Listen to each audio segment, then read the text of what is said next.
Congratulations on entering the Universal Highway Survival. The population is 10 billion. Chow Fan felt a sudden darkness before he opened his eyes to find himself on a stretch of road. The blazing sun cast an intense heat upon the asphalt, releasing a pungent aroma of asphalt that piqued Chow Fan's senses. Everything felt so incredibly real. Universal Highway Survival has commenced. Randomly selecting a mode of transportation. Selection successful. Suddenly, a van materialized before Chow Fan. Wuling Hongguang, congratulations. You have drawn a vehicle of grade A, the Wuling Hongguang. This was a second-hand Wuling Hongguang. Chow Fan reached out to open the door, inspecting both the interior and exterior of the vehicle, with particular attention given to a few doors, discovering they could still be locked. Please note that there are no laws or morals here. Of course, in this realm, money holds no value. What you truly need is food. Additionally, you may seek out scattered treasure chests in the wilderness, which contain various supplies for survival. Each player begins with a virtual backpack that has 10 slots. Be aware that upon character death, items from the virtual backpack will be dropped. Day 1 of Highway Survival serves as a tutorial for beginners. There will be no adverse weather or dangers, so feel free to explore. Treasure chests currently contain no hazardous items, and time remains perpetually daytime. You may access your character attributes panel to review your stats and understand your abilities for survival. Wishing you a pleasant journey. You are currently on highway number 413143349. Deconstruction function activated. Vehicle modification and enhancement function activated. World chat function activated. Trading system activated. Regional chat function. Region population 100,1000. Chow Fan listened intently while rapidly processing the broadcast. It appeared he had entered a universal survival game. However, judging by the circumstances, this was more than just a game. Character panel? Open panel. Chow Fan muttered. Chow Fan strength.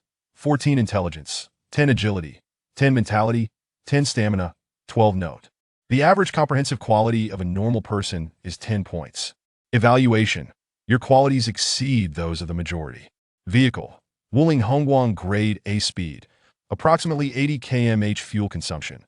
6 liters per 100 kilometers. 10 liters 45 liters remaining fuel. 10 liters description. Among all vehicles, this is a grade ARAD vehicle. Although it is a second-hand van, it is rugged and durable. World chat function. World population 10 billion. Regional chat function. Region population 100,1000. Chow Fan activated the world chat function. World chat function, where am I? Why am I here? Wasn't I just talking to my wife? How did I end up here? Am not even dressed. I'm still on the toilet, and I haven't wiped yet. What does this mean? Highway survival? Have we been transported into a survival game? To the person above, this may not be a game. Have you ever experienced a game with such realistic sensations? What vehicles do you all have? I got a balance bike. How pathetic. Let me show you image.jpg. To the person above, I have rollerblades. How did you post your item? Just press the button next to it, and you can showcase your items. At that moment, the world chat exploded with messages. Various individuals were conversing, including foreigners. Chow Fan attempted to control the rollerblades, relieved that he could pause and observe. He switched to some Chinese channels, thus filtering out foreign languages. Chow Fan did not close the interface, allowing it to float beside him. The interface was semi-transparent and did not obstruct his view. After all, this world was rife with uncertainty. Gaining information in advance was paramount. I can't believe I have a pair of sneakers. Is this really a vehicle? Ridiculous. Its rating is only F. To the person above, I've noticed that most vehicles here are either F or E grade. I've only discovered one C grade vehicle, which is a pedal electric scooter. Wait, there isn't even a decent vehicle? Does it mean only those who obtain vehicles can prevail? This revelation filled Chow Fan with delight. The van appeared significantly more appealing now. With this vehicle, Chow Fan was certain he could outpace others considerably. Chow Fan took stock of his belongings. Currently, he possessed one van. There were 10 liters of fuel in the tank, allowing for approximately 170 kilometers of travel. Beside the road, he spotted a treasure chest, which may very well contain gasoline or other supplies. After driving a few hundred meters, Chow Fan discovered the chest at the roadside. The broadcast mentioned that there are no dangers in treasure chests on the first day. It seems I can open this one freely. The world chat window lit up with new messages. I found a supply box. Just after driving a few hundred meters, it contains water and food. I found one too. It has two 500 milliliters bottles of Kong Shuaifu water and 2 packs of Pan Pan bread. Chow Fan examined the treasure chest. It was exquisitely crafted from wood, featuring a keyhole but no lock.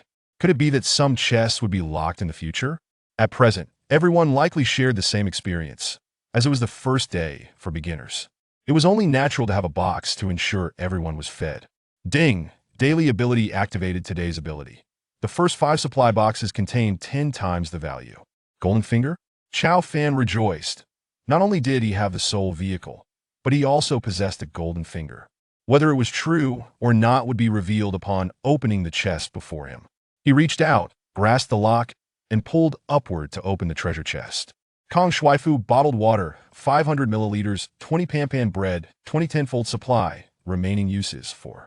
I can eat 10 of these little breads in one bite, yet there are only 2 barely the size of a finger. What can that even suffice? As a petite beauty, I'm on a diet and haven't eaten all day. I just rode a few hundred meters, and now I'm starving. And I only get these 2 little breads.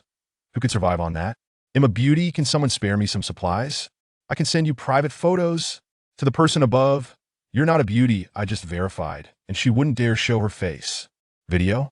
Chow Fan glanced over and indeed saw options for private chat, video, and trading. The conversation sparked laughter among the crowd. Can anyone really believe she's a beauty? I think she's just a foot-picking brute. Chow Fan hopped into the van, simultaneously reading the chat messages as he drove.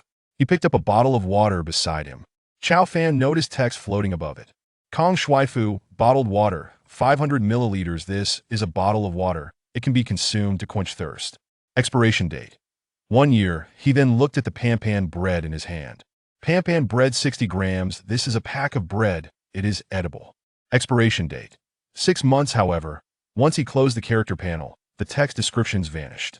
It seems the character panel can also identify items. Though the place wasn't excessively hot, the sun still hung in the sky. Fortunately, he was inside the vehicle, providing some shelter from the relentless sun.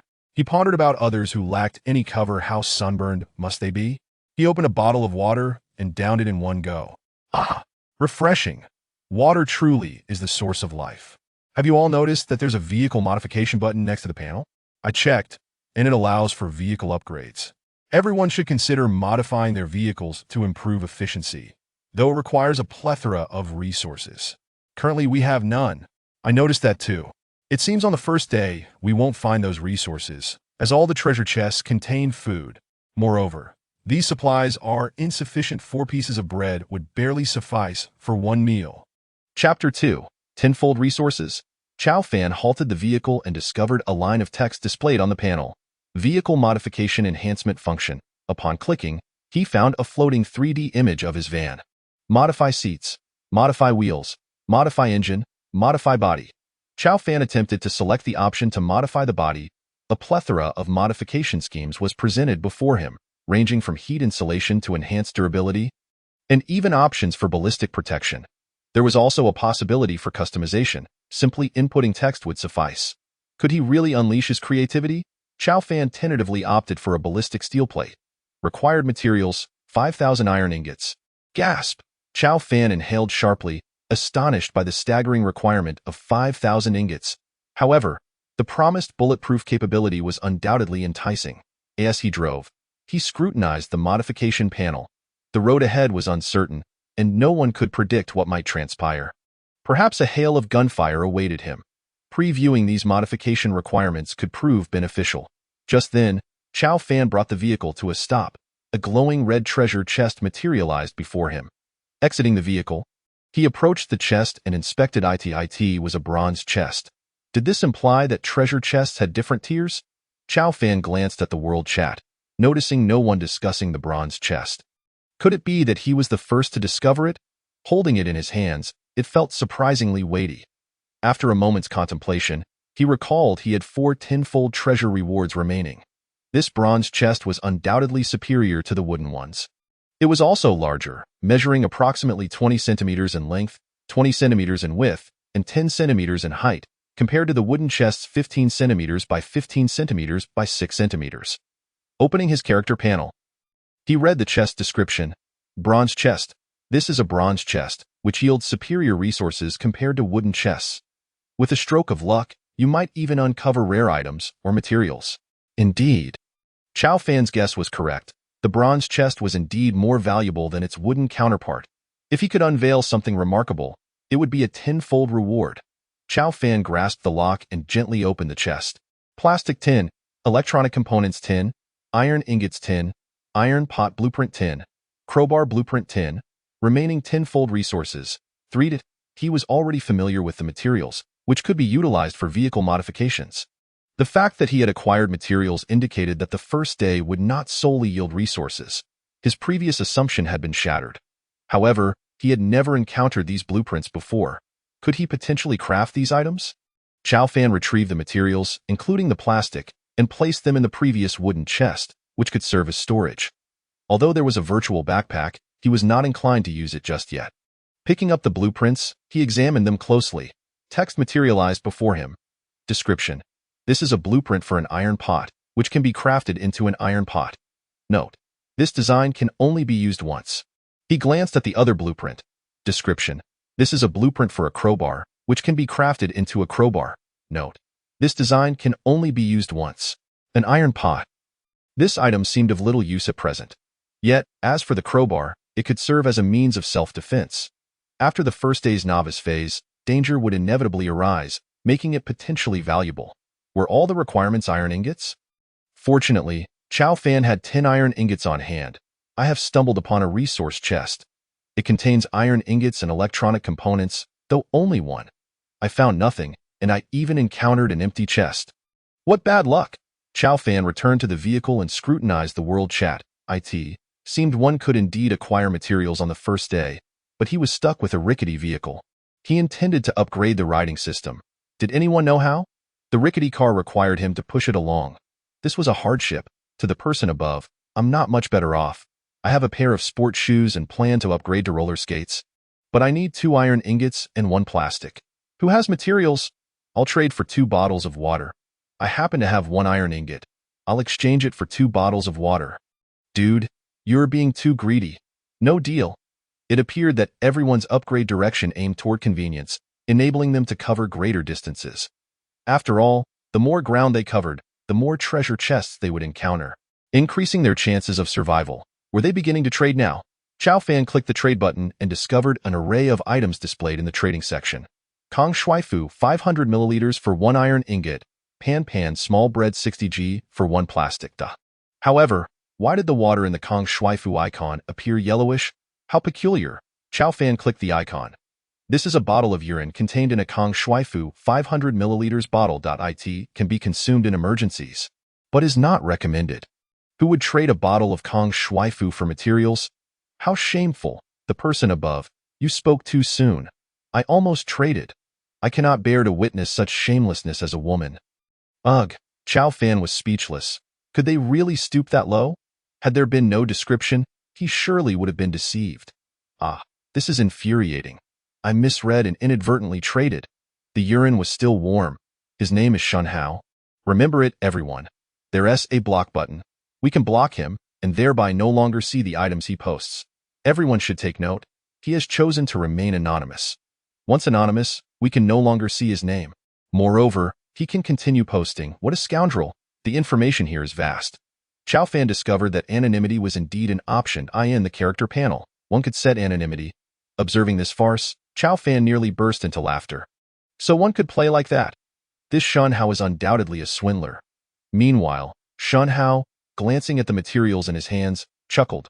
Truly, there are fools who fail to see the truth. I couldn't care less about their opinions. Brothers, I have discovered a bronze chest. Its description states it is superior to wooden chests.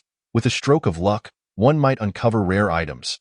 I opened it and found a blueprint for a metal frame. It allows for the creation of a metal frame and 1 material, a bucket of instant noodles, though it's the pickled cabbage flavor. What bad luck. Moreover, this blueprint can only be used once, in an instant. News of the bronze chest flooded the chat. Everyone began discussing the chest's tier and the items that could be found within.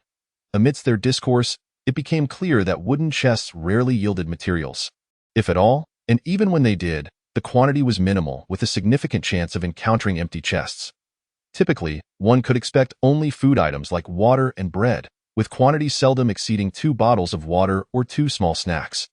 As for bronze chests, they yielded higher quality food, such as instant noodles or biscuits, and even blueprints, albeit for tools, which were still quite valuable. Observing the discussions, Chow Fan fell into contemplation. After a moment's thought, he pondered whether he could leverage his tenfold resource capability to trade for treasure chests. Currently, everyone was focused on upgrading their vehicles. However, Chow Fan's vehicle was already sufficient. After all, he possessed a van, far surpassing their capabilities. He could not even fathom how long it would take them to reach the level of a van. He was undoubtedly several versions ahead of them. Presently, he had 20 bottles of Kong Shui Fu 500 ml, 20 Pan small breads 60G, 10 plastics, 10 electronic components, 10 iron ingots, 10 iron pot blueprints, and 10 crowbar blueprints. Chow Fan posted his trade offer: 2 bottles of Kong Shui Fu 500 milliliters and 2 Pan small breads 60G for 1 wooden chest. I just saw someone in the trading section exchanging 2 bottles of water and 2 pieces of bread for a wooden chest. This person must be a gambler. After all, no one has ever opened a wooden chest and found more than 2 bottles of water and 2 pieces of bread. Furthermore, the chance of it being empty is high, making it a complete loss. Chapter 3. Gambler? A gambler. This person is surely a gambler. They must believe in their luck and think they can extract something better from the wooden chest. They are overthinking it. Gamblers often end up with nothing. Observing the messages flooding in, already reaching 999, it was an explosion of chatter. Numerous private messages began to flood in as well. After all, trading 2 packets of bread and 2 bottles of water for a wooden chest was an irresistible deal. For a moment, Chow Fan felt overwhelmed. After all, he had never traded before. The trading prompt filled the entire interface. Chow Fan randomly clicked one at hello. A beautiful woman suddenly appeared before him. Chow Fan was taken aback. One could actually see the other party during a trade. The woman appeared to be in her 20s, dressed in a work uniform, likely a secretary who had been transported mid-task. Chow Fan was so engrossed in observing her that he noticed his own image on the interface as well. Suddenly, he felt a bit self-conscious. If you don't want me to see your appearance, you can set your trade appearance to closed, right next to the trade option. This setting will carry over to future trades as well. Of course, you can also set it to panoramic view, allowing you to see all items around you, much like a video on a mobile phone. Thank you. Chow Fan hurriedly adjusted the settings, and indeed, once closed, only his avatar remained, his personal appearance avatar. He preferred not to reveal his real image, so he directly set a cartoon avatar. Chow Fan, are you sure you want to trade? However, I must remind you that exchanging 2 bottles of water and 2 loaves of bread for a wooden chest would likely result in a loss, unless fortune smiles upon you in an extraordinary way. Moreover, if my conjecture is correct, it should be the first wooden chest opened, which likely represents your only supplies. Am I mistaken? Are you hoping to uncover other valuable items? The lady shook her head. That is nearly impossible. Chow Fan chuckled, his voice resonating. Rest assured, you need not concern yourself with that. Chow Fan surveyed the supplies within the trunk, apart from consuming 1 bottle of water. He still had 19 bottles remaining, along with 20 loaves of bread. This was by no means his sole resource. He possessed a considerable stockpile, sufficient to last at least 7 or 8 days. Even after the transaction, he would have 17 bottles of water and 18 loaves of bread left. Not to mention, Chow Fan still had 3 opportunities for tenfold resources. He intended to leverage this ability to rapidly accumulate resources by opening chests on the first day. Once this ability expires tomorrow, acquiring supplies may not be as straightforward. The lady's appearance in the video was almost lifelike, resembling a 3D projection rather than a mere video, a lady in uniform. Perhaps, Chow Fan glanced at her name and noted that she had chosen to remain anonymous. The lady smiled and remarked, "Were it not for the prospect of acquiring resources, I likely would not have allowed you to see my face." Chow Fan grinned.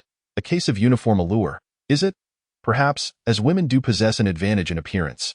Very well, let us proceed with the exchange. There is a slot nearby for you to place your supplies. Chow Fan retrieved 2 bottles of Kong Shui Fu water and 2 Pan buns, placing them on the screen. Instantly, the items appeared in the designated slot. I almost forgot to caution you. Be wary of individuals wielding empty boxes to deceive you. Remember to check the descriptions. Of course, I do not believe you will continue trading once you realize that the supplies gained through gambling are insufficient for an exchange. Furthermore, you merely submitted a request previously without placing your items. Thus others could only contact you privately for trades. Next time, you might consider placing your items. Those in need will naturally exchange with you. I see now. Thank you. I did not expect this lady in uniform to be so considerate. Offering a reminder to Chow Fan, which was certainly more agreeable than others. After all, there have been instances where individuals attempted to exchange consumed water for urine. Such actions are truly suffocating. Yet, her concern regarding insufficient supplies for an exchange? That notion is misplaced. Chow Fan possessed not only supplies but a considerable amount. Chow Fan perused the description. This is an unopened wooden chest, containing a few supplies, though it may also be entirely empty. Upon reading the description, he confirmed that the chest had not been opened by the lady before proceeding with the trade. A chest promptly materialized before him. Chow Fan reached out to open the chest. Fulling pickled vegetables, 10 grams per pack, 10. Vacuum-packed steamed buns, 10. 10-fold resource opportunities remaining, 2. Upon witnessing this, Chow Fan inhaled sharply. Steamed buns paired with pickled vegetables. What a perfect combination. In the current circumstances, these represent top-tier ingredients, far superior to instant noodles. Who does not love pickled vegetables? Who does not adore steamed buns? Vacuum-packed steamed bun. This is a bun processed and packaged using special methods. Suitable for consumption. Shelf life, 3 months. Fulling pickled vegetables, 10 grams. This is a small packet of pickled vegetables, quite flavorful, suitable for consumption. Shelf life, 1 year. Chow Fan glanced at the trade column. To this point, no one had offered steamed buns or pickled vegetables for sale. Was it that no one had opened such items? Perhaps not. With so many participants, it seemed unlikely that no one could procure these items. It could only be said that these items were too filling, and many were reluctant to part with them. Chow Fan currently had 10 packets of pickled vegetables and 10 steamed buns. At the very least, he could enjoy 10 meals, equating to 3 days, ensuring he would not go hungry during that time. Now, even the small buns appeared less appealing. Chow Fan took out a bottle of mineral water. Observing the remaining bottles in the chest, which amounted to 17, after taking one, only 16 would remain. Water was becoming scarce. Should he exchange some pickled vegetables for water? Glancing at the small buns, Chow Fan decided to prioritize trading those first. As they offered little sustenance in the trading column, small buns were the least desirable item. Many individuals sought to exchange 2 buns for a single component, with few willing to trade. Chow Fan examined the trading column. Indeed, numerous individuals had submitted requests without placing their items, making it hard to believe they genuinely possessed such goods. In this situation, private messaging seemed the only option. With that in mind, Chow Fan set up an exchange of 4 small buns for 1 unopened wooden chest, or 10 small buns for 1 unopened bronze chest. Following the lady's advice, Chow Fan tried placing his small buns on the platform, totaling 14. Instantly, the small buns vanished, appearing in his trading column. It was just as he suspected. After contemplating for a moment, he realized that a successful trade would automatically deduct the items, while unsuccessful attempts would leave them in place. Moreover, withdrawing items would cancel the trade. This resembled a preordained barter system. Previously, Chow Fan had only set up requests without placing his items, causing others to reach out via private messages. However, this method also required discernment, as sellers might offer dubious items, potentially even urine. This time, Chow Fan opted for anonymity. He had no desire to be inundated with private messages. Someone was once again seeking to trade for a chest. Truly, gamblers are a perennial presence. The last trader I observed lost their request, likely having opened a supply chest only to discover it was empty, leading to their downfall. Haha, just another gambler. The chat channel began buzzing with discussions about Chow Fan, as such requests were exceedingly rare. No one had ever been so brazen as to hang items for trade. That moment, Chow Fan noticed a completed transaction. Wooden chest. This is an unopened wooden chest, containing a few supplies, though it may also be entirely empty. Chapter 4. Military rations? A 3D-ish soup. The items had been placed in the trading column of the exchange.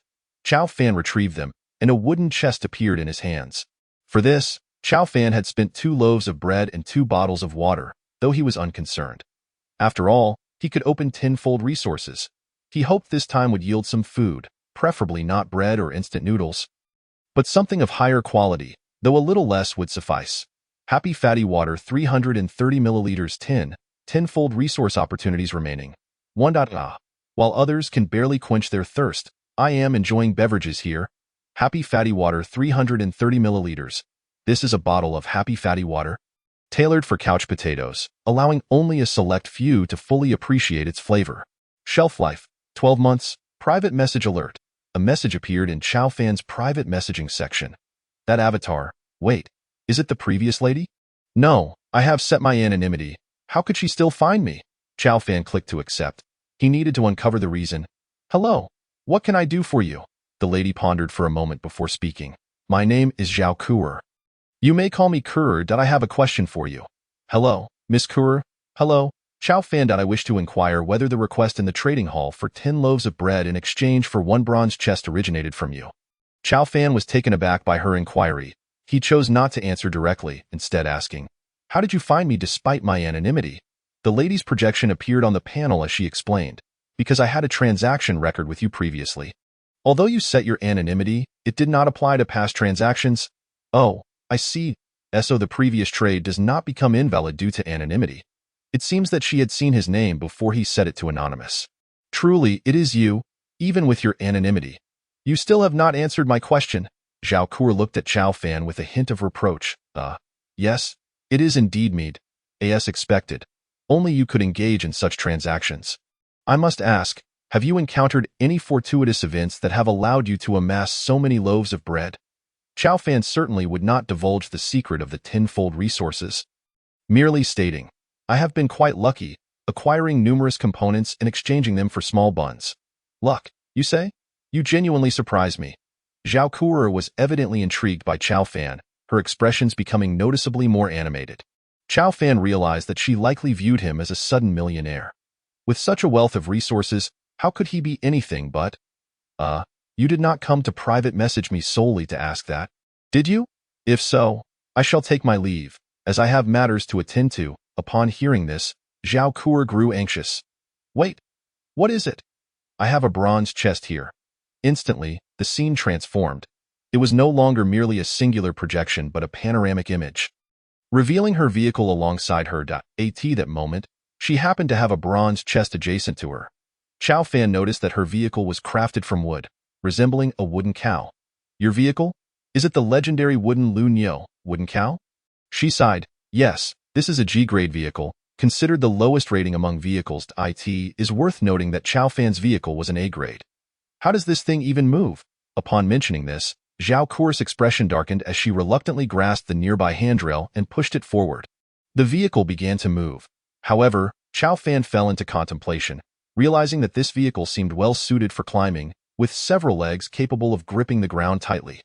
The wooden Lu Niu must possess its own unique advantages. Indeed, I have conducted thorough research on this matter.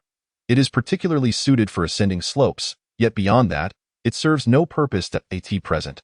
I find myself in dire need of 10 small loaves of bread to exchange for various components. So that I may upgrade the vehicle in the modification section, at the very least, I must enhance it with a bicycle structure. How many materials do we require? Chow Fan casually inquired. 0.5 iron ingots. It appears that iron ingots are undoubtedly a universal resource in the early stages. Everyone needs them for vehicle upgrades.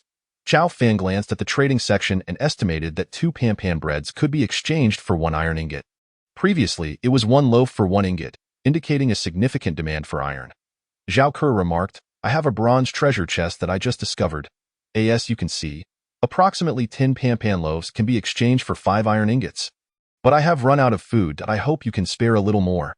If you do, I can share any new findings with you in the future. This is a promise, a form of intelligence. Chow Fan pondered.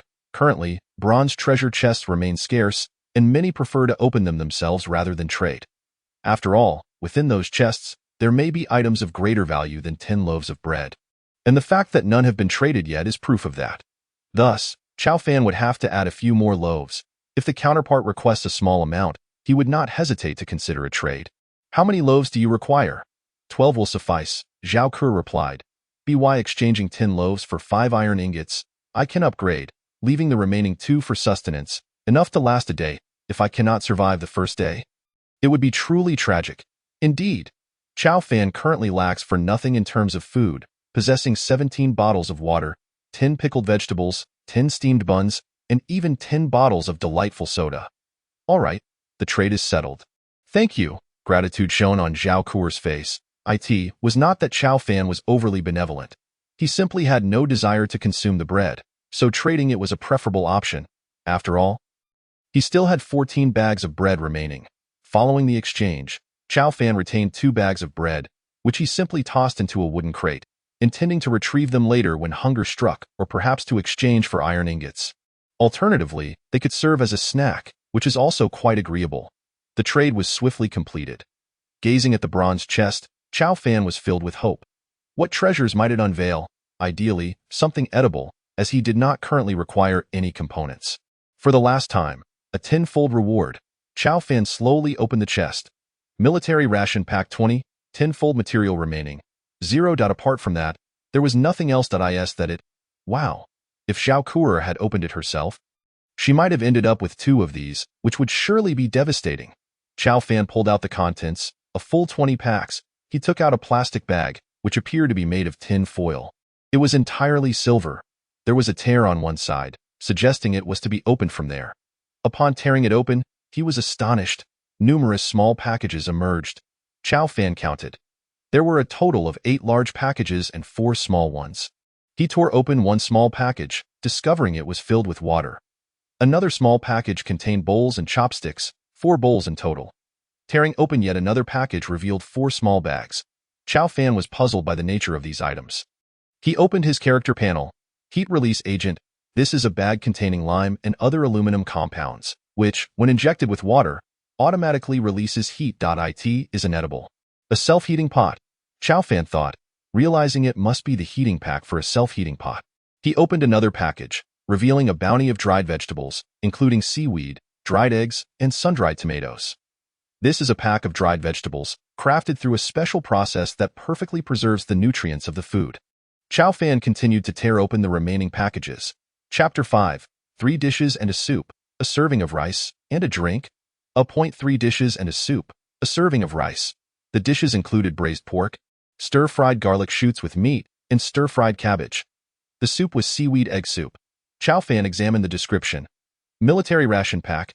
This is a pack of individual military rations, suitable for consumption in the field, containing 3 dishes, 1 soup, 1 serving of rice, and a drink, if there is insufficient time to consume it. There are high-energy military compression energy bars inside, capable of sustaining energy for a day. Shelf life. 120 months. Are there compression energy bars? And a drink? Chao Fan meticulously searched through the bag, realizing he had overlooked some items due to the sheer quantity. Finally, at the bottom of the packaging, he discovered 2 small packages, 1 cylindrical and 1 small bag. Upon opening the packaging, he found it to be a compressed biscuit made from various ingredients. Tactical Compression Energy Bar. This is a compressed food item made from various high-energy foods, sufficient to sustain energy for a day. Orange Tea Powder. This is a packet of orange tea powder, preserving the pure flavor of the orange. Chao Fan pondered for a moment before slowly uttering a few words, while others struggle to survive. I am already enjoying 3 dishes and a soup. Upon glancing at the steamed buns and pickled vegetables, they suddenly seemed far less appealing. That food is fit only for a dog.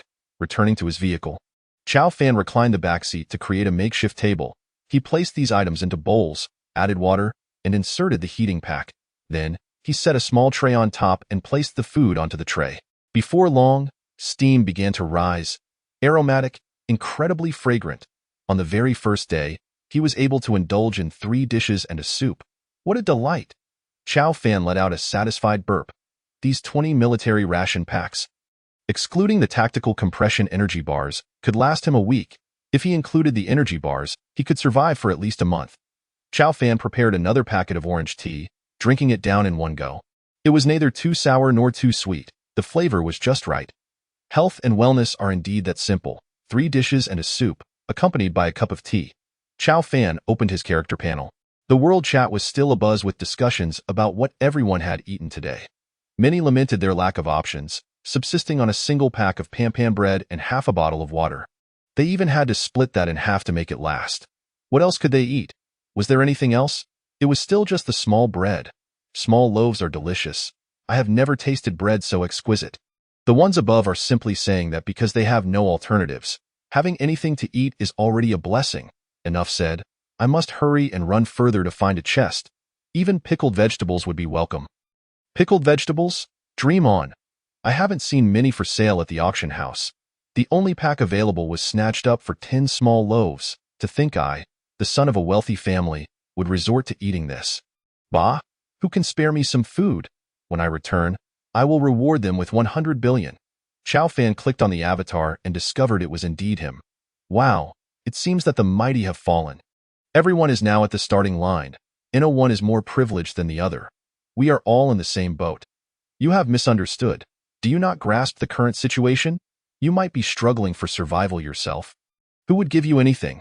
Whether or not you can return is still uncertain. Exactly. Stop putting on airs. You are just like us now, damn. After saying this, he continued, everyone, please be kind. Spare me some food. I have just opened a guaranteed wooden chest. And there is nothing else left. Young master, what kind of vehicle do you have? Why have you not encountered a second treasure chest yet? Look, attached image.jpg. Chow Fan took a look. Well, it is not much better than Zhao Kuo's wooden flow cow horse. A four-wheel drive vehicle. Indeed, it is a toy four-wheel drive. Haha. I say, great young master, can this vehicle even carry you? Although it evokes childhood memories, it cannot carry a person, can it? Can it carry anyone? Not a chance. Who would say otherwise? Chow Fan found it amusing. Having eaten and drunk to satisfaction, he dozed off for a while. Not long after waking, he heard the announcement. The first day has passed, absolute safety has been lifted. Disaster, high-temperature weather. Expected to last for 7 days. Oh? The first day has already passed? How long have I been asleep? It is no wonder Chow Fan slept for so long. He had been working intensively for 2 days prior to this for extra money and had hardly slept at all. Alas, with the first day of absolute safety over, I should have driven a bit further. That way, I could have collected more treasure chests. Chow Fan felt a pang of regret for lying in the vehicle to sleep. It was truly a case of being too full to move. Ding, daily ability acquired, ability activated. Today's ability, danger perception. You can sense danger. Just as the safety period ended, I received the danger perception ability. What excellent luck. This means I need not worry about threats. As the broadcast concluded, the weather changed dramatically, the air filled with waves of heat. Even the roadside appeared distorted under the sun's glare. Chow Fan touched the bread truck, feeling it was somewhat hot to the touch. Inside the vehicle, Chow Fan also felt the temperature rising. In high-temperature weather, the human body sweats profusely. Water is undoubtedly a critical resource. Chow Fan opened the trading section, only to find that all the water had been cleared away. He glanced at the water bottles on the back seat of the truck, contemplating for a moment. Currently, he had 17 bottles of water and 10 bottles of drinks. Water should not be an issue for now, but one can never be too certain about the future. Fortunately, he had the bread truck to shield him from the sun. He could simply open the windows if necessary. As for others, they were less fortunate, forced to endure the sweltering sun. Chow Fan drove for a few kilometers, feeling the heat assail him. Sweat had already soaked his shirt. He removed his jacket but still felt warm. Chow Fan opened the modification menu. Custom modification, vehicle-mounted sunshade. Vehicle-mounted sunshade. Material requirement 1. Plastic tin. Material requirement 2. Iron ingots tin. Description, capable of blocking sunlight. Just right, as Chow Fan had exactly 10 pieces of plastic and 10 iron ingots. Chow Fan placed the materials onto the vehicle. After clicking on the transformation option, the materials vanished in an instant, and a sunshade appeared atop the van. This structure seamlessly integrated with the vehicle, and Chow Fan immediately felt a drop in temperature. After all, the roof of the van had absorbed too much heat. This new addition effectively blocked the scorching rays. As he resumed driving, he felt considerably more comfortable. While driving, he opened the global chat. It's so hot. I'm dying from the heat. How can anyone endure this? Indeed. I've only traveled a few kilometers and I'm already sweltering. This cursed weather is truly tormenting. I've never encountered such heat. Does anyone have water? I've run out, and at this rate, I'll surely perish. Everyone's in the same boat. Haven't you noticed that the water in the trading post has been completely exchanged? Just then, someone submitted a chat request. It was Zhao Kuo. After accepting, Chow Fan saw her. At that moment, Zhao Kuo was clad in nothing but a flimsy undergarment. Chow Fan was taken aback. Beads of sweat trickled down her neck, soaking into her attire. It was evident to Chow Fan that she wore nothing underneath, just a delicate garment. The undergarment was already damp with perspiration. Was this some form of wet body allure? Given the oppressive heat, wearing fewer clothes felt more bearable. Zhao Kuo smiled at him. Chow Fan, hello? A fleeting look of shyness crossed her face. I believe you're feeling the heat as well. Chow Fan nodded, then realized she couldn't see his expression. He could only exclaim, it's unbearable. This cursed weather must be at least 40 degrees. I know a method that could alleviate the discomfort. Oh, do tell. Consider it my way of repaying you for the items you previously exchanged with me. Chow Fan hadn't anticipated that Zhao Kuo would genuinely come to him for information exchange. Indeed, it seemed she could be a valuable friend. Chapter 6. Transformation? Sunshade? Tell me. Zhao Kuo initiated a panoramic mode, and suddenly her wooden beast appeared before Chow Fan. However, this creature now sported a bicycle-like structure, eliminating the need for her to push it along. Chow Fan noticed that her wooden beast had a canopy atop it, providing substantial shade from the sun. A sunshade. Excellent. This will shield against the high temperatures. The direct sunlight contributes significantly to the heat, and if we can block it, riding won't be as sweltering. Chow Fan wanted to inform her that he had already acquired a sunshade, but deemed it unnecessary. Thank you. I appreciate it. Zhao Kuo smiled and began to ride her wooden beast forward. With each pedal stroke, the wooden creature moved in tandem with her. The pace was rather slow, and the angle was perfectly aligned with Zhao Kuo's chest. Chow Fan couldn't help but feel it was intentional. Wow, is she live-streaming her ride? The angle was entirely adjustable, far superior to any mobile device. With every movement, Zhao Kuo swayed slightly with the wooden beast, leaving Chow Fan mesmerized. Goodness. He shook his head and quickly dismissed such thoughts. There were no women around. Was he to resolve this predicament with his hands? By the way, Zhao Kuo, what materials do you need for that sunshade? 1 iron ingot and 2 plastics. I traded a bottle of water for these. You should head to the trading post. Many might have the same idea, and in fact, she ought to be grateful to Chow Fan. The price of iron ingots had skyrocketed. Had she not upgraded early, Zhao Kuo knew she wouldn't be able to exchange for iron ingots given her current situation. At this point, not even 2 small loaves of bread could secure 1 ingot. Zhao Kuo could surmise that others shared her thoughts, although no one had mentioned it in the global chat yet. Chow Fan needed 10 plastics and 10 iron ingots. It appeared that the quantity of materials required for crafting was proportional to the size of the item. He opened the trading interface and discovered that the prices of plastics and iron ingots had surged. Previously, 2 loaves could secure either an ingot or plastic. Now, it required 4 loaves to obtain either. The price of plastics had skyrocketed. Opening the global chat, he noticed many were already discussing this matter. Crafting sunshades can mitigate high temperatures. You're a genius. I happen to have 2 plastics and 1 iron ingot. My vehicle is already in the shape of a sunshade. I'll trade plastic. 1 bottle of water for 2 plastics. You're dreaming. While water is precious, a sunshade is the ultimate prize. Has water lost its appeal? Chow Fan shook his head, turning to find Zhao Kuo had already logged off. She just wanted to tease me for a bit. It was undoubtedly a form of seduction. To be honest, Zhao Kuo had a commendable figure. Judging by her previous work uniform, she likely held a position akin to a secretary, jobs that demand a fit physique. Chow Fan continued his drive, suddenly noticing his fuel was running low. Vehicle: Wuling Hongguang, Class A, speed: approximately 80 kilometers h, fuel consumption: 6 liters per 100 kilometers, 2 liters 45 liters, remaining gasoline: 10 liters. Modification 1. Sunshade. The fuel gauge had turned red. After a moment of contemplation, he opened the trading post and searched for gasoline. 10 liters for 1 small loaf of bread. 10 liters of gasoline can exchange for any item, no matter what. Gasoline was shockingly undervalued. 1 small loaf could secure a barrel of gasoline. He sent Zhao Kuo a private message. By the way, Zhao Kuo, what's the current market for gasoline? Gasoline? That stuff is practically worthless. You can exchange it casually. If vehicles could hold more than 10 liters, people would trade 200 liters for a bottle of water. Upon further reflection, Chow Fan understood. There were currently no fuel-burning vehicles. He was likely the sole owner of a van. 100 liters of gasoline for a small loaf of bread, or 1 plastic or 1 iron ingot. 100 liters. Where did this person acquire so much gasoline? Noticing the individual hadn't remained anonymous, he directly messaged them. Brother, how do you have so much gasoline? I could cry. I've been driving on gasoline since the start.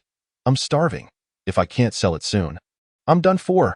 How unfortunate for that person to be stuck with gasoline, brother. 1 loaf of bread for 100 liters of gasoline. Would you trade? Absolutely. Yes, they hastily replied, fearing Chow Fan would change his mind. Chow Fan placed the loaf of bread on the exchange. Upon confirming the trade, 10 barrels of oil appeared before him, each containing 10 liters. He directly filled 30 liters into the van. Given the current heat, he hesitated to leave the remaining fuel in the vehicle. An idea struck him. He placed it in the trading post, setting it at 70 liters of gasoline for 100 iron ingots. Certainly no one would trade for that. Chow Fan merely used the trading post as a storage solution. Regrettably, each person could only place 10 items, or else everyone would exploit the system. Opening the van, he noted the fuel gauge now indicated 40 liters. This would allow him to drive over 700 kilometers without worrying about fuel for the time being. Chow Fan continued driving until a wooden treasure chest came into view. He stopped the vehicle and approached the chest. Preparing to open it, suddenly, he recalled the earlier broadcast stating that for the first day, treasure chests posed no danger. Did this mean that from the second day onward, danger was imminent? Ding! Danger detected in the chest. A venomous snake. Damn! Chow Fan froze. Thankfully, he hastily opened it. Otherwise, he might have been bitten by the snake. Chow Fan, be careful. The chest is no longer safe. I just pulled out a dead rat. The notification indicated toxic bacteria. Any contact would lead to illness. Had I taken it, I would have surely been infected. At that moment, Zhao Kuer sent him a private message. I understand. Chow Fan picked up the chest, about to discard it, but then reconsidered. It contained a venomous snake, which might still prove useful. He opened the trunk and placed it inside, though it still felt precarious. The previous bronze chest was notably larger than the wooden one, and he transferred it into the bronze chest. This way, it was surely safe. Returning to the vehicle, he felt a bit overheated. Automatically, he reached for the air conditioning, only to realize this low-end van lacked such a luxury. As for crafting a vehicle air conditioner, it required 500 electronic components and 100 iron ingots, resources he currently did not possess. As the sun dipped below the horizon, many were relieved to escape the oppressive heat. Chow Fan glanced at the global chat. Thank goodness for day and night. Otherwise, it would be unbearable. I don't have plastic to craft a sunshade. Indeed. Grateful. It's too hot. I'm running low on water. Just drink your urine. I found it can be consumed twice, but after that, the taste is overwhelming. Yet, nobody mocked the one who uttered this. Many were struggling with insufficient water. One must consume at least 1 liter of water daily, especially in high temperatures, where dehydration occurs rapidly. Why did I never realize how much I loved drinking water before? This was only the second day, and it had already proven so arduous. Chow Fan drank a bottle of water, letting out a satisfied burp. 17 bottles of water. I can last a maximum of 17 days. He needed to secure more water. Chapter 7. What? Steamed bun. Are you certain you want to trade? After traveling another 20 kilometers, darkness gradually enveloped the sky. With the sun setting, the temperature began to drop. Chow Fan glanced at the global chat channel. Night had fallen, and the temperature had dropped. The evening breeze was remarkably pleasant. Perhaps it would be wise to take action at night and rest during the day. What a splendid idea! This ghastly weather is likely to persist for another 7 days. Chow Fan observed that many others shared this sentiment. Indeed, the temperature was more bearable at night, at least not as oppressively hot as during the day. Stopping his vehicle, he procured a military ration pack. Inside, there was not only food but also water, providing both nutrition and hydration in a single meal. There were 6 packets of purified water, each needing to be poured into a self-heating agent. This was all consumable, pristine water, which felt somewhat wasteful. With nothing else to occupy his time, Chow Fan reclined in the back, preparing for a brief rest. He mused that it would be splendid to have a bed, akin to that of a camper van. He settled onto the makeshift table and chairs, activating the vehicle's bed modification. Within the bed, he discovered a message. Simple vehicle bed. Required materials 110 iron ingots. Required materials 220 wooden planks. Currently, he had not even a single ingot, let alone TNIT. Seemed he would have to abandon this notion for now. Perhaps he could exchange food for a few iron ingots, but Chow Fan was not one to indulge in luxuries. Compared to others who had to sleep on the streets, he was considerably better off, at least having a shelter from the elements. Chow Fan perused the auction house, inadvertently searching for blueprints, and suddenly stumbled upon one. Simple vehicle bed, required materials 1. 1 iron ingot, required materials 2. 2 wooden planks. Chow Fan paused, bewildered as to why the blueprint required only 1 ingot while the vehicle modification demanded so many. The two names appeared identical at first glance. The materials needed for crafting from the blueprint were merely a tenth of those required for the modification interface. Indeed, what would be the purpose of the blueprint otherwise? Wouldn't it allow for modifications in the vehicle?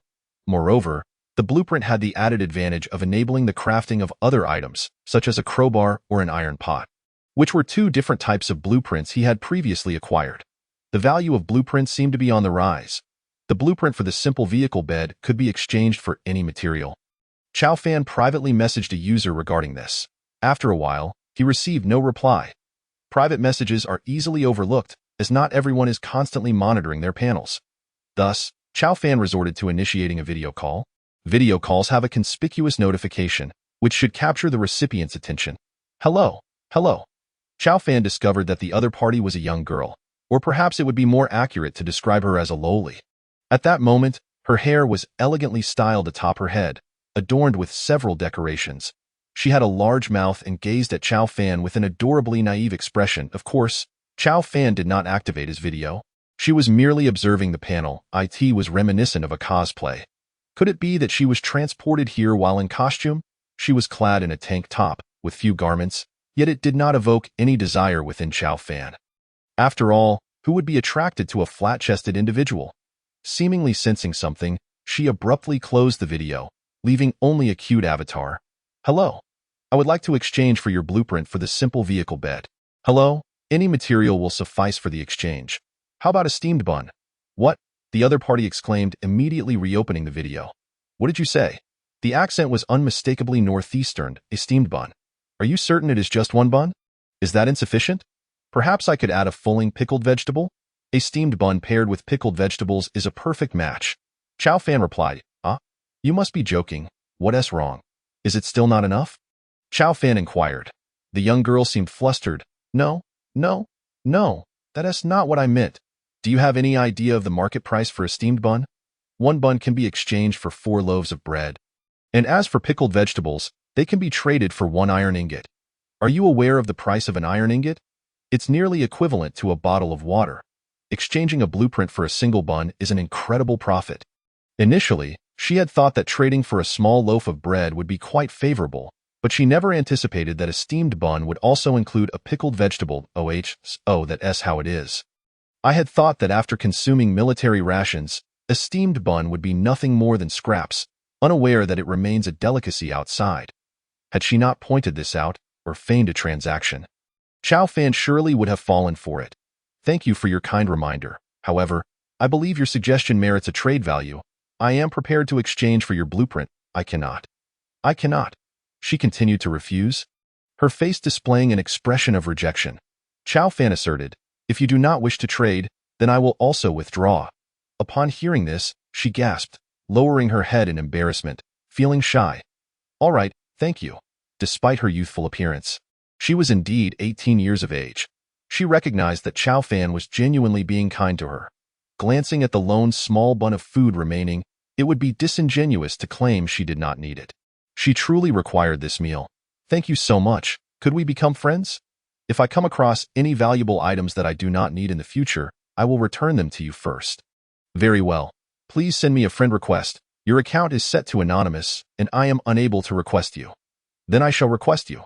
Chow Fan clicked on her avatar and sent a friend request. Instantly, the friends list illuminated with her avatar. Her name was Tang Xiao. The request was accepted. Chow Fan initiated the trade, placing the vacuum-sealed steamed bun and the fulling pickled vegetable on the table. Once the transaction was completed, Tang Xiao still seemed incredulous. Someone truly exchanged a useless blueprint for a bun and pickled vegetables? As she held the vacuum-packed bun, she felt overwhelmed with gratitude. Thank you so much. I must cherish this packet of pickled vegetables. It will replenish salt, which is a consensus among those in the global chat. During the day, moisture evaporates, and salt will also be lost. Without salt, one becomes bloated and fatigued. And without energy, one cannot travel for long periods. It becomes even more challenging to locate resource chests. Without resources, one will further lose salt, creating a vicious cycle. Thank you. Chow Fan ended the video call. Was this his first friend? However, it seemed she was not faring well. Only he, at present, did not lack food. Reclining in his vehicle, he now sought a single iron ingot and 2 wooden planks. Where could he find wood? Chow Fan examined the trading post and discovered someone selling wooden planks for just 1 small bun. Wait, where did they acquire that wood? Chow Fan pondered for a moment. Could it be that wooden chests yield wood? Wooden chests? He sensed he had stumbled upon a key insight. Focusing on the wooden chest, he examined the disassemble button on the panel. Disassemble. Instantly, the wooden chest transformed into 2 wooden planks. Chow Fan then glanced at the gasoline barrels, which were made of metal. Disassemble. 3 gasoline barrels promptly vanished, replaced by a single iron ingot. Just then, Zhao Kura requested a video call. Chow Fan, I have discovered something. Chapter 8. Discovery of disassembly. What is it? Chow Fan was still reveling in his recent joy. He had not anticipated such a function existed. These materials could indeed be disassembled. Wooden boxes can yield wooden planks, and iron barrels can yield iron ingots. The individual who sold him 10 barrels of gasoline for a single bun must be feeling utterly distraught. That was at least 3 iron ingots. Chow Fan, I have made a significant discovery. I found that 10 empty bottles can be disassembled into 1 plastic. Disassemble? Yes. At that moment, Zhao Kura was seated on the pavement, with her discarded clothing beneath her. Wait a moment. How did you acquire 10 empty bottles? Quite easily. I exchanged a tenth of a small bun for them, receiving 2 empty bottles in return. Thus, I was able to obtain 2 pieces of plastic. Chow Fan, do not blame me for not warning you. If you currently have resources at hand, you should consider trading. At the very least, you might acquire some materials, though it may be somewhat tedious, as it requires conversing with others. After all, no one is likely to offer empty bottles. And the trading post does not support transactions for tenths of a small bun. Chow Fan nodded in acknowledgement. Zhao Kura promptly ended the call, likely eager to privately negotiate trades. After pondering for a moment, he decided against it. It seemed overly complicated and would consume energy. Furthermore, it would not be long before someone else realized the potential of disassembly. The function of disassembling would certainly be explored by others. Chow Fan chuckled as he recalled how he had exchanged several small buns for a considerable amount of gasoline. Along with the gasoline barrels, it was indeed a stroke of fortune. To think that these 3 gasoline barrels were equivalent to 1 iron ingot. It felt akin to obtaining something for nothing. The value of the small buns had been recovered. Chow Fan began crafting the simple vehicle bed from the blueprint, only to be met with a notification indicating insufficient space. After a moment of contemplation, he glanced at the rear seats. Opening the modification panel, he thought, if items can be disassembled, could the items in the vehicle also be disassembled? Sure enough, he discovered the disassemble function among them. Clicking on the rear seats, he selected disassemble. The rear seats disintegrated, yielding 2 iron ingots and 2 fabric materials before him. What a joke! Only 2 iron ingots and 2 fabric materials from that? Chow Fan shook his head, choosing not to dwell on it, and proceeded with the crafting. A flash of light illuminated the space as the blueprint vanished, and a bed measuring 2 meters in length and 1.5 meters in width appeared in the vehicle. Certainly, it was quite simple. The bed consisted merely of wooden planks, with iron legs for support. Chow Fan reclined atop it, gazing at the global chat window. As expected, 10 minutes later, someone in the global chat announced this discovery. Empty bottles had become a sought-after commodity. Zhao Kura sent a private message. Taking into account the costs, I only made a profit of 10 plastics. But even 10 plastics are sufficient for me to exchange for some supplies. Congratulations to you. Zhao Kura managed to acquire 10 plastics, which can be exchanged for a considerable amount of food. At the current rate, it could at least procure 10 bottles of water or 10 steamed buns, enough to sustain one for 3 days. Quite commendable. Of course, it pales in comparison to Chow Fan's achievements. Early the next morning, Chow Fan awoke early. He had slept rather well. At least he had a bed. He started his vehicle and drove for several kilometers, discovering a treasure chest. It was a bronze chest containing metal ingots 1, plastic 1, iron ingots 1, gasoline 10 liters 1. It was a resource box, nothing particularly special, so he casually tossed the materials into the trunk. The trunk was somewhat cramped due to the bed occupying much of the space. Chow Fan dismantled the remaining boxes, obtaining wood 1 bronze 2. As for the venomous snakes box, It was best left untouched. That creature posed a danger and should not be dismantled. The remaining supplies were stored in a single box, making it quite crowded. After having a meal, Chow Fan heard the sound of a broadcast. The sun was gradually rising, bringing back the previous sweltering heat. The first challenge of the Brave Path is now open. Challenge the Desert Track. The desert is a forbidden land for survivors, rife with deadly peril. You must complete the challenge, though you may opt out. Crisis and opportunity coexist. This Brave Path challenge is in dual mode. You may team up with anyone in the area. Those who do not form teams will be randomly paired. Conditions for clearing: 1. Find the exit to clear the challenge. 2.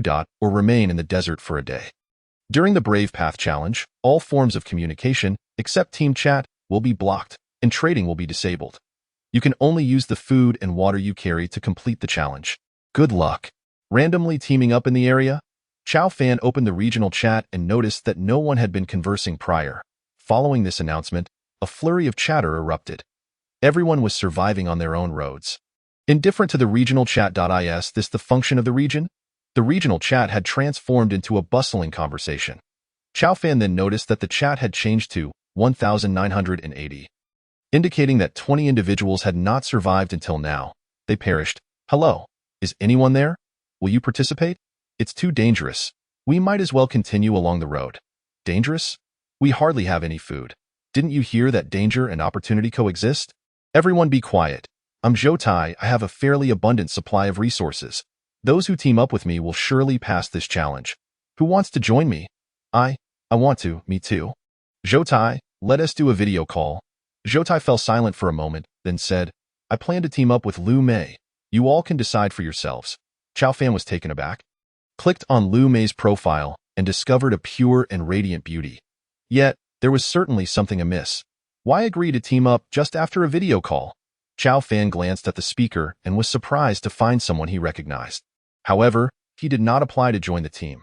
Meanwhile, the global chat had begun to flood with messages. Everyone was discussing whether to participate. This meant he had at least 6 hours of forewarning regarding the crisis. Crisis and opportunity coexist. Since the broadcast mentioned this, there must be good things at stake. Chow Fan could sense the danger. He was confident about this challenge. A prompt appeared before Chow Fan. Will you participate? Yes. Countdown 10. Chow Fan, are you ready to join? At that moment, Zhao sent a private message. Go ahead and participate. Just be careful. I don't plan to join. I see. Chow Fan nodded. The broadcast mentioned this was the first challenge. Surely there would be a second and third. And since this challenge was in the desert, with the outside weather being scorching, water was scarce, I planned to observe the first challenge's situation first. Indeed, Zhao was right to consider this. Only someone like Chow Fan, who felt confident, would take such a risk. Upon reopening his eyes, Chow Fan found himself in a desolate desert, with yellow sand beneath his feet. Chow Fan, turning around, he saw someone. Chapter 9. The Brave Challenge, Encountering an Old Acquaintance. Tang Tian. Tang Tian stood with her hands on her hips, eyeing Chow Fan. Tang Tian was his classmate and the recognized school beauty. Chow Fan, I order you to protect me. With her hands on her hips, Tang Tian glared at Chow Fan. Typically, Chow Fan and Tang Tian had no relation whatsoever, hardly exchanging words. Chow Fan was never interested in this school beauty. Others fervently pursued her, while Chow Fan merely observed. Today, who fell in love with whom, who sent love letters, or who fought for Tang Tian, etc. He recalled that Tang Tian had recently found a boyfriend. Apparently the son of a tycoon from Jianghai City. Unexpectedly, they ended up being randomly matched together. Young lady, are you not aware of the situation? What time is it to still be throwing a fit? Today, Tang Tian was as dark as coal. She bore no resemblance to her former beauty. You now look like a piece of charcoal. Don't think you're still in school. With that, Chow Fan hopped into his vehicle and sped off. Chow Fan, at that moment, Tang Tian discovered that Chow Fan was actually driving a van. Chow Fan, come back. I command you to return. Tang Tian's plight was of no concern to him. He absolutely would not let her into the vehicle. What a joke, taking someone with a spoiled attitude into danger. Who knows how one would perish in such a scenario? Chow Fan glanced at the van and noticed that the gasoline he had previously placed in the trading post had been transferred to the vehicle. It seemed that all items from the trading post would be loaded into the vehicle. In this scorching heat, would the gasoline explode? Chow Fan felt a twinge of concern. Ding! Ahead lies quicksand. Passage is impossible. Hearing the announcement, Chow Fan quickly altered his route. Observing the vast expanse of sand, Chow Fan was utterly baffled. Where could he possibly go? There were no signposts in sight. Finding an exit? Was it truly possible to locate one amidst the endless yellow sand? Could the actual condition for clearing the challenge be to survive here for a day? Chow Fan checked his supplies. He still had 16 bottles of water and 10 bottles of soda. He opened a bottle of soda and drank it down in one go. This is it. If all else fails, I'll survive for a day, and I can still clear the challenge. Chow Fan drove forward. Suddenly, he looked up to find two suns in the sky, one large, one small. What is this? Two suns cannot appear in the sky unless one is a mirage, a mirage. Is there a mirage in this desert? Chow Fan steered towards the smaller sun, which was clearly a mirage reflecting the light. Perhaps the mirage is a signpost. After driving for about an hour and covering approximately 20 kilometers, he realized that this was a desert, not a highway. The Wuling Hongguang is impressive, but it cannot operate at full throttle. Another hour passed, and the desert terrain changed. It became somewhat dark, no longer the pure yellow. Chow Fan stepped out of the vehicle to touch the sand. Water! Is there moisture in the sand? Just then, a shadow appeared not far from Chow Fan. It was an oasis. There's an oasis nearby?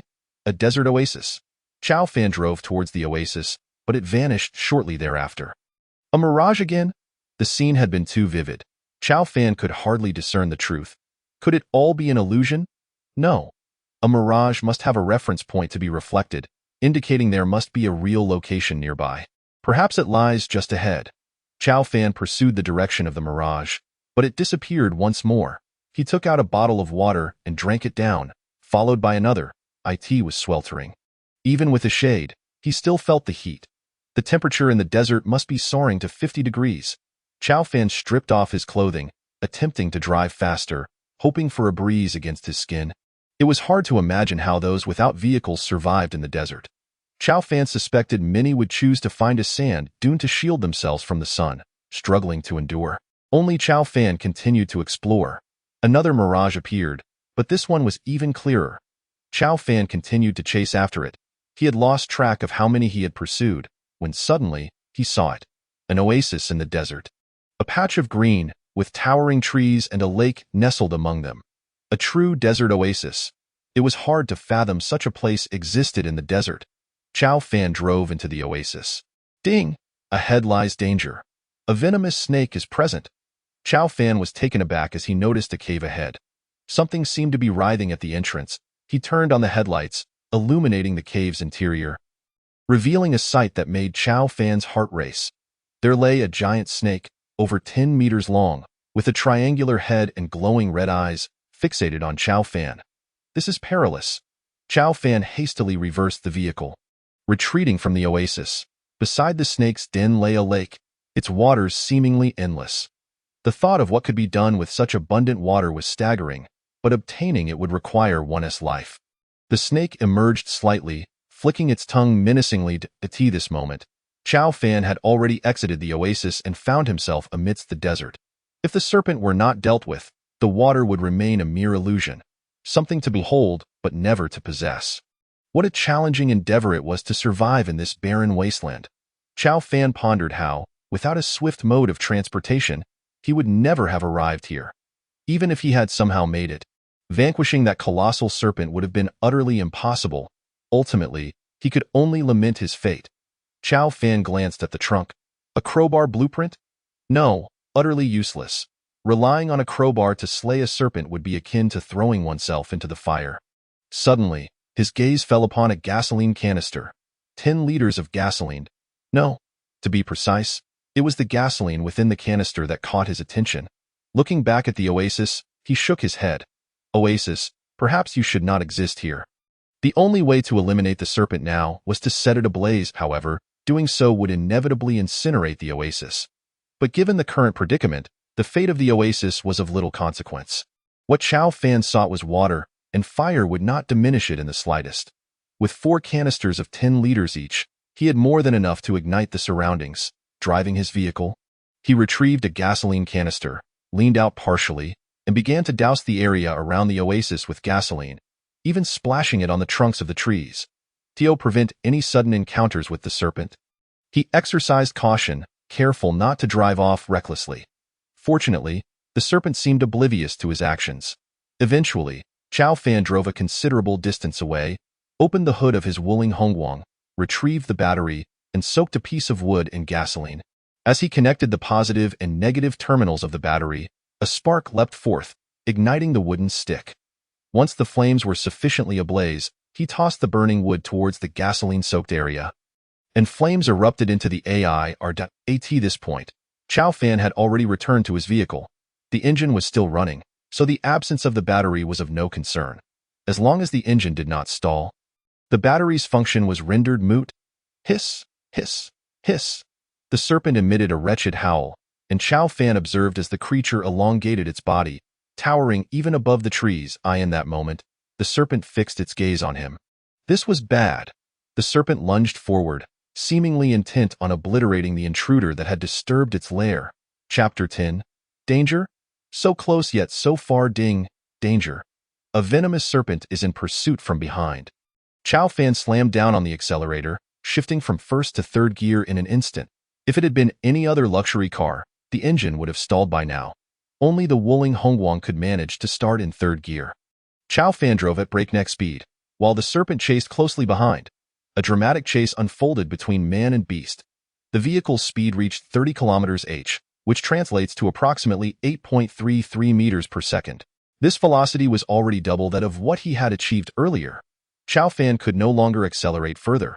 Although fourth gear was faster, third gear provided greater torque. It was not simply a matter of higher gears being better. Third gear was the most appropriate choice for the situation. Chao Fan understood that shifting to fourth gear would likely lead to spinning wheels in the sand, a counterproductive move. Despite his desire to hasten, this was the fastest he could go. The accelerator was pressed to the floor. The serpent continued its pursuit, and Chao Fan estimated that they were merely 20 meters apart. He could see the serpent twisting its body, approaching his vehicle with an uncanny arc. The sight of that enormous serpent, stretching over 10 meters, filled him with dread at the thought of being caught. Surely, the vehicle would be crushed. Moreover, the serpent's speed was increasing. Chao Fan had no idea what would happen if the serpent caught up with him. Death was an absolute certainty. Danger. A venomous serpent is in pursuit from behind. Danger. A venomous serpent is in pursuit from behind. Only when Chao Fan reached his utmost speed did he dare to glance back. The serpent's speed.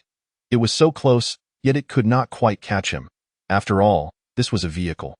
A minivan, and a legendary one at that. A serpent, at the end of the day, was merely a creature. Could it truly outrun the pinnacle of human ingenuity encapsulated in mechanical form? Chao Fan looked in the rearview mirror, nearly able to discern the serpent's scales and the contours of its head. Just then, he abruptly halted the vehicle. The serpent had come to a standstill. Ding! Crisis averted. Chao Fan listened to the notification, hardly able to believe it. Had the serpent perished? He stepped out of the vehicle and beheld the serpent still writhing, albeit aimlessly, devoid of any rhythm. Knowing that even a dead serpent could instinctively strike, Chao Fan retreated into the vehicle, understanding that should it bite, it would only sink its fangs into the metal exterior. Opening his character panel, he discovered the serpent's description. Millennium Serpent. This is a millennium-old serpent, having survived for nearly 1,000 years, highly venomous, and now deceased. After a moment of contemplation, he realized that waiting for the serpent to completely expire would take too long. Thus, he directly clicked on the option to decompose it. In an instant, the serpent's form vanished, replaced by over 100 pieces of serpent meat. Millennium Serpent Meat. This is the flesh of the Millennium Serpent post-mortem, edible, and one portion can sustain a day's energy expenditure. Fortunately, decomposition was possible. Otherwise, waiting for the serpent to fully die would have taken several days. Chao Fan exited the vehicle and suddenly, a line of text appeared before him. Essence of Millennium Serpent Meat. This is the essence of the Millennium Serpent Meat. Consumable, and will permanently increase all attributes by 1 point. He picked up the essence, resembling a serpent gallbladder. Could it truly enhance attributes? This was likely the first item capable of augmenting attributes he had encountered. Placing it in his mouth, he found the flavor agreeable, lacking any fishy taste, only a faint sweetness. Instantly, he felt a surge of strength, invigorated.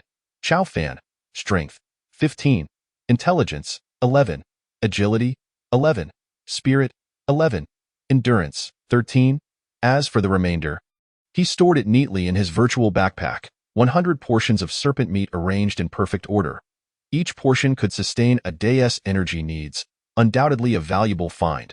With this 100 portions of serpent meat, he could feasibly last 3 months.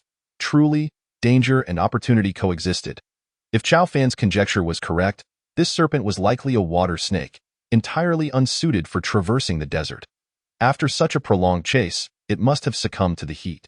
Coupled with the previous fire, the serpent had undoubtedly sustained grievous injuries, leading to its sudden demise. Chao Fan shook his head. Had it not been for his Wuling Hongguang, he would surely have met a grim fate. He drove back to the oasis, where the flames still raged.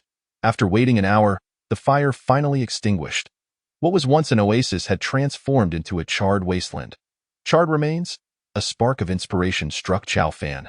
Perhaps he could collect the charcoal produced from the burnt trees, decompose. Indeed, the trees were transformed into charcoal. Chao Fan had now harvested 300 units of charcoal. This charcoal might prove useful in the future. Approaching the largest tree, he noticed a green shoot emerging from the charred trunk. To his surprise, even after burning the oasis, new green shoots had begun to sprout. Wildfires cannot consume all. The spring breeze brings forth new life. This phrase came to Chao Fan's mind. Perhaps soon, this place would bloom anew as a vibrant oasis. Ultimately, he chose not to decompose this tree. As he drove, Chao Fan turned on his headlights, illuminating the interior. Where he discovered numerous animal carcasses, it seemed the serpent had thrived by luring others into the oasis. At that moment, he spotted an object. Was it a booklet? How could there be a booklet here? Approaching, he opened it. I am Guard A sentry from Shushi Village. I was tasked with searching for water sources and discovered the oasis, but I encountered a terrifying giant serpent in a cave. I also found a blueprint that could gather water resources in the desert. To obtain the blueprint, one must slay this serpent. It is far too powerful. Even if I return, I cannot find enough manpower to defeat it. I can only take the risk if I fail. And you are reading this diary? It means you have slain the giant serpent. If you possess a kind heart, please take the blueprint back to Shushi Village. Guard A is immensely grateful. It turned out not to be a book, but a diary. It seemed the diary's author, Guard A, had attempted to challenge the giant serpent, but had failed. Given the serpent's formidable nature, without a special method like fire, Chao Fan would have been equally powerless against it.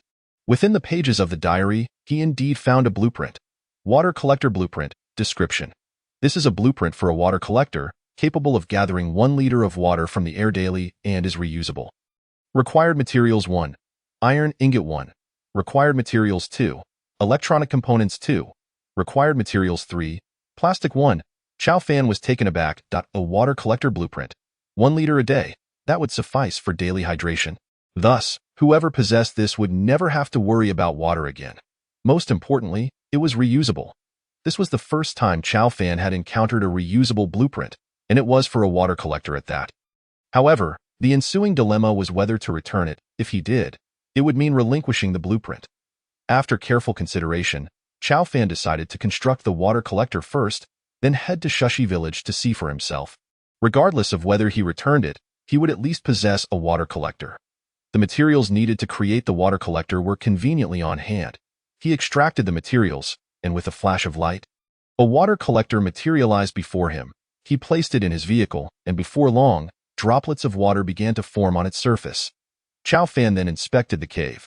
Aside from some skeletal remains, there was nothing else of interest. As for Guard A, he likely met a grim fate, reduced to mere bones. Before leaving, Chao Fan washed the gasoline canister and filled 7 large barrels with water from the lake. Feeling thoroughly satisfied, each barrel held 10 liters of water.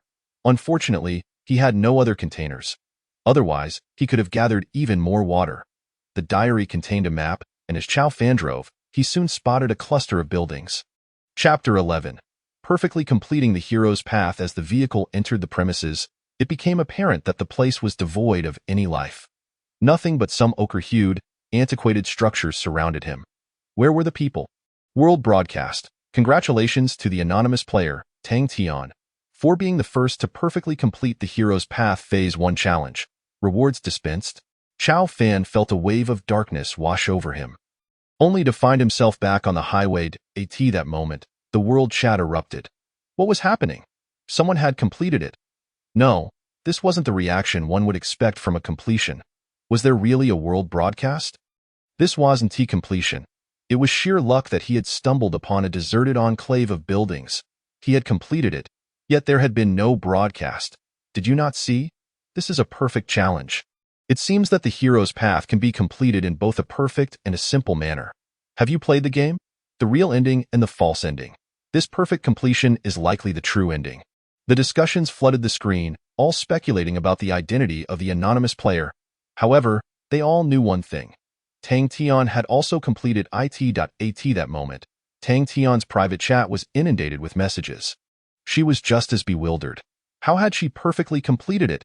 Moreover, she had been rewarded with a water collector that could gather 1 liter of water daily. After Chow Fan had departed, she had hidden away, relying on the meager water supply she had left, hoping to survive for just 1 more day. She had cursed Chow Fan for this predicament, yet now, reflecting on it, she realized it was Chow Fan. The hidden player was Chow Fan. He had achieved a perfect completion. She had no choice but to accept this reality. Chow Fan, observing the messages, noticed numerous individuals attempting to reach out to Tang Tian. He was not keen on revealing his perfect completion of the hero's path. He sent a request for a video chat. Tang Tian, upon seeing the request, was taken aback. Chow Fan, the very same who had perfectly completed the hero's path. A former classmate wishing to video chat with her. She quickly clicked to accept. Chow Fan. Chow Fan chuckled at her reaction and activated his camera. What is the matter, young lady? Chow Fan, how could I dare act spoiled in front of you? Is it really you, Chow Fan? Chow Fan pointed to his van. What? Is there any doubt? Tang Tian was momentarily stunned. It truly was Chow Fan who had perfectly completed the challenge. This was problematic. She had previously looked down upon him, treating him as a mere bumpkin.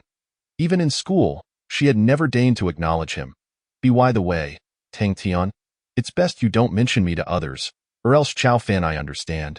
Listening to her, Chow Fan nodded. By the way, I received a water collector. What did you get? Chow Fan ignored her and abruptly ended the call. As a player who has perfectly completed the hero's path, you may set a pseudonym. Please do so within 10 minutes.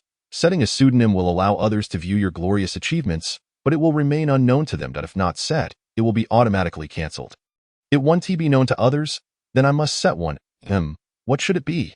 The Condor Hero, Guojing, Chen Beixian, Potato. These were the only characters Chow Fan could recall. You don't need to fret. ILL just set this one. Setting successful. Congratulations to the anonymous player who perfectly completed the hero's path for setting a pseudonym. Your chosen name will be permanently displayed on the hero's path leaderboard. Suddenly, a leaderboard appeared on the character interface, showcasing the first phase hero's path completers. You don't need to fret, stood proudly at the top. The onlookers fell into deep contemplation upon seeing the name. Yet, they begrudgingly praised it, for who knew what benefits a big shot might bestow upon them. What a splendid name. Indeed impressive. A name befitting a big shot. You don't need to fret. How melodious. Tang Tian pondered the name, wondering if it was a subtle hint not to overthink. Meanwhile, Zhou Tai had also traversed the hero's path, albeit with great difficulty. Had it not been for his fortunate circumstances, he would have been stuck inside the entire day. Navigating with his off-road bicycle, Lu Mei, how do you feel? Was the reward bountiful? Was it exhilarating? Exhilarating, absolutely thrilling, Lu Mei replied, sending a voice message. This perfect completion is truly remarkable. Next time, I must achieve a perfect completion too. I just wonder who did it. It can't be that difficult. Mostly I just want to finish quickly. Zhou Tai spoke earnestly. Lu Mei sent a voice note. Zhou Tai, take me with you next time. Don't worry, I won't let you miss out. Her words elicited a sly chuckle from Zhou Tai. All right, that's all I needed to hear. Zhao Ku also sent a private message. By the way, how did you complete it? How did you know I completed it? Chow Fan initially thought she knew about his perfect challenge completion. If you didn't complete it, how did you get out? Those who entered are still marked as undertaking the hero's path challenge. So that's how it is. Chow Fan was relieved. She hadn't figured out his perfect completion. He hadn't meant to say too much. The simple completion was merely finding the sand and stone village, while the perfect completion required discovering the diary and then heading to the sand and stone village. Of course, if Chow Fan had blacked out the map, he wouldn't have been able to achieve a perfect completion now. Chow Fan speculated about the fate of those who had reached the sand and stone village. They either perished due to lack of water or departed. Before leaving, he had spotted a dry well. The well had run dry. The guard had perished long ago, and it was unsurprising that such an ending had come to pass. The completion condition was simply to find the sand and stone village. Chow Fan hadn't lied. It was about finding the diary before heading to the sand and stone village. It was a different matter altogether. Sand and stone village? Really? But I just checked the world chat, and it seems no one referred to that place as the Sand and Stone Village. How did you know? Oh, so no one knew that it was called the Sand and Stone Village? I just made it up. It's just sand and stones, so why not call it the Sand and Stone Village? Zhao Kuer seemed to agree with this explanation. Chow Fan glanced at the ring in his hand. Hero's Ring. A ring awarded to the hero who perfectly completed the first phase of the hero's path. Additional ability. Double strength for 10 seconds. Usable once every 24 hours. This is a reward for completing the perfect level of the hero's path. Doubling his strength for 10 seconds, Chow Fan had already consumed the essence of 1,000-year snake meat, increasing his strength by 1 point to a total of 15 points. If he utilized the Hero's Ring's ability, his strength would soar to a terrifying 30 points. This would mean he could unleash 3 times the strength of an average human, who typically possesses only 10 strength points. After a day had passed, many emerged, indicating that numerous players had opted to wait out the day as their method of completion. The pervasive sandstorm made it too perilous. Thus, waiting it out was the most prudent approach. The aftereffects of the hero's path were still unfolding. Many began discussing how to achieve a perfect completion. Chow Fan noticed no one was discussing the oasis. He understood that either many couldn't venture that far, failing to locate the oasis, or those who did find it perished. Now, only Chow Fan knew the truth. After learning of Chow Fan's perfect completion, Tang Tian frequently messaged him. Chow Fan, are you there? What are you doing? Have you eaten? Chapter 12. 1,000-year snake meat. One meal lasts a day. The simple inquiry of have you eaten carried profound implications. After all, to ask such a question in this survival game indicated a benevolent spirit.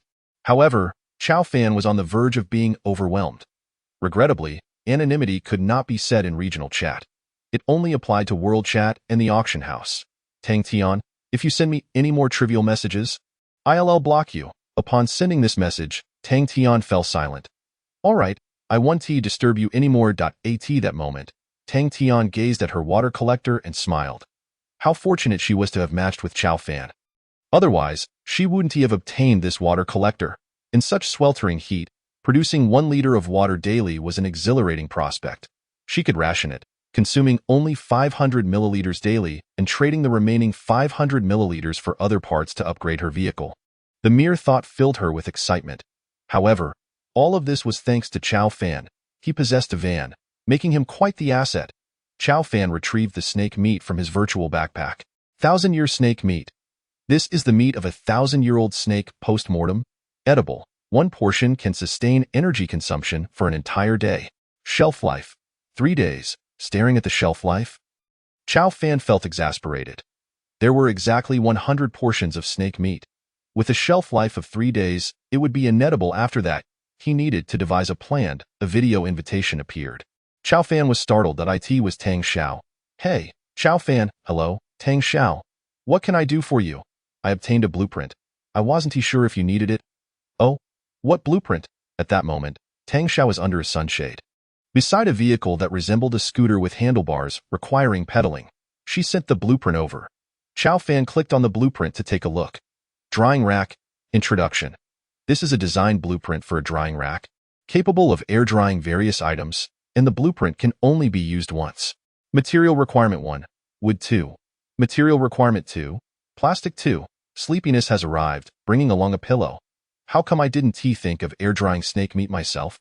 This way, the shelf life could be extended. This is precisely what Chow Fan needs right now. Tang Xiao, this item is useful to me. How much do you require in exchange? Just a small bun will suffice.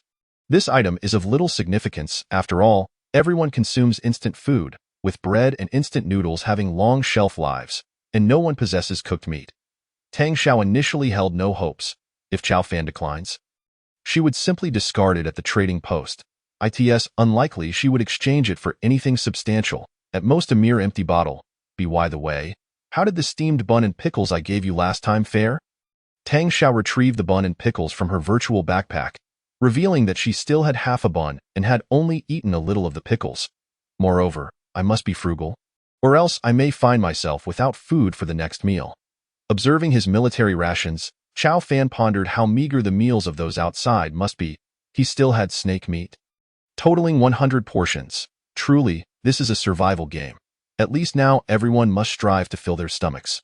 This blueprint may be useless to others, but it holds value for Chao Fan. He retrieved a bun and a pack of pickles from the vehicle. You may proceed with the trade. Excellent. Tang Xiao gazed in astonishment at the bun and pickles in the trading window. Brother Chao Fan, what is this? Oh, I just happened to find that blueprint useful. Ordinarily, one bun would suffice, but since I haven't eaten the pickles recently, I'll give them to you as well. Not eating them? What do you mean? What else could you be consuming? Surely, Chao Fan must have something tastier than this? That cannot be. That wouldn't be appropriate, Brother Chao Fan. There is nothing inappropriate about it. Chao Fan promptly clicked to confirm the trade. Tang Xiao was left astounded by the items exchanged. Brother Chao Fan truly that affluent? He just gives away such items? Brother Chao Fan, I'll come to you again next time I find something good and no need for formality. Chao Fan ended the video call, glancing at the blueprint in his hand. To craft this, plastic is required, of which he currently possessed none. However, Zhao Kuer should have some plastic. She had acquired 10 pieces previously. He directly messaged Zhao Kuer. Do you have any plastic? Yes, I have 2 pieces left. Could you spare one for me? Sure. What do you have to trade? A bun and pickles. Pickles? Where did you procure those? From opening boxes. Currently, Chao Fan had 8 buns and pickles, which he no longer intended to consume. Those are quite a rare commodity. Do you realize that in hot weather, the human body lacks salt? I'm aware. Pickles can be exchanged for 2 pieces of plastic. That's so? Chao Fan hadn't checked the trading post recently to know the current market. Zhao Kuer initiated a video call. Chao Fan accepted. This moment, Zhao Kuer was on a panoramic view. Chao Fan could see her surroundings. She still wore the same outfit, though she had rolled up the fabric around her waist, exposing her midriff point. One must admit, Zhao Kuer had an impressively slender waist, with beads of perspiration glistening upon it. Chao Fan, you haven't struck it rich, have you? Zhao Kuer inquired. Whether intentional or not, she occasionally flicked her clothing, revealing a glimpse of the alabaster beneath. Temptation, undoubtedly a form of seduction. Ahem, no, I merely completed the hero's journey, and there are always some rewards. I rewarded myself with some food, though. Indeed, I've heard that the rewards for completing the hero's journey are quite generous, including water and food. Some individuals receive 10 bottles of 1-liter water. 10 bottles of 1-liter water? That is indeed quite a bounty. What good is it, though? You haven't accounted for the consumption inside. Many people spend a day there, depleting a substantial amount of water. Some nearly perished from thirst. Thankfully, I didn't go. Otherwise, I wouldn't even know how I'd die. Chao Fan replied. Yes, it's perilous in there. Zhao Kuer nodded. Chao Fan noticed her vehicle had been modified. It now had wheels, albeit not rubber ones. Your vehicle? Zhao Kuer pointed to a wooden ox and horse nearby. Didn't I acquire 10 pieces of plastic earlier? I traded for some resources and made some modifications to add wheels. Otherwise, I'd still be bouncing around, and I certainly don't wish to experience that again. Very well. Chao Fan continued. 2 pieces of plastic for 1 bun and 1 pack of pickles. Is that agreeable? Completely agreeable. Chao Fan casually reached for the nearby supplies but inadvertently placed the snake meat atop the pile. Chao Fan, what is this? Only then did Chao Fan notice, hastily retrieving the snake meat. It is nothing, ding. Zhao Kuer has requested to add you as a friend. Huh? Why do you want to add me as a friend? Just for the sake of it. Zhao Kuer tossed her hair and remarked, this dreadful weather is unbearable. Zhao Kuer reached to remove her clothing, stopping halfway. I forgot I was still on video with you. Chao Fan was speechless. He was not foolish, clearly realizing she had seen the snake meat. Yet, Zhao Kuer did not address it directly. Previously, she had not requested to add him as a friend, but now she wished to. Chao Fan shook his head. After all, it was merely adding a friend, so he acquiesced. Chapter 13. The third day of exploration begins. Zhao Kuer's transformation. This time, Zhao Kuer did not abruptly end the video call, but instead engaged in casual conversation with Chao Fan. Chao Fan, how about we become video partners? You turn on your video, and I'll do the same. We can chat while exploring together. How does that sound? Zhao Kuer, I do not have the leisure for that. Very well. Zhao Kuer ended the video call. Chao Fan shook his head. She was probing into his privacy. If Zhao Kuer discovered he owned a van, that would be troublesome. Meanwhile, Zhao Kuer contemplated for a long while. This Chao Fan is indeed extraordinary. She was certain she had not misjudged him. From the initial exchange of treasure chests to him later producing 12 buns at once, sharing discoveries with her was likely to gather information about him. Now, she was astonished that he even possessed millennia-old snake meat. The key question remained. How did he acquire that snake meat? Zhao Kuer browsed the trading post, searched for snake meat, and found nothing. This Chao Fan is certainly not simple. It seems she must engage in more conversation with him in the future. Glancing at the bun and pickles in her possession, she decisively went to the trading post to exchange for other items. Chao Fan crafted the drying rack and placed the 100 portions of snake meat upon it. Under the blazing sun, he observed the snake meat drying at a visibly rapid pace. Millennia-old snake meat. This is the meat of a 1,000-year-old serpent after its demise.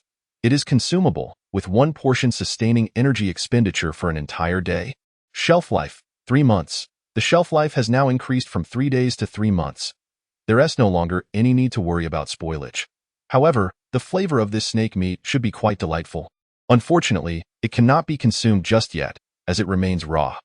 Chao Fan could indeed start a fire to cook, considering he still had 100 portions of charcoal in his virtual backpack. He glanced at the trading post and noted the absence of cooking stoves or similar items. This matter must be set aside for now. Ding, daily ability unlocked. Today's ability allows you to contract a pet, requiring consent from the prospective pet. Contracting a pet. This ability is indeed favorable, but at present, I seem to have encountered no living creatures aside from that snake, which certainly wouldn't he agree to be contracted, given that I destroyed its home. After some contemplation, this ability appears to hold little usefulness. The nationwide highway survival enters the 3rd day, commencing random exploration. You may discover various buildings along the highway. Entering them for exploration may yield resources, and individuals within the same area may encounter one another inside the buildings. Good luck. At this moment, everyone heard the broadcast. The world chat exploded with activity. Has it truly reached the 3rd day? Are there now items along the highway? Does that not imply greater danger?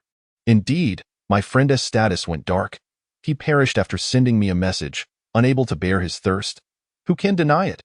My friend was bitten by an infected plague rat and succumbed almost immediately. Sigh. Now we must explore, and it will undoubtedly be even more perilous. Haha. I'm not afraid. Is there anything more terrifying than dying of thirst or hunger? At worst, it's just death. What a bold spirit. This statement drew a chorus of admiration from the crowd. Ha! I didn't expect such casual remarks would spark so much discussion. Behind the character panel stood a robust man.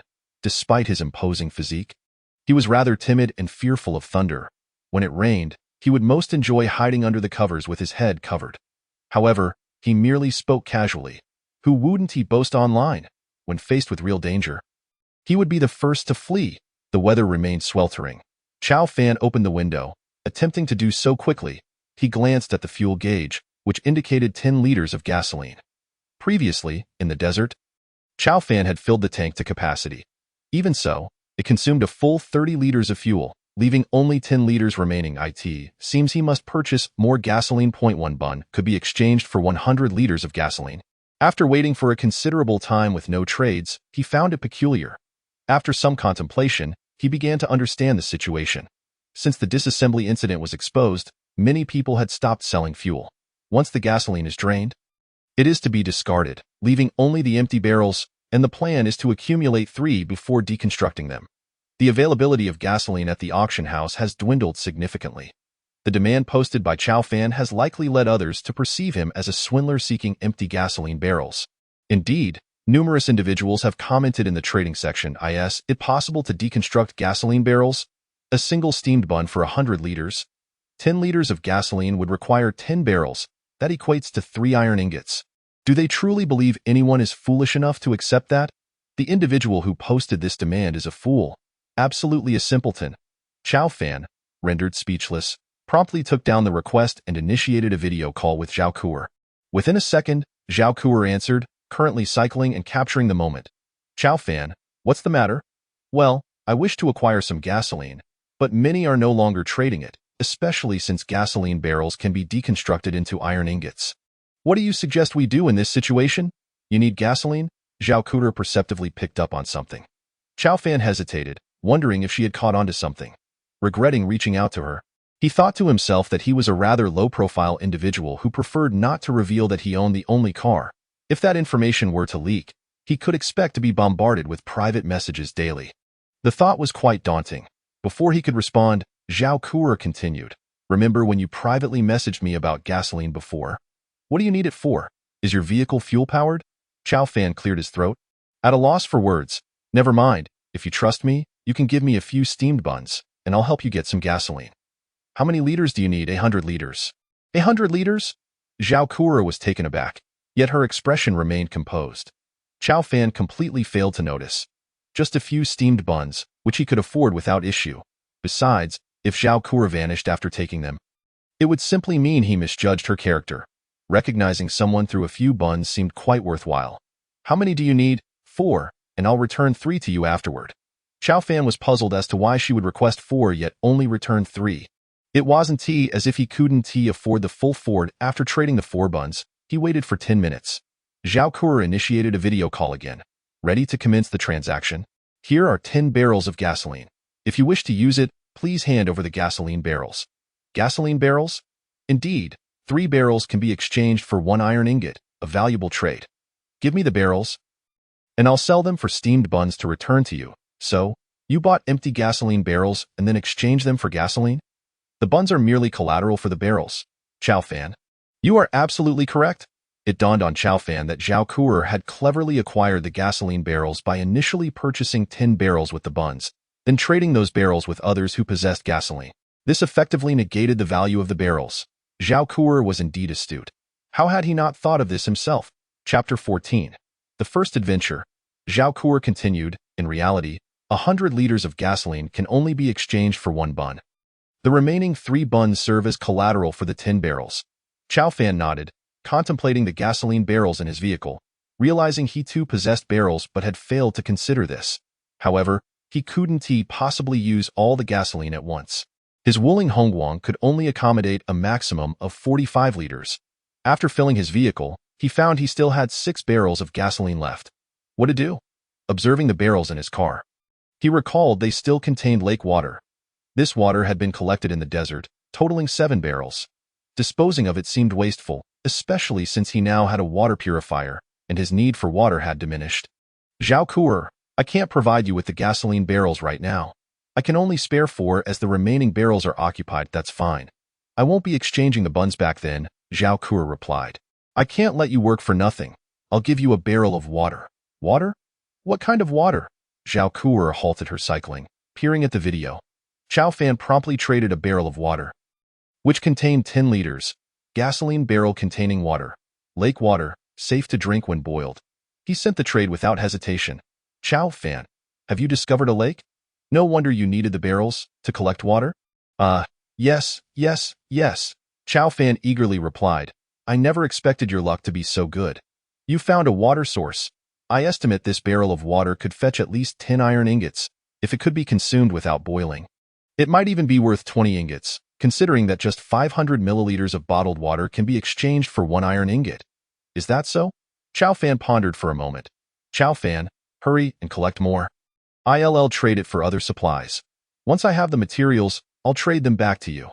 Rest assured, I won't take a single ingot from you. You're quite generous. Chao Fan shook his head. He only had 7 barrels. There was no lake. It was merely a matter of having water in the Brave Challenge. The issue was that no one knew there was water there. How could they possibly prepare barrels for collection? Zhao Kuo appeared excited.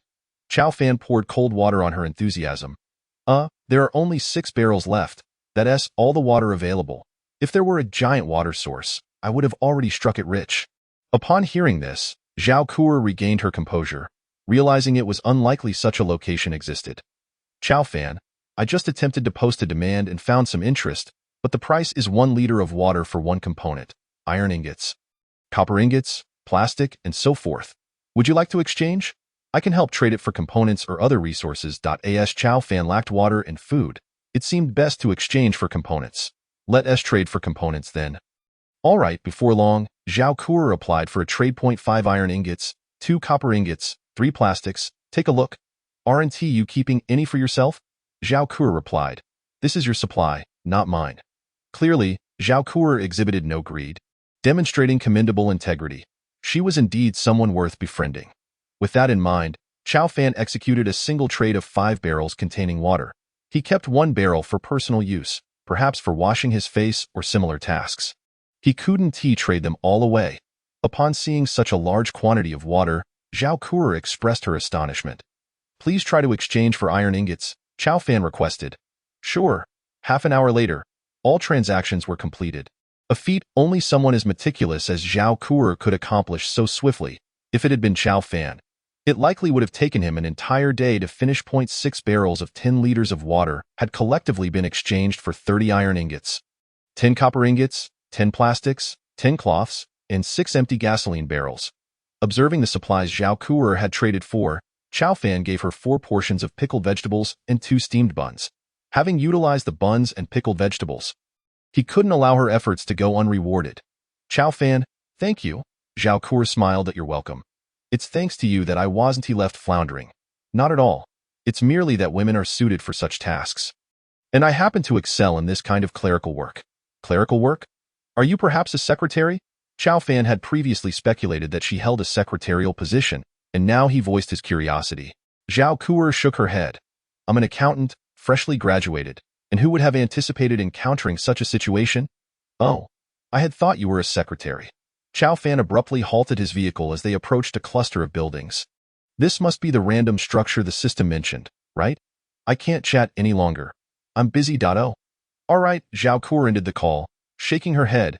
He truly is a mysterious individual. That moment, Chow Fan parked beneath the structure, contemplating whether he should enter. Logically, he had no shortage of supplies, and there was a chance of encountering danger inside. After some contemplation, he decided to proceed. Who knew what valuable items might lie within? Chow Fan fashioned a crowbar from 1 iron ingot. Armed with the crowbar, he felt emboldened. The building was vast, stretching several kilometers. It exuded a high-tech aura, with windows crafted from unknown materials. Approaching the side of the structure, he examined it closely. Opening his character panel, he attempted to deconstruct the main entrance. Unable to deconstruct, it seemed these structures could not be deconstructed. Perhaps only his personal items were eligible for deconstruction. Upon entering the building, he discovered a lengthy corridor lined with various rooms. Pushing open a door, he found a classroom filled with desks and chairs. The furniture appeared to be of excellent quality. Without hesitation, he loaded them into his virtual backpack. Fortunately, the chairs were foldable. He managed to gather a substantial stack, totaling 10 desks. Chow Fan then extracted one, opened the panel, and attempted to deconstruct it. The desks and chairs were promptly transformed into wooden blocks. How curious. Previously, I couldn't deconstruct, yet now I can. He pondered a possibility. The main entrance and walls formed a cohesive structure, and to deconstruct them separately, he would need to dismantle the door first. Otherwise, deconstruction was impossible. After trying to deconstruct the blackboard, he received a notification that it was also unable to be deconstructed. After using the crowbar to remove it, he clicked deconstruct again, and it transformed into wooden blocks. Just as he suspected as he surveyed the building, he mused that if he could excavate it, he could potentially obtain a wealth of resources. However, that was merely a fleeting thought.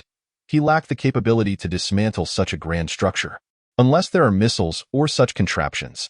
Chow Fan opened the world chat, eager to see if anyone had already discovered such a structure.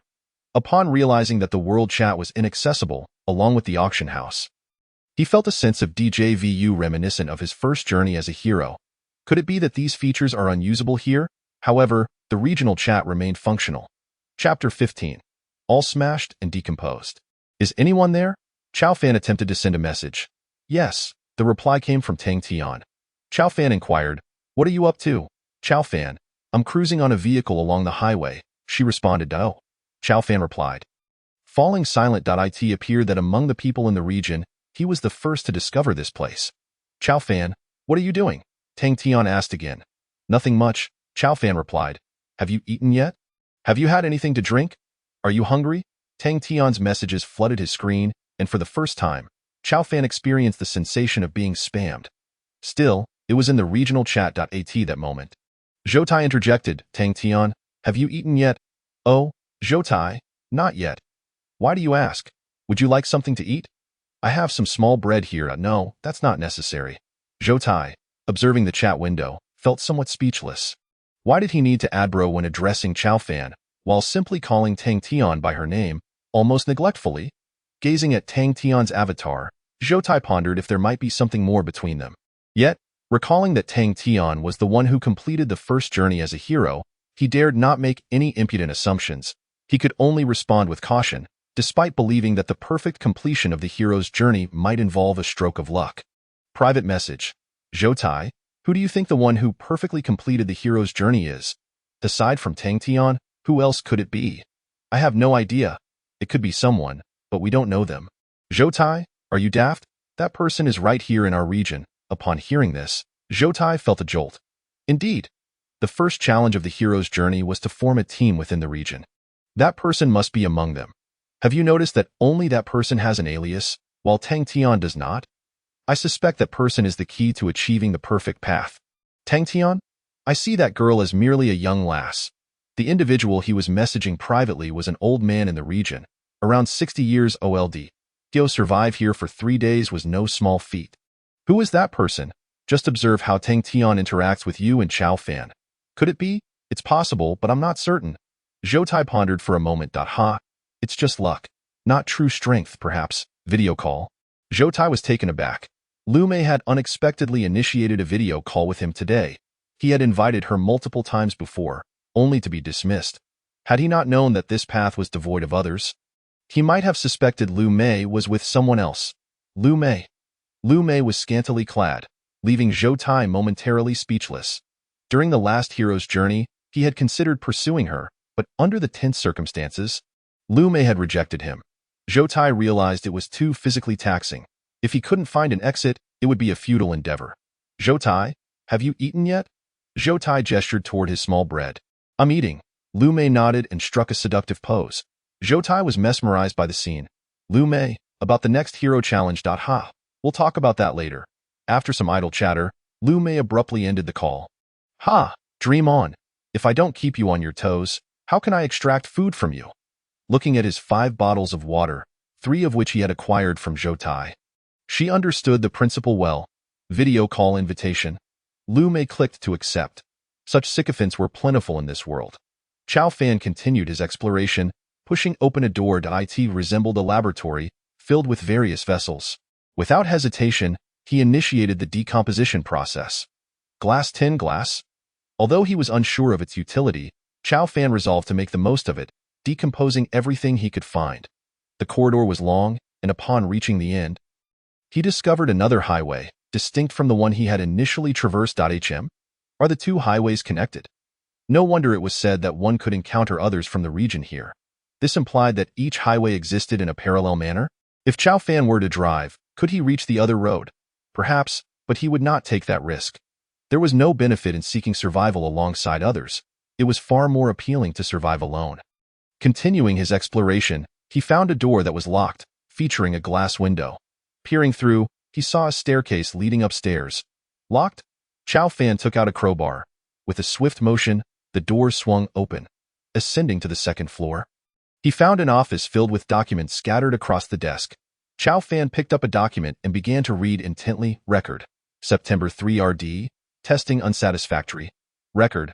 September 4 TH. Testing still unsatisfactory. A riot occurred, but it was suppressed. Record. September 10 TH. Testing successful, but side effects emerged, resulting in numerous byproducts. Record. September 28 TH. We must retreat. This place is no longer habitable. At the forefront of the document was a string of numbers. 12138.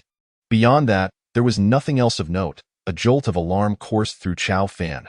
Riot? Suppression? Success? Retreat? These terms struck him with intensity. Could this place be some sort of laboratory conducting experiments? It seemed perilous. If only Chow Fan's danger perception abilities were still intact in this situation, he felt trapped. Surely others would discover this place too. He couldn't afford to wait for them to arrive and explore together. Shaking his head, he resolved to continue his exploration solo. He still possessed the hero's ring, which could unleash double strength for at least 10 seconds. He had no reason to retreat. At worst, if he encountered an insurmountable danger, he could simply flee. The greater the risk, the greater the reward. Surveying the area, aside from the desk filled with documents, there was little else to find. Yet, before leaving, he smashed all the windows around him. Not a single window in the entire building remained intact. Chow Fan acquired 500 glass materials. Having completed this, he exited the building, realizing there were no other materials left to decompose inside, unless he uprooted the entire structure. Once outside, Chow Fan fell into contemplation. If there was an experiment, there must be a laboratory. Where could it be? After some thought, he recalled a location. He began to circle the building and noticed something unusual on the lawn below. There was a path with grass growing on it, but this particular path bore no grass, instead paved with stones. Pausing at the stone path, Chow Fan stepped down and found it hollow, clearing away the weeds. He uncovered a screen with several buttons beneath. This must be a security access. After pondering for a moment, he input the numbers. 12138. With a click, the door swung open. Lifting the door, he discovered something amiss inside. A staircase descended below. An unknown underground city? Might there be imprisoned catgirls within, tormented daily? Chapter 16. Slime. Contracting a slime. Chow Fan realized he was overthinking.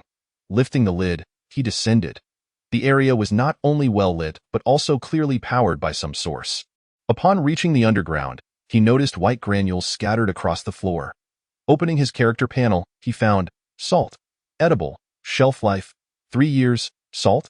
How curious that there would be salt in such a place. Just then, he looked up and noticed some dark shapes staring at him from a distance. What are those? They appeared to be glutinous blobs, each round and watching him intently. Slimes?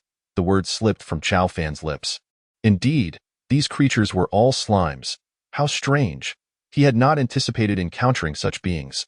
Could the experiments be related to these slimes? Each black slime had 2 white orbs that served as their eyes. Fixated on Chow Fan, after a moment's contemplation, he decided to initiate a contract. Ding. The other party refused. Ding. The other party refused. After several attempts, the slimes consistently rebuffed him. It seemed these slimes harbored ill intentions. Yet, why weren't they attacking? Chow Fan pondered deeply. Given the current circumstances, he could not afford to act recklessly. Who knew what else awaited him? Observing the salt on the ground, he suddenly understood. Was that it? Collecting the salt, he retrieved an empty bag from his virtual backpack. This bag was a military single-soldier ration pouch. Once filled, he hurled it towards the slimes. To his surprise, the slimes hastily retreated deeper into the area. Ha! Who would have thought slimes feared salt? Does the salt dehydrate them? Is the so-called suppression merely achieved by using salt against them? With the bag of salt in hand, Chow Fan continued his exploration deeper. Suddenly, he spotted a door nearby. The door bore the words storage room. Using his crowbar, he pried it open, revealing a trove of salt piled within. There were at least 10 bags of salt, all in snakeskin pouches. Such an abundance of salt? He had struck gold. Chow Fan stored the salt into his virtual backpack and continued to walk forward. Upon reaching the end of the path, he discovered a door beside him. Ajar? Peering inside, he found dozens of slimes surrounding him, their eyes fixed upon him. Among them was an exceptionally large slime. All the slimes were black, save for a machine in the center, housing a solitary green slime that remained utterly still. Its eyes closed in slumber. After pondering for a moment, Chow Fan surmised, this must be the successful experimental subject. However, due to certain side effects, it had spawned numerous aggressive black slimes, which likely prompted others to evacuate. With this in mind, he declared, "Let us form a contract." Ding. The entity was in a deep slumber and could not be contracted. Deep slumber? Chow Fan was acutely aware that he was no match for those slimes. His inaction was solely due to the salt in his possession. If he were to engage them, he might not stand a chance. Regrettably, he lacked water. If only he had some, he could create a saline solution that would surely intimidate them further. He glanced at the crowbar in his hand. Hint: Releasing the trapped slime may assist the host. Contemplating the suggestion, Chow Fan concurred. This particular slime appeared to be the kind capable of forming a contract. Activating the ring, he felt a surge of warmth as a powerful force coursed through him. He hurled the crowbar towards the glass container, which shattered with a resounding crash. The slimes immediately erupted into chaos. Swiftly, Chow Fan tore open a bag of salt, scattering it across their path. Upon contact, the slimes began to dissolve. Yet, the massive slime trampled over its diminishing brethren, lunging toward Chow Fan. "Sign the contract," he shouted. The green slime blinked in acknowledgement. Suddenly, Chow Fan sensed a stream of information flooding his mind. Was it the thoughts of that slime? This sensation was uncanny. As the enormous slime charged, Chow Fan attempted to retrieve another bag of salt, only to find that time had run out. The bags were too sturdy to tear open. He dashed toward the exit, only to realize that the black slimes had ceased their pursuit. Upon turning back, he beheld the green slime enveloping the gigantic black slime. It was hard to fathom how a single slime could grow so large. Before long, the black slime was completely dissolved, and the green slime shrank rapidly, appearing to let out a satisfied burp. Soon, it crawled along the wall towards Chow Fan, indicating its aversion to salt. The green slime hopped onto Chow Fan's shoulder, bouncing with excitement. Chow Fan sensed that the green slime harbored no ill intentions. Unlike its black counterparts, "Are you all right?" he inquired. The green slime responded with jubilant leaps. "Then I can rest easy," he replied. Having formed a contract, it was unlikely to harm him. Chow Fan glanced at the salt scattered on the ground, deciding against collecting it. Some of it had mixed with the slime's liquid, making separation difficult. He dismissed it, reassured by the fact that he still had 9 bags of salt remaining. Emerging from the underground, he returned to his vehicle, where the slime continued to bounce joyfully on his shoulder. "Since you enjoy jumping so much, I shall call you Tiao Tiao." The slime seemed to delight in its new name.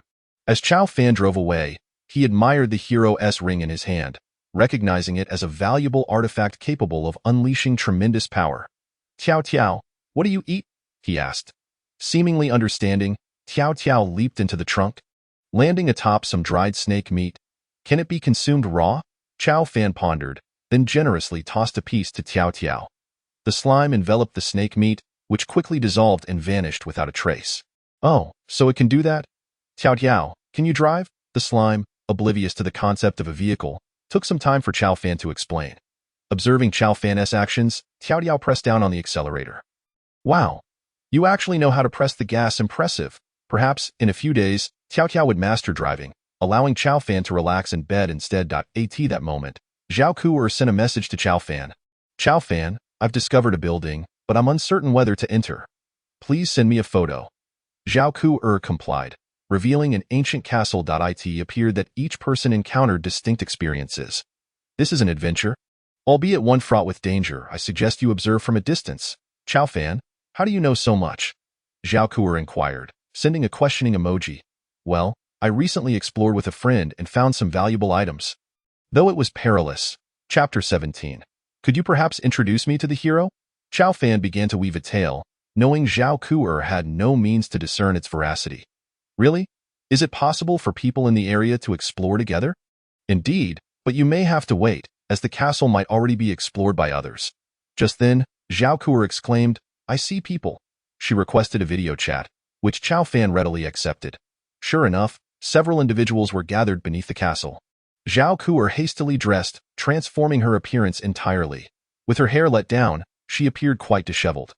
"Zhao Ku'er, what's going on? You wouldn't understand. A girl must protect herself while out." Chow Fan nodded thoughtfully, recalling that he had not activated his camera. By the way, just a friendly reminder. Once inside, you won't be able to use the world chat or marketplace. Only the regional chat. It's best to prepare some items in your virtual backpack. "Thank you for the reminder." Zhao Ku'er ventured forward, though there were 7 or 8 people present, which likely reduced the danger. After all, Zhao Ku'er now appeared as a scruffy woman.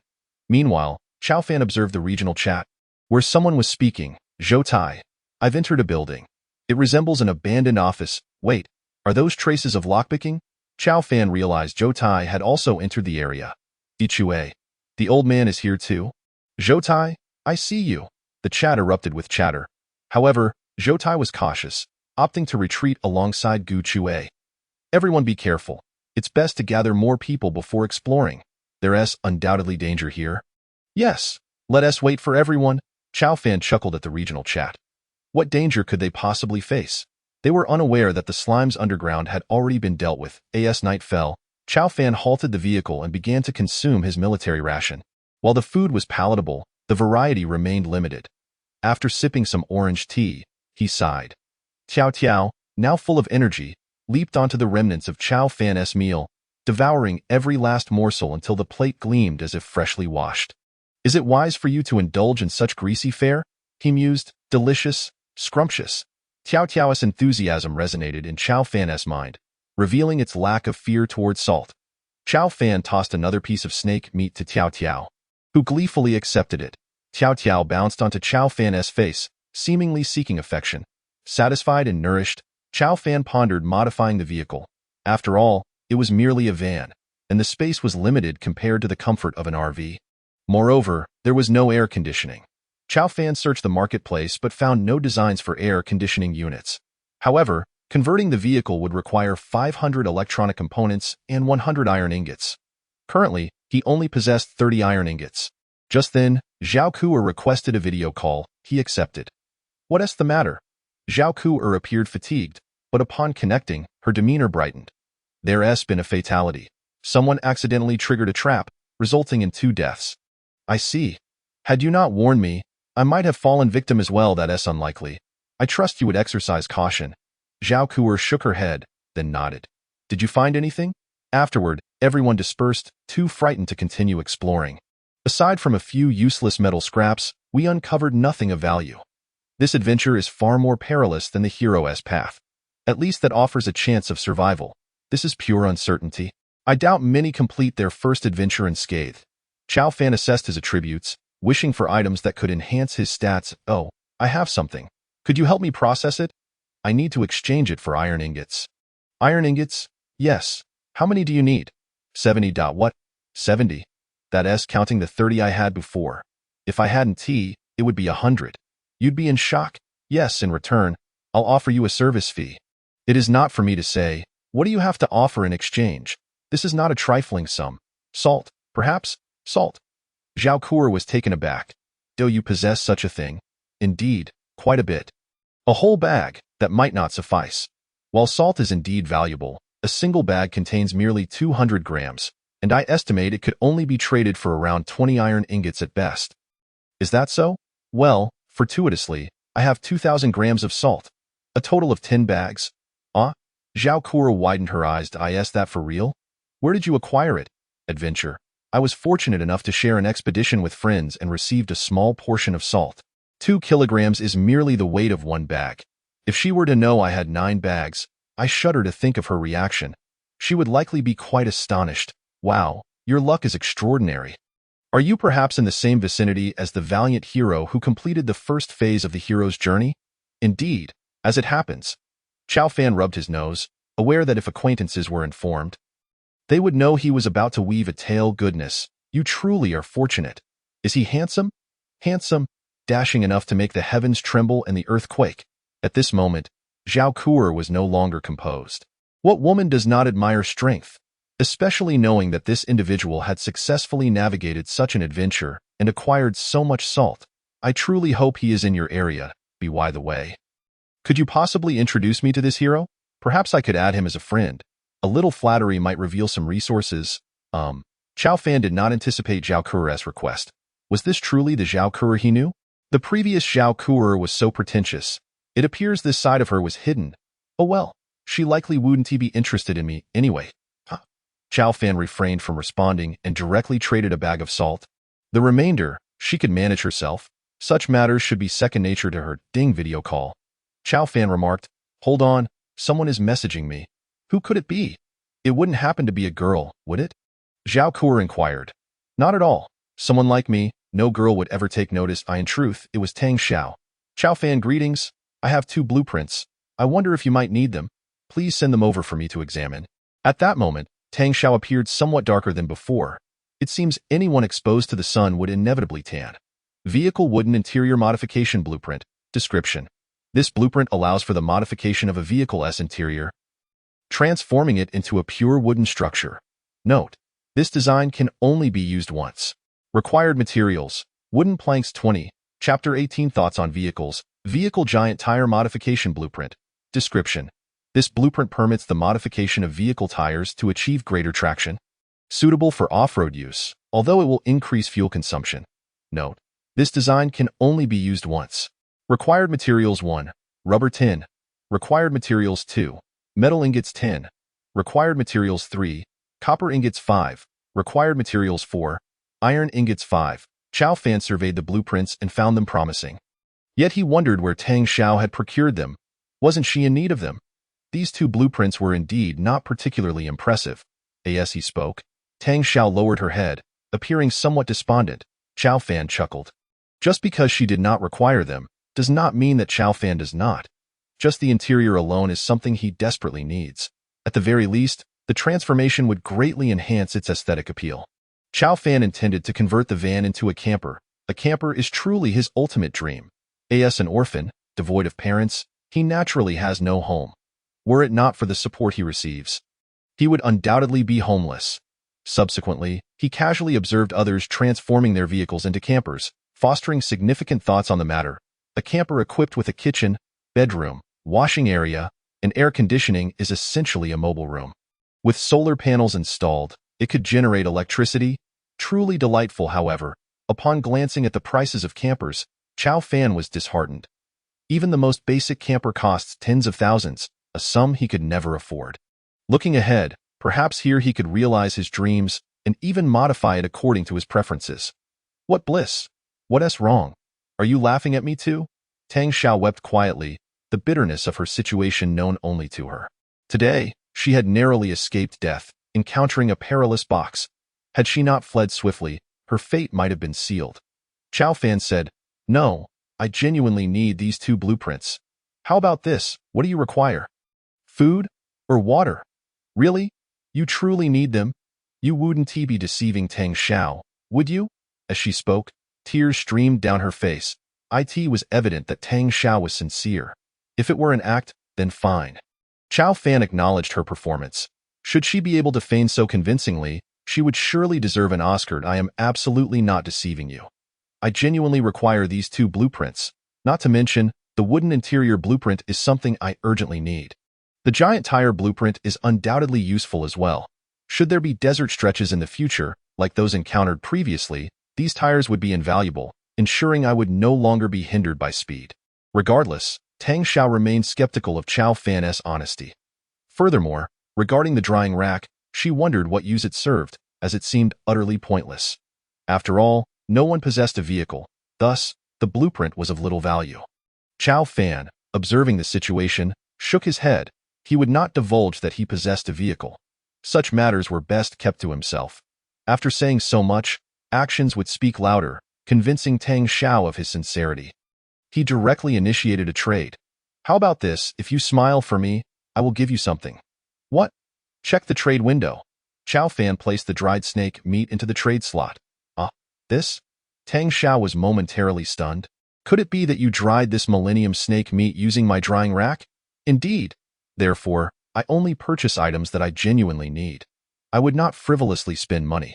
Besides, you and I are not in the same region. Nor do I seek anything from you. Why should I give you such valuable items?" Upon hearing this, Tang Xiao conceded. "Come on, give me a smile." "Ha!" Although the smile was rather forced. Chao Fan clicked to confirm the trade and submitted another request. "Come on, smile for me again, and I will give you another piece of snake meat." Brother Chao Fan. "No, that is too precious. I cannot accept that." Chao Fan shook his head and replied, "Fine, I will buy your blueprints for 5 pieces of snake meat. Is that acceptable? 5?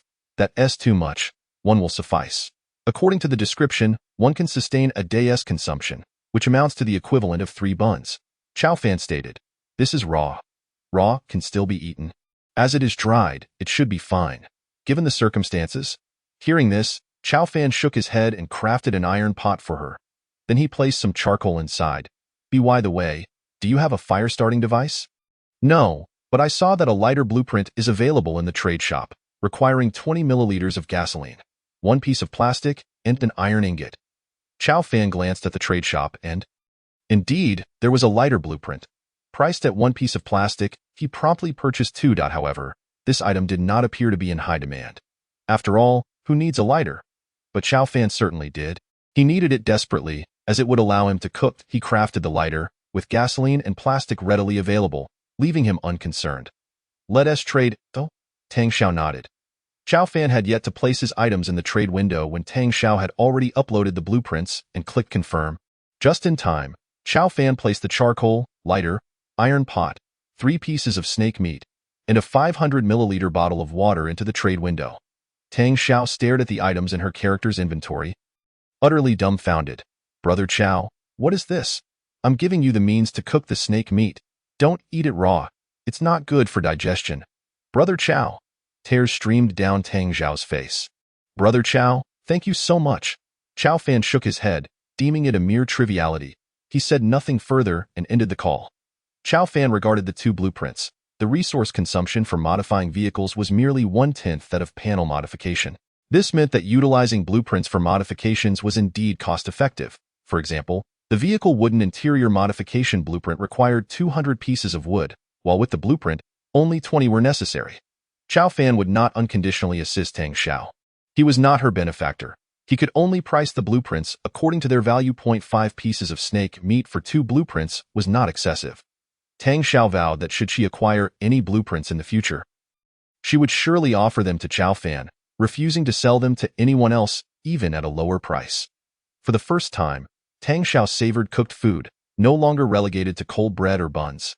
She glanced at the half bun from earlier, placing the snake meat within, and began to eat.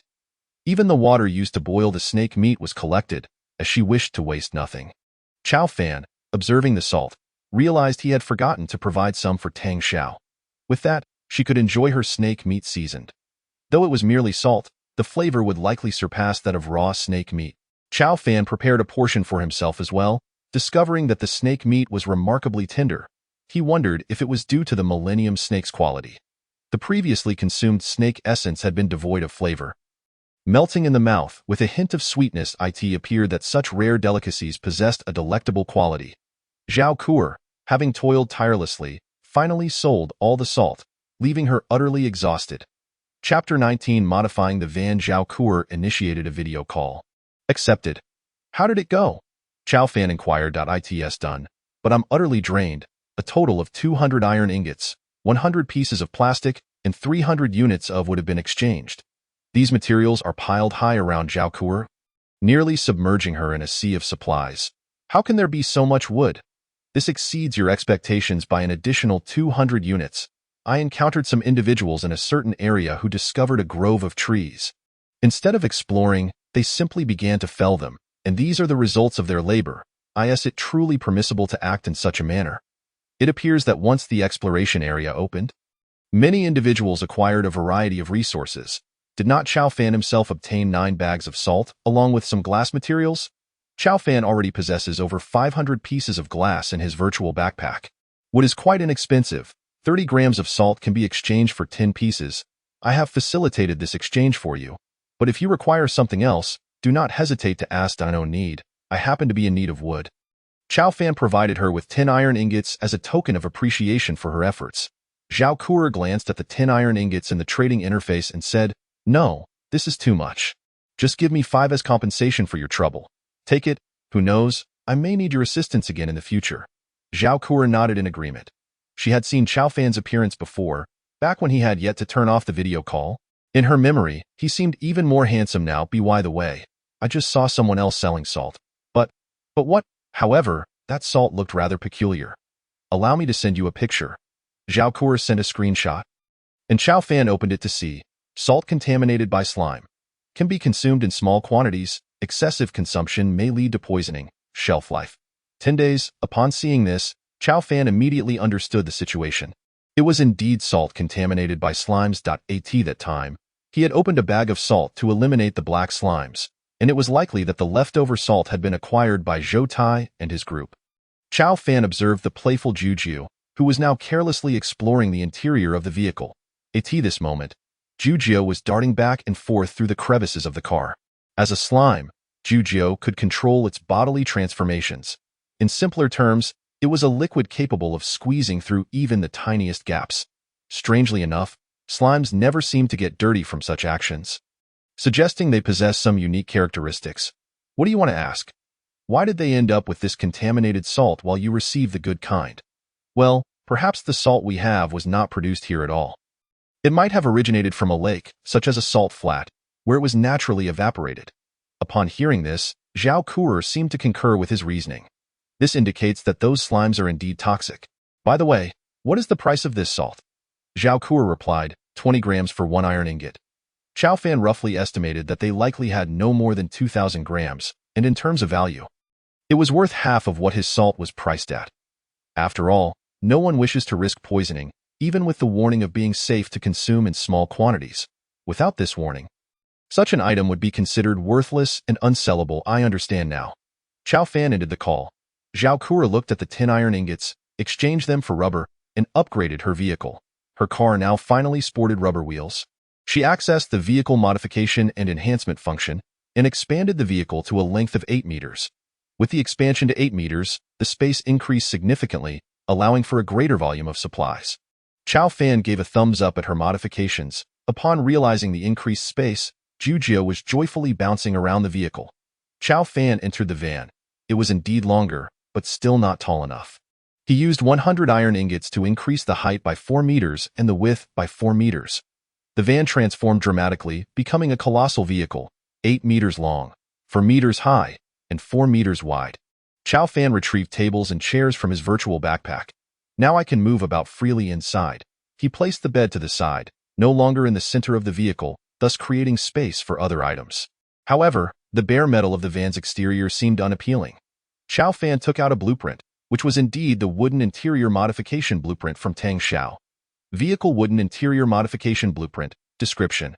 This blueprint allows for the modification of vehicle interiors into a pure wooden structure. Note, this design can only be used once. Required materials. Wooden planks X20. He inserted the wood and initiated the modification, and the vehicle underwent a remarkable transformation. The metal was covered by a layer of wooden flooring. And Jujio, intrigued, began to explore the interior of the vehicle. Now it feels quite pleasant. Chao Fan exited the vehicle and admired the enormous van. Now, I should be able to dine inside without needing to step out. He set the table and placed food upon it, then sat on the bed and began to eat. Once again, it was military rations. Having consumed these for the past 2 days, he found them somewhat monotonous.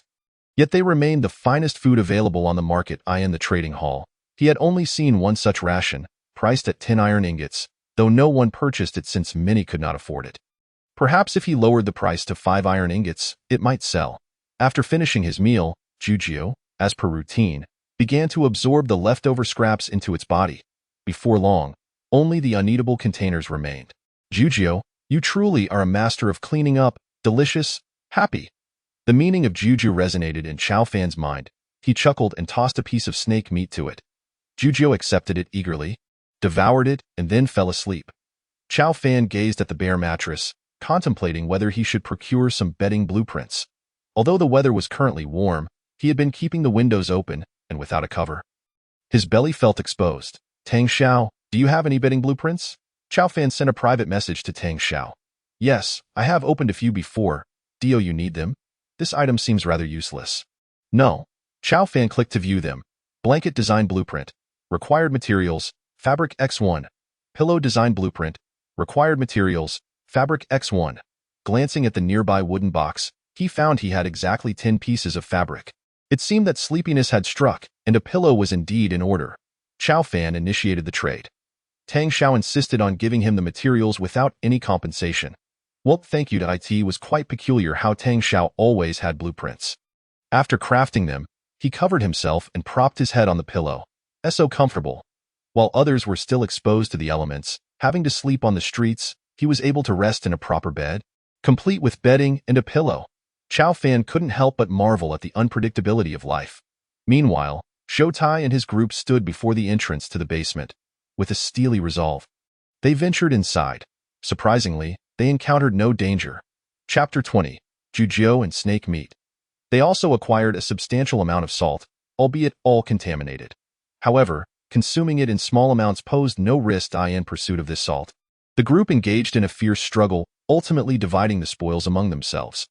This acquisition brought them great joy, as having salt would allow them to trade for materials or food, thus enhancing their chances of survival. Gu Chu examined the ground and remarked, "Look at these footprints. Could someone have already been here? This slime residue is surely the mark of something."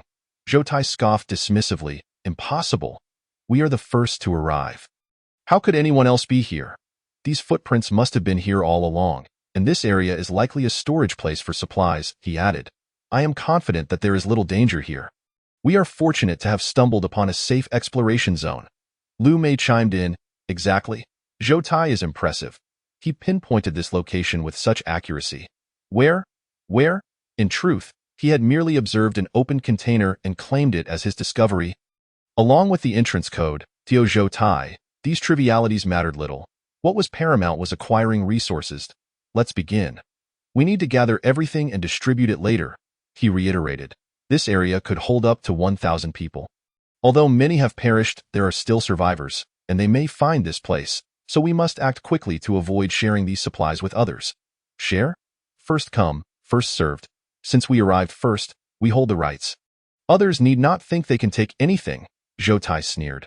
The group set to work, busily collecting the scattered salt from the ground. The following morning, Chao Fan awoke early. He had slept soundly the previous night. After all, the environment had changed significantly. The wooden interior and the bed provided ample comfort for a restful slumber. Jujio bounced around excitedly, leaping atop Chao Fan's head and then onto the roof of the vehicle. Today, Jujio seemed exceptionally lively. Perhaps it too had enjoyed a good night's sleep. Chao Fan, however, felt weary of the military rations and decided against them for breakfast. Instead, he retrieved some dried snake meat and prepared to cook. He stacked a gas barrel as a base, placed a pot on top, added purified water, and ignited some charcoal. Before long, the water began to boil. He then added 2 slices of snake meat, and soon, a delightful aroma wafted through the air. What a tantalizing scent! Chao Fan moved the pot to the table. These tables were repurposed from the laboratory, and he had procured 10 of them along with chairs. It was fortuitous they were now being put to good use. Never had he encountered meat so fragrant. Could it be that this ancient snake meat surpassed ordinary meat in flavor? Not only that, but it also lacked any gamey scent. Chao Fan picked up a slice with chopsticks, sprinkled a bit of salt, and savored it carefully. Delicious. It was truly exquisite. Chao Fan had never tasted such delectable meat before. Truly, it was the meat of a millennium-old serpent. Jumping, the slime, known as Tiao Tiao, leaped onto Chao Fan's face, covering it entirely. Chao Fan understood that Tiao Tiao desired to partake in the serpent meat. "Oh, stop messing around. I'll give you some," Chao Fan muttered in a hurried manner. Only then did Tiao Tiao descend. Chao Fan picked up another piece of serpent meat. "Here, enjoy." However, Tiao Tiao seemed dissatisfied and hopped over to the salt. Extending a hand-like appendage to point at it, "Salt. Tiao Tiao, you cannot eat salt." Chao Fan recalled the incident with the black slime. They were unable to consume salt without dissolving. "Salt, salt, salt. I want to eat." The thought of Tiao Tiao echoed in Chao Fan's mind. "All right, just a little." Chao Fan sprinkled a small amount of salt, and Tiao Tiao immediately jumped onto the chopsticks, enveloping the serpent meat within. As Chao Fan withdrew the chopsticks, he noticed Tiao Tiao sprawled out on the table. "Hey, are you all right?" Chao Fan felt a wave of anxiety. If anything were to happen to Tiao Tiao, it would be dire. Delicious, delicious. Upon sensing Tiao Tiao's thoughts, Chao Fan finally relaxed. It was simply too tasty. Was it? It seemed that a bit of salt posed no significant harm to Tiao Tiao. Perhaps Tiao Tiao was different from those black slimes. After tidying up, Chao Fan got into the car. Since the modifications, Chao Fan's Wuling Hongguang had undergone a remarkable transformation, yet the issue lay in the tires, which appeared rather small. While the car had sufficient power, the speed still fell short, likely due to the undersized tires. In other words, the small tires struggled to support such a large vehicle. With no other option, Chao Fan had to halt the vehicle to prepare for a tire upgrade, intending to utilize another blueprint for giant tires. This blueprint was indeed a timely boon. Every schematic from Tang Xiao was at least useful to Chao Fan. Vehicle Giant Tire Modification Blueprint. Description. This blueprint allows for the modification of vehicle tires. granting greater traction, suitable for off-road use, though it will increase fuel consumption. Caution: this design blueprint can only be used once. Required materials: 1. Rubber tin. Required materials: 2. Metal ingots tin. Required materials: 3. Copper ingots 5. Required materials: 4. Iron ingots 5. Aside from iron ingots, Chow Fan only possessed one metal ingot, which he had obtained from a previous treasure chest. Fortunately, he had 10 copper ingots, traded for his lake water by Zhao Kura last time. Thus, what he currently lacked was rubber and metal ingots. Upon opening the auction house, Chow Fan discovered a scarcity of rubber. He casually opened a transaction tab, noting the few messages below. This material was rare but undeniably essential for tire production. Many seemed unhurried to upgrade their tires. The only surplus Chow Fan had was salt, with 8 bags remaining. According to Zhao Kura's previous statement, 200 grams could be exchanged for 20 iron ingots. How could he sell rubber? Chow Fan waited for 10 minutes. But there was no response. Well, I guess I must post a demand myself. He wanted to trade salt but was uncertain how to do so. How did Zhao Kura differentiate the grams of salt? There were no electronic scales available. Indeed, specialized tasks should be left to the professionals. Chow Fan found it impossible to divide 2,000 grams of salt into 10 equal parts. He inquired of Zhao Kura. How did you divide the salt into 10 portions? Simple. Find 10 bottles, open a bag of salt, and evenly distribute it among the 10 bottles. Each will contain 200 grams. But that doesn't add up. When you sold salt before, it couldn't have been 200 grams, right? No one could afford that much. Use water. Divide it into 10 portions, then add the salt. For instance, if you have 500 milliliters of water, add the salt, then pour it out, resulting in 500 milliliters of water containing 200 grams of salt. And then you can sell it. From 500 milliliters of water, pouring out 50 milliliters will yield 20 grams of salt. How do you know you poured out exactly 50 milliliters? And won't the salt affect the weight? If I'm not mistaken, the salt should be saturated by now. Chapter 21. Tiao Tiao kicked the bucket. You fool, why not use less salt? Like 100 grams of salt with 500 milliliters of water. So, that means I need 200 grams of salt to fill 20 bottles? Exactly. And then, record a video and send it to anyone who wants it. But that doesn't make sense. How would anyone know if you sent the original bottles? Seal the bottle tops with mud. It doesn't require much, just a little will do. You know that no two leaves have the same pattern? Right? I know. Mud works similarly. Each sealed appearance will be unique, allowing differentiation through the video. After uttering this, Chow Fan felt his mind nearly explode. Indeed, specialized tasks should be entrusted to the experts. It was a miracle that Chow Fan could conceive such a method. Otherwise, the transactions would be incomprehensible. Following his suggestion, the minimum was 2 grams for 2 iron ingots. This would require many bottles. Chow Fan did not have the leisure to engage in such tasks. Zhao Kura's service fee was 10 iron ingots. She truly deserved her earnings. By the way, the hero gave me a bag of salt, requesting a resource exchange. Hero? Upon hearing this, Zhao Kura perked up, directly initiating a video call. The hero gave you a bag of salt? Yes. Zhao Kura clasped her hands before her chest, inquiring, what do you want to exchange for it? Approximately 50 rubber, 50 metal ingots, and a few copper and iron ingots. So much? What do you intend to do with that? Rubber is typically only used for upgrading tires. Indeed, Chow Fan nodded. But you don't need that much. Do you? Zhao Kura pointed at her wooden ox, saying, I only used 2 pieces of rubber for my tire. Chow Fan opened the modification settings. According to previous deductions, if he didn't use the blueprint for modifications, the cost would be tenfold. As expected, 4 giant tires, 100 rubber, 100 metal ingots, 50 copper ingots, and 50 iron ingots were required. The reason Zhao Kura used fewer materials was that smaller vehicles required less. Thus, utilizing the blueprint was not cost-effective at this point. The blueprints were better suited for larger vehicles, such as his Wuling Hongguang. This revelation prompted Chow Fan to remark, you didn't know. Different vehicles consume different materials.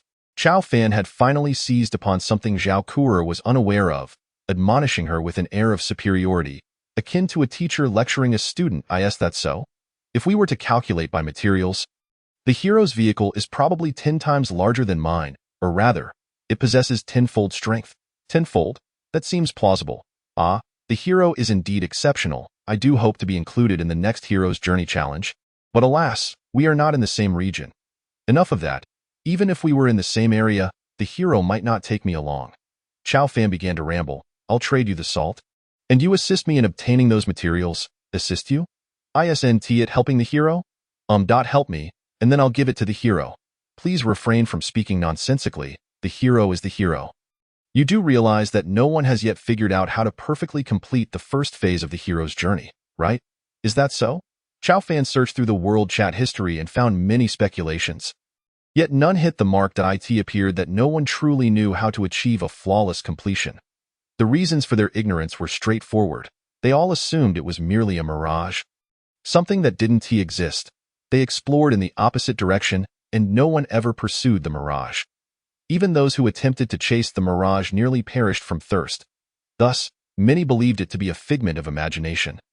An unattainable place. Chao Fan nodded. He had also contemplated giving up along the way. However, with a vehicle at his disposal, he persevered. After trading the items, Zhao Kuer simply replied, "Wait for me."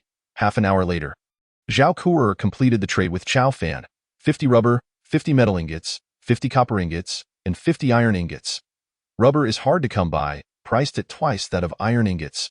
Metal ingots are versatile.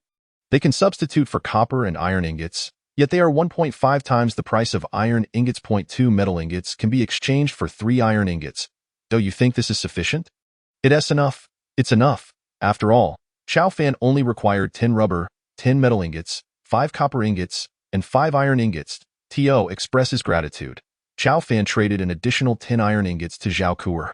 No, you've already given me plenty last time. Zhao Kuer was somewhat insistent, refusing the 10 iron ingots. Chao Fan sensed that this recent exchange of materials stemmed from his mention of it being for the hero. That was why she declined. I just asked the hero. He said this is your reward. Oh, really? Did the hero truly say that? Indeed. After some time, Zhao Kuer finally sent a private message. Well then, thank you. From this exchange, it was evident to Chao Fan that Zhao Kuer was trying to curry favor with the so-called hero. It made sense. If she could befriend the hero, the benefits in the future would be plentiful. However, unbeknownst to her, Chao Fan was the hero. Of course, he had no intention of revealing this secret. If she were to discover that he was indeed the hero, it would complicate future transactions. He certainly did not wish to be perpetually addressed as hero by Zhao Kuer. That would hinder their friendship. Chao Fan preferred to interact as an ordinary person. With the materials secured, he began the tire upgrade. The blueprints have vanished, and Chao Fan disembarked from the vehicle, the tires now significantly enlarged. The diameter of the tires measures approximately 1 meter. Even the appearance of the van has undergone a transformation. At this moment, the chassis is elevated by the oversized tires, giving it a resemblance to a camper van. These blueprints are quite impressive. However, the driver's cabin has also been raised, prompting Chao Fan to leap slightly before entering it. Once inside, he attempted to drive. The handling felt remarkably different, with the most notable change being its newfound maneuverability. It appears that as the surface area increased, the tires also needed to expand in size for easier control. Chao Fan drove leisurely, perusing the trading post to see if there were any blueprints for vehicle modifications available. Unfortunately, there were none to be found. If he were to purchase iron ingots for upgrades, the consumption would be exorbitant, rendering it a poor investment. Given Chao Fan's current abundance of resources for sustenance and clothing, the idea of modifying vehicles still presented a daunting consumption rate. Chao Fan halted the vehicle, spotting a bronze treasure chest ahead. Jumped over, seemingly intrigued by the chest, and bounded over to it. For reasons unknown, it opened the chest directly. There's danger. Inside was a detonator. With a loud bang, was obliterated into a puddle of liquid. Chao Fan's heart sank with regret. How could he have failed to keep in check? Teaching it that treasure chests could be perilous? Gazing at the scattered liquid, he thought to himself that it was all over. Had perished. Chapter 22.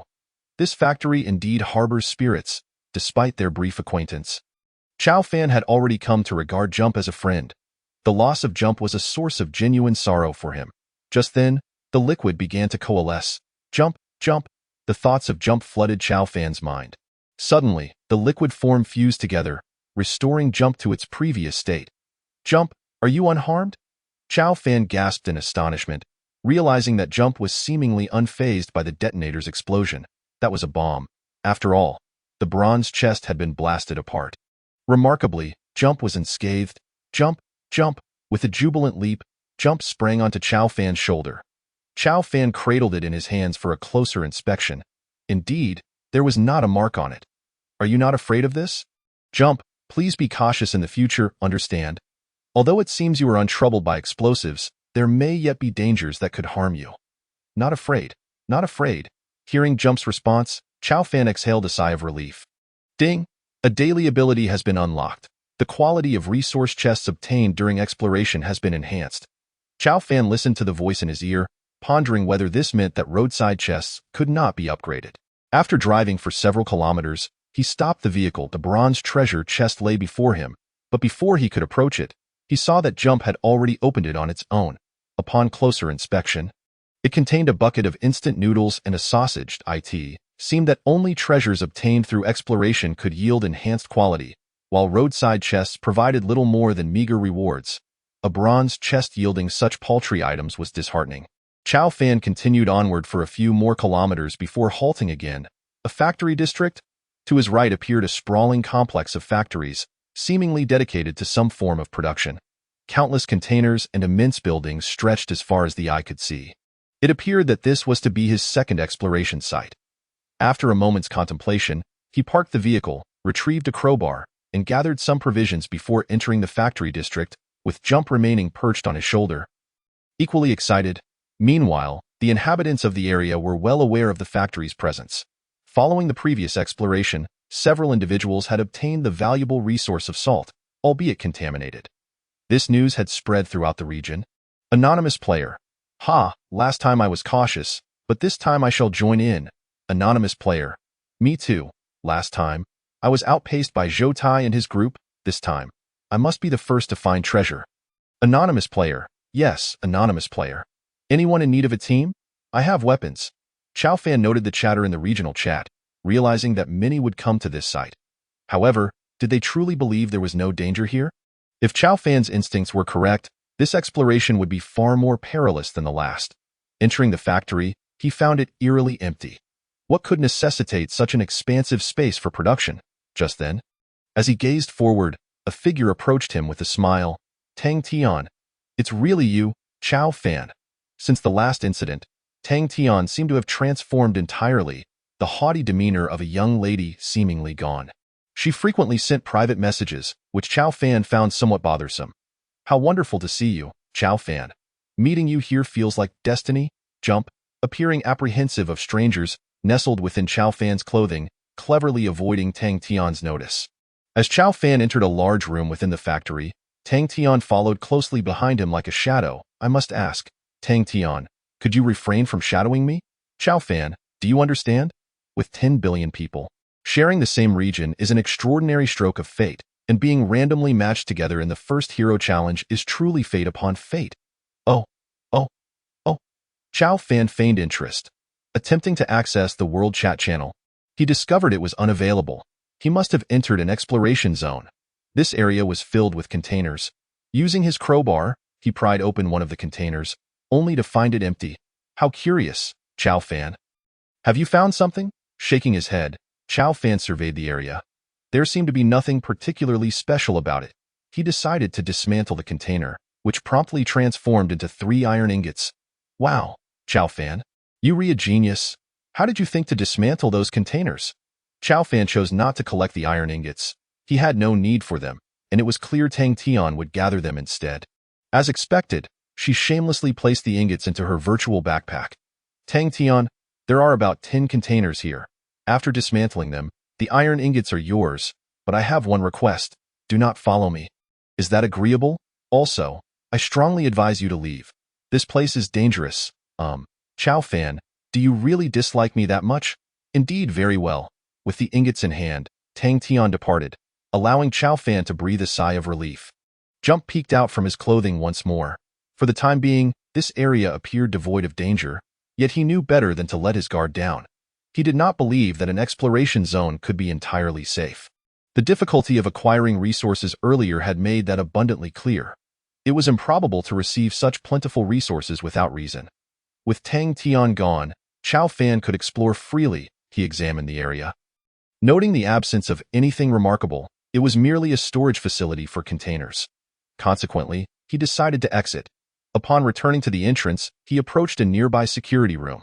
The door was locked, but that posed no challenge for Chao Fan. He pried it open with his crowbar. Inside the security room, the monitors were still functional. Chao Fan glanced at the screens and noted that they provided surveillance of several entrances. One particular entrance had around 30 individuals entering the facility. It seemed that tranquility was not to be expected. On the desk lay a logbook. The entries read, September 12th, senior leadership conducted an inspection. Factory management received them warmly. September 15th, a strange incident occurred. Individuals mysteriously disappeared. September 20th, claims of sightings of a monster emerged. October 5th, I witnessed it on the surveillance. It attempted to escape. I reported it to management, but they told me to remain silent, insisting there was no monster. October 10th, the number of missing persons has increased significantly. Management is certainly concealing something. The latter entries were obscured or illegible. This factory indeed harbored secrets. It was an unequivocal warning. A warning to players that this location was perilous. Chao Fan hesitated. A monster, one beyond human capability to confront. If it could be dealt with, the factory, with its multitude of people, would have resolved the issue long ago. Chao Fan did not believe these were mere figments of the writer's imagination. There had to be a monster. Chapter 23. Release the monster. Chao Fan pondered whether he should retreat from this place. After all, he was not lacking in resources. Jump bounced on Chao Fan's shoulder, seemingly exhilarated. Food. Chao Fan heard Jump's thoughts. Dio, you want something to eat? He retrieved an energy bar, a military ration that could sustain one for an entire day. Yet Jump seemed disinterested. Food. Other food. Here. Chao Fan contemplated this. Was there something edible here? He decided to remain vigilant, ready to flee if the situation became dire. Stepping out of the security room, he wielded his crowbar and ventured further inside. Currently, the world chat was inaccessible, leaving only the regional chat available. Observing the regional chat, he saw Zhou Tai rallying others. Zhou Tai. Everyone can explore this area together. We are currently at the factory entrance with 30 people. If you wish to join us, come find us. Gathering together could be a prudent strategy, yet should they encounter formidable danger, they would likely become the first targets. Over there. Did you spot something? Jump.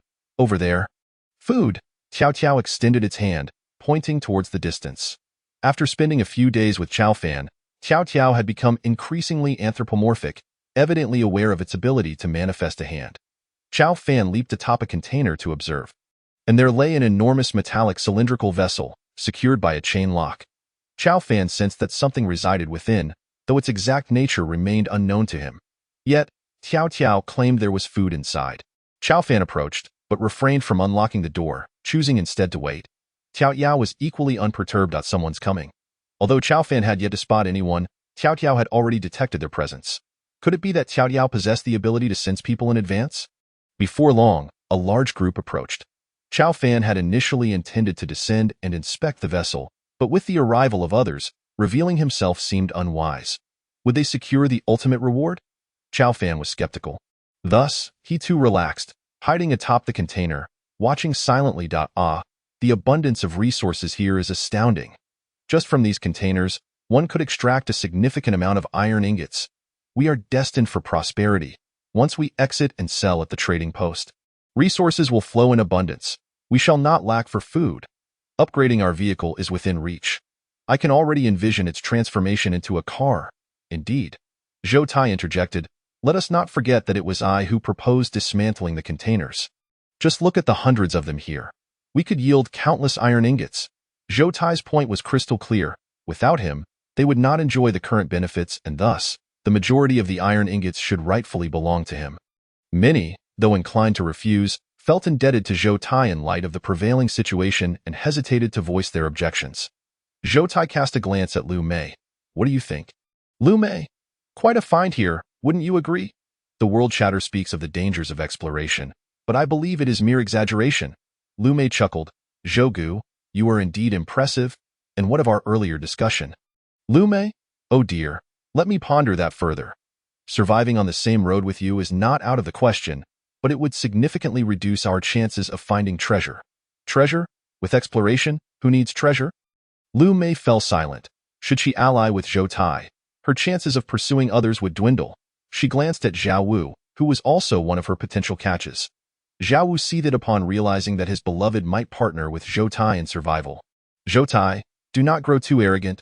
Lu Mei's willingness to join you is not a certainty. Zhou Tian turned to him. Oh? Zhao Wu, do you have something to say? What do you think? Zhao Wu retorted. Drawing a dagger, though it resembled a mere fruit knife, crafted from a design he had purchased, exchanging considerable resources. Such weapons were exceedingly rare in the trading post. Zhou Tai, upon seeing it, feigned amusement with a tight-lipped smile. I was merely joking. Do not take it to heart. Besides, I have not coerced Lu Mei. Let us hope so. Zhou Tai was on the verge of losing his temper. Had he known Zhao Wu possessed a weapon, he would have kept his comments to himself. In this lawless place, one could never know if Zhao Wu might go berserk. Moreover, Zhou Tai increasingly found Lu Mei inscrutable. He often felt like a fish, wondering if Lu Mei was merely toying with him. Look over there, someone exclaimed, pointing at the cylindrical structure. The group advanced, and one voiced, could there be treasure within? Zhou Tai replied, it's possible. Perhaps it holds the ultimate reward of our exploration. If we can open this door, we shall claim it. He gestured at the chains. We must cut through them to proceed. At that moment, Gu Chu approached to examine the mechanism. This is a rotary lock, consisting of 5 sections. We must unlock all 5 before cutting the chains. As the eldest survivor among them, Gu Chu's experience spoke volumes. Gee, Grandpa, you're incredible. We had no idea. They had assumed cutting the chains alone would suffice. Unaware of the necessity to unlock the rotary mechanism first, Ji Chu scrutinized the device, sensing an ominous aura. Perhaps we should reconsider. This contraption appears formidable. Who knows what might happen? Grandpa, do not frighten yourself. We have a crowd of 30 or more. Even if monsters appear, we need not fear, Zhou Tai shouted. Ji Chu shook his head but remained cautious, positioning himself at the back of the group, ready to flee at the slightest hint of danger. Zhou Tai glanced at Zhao Wu's fruit knife and addressed the others. Does anyone possess something to cut these chains? I worry that if we unlock the mechanism, we may still be unable to sever the chains. Patience, Zhou Gu. Let us unlock the 6 sections and see what lies within before we act. Agreed. The group concurred, and 6 individuals began to rotate the locks. Before long, a sharp click echoed, and the door swung open. It's opened. It's opened. The crowd buzzed with excitement as they peered inside, surrounding the circular building. Just then, a loud crash echoed. The door had been forcefully flung open, the chains snapping, and a monstrous creature emerged. It stood a staggering 3 meters tall, grotesque in appearance, with putrid flesh hanging from its body. A monster. A monster. Chao Fan, perched above, was momentarily stunned, clearly seeing the creature's formidable stature and repulsive visage. Can we eat it? Tiao Tiao exclaimed. Body? Energy? Energy? Are you suggesting it contains energy that you can consume? Chapter 24. C4 Bomb? Chao Fan felt ill-equipped to confront this creature. Even with the hero's ring, he doubted his ability to contend with such a foe. The monstrous entity charged towards the crowd, obliterating a hapless victim with a single punch, particularly devastating for the initial 6 who had approached. A blinding light flashed, causing their virtual belongings to scatter. It seemed the broadcast had not lied. Upon death, items in one's virtual backpack would be lost. Water, food, and a considerable number of iron ingots were among the scattered treasures. The crowd screamed and scattered in all directions. The factory area was vast, and escaping would be a futile dream. Wails of despair filled the air. Chao Fan shook his head. This adventure was perilous, yet not without its opportunities, provided one did not act recklessly. Clearly, they had overlooked the diaries in the security booths. If Chao Fan's assumptions were correct, each booth contained a diary warning players of the lurking monsters. Exploration could not lead to certain death. It was a thread of hope. At that moment, Chao Fan noticed the creature had emerged with an object in tow, a treasure chest. This chest was white in color, a silver chest. Glancing at the monster, now pursuing the fleeing crowd, Chao Fan leaped down, reached for the chest, and stored it in his virtual space. With the chest secured, it was time to retreat. Tiao Tiao, it's too dangerous. I cannot contend with that creature just yet. We should withdraw for now, as we have obtained the treasure. If Chao Fan's surmises were accurate, no one could handle such a monster. Moreover, aside from dismantling containers, the ultimate reward of this expedition was indeed that treasure chest. Originally, He had hoped to explore further but was taken aback by the earlier revelations. Chow Fan exited the factory area, returning to the roadway. Woo-woo. Chow Fan observed Tiao Tiao on the verge of tears, its watery eyes glistening. Did a slime possess emotions? It seemed to understand despair. I cannot eat it. I cannot eat it. Chow Fan was at a loss. Evidently, the monster held something Tiao Tiao desired. Would he truly confront that creature? Ignoring Tiao Tiao's lament, he opened the treasure chest. Ding. The quality of the resource box obtained during the adventure has been upgraded. Upgraded. A radiant light enveloped the chest, elevating its quality to golden. Golden treasure chest. This is a rare golden treasure chest containing various precious resources. Chow Fan was momentarily taken aback, the word golden resonating in his mind. He opened the chest, revealing a 1-meter-long object resembling a firearm. Examining its details, he discovered its description: C4 bomb, adhesive type. This is a C4 bomb capable of adhering to surfaces and possesses significant explosive power. It lacks a remote control and will detonate automatically after 20 seconds. Chow Fan pondered as he glanced at the factory. Should he use this powerful device to eliminate the monster that had eluded him, or reserve it for an even greater threat in the future? This bomb could only be used once, granting him a singular opportunity. Observing Tiao Tiao's sorrowful demeanor, Chow Fan felt a pang of compassion. Very well, I shall give it a try. Chow Fan re-entered the factory area, leaping atop a container to witness the aftermath of carnage. The monster continued to roam within the factory, having never ventured outside. A bold hypothesis formed in Chow Fan's mind. Perhaps this creature was bound to the confines of the factory. Certainly, this is merely a conjecture. Chow Fan entered the factory area clutching C4. He had but a single opportunity to strike. Should he fail to eliminate the creature with one blow, he would need to retreat. The vehicle was left unlocked, the door ajar, which afforded Chow Fan a moment of precious time. He planned to wait until the creature approached the entrance of the factory before making his move, ensuring he had ample time. After calculating, he determined that he would need merely 3 seconds to dash out of the factory, hop into his car, and make his escape. 3 seconds later, he would be safe. Of course, if he missed, he would not return. This monster was evidently beyond his current capabilities. The creature's movements were erratic, yet Chow Fan possessed ample patience. After waiting an entire hour, he finally spotted his opportunity. It was now or never. Chow Fan activated the Ring of the Brave, doubling his strength. He pressed the C4 and hurled it towards the creature. The C4 sailed through the air, tracing a graceful arc before landing squarely on the beast. Naturally, the creature noticed Chow Fan. He sprinted away as the slime creature bounced joyfully. 1.2.3. Chow Fan reached the car, slammed the door shut, and pressed the accelerator. Glancing back, he saw the creature was indeed unable to exit the factory. Roaring in fury at him, boom, with a thunderous explosion, the creature collapsed to the ground, a massive crater left in its wake. The monster was dead, and a white light emanated from its body. Jumping, the slime seemed ecstatic as it approached the creature. Wait, Jumping! I haven't confirmed whether that monster is truly dead, Chow Fan shouted. But it was too late.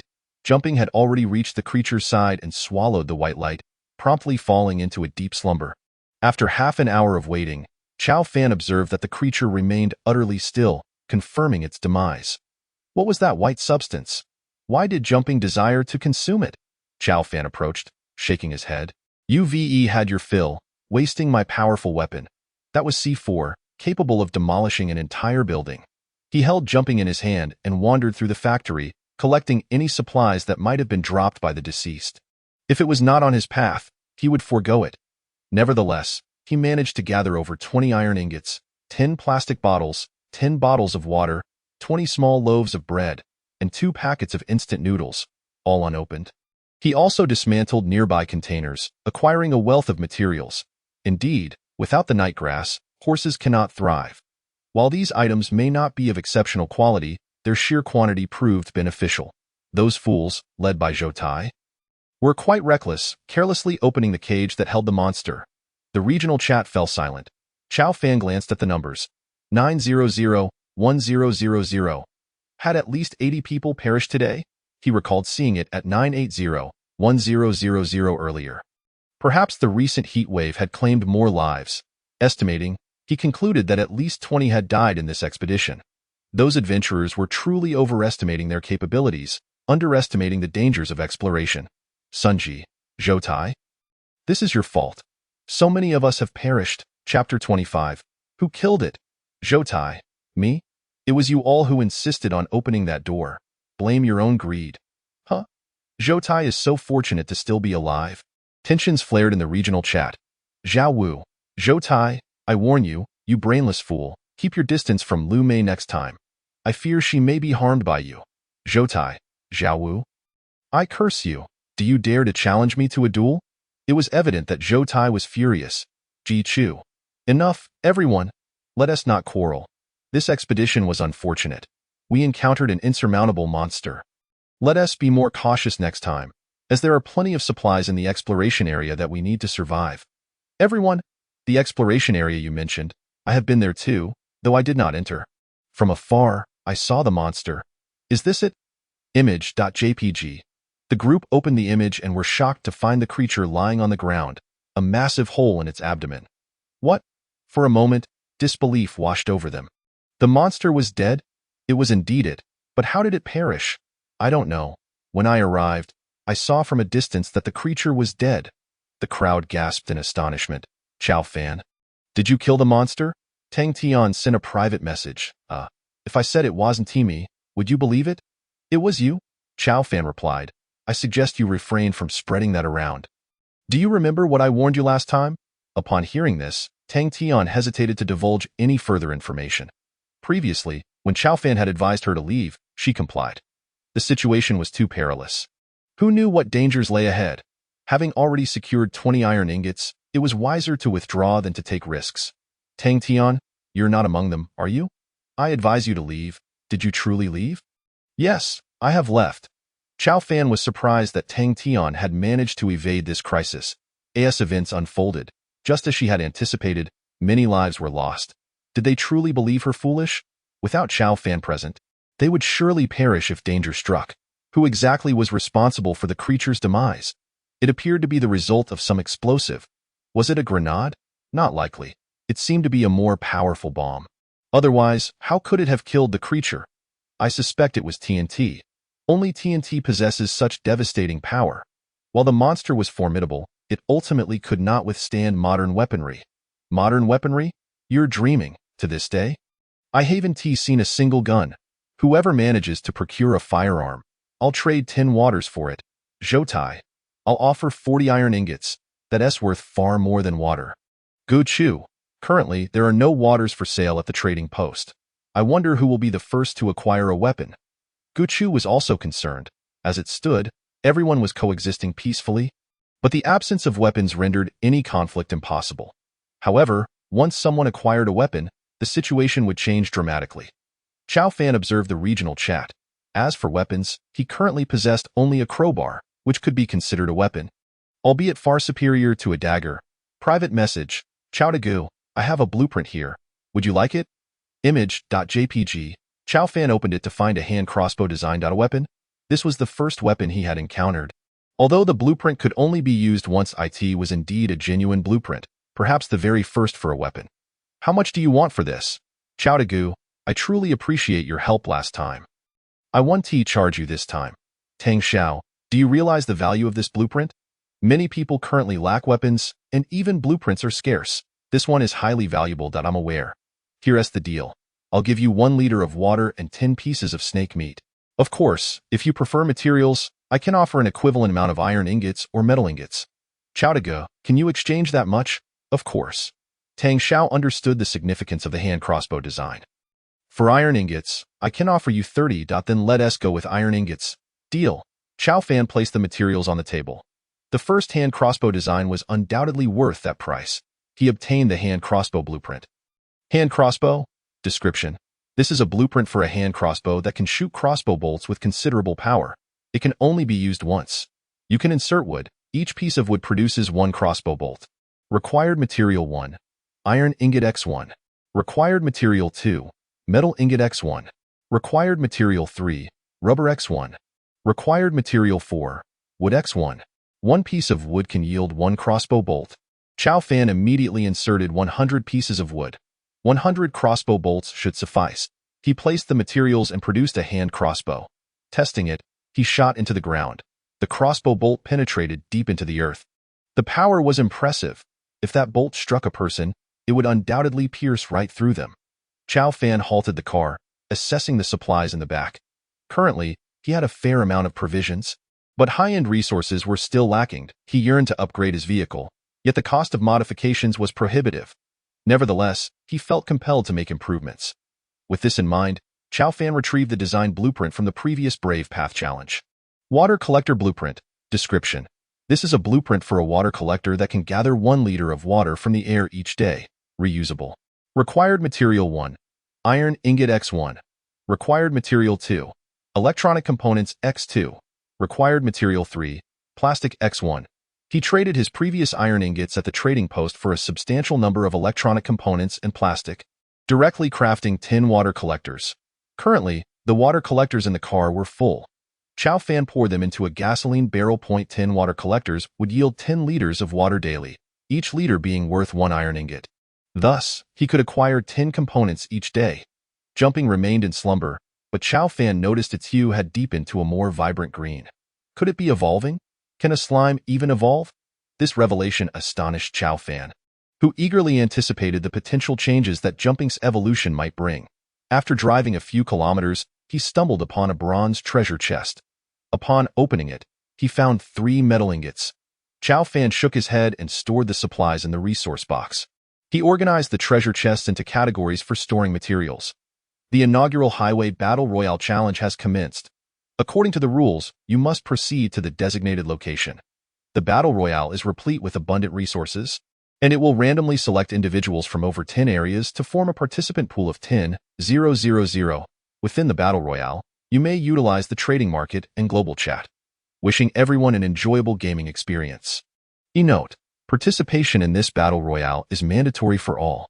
Chow Fan listened intently to the broadcast, lost in contemplation. It was, indeed, a mandatory event. Ding! Daily ability activation. Today's ability is the minimap system, allowing one to view the current regional map, which includes rewards and dangers.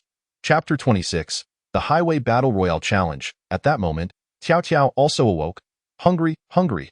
Chow Fan noticed that Tiao Tiao seemed even more cheerful.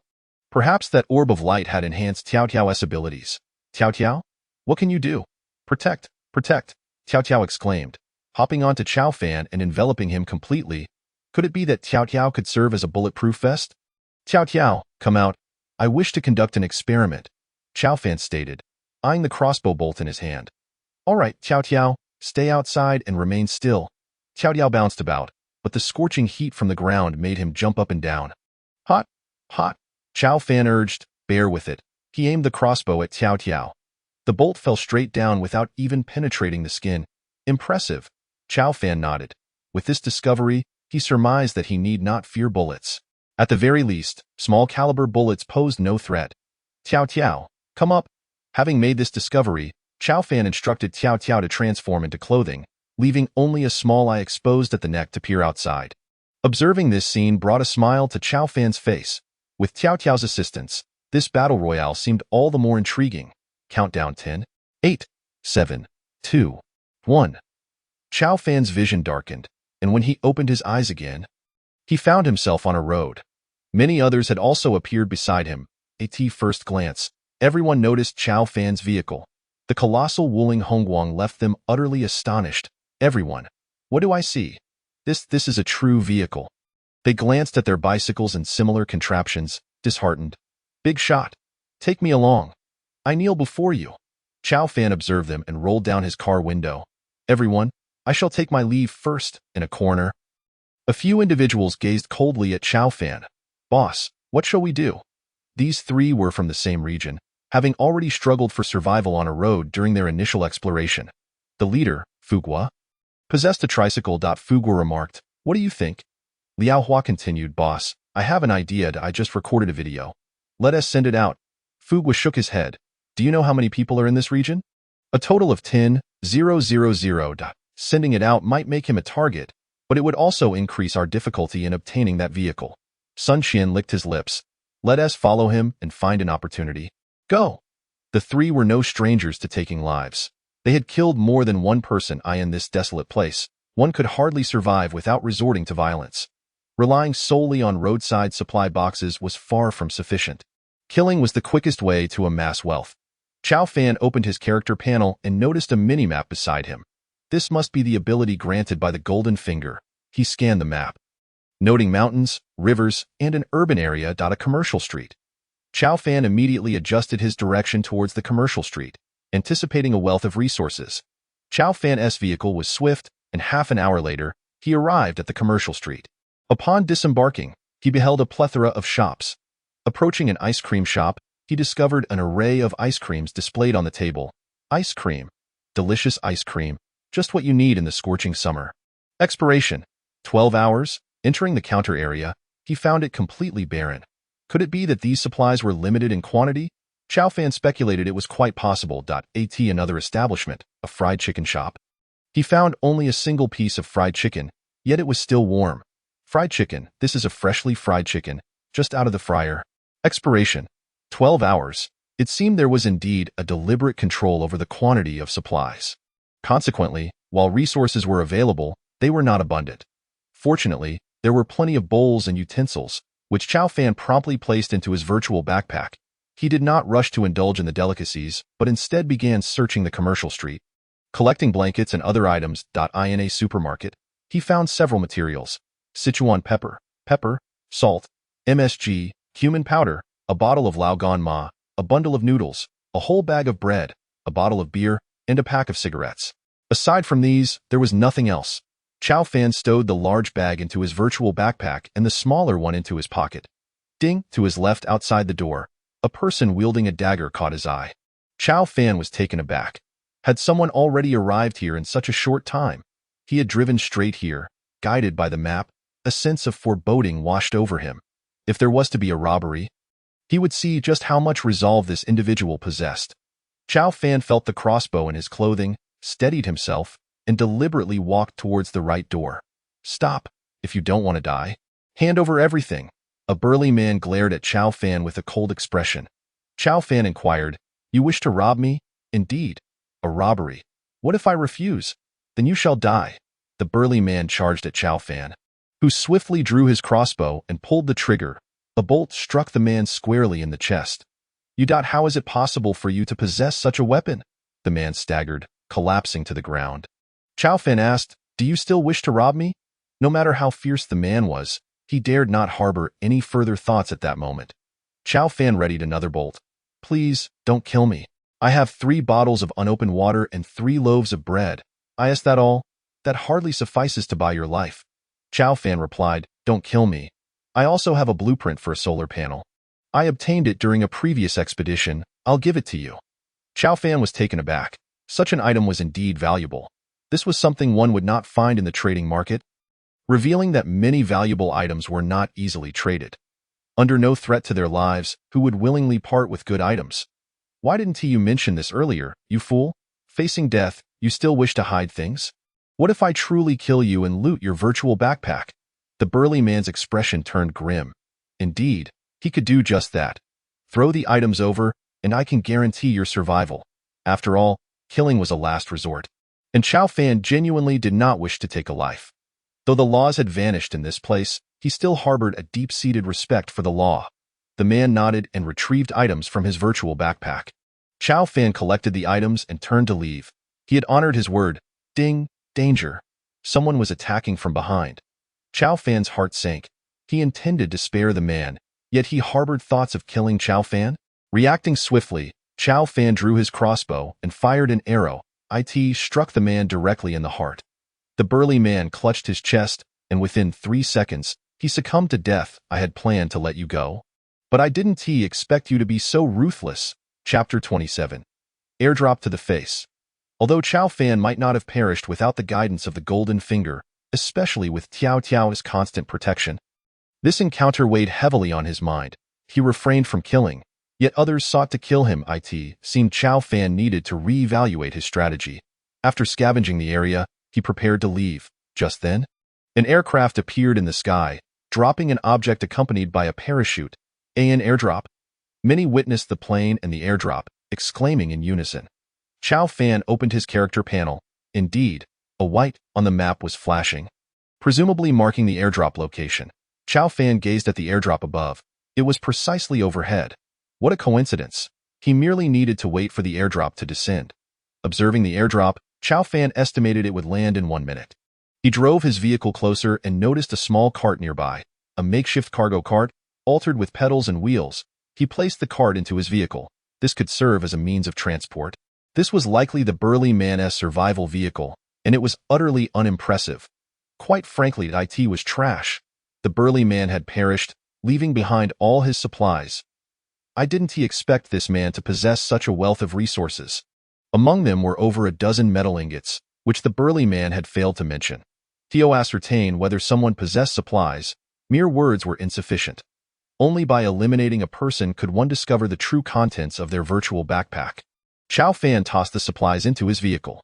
The space within the vehicle is sufficiently ample, measuring 4 meters in width and 8 meters in length, yielding a generous area of 24 square meters. After deducting the driver's cabin, there remains a spacious 20 square meters, easily accommodating a small cart.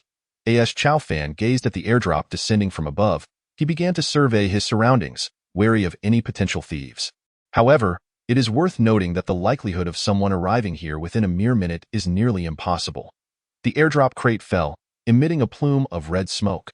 Upon opening the crate, Chow Fan discovered a treasure chest. Categorized as silver grade as he opened the chest, he was pleasantly surprised to find a plethora of valuable items. There were 12 bottles of water, each 1 liter in capacity, alongside 6 vacuum-sealed roasted chickens, a large snack pack, and a blueprint for bulletproof glass. The bottled water, labeled as consumable and thirst-quenching, has a shelf life of 1 year. The vacuum-sealed roasted chicken is ready to eat and remains good for 6 months. The snack pack contains a variety of treats with a shelf life of 3 months. The bulletproof glass blueprint, designed to achieve level 2 ballistic protection against handgun bullets, is a one-time use item requiring 100 units of glass to fabricate.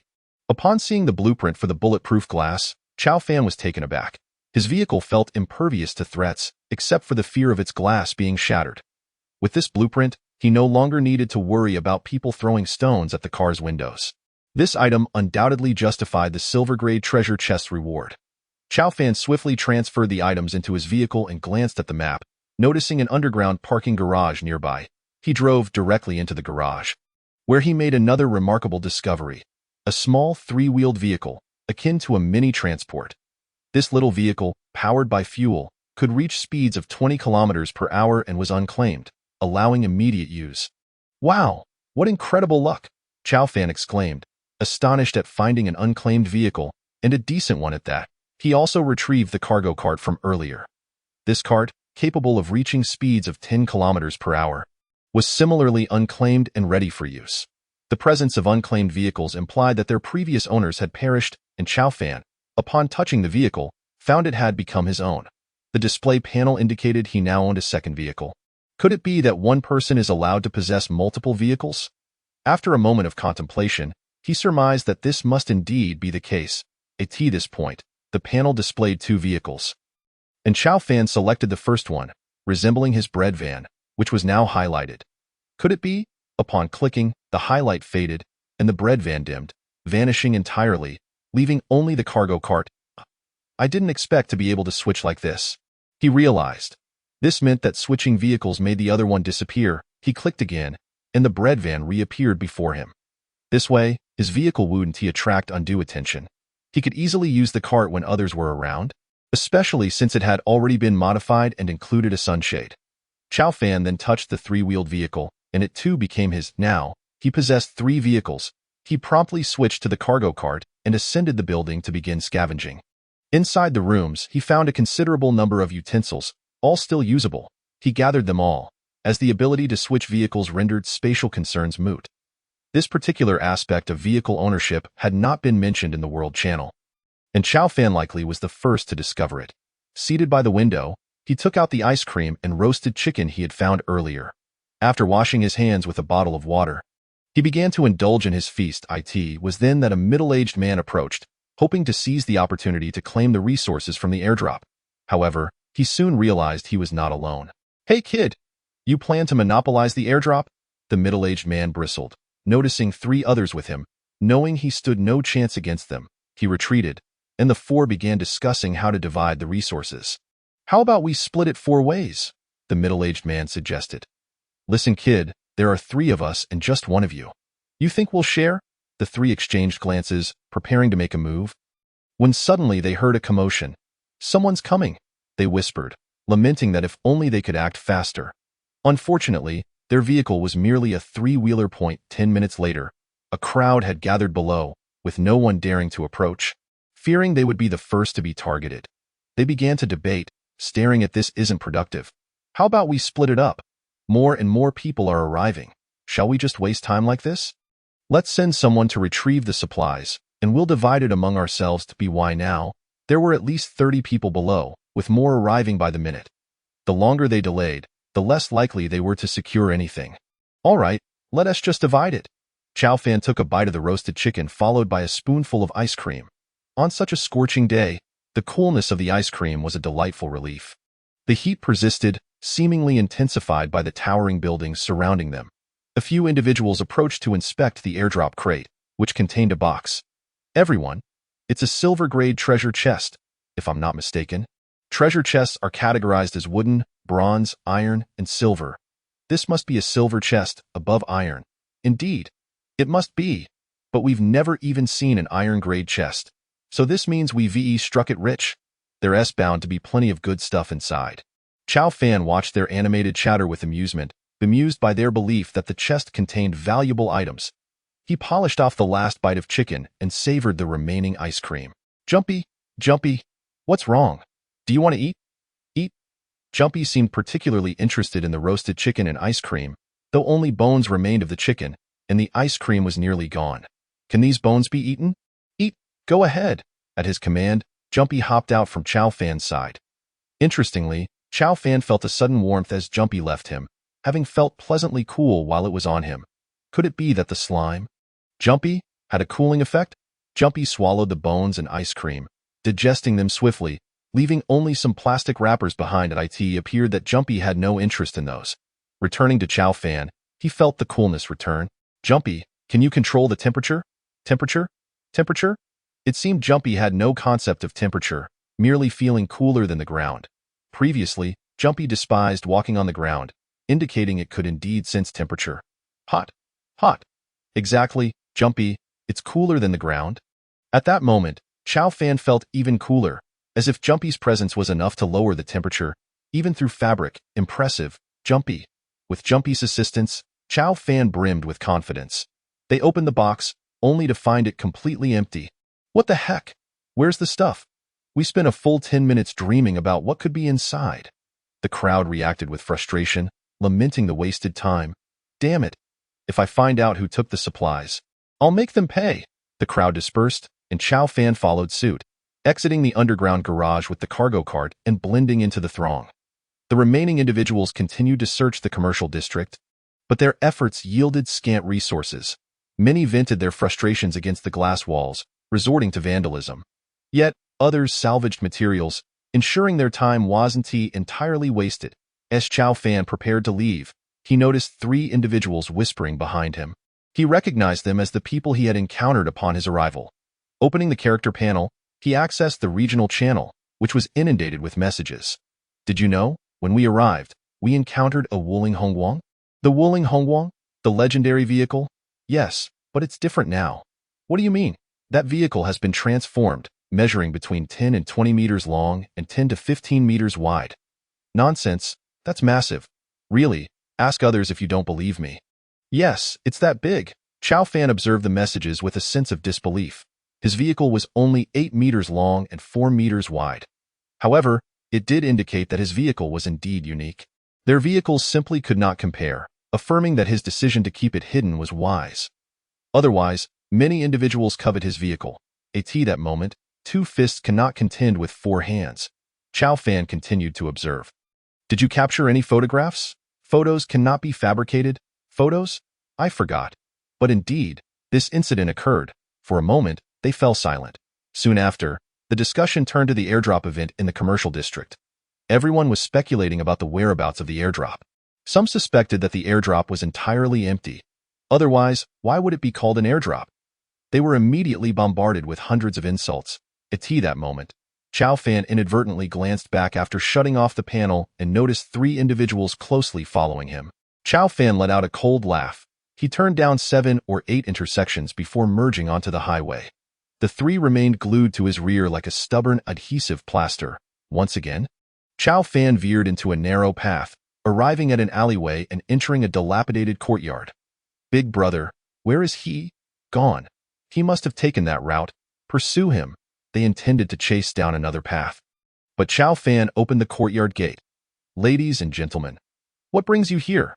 The 3 momentarily froze, initially wishing to deny their intentions, but recalling their earlier words, they ceased to refute. Kid, if I am not mistaken, that van is yours, right? Chow Fan was taken aback. Indeed, they had come for the van.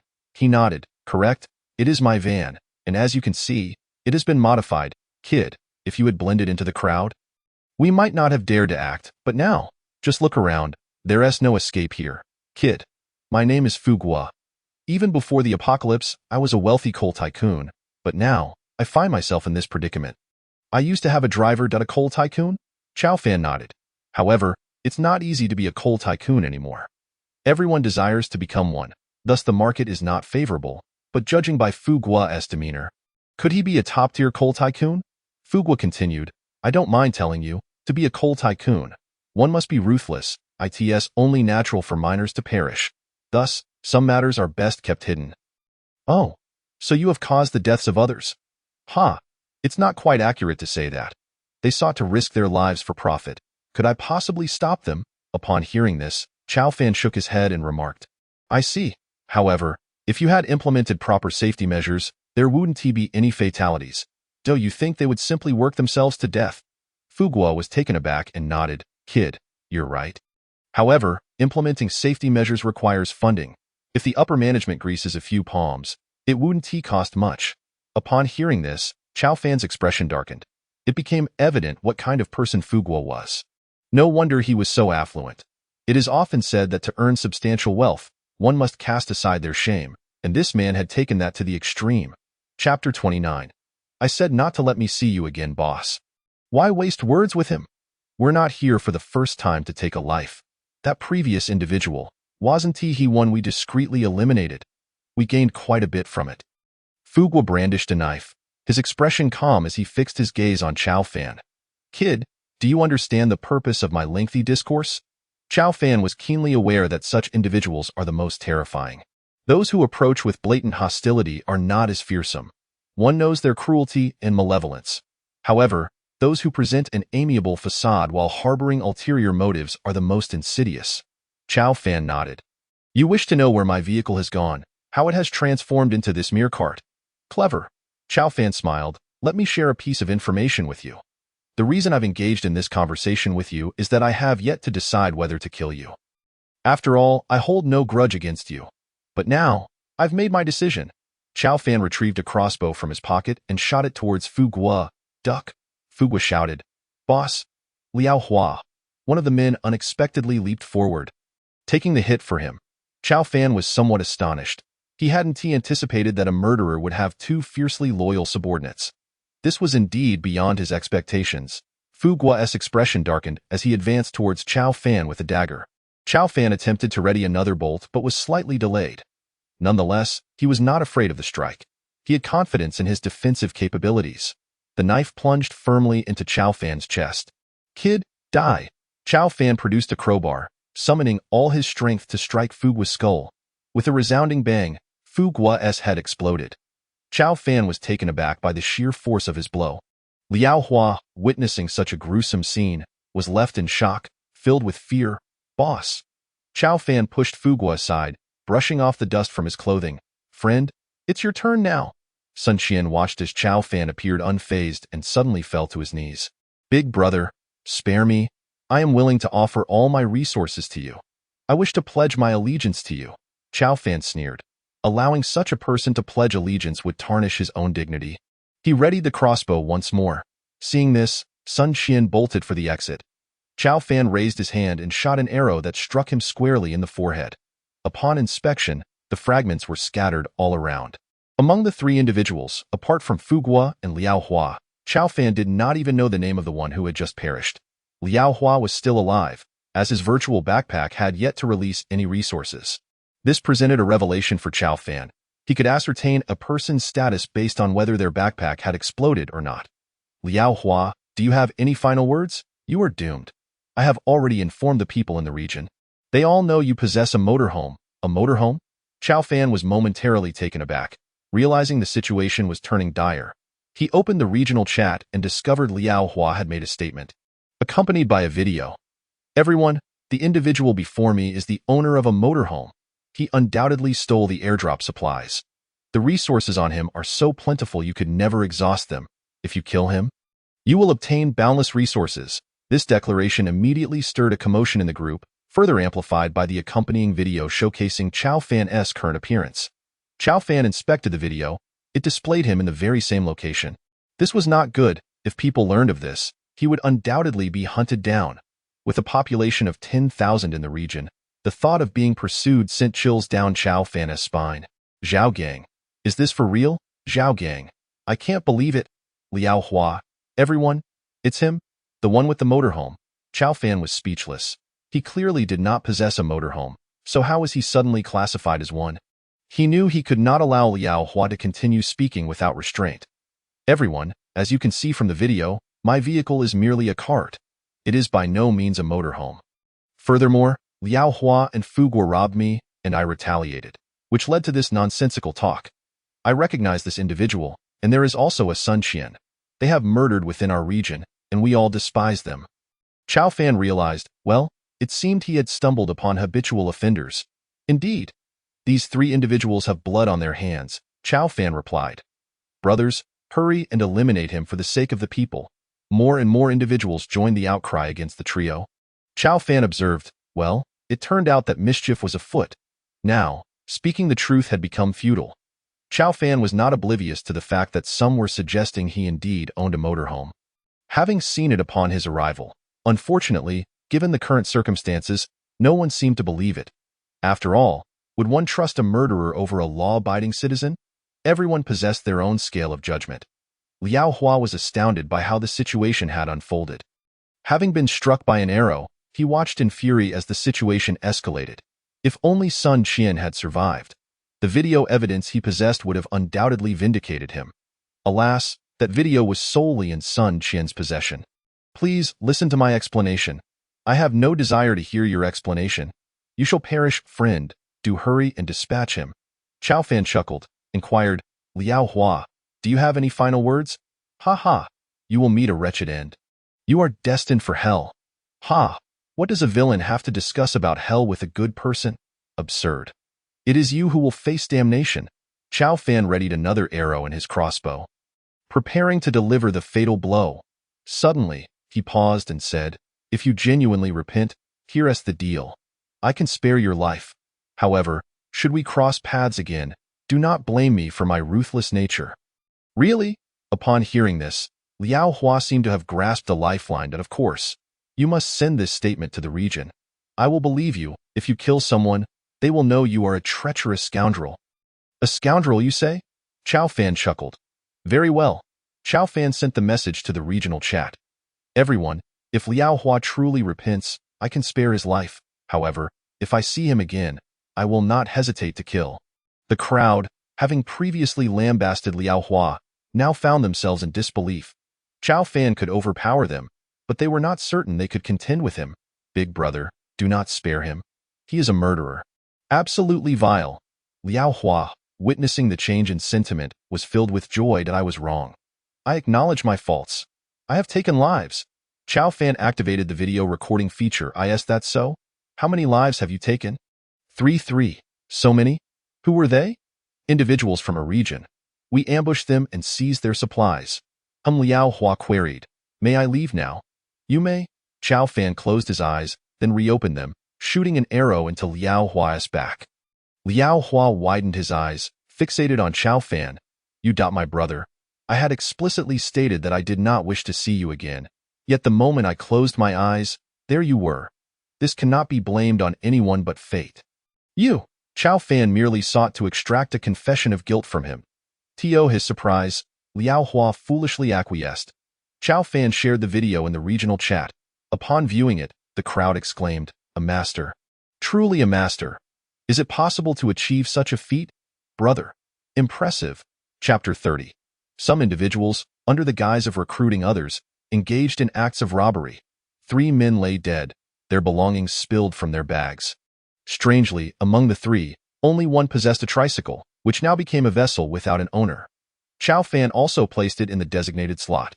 Approaching Fugua, Chao Fan noted a considerable amount of supplies. There were about 10 bottles of water, each 500 milliliters, along with a few vacuum-packed sausages, bread, and instant noodles. Although there were some materials, they were scant. It appeared their resources had been expended to enhance the tricycle. This tricycle was quite decent. At least it had wheels. Chao Fan opened the compartment of the tricycle and made an unexpected discovery. Oh, an electric one. To his astonishment, the tricycle had been modified with an electric module. Unfortunately, it seemed devoid of power. It appeared they had installed the module without a charging device in this place. The only way to recharge would be through solar power or by locating a charging station. Yet, where could one find a charging station here? Additionally, he acquired a dagger, which seemed quite formidable. This was no mere fruit knife. It was a legitimate dagger. Observing the regional chat, Chao Fan had successfully cleared himself of any suspicion regarding owning a motorhome, and had even emerged as a hero for vanquishing villains. These supplies, stacked in the cart, amounted to a modest collection. He took out a bottle of water and drank it down in one go. Gulp, gulp, refreshing. Consuming looted supplies was far more gratifying than relying on one's own. Chao Fan opened the map and suddenly made a new discovery. There seemed to be a circle of blue surrounding the area, gradually encroaching. Could it be an airdrop, a battle royale? This reminded Chao Fan of a game mode reminiscent of Chicken Dinner. Could that blue circle signify a danger zone? He did not hasten to leave, but began a thorough search of each house. Though these were earthen structures, there might still be supplies within. Indeed, in a slightly better cement house, he discovered a stove, complete with a gas canister. A shake revealed it still contained gas. Excellent. This would eliminate the need for him to burn charcoal. He placed it in the cart, which had the advantage of a shelf for storage. As for why he didn't store it in his virtual backpack, it was because that space was full. Chao Fan had no intention of retrieving the motorhome. If it were seen, it could spell trouble. Essentially, he was a rather low-key individual. After searching thoroughly, he found nothing else. He rode away from the area. Upon reaching the main road, he noticed a considerable number of people gathered together. Approaching them, he inquired, "What is everyone up to?" His appearance had spread throughout the region. "You are the one who killed Fugua?" A middle-aged man gazed at Chao Fan with keen interest. Chao Fan nodded. "Indeed, that was I, brother. Would you care to join us?" At that moment, several individuals approached. "Brother, the situation is uncertain. We need to band together for strength." Chao Fan narrowed his eyes. "Band together? I'm afraid I have no such intentions, brother. Is that a slight against us?" The group encircled Chao Fan, armed with weapons including baseball bats and iron rods. What was the meaning of this? Were they attempting to force him into their ranks? Perhaps they intended to rob him once he joined. The glances directed at the supplies in his cart were fervent. There was an abundance of water, along with small breads and instant noodles. How audacious to masquerade as allies while plotting robbery. Many passed by, yet no one came to Chao Fan's aid. Observing the situation, they seemed reluctant to intervene. Merely surviving here was a feat in itself, and they were unwilling to meddle in affairs that did not concern them. Chao Fan asked, "May I ask for your names?" Zhou Jindao. The middle-aged man's gaze sharpened, as if he had already decided Chao Fan's fate. With 5 of them, could they not handle a single individual? They were certainly not like Fugua, a fool who had been ambushed and killed. Chao Fan contemplated whether to eliminate them directly. How dare they attempt to rob him? Just then, someone shouted from a distance, "Chao Fan!" Turning around, he spotted Tang Tian. What a coincidence to encounter an acquaintance here. Tang Tian approached and assessed the situation. "What are you doing? Planning a robbery?" Zhou Jin glanced at Tang Tian and replied, "Robbery? We are merely inviting this friend to join us." Tang Tian, with her impressive physique and striking features, captivated Zhou Jin's attention. "Hey kid, what are you staring at? Be careful or Brother Chao might just eliminate you." Did they truly believe Chao Fan could not defeat them? Had he not previously slain 3 individuals single-handedly? Chao Fan, speechless, gestured for Tang Tian to be quiet. Step aside. My knife is not blind. Tang Tian retrieved a large machete from her virtual backpack, a formidable weapon measuring a full meter, instilling fear in those who beheld it. Let us go, she urged, pulling Chao Fan away. At that moment, she had indeed provided him with an escape. The group hesitated, uncertain whether to pursue Chao Fan. All were momentarily stunned, allowing Chao Fan to slip away. Thank you, Chao Fan expressed. Although Tang Tian had previously displayed her princess temperament, today he genuinely appreciated her assistance. What thanks? I trust you could have dealt with them directly. After all, you are the brave hero. Damn, do not speak of this to anyone. Okay, understood. Where did you acquire that knife? From the design blueprints. Chao Fan glanced at her vehicle, a scooter enhanced with a sunshade, equipped with tires and bicycle riding apparatus, and featuring a 2-meter-long, 1-meter-wide cargo rack, which housed a small bed alongside a peculiar device, the water collector. He was surprised to discover that Tang Tian possessed a water collector as well. Where did you get this water collector? Chao Fan had assumed he was the only one with such a device. It was a reward from the Hero's Path Challenge, Tang Tian recalled, having mentioned it before. Though Chao Fan had not taken it seriously at the time, he had received blueprints for a water collector, while she had obtained the actual device. His blueprints were reusable, of course, but they could not compare to the actual water collector. Nevertheless, it was still commendable. It seemed that since their last encounter, Tang Tian had been living quite comfortably. The water collector could gather a liter of water daily, eliminating any concerns regarding water supply. She could even sell a considerable amount. As for the group behind them, Chao Fan had no intention of letting them off easily. He promptly shared the video of their actions in the regional chat, prominently displaying a warning. Everyone, beware. Some individuals are engaging in robbery under the pretense of recruitment. Chao Fan remained anonymous, ensuring no one would know he was the one who posted it. Yet, this revelation immediately sparked considerable commotion. The faces of those individuals were now exposed. Chapter 31. Dominating the airdrop. Upon seeing the post, the group seethed with rage. Now, no one would dare approach them. Their scheme appeared to have unraveled if they were targeted. It was possible that others might attempt to rob them as well. What to do? Go. Find Chao Fan and eliminate him. How dare he expose us? Tang Tian, goodbye. I must take my leave. Oh, very well. Surprisingly, Tang Tian did not urge Chao Fan to stay. He was taken aback. Nonetheless, he knew he must depart. By the way. Chao Fan. Where is your vehicle, that van? Tang Tian. I do not possess a van. You must have mistaken it for something else. I only have a cart. Ah? Is that so? Indeed. You certainly misjudged. Tang Tian appeared puzzled, insisting it was a van, not a cart. That cannot be. Chao Fan replied, do not spread rumors. I only have a cart, understand? Upon hearing this, Tang Tian chuckled, understood at that moment. Chao Fan noticed an airplane passing on the map. An airdrop, the second airdrop. He observed the aircraft traversing mountains and lakes. Where would this airdrop land? Many others, of course, had also noticed it. As it descended halfway. The airdrop landed on the very road where Chao Fan was located, albeit behind him. The road was crowded, and Chao Fan was uncertain whether he could reach the airdrop first. Although he had a mini-map to pinpoint its location, if too many people gathered, it would be a different story altogether. The airdrop was behind him, so Chao Fan turned and rode along the road towards its location. This was a silver-level airdrop. He had previously noted that white indicated silver tier. Might there be golden-level airdrops in the future? Despite the numerous dangers of the road battle royale, the abundance of supplies, particularly from airdrop crates, was undeniable. 10 minutes later, Chao Fan spotted the airdrop crate, but by then, a considerable crowd had gathered, approximately 10 individuals, engaged in heated discussion, as everyone sought a share. Whoever dares to approach, I'll blow their head off.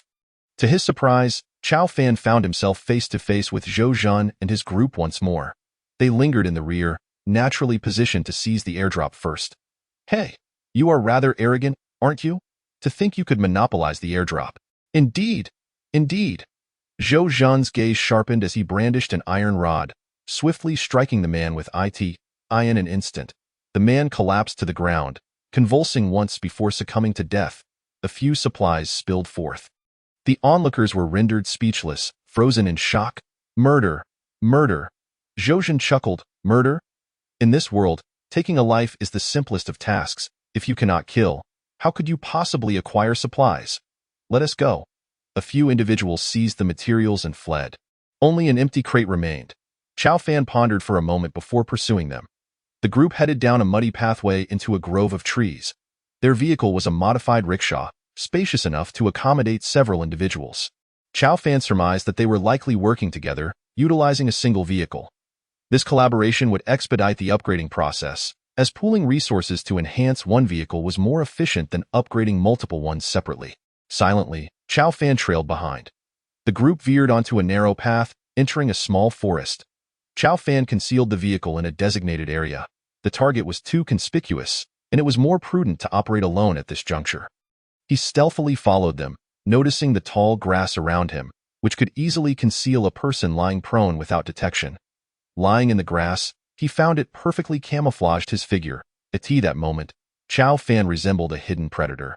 It felt just like a game of survival. From a distance, he overheard the group engaged in fervent discussion. We hit the jackpot. So many supplies.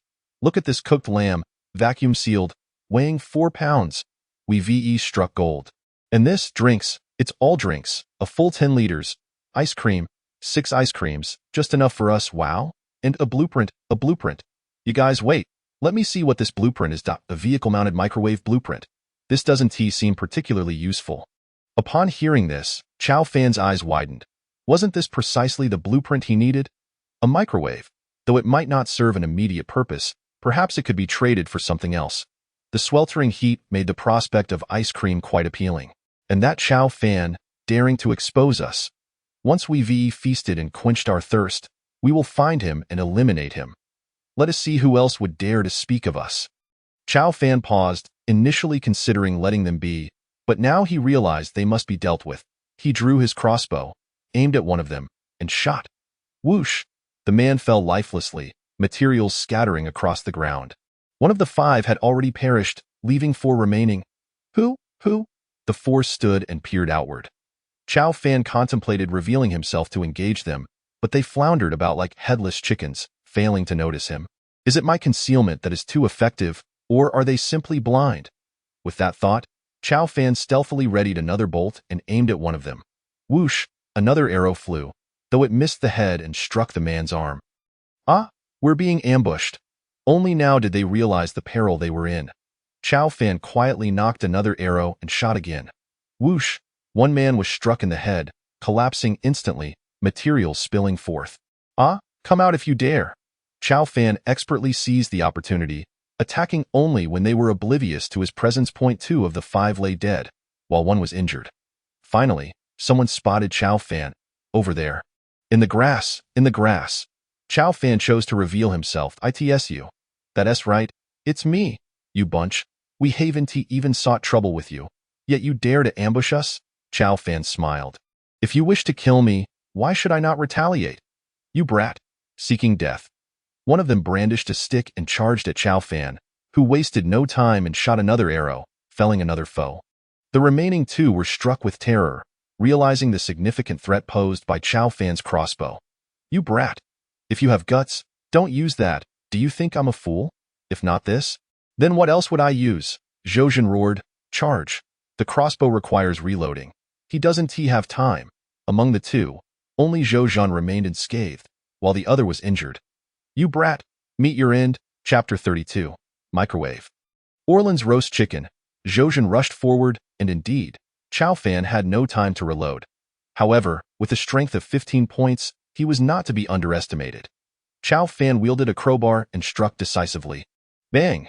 Zhou felt a sharp pain in his palm and realized it had split. Are you a monster?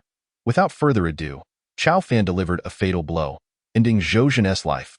The last man attempted to flee, but Chow Fan drew his crossbow once more.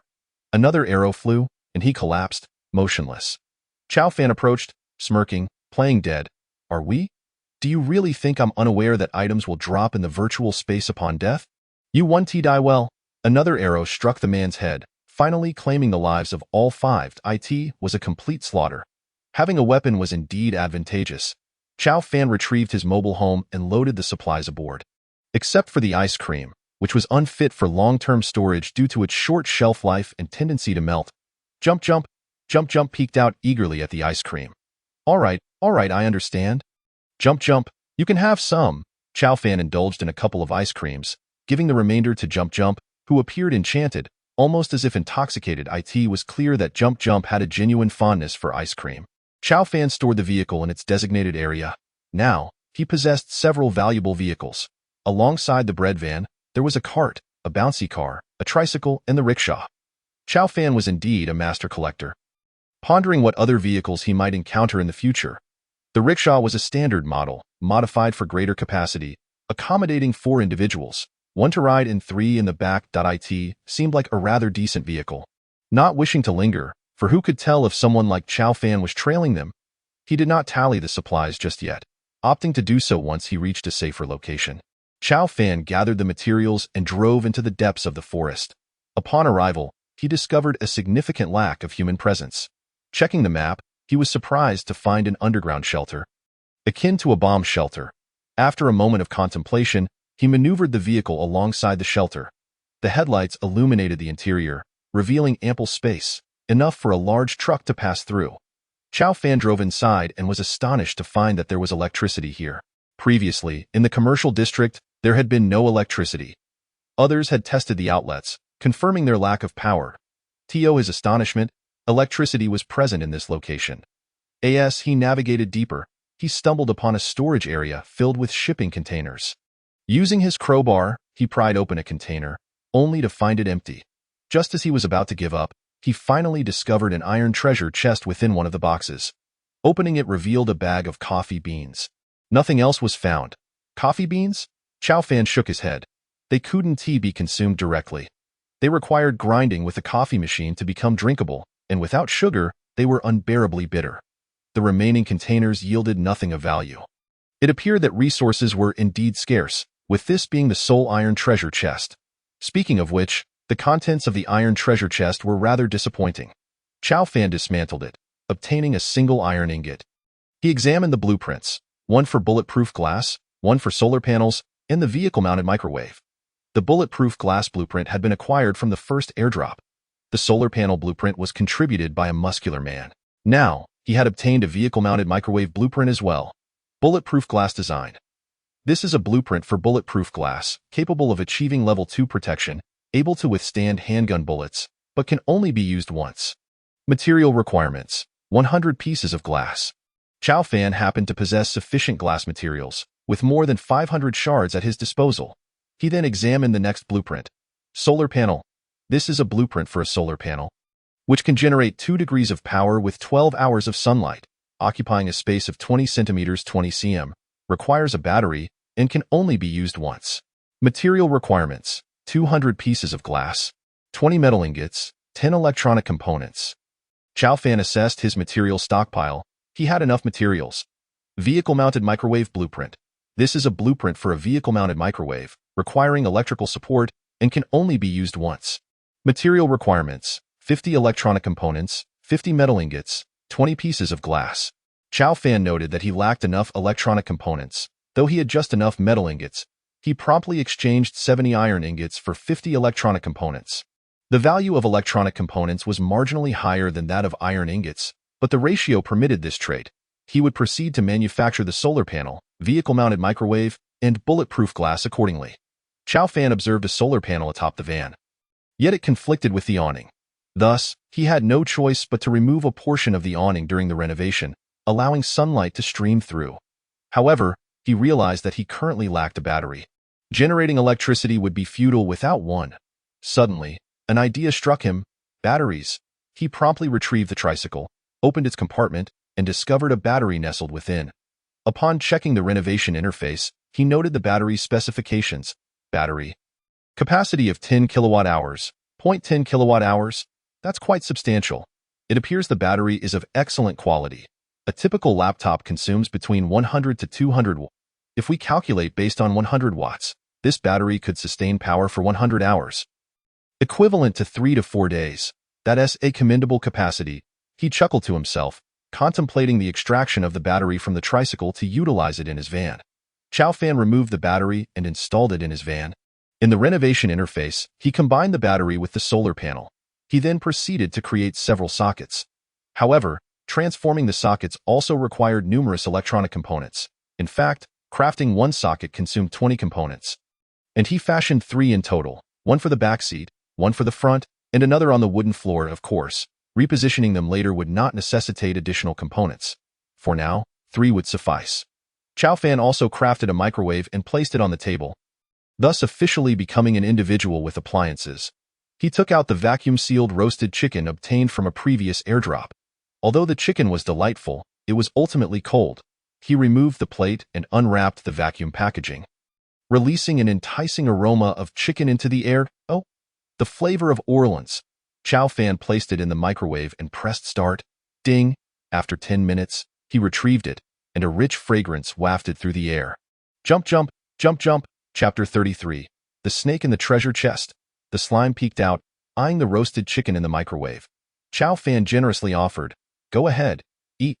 Jump, jump, jump, jump. Chow Fan was speechless. Previously, Jump Jump had consumed leftover scraps. This time, however, it seemed puzzled as to why he wasn't eating. With the microwave at his disposal, he could easily heat food, eliminating the need for cold meals. Previously, he had resorted to eating cold food due to its scarcity. Now, however, he had 5 bags of roasted chicken remaining. Jump Jump's reluctance to eat implied that it preferred Chow Fan to eat first. It seemed to regard him as the leader. If the leader did not eat, it was unwilling to partake. Chow Fan, with no other option, placed the roasted chicken on the table and tore off a chicken leg, offering the rest to Jump Jump. As he ate, he observed the bulletproof glass. From the outside, it appeared to be ordinary glass, yet viewed from the side, it was astonishingly thick. 1.5 centimeters, truly impressive.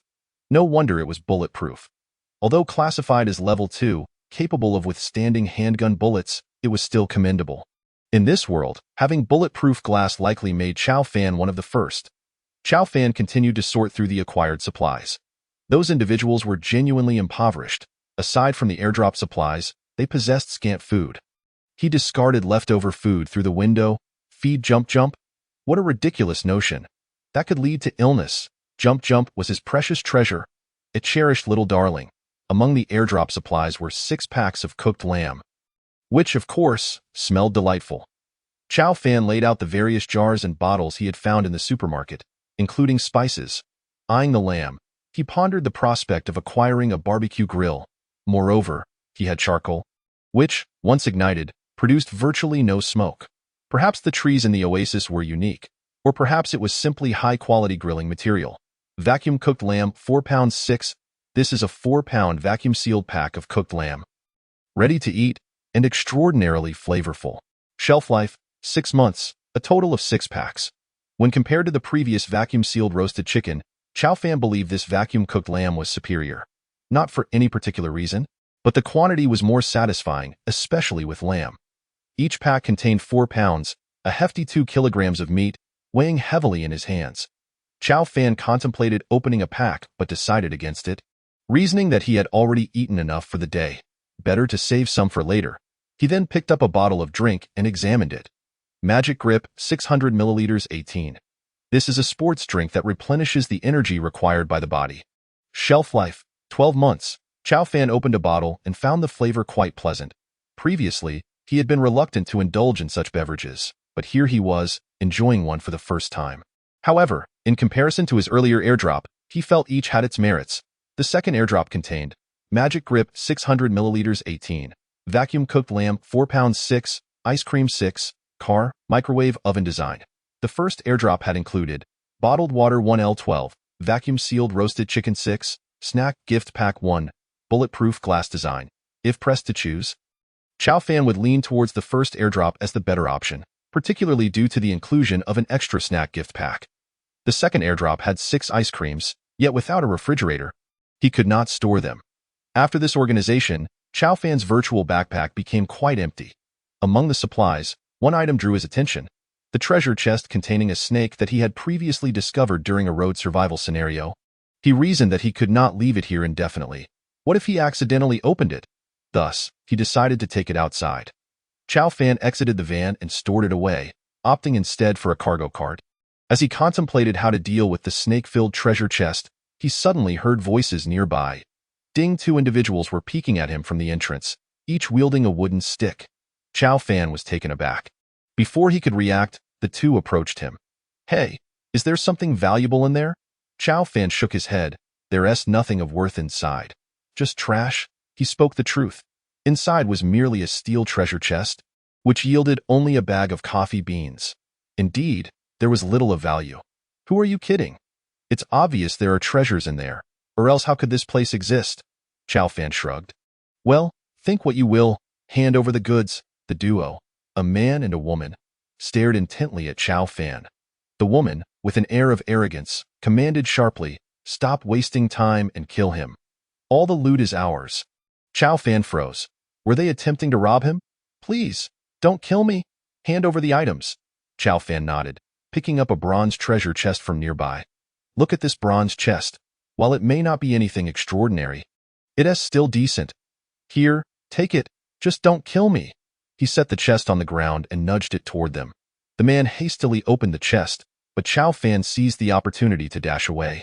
Trying to escape, however, Chow Fan's vehicle was swift.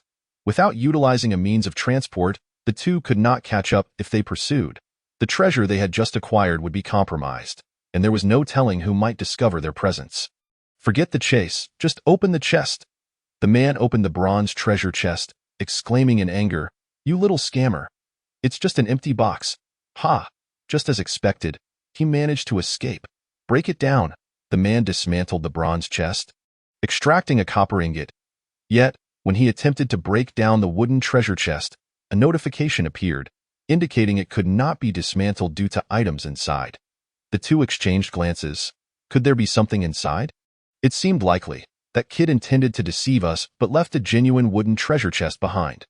Generally, wooden treasure chests yielded low-tier items, mostly water or basic materials, rarely yielding instant noodles or sausages. Yet, it was still something. They nodded in agreement. The man proceeded to open the wooden chest, and a snake suddenly darted out, biting his leg before lunging at the woman. The two stood close together. And the snake bit them both. A snake. A snake. Chow Fan merely observed, finding their predicament amusing. It was akin to unboxing a blind box. The bronze chest contained a wooden chest, which ultimately housed a snake. Chow Fan sighed, wishing he had thought to nest a steel chest within a silver one instead. That would have been far more thrilling. The snake slithered into the grass and vanished, leaving a scattering of supplies from their virtual backpacks. Although meager, it was better than nothing. Chow Fan collected the items and placed them in the cargo cart. As for their vehicle, it was a skateboard, which had undergone modifications to serve as a platform for riding. Chow Fan was not a scavenger. He did not require every type of vehicle, so he promptly dismantled it, acquiring 20 iron ingots, 10 rubber pieces, 10 wooden planks, and 10 plastic items. Chapter 34. Communication. Oh? What is this? A mask? The mask was still in its vacuum-sealed packaging, unopened. Chow Fan promptly removed it and donned it. Given that his face had been recognized after he eliminated the trio, having a mask would certainly help conceal his identity.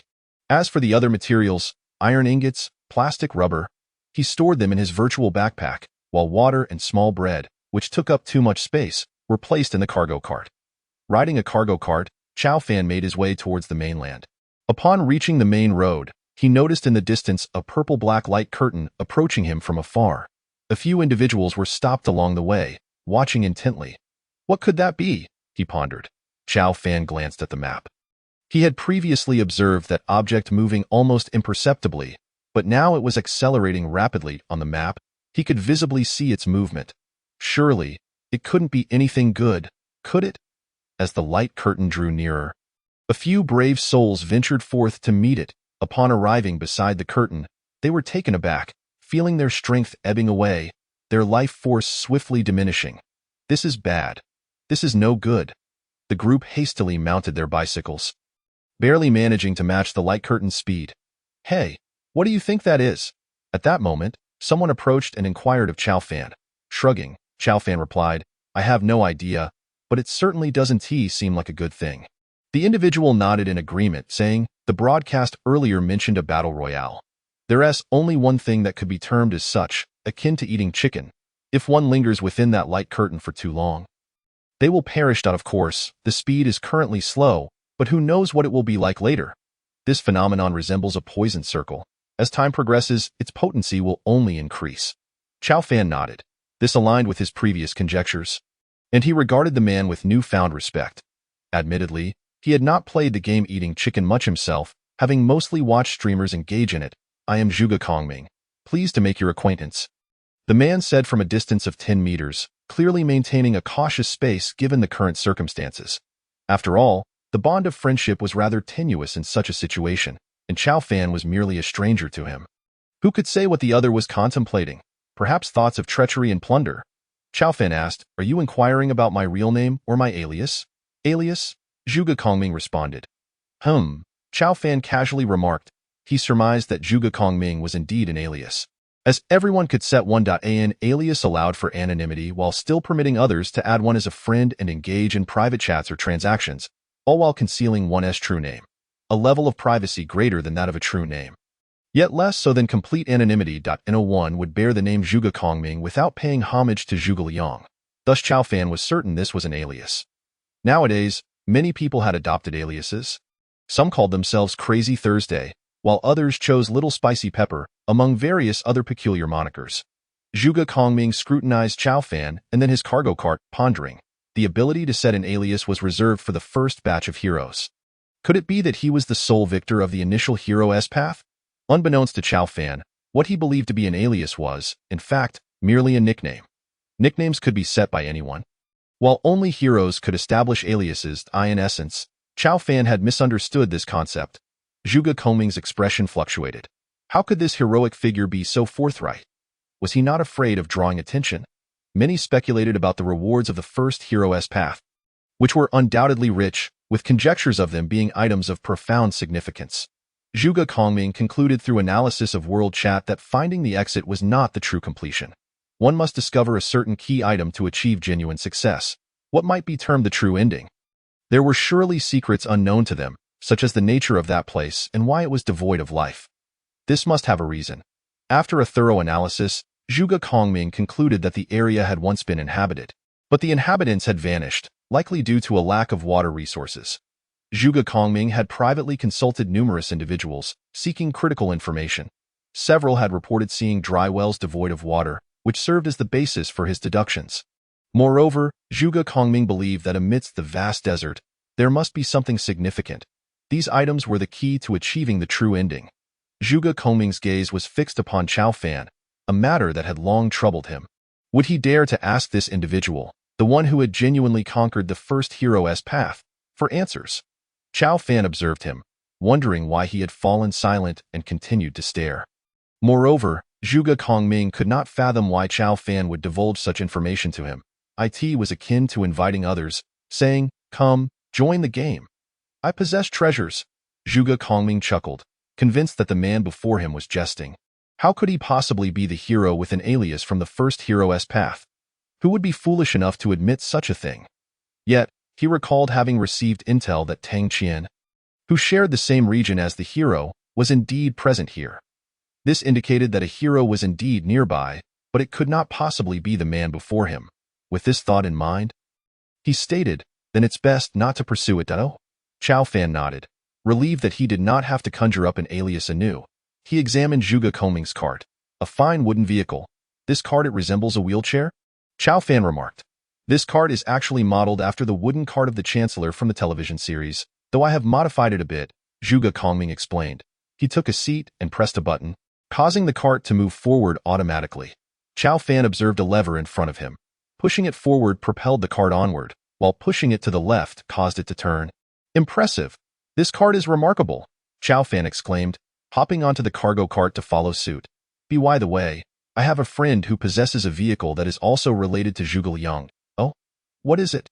Zhuge Kongming inquired. "Wooden flowing cattle and horses." Upon hearing this, Zhuge Kongming glanced at Chao Fan and asked, "Is it truly that entertaining?" "Your vehicle seems quite fun as well," Zhuge Kongming remarked. "Aha. How does your friend's vehicle operate?" Chao Fan recalled the first time Zhao Kuer had demonstrated it to him. Its up and down motion, the jolting bumps. In that moment, he found himself missing her, as she had not been in contact lately. It felt akin to riding a horse, with its rhythmic bobbing.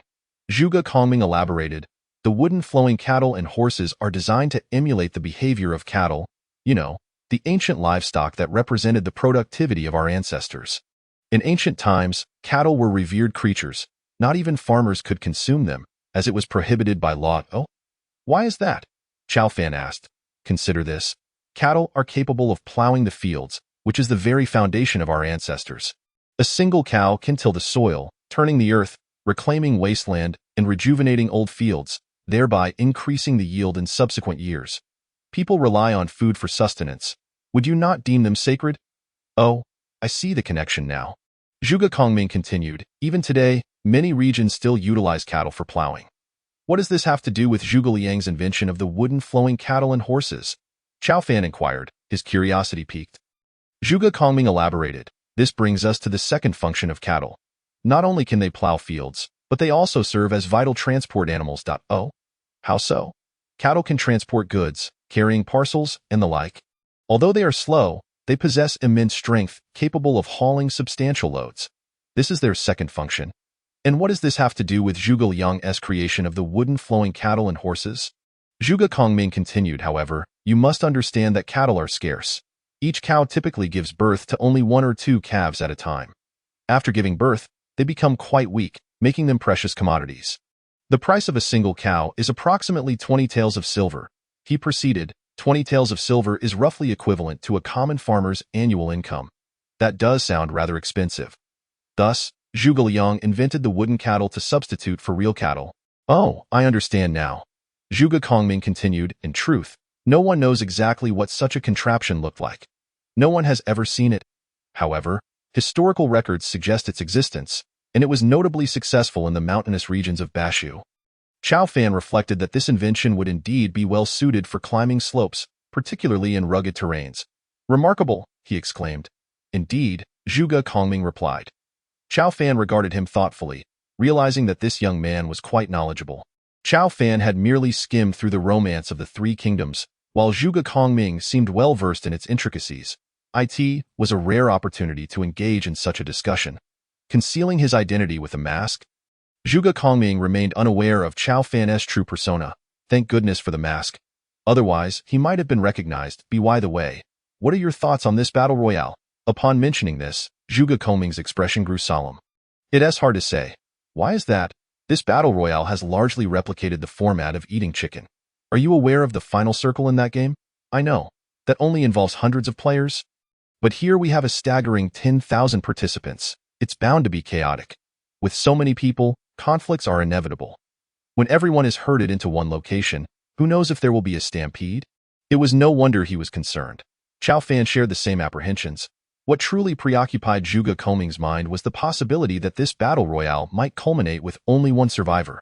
It is well known that in a game of survival, victory is claimed by the last person standing, while the others become mere sacrifices. Chao Fan glanced at the oppressive weather.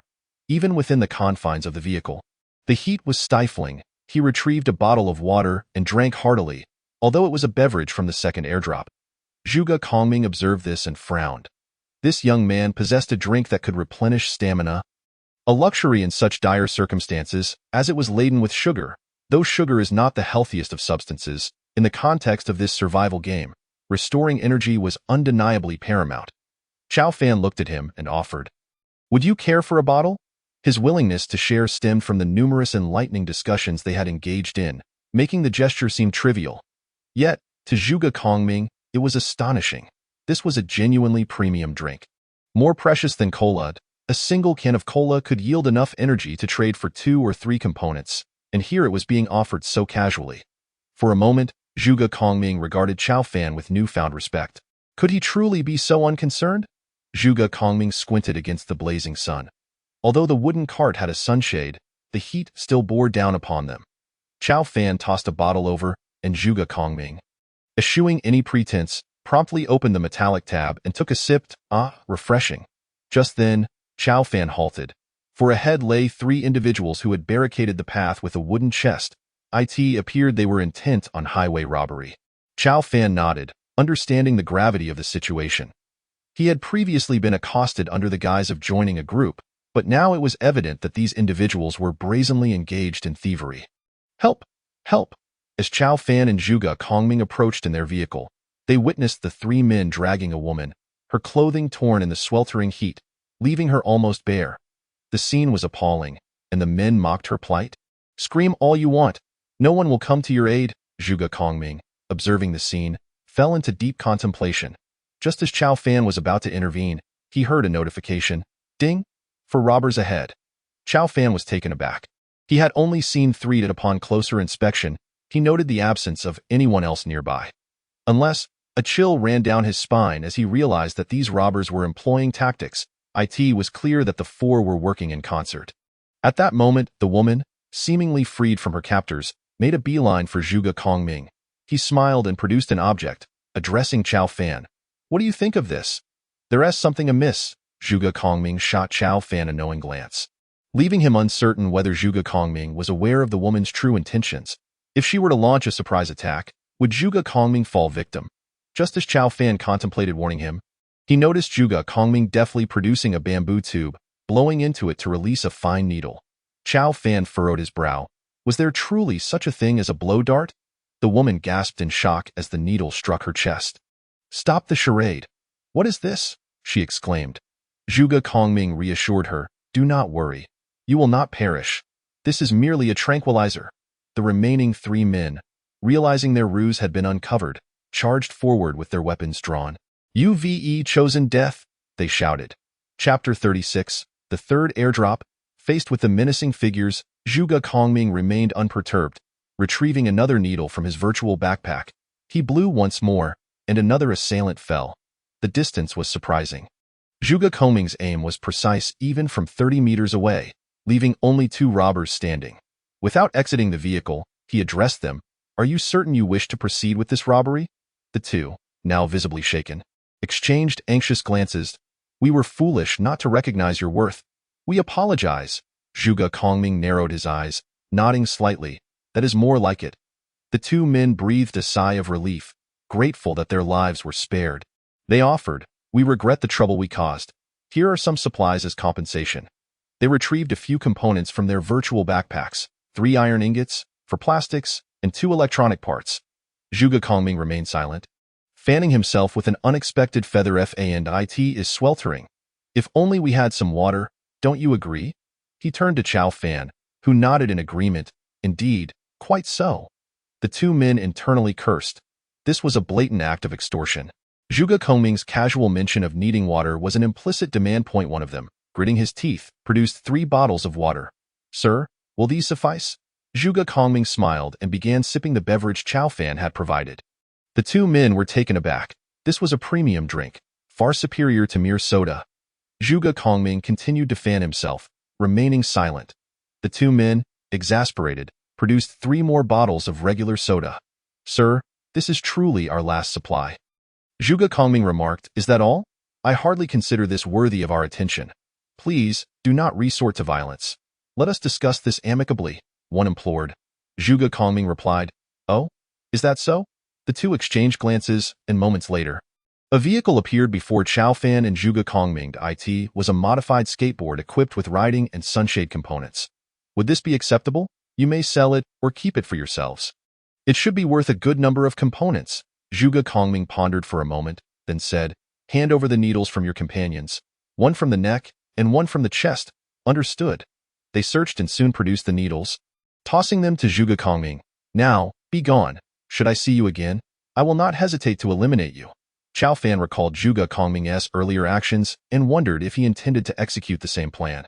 To his surprise, the two men bowed and scurried away, dragging their unconscious companion behind them. Chao Fan, observing their departure, inquired, "Why not say you would kill them upon sight?" Zhuge Kongming paused, seemingly recalling a prior incident in the regional channel. He shrugged. "You think I do not wish to?" Their vehicle was likely obtained through the demise of others. Alas, I only possessed 2 tranquilizer darts and lacked the means to incapacitate them all. "Oh, I see." Zhuge Kongming continued, "You may not realize this, but an individual can possess multiple vehicles and switch between them." Chao Fan feigned ignorance, wary of revealing his own resources. If Zhuge Kongming began to suspect him of wrongdoing, it could lead to dire consequences. The notion that Zhuge Kongming might have also killed someone lingered in Chao Fan's mind. Did he target the innocent or the guilty? This left him reflecting deeply. Zhuge Kongming remained oblivious to Chao Fan's thoughts. You do not suppose I have some dark secret? He mused, glancing at the steel needles in his hand. I have only 2 of these. Having used both, I am unable to sedate any further individuals. They were not unarmed. If they had truly fought back, our slender frames would not have fared well. Upon hearing this, Chao Fan found himself at a loss for words, realizing that Zhuge Kongming's reluctance to kill stemmed from a lack of capability. Let us divide the supplies, and as for the vehicle, perhaps we should disassemble it. While Chao Fan contemplated downplaying the importance of the supplies, he did not want to appear overly affluent, fearing Zhuge Kongming might suspect him of hoarding resources. Very well, let us divide them. Zhuge Kongming disassembled the vehicle, yielding 5 or 6 iron ingots and a few plastics. Indeed, the materials acquired from disassembling the vehicle were meager. They split the spoils evenly, and Chao Fan placed his share in the cargo compartment of the cart. Let us depart. Chao Fan glanced at Zhuge Kongming's blow darts, asking, by the way, how many individuals have you used these darts on? Why do you ask? Chao Fan pondered the implications. If these darts had made contact with numerous individuals, could they carry infectious diseases? Especially those transmitted through blood. Oh, just a casual inquiry. Not many, perhaps 7 or 8. Chao Fan nodded thoughtfully. Chao Fan harbored a deep-seated curiosity, yearning to inquire whether anyone had succumbed to illness through such means. Yet, he ultimately refrained from voicing the thoughts swirling in his mind. The remaining wooden crates obstructing their path were meticulously dismantled by Zhuge Kongming, yielding a collection of 10 or so pieces of timber, half of which he generously bestowed upon Chao Fan. Observing the vulnerable areas of those afflicted, Chao Fan pondered whether the neck was a target. He mused on whether he could defend himself should Zhuge Kongming launch a surprise attack with one of these wooden implements. In that instant, a chill coursed through his neck, prompting him to wish for a means to shield it, though he quickly abandoned the notion, recognizing its impracticality. Nevertheless, he resolved to seek out a high-collared garment in the future to avert detection. Zhuge Kongming remarked, "Brother, why don't you remove your mask?" Chao Fan casually replied, "Ah, it's just pandemic syndrome. Nothing more." "Very well," he acquiesced, lifting his mask merely to sip water, rather than removing it entirely. At that moment, a plane appeared in the sky. "Airdrop," Zhuge Kongming exclaimed. Chapter 37. Zhuge Kongming's sister Chao Fan had not anticipated the arrival of a third airdrop so swiftly. He opened his character panel to scrutinize the flight path of the aircraft. This trajectory intersected with their location, yet the question loomed whether the drop would occur here. Noticing that the poisonous circle had already contracted by half, he surmised that within an hour, it would diminish to a mere point. Turning to Zhuge Kongming, he urged, "Brother Kongming, we must hasten. The poison circle is closing in rapidly." Zhuge Kongming nodded, accelerating his pace until Chao Fan struggled to keep up. The vehicle appeared to be electric, and he was taken aback that Zhuge Kongming could recharge it. Wondering how he managed that feat, pointing to the aircraft overhead, Zhuge Kongming stated, "If my conjecture is correct, the airdrop will land within the confines of the final range of the poison circle." "Oh," he continued, "this game is designed in such a way that if it falls outside the poison circle, who could possibly retrieve it? It would be utterly meaningless." "Indeed." Chao Fan nodded in agreement. He opened his character panel and examined the minimap. Speculating on the potential landing site of the drop. It has landed in the mountains, a range called the Yibing Mountains, Chao Fan exclaimed, pointing. Zhuge Kongming nodded, confirming, "Yes, it seems to be the Yibing mountain range." Chao Fan was taken aback. How had he discerned the name from the minimap? He had kept a watchful eye and had refrained from disclosing the actual name, yet Zhuge Kongming spoke it with ease. "How do you know the name of the mountain range?" Chao Fan inquired. Zhuge Kongming produced a map from his pocket. "You have a map?" Chao Fan exclaimed, astonished. "Where did you acquire this?" Zhuge Kongming replied. "I discovered this map in a government office building, along with a substantial amount of supplies." "A government office building?" Chao Fan glanced at the minimap and indeed found such a location. Although the map was relatively small, it contained numerous points of interest. It's called a government office building. Perhaps it truly holds a map. "Let us go check it out." Chao Fan nodded in agreement. On their journey, they encountered numerous individuals heading in the same direction, indicating a high demand for the airdrop. Chao Fan recalled his previous stroke of luck when an airdrop had landed directly above him, allowing him to claim it. This time, however, it was further away, with many individuals riding vehicles toward the destination. Naturally, they were somewhat scattered, but they all shared a common goal. They dared not draw too close, wary of the potential for violence and thievery. 20 minutes later, they arrived at the outskirts of the mountain range, where a crowd had gathered. Looking inward, Chow Fan noticed a throng of people clustered atop a peak, several hundred in total. The outer circle was even more populous, numbering over 1,000. Chow Fan checked the count of participants remaining in the challenge, astonished to find only 7,000 left, meaning 3,000 had already been eliminated. The elimination rate was notably high. The remaining participants hastily stowed their vehicles, opting instead to trek up the mountain on foot. Kongming, should we proceed? Chow Fan inquired. Zhuge Kongming shook his head, saying, not yet. There are too many people. I doubt anyone will be able to claim the airdrop. The first and second drops were taken by the lucky few who were uncertain of the rules. This time, fortune will not favor them as easily. Chow Fan remained speechless, realizing this reflected his own situation. He had claimed both the first and second drops. In reality, the supplies were limited: 6 packs of fried chicken, 6 packs of lamb, 12 1-liter bottles of water, 12 bottles of beverages, along with ice cream and snack assortments. There were also 2 blueprints, both of which Chow Fan needed. But in truth, the quantity was paltry. This airdrop might mirror the last, yielding little more than before. At that moment, someone called out, Kongming.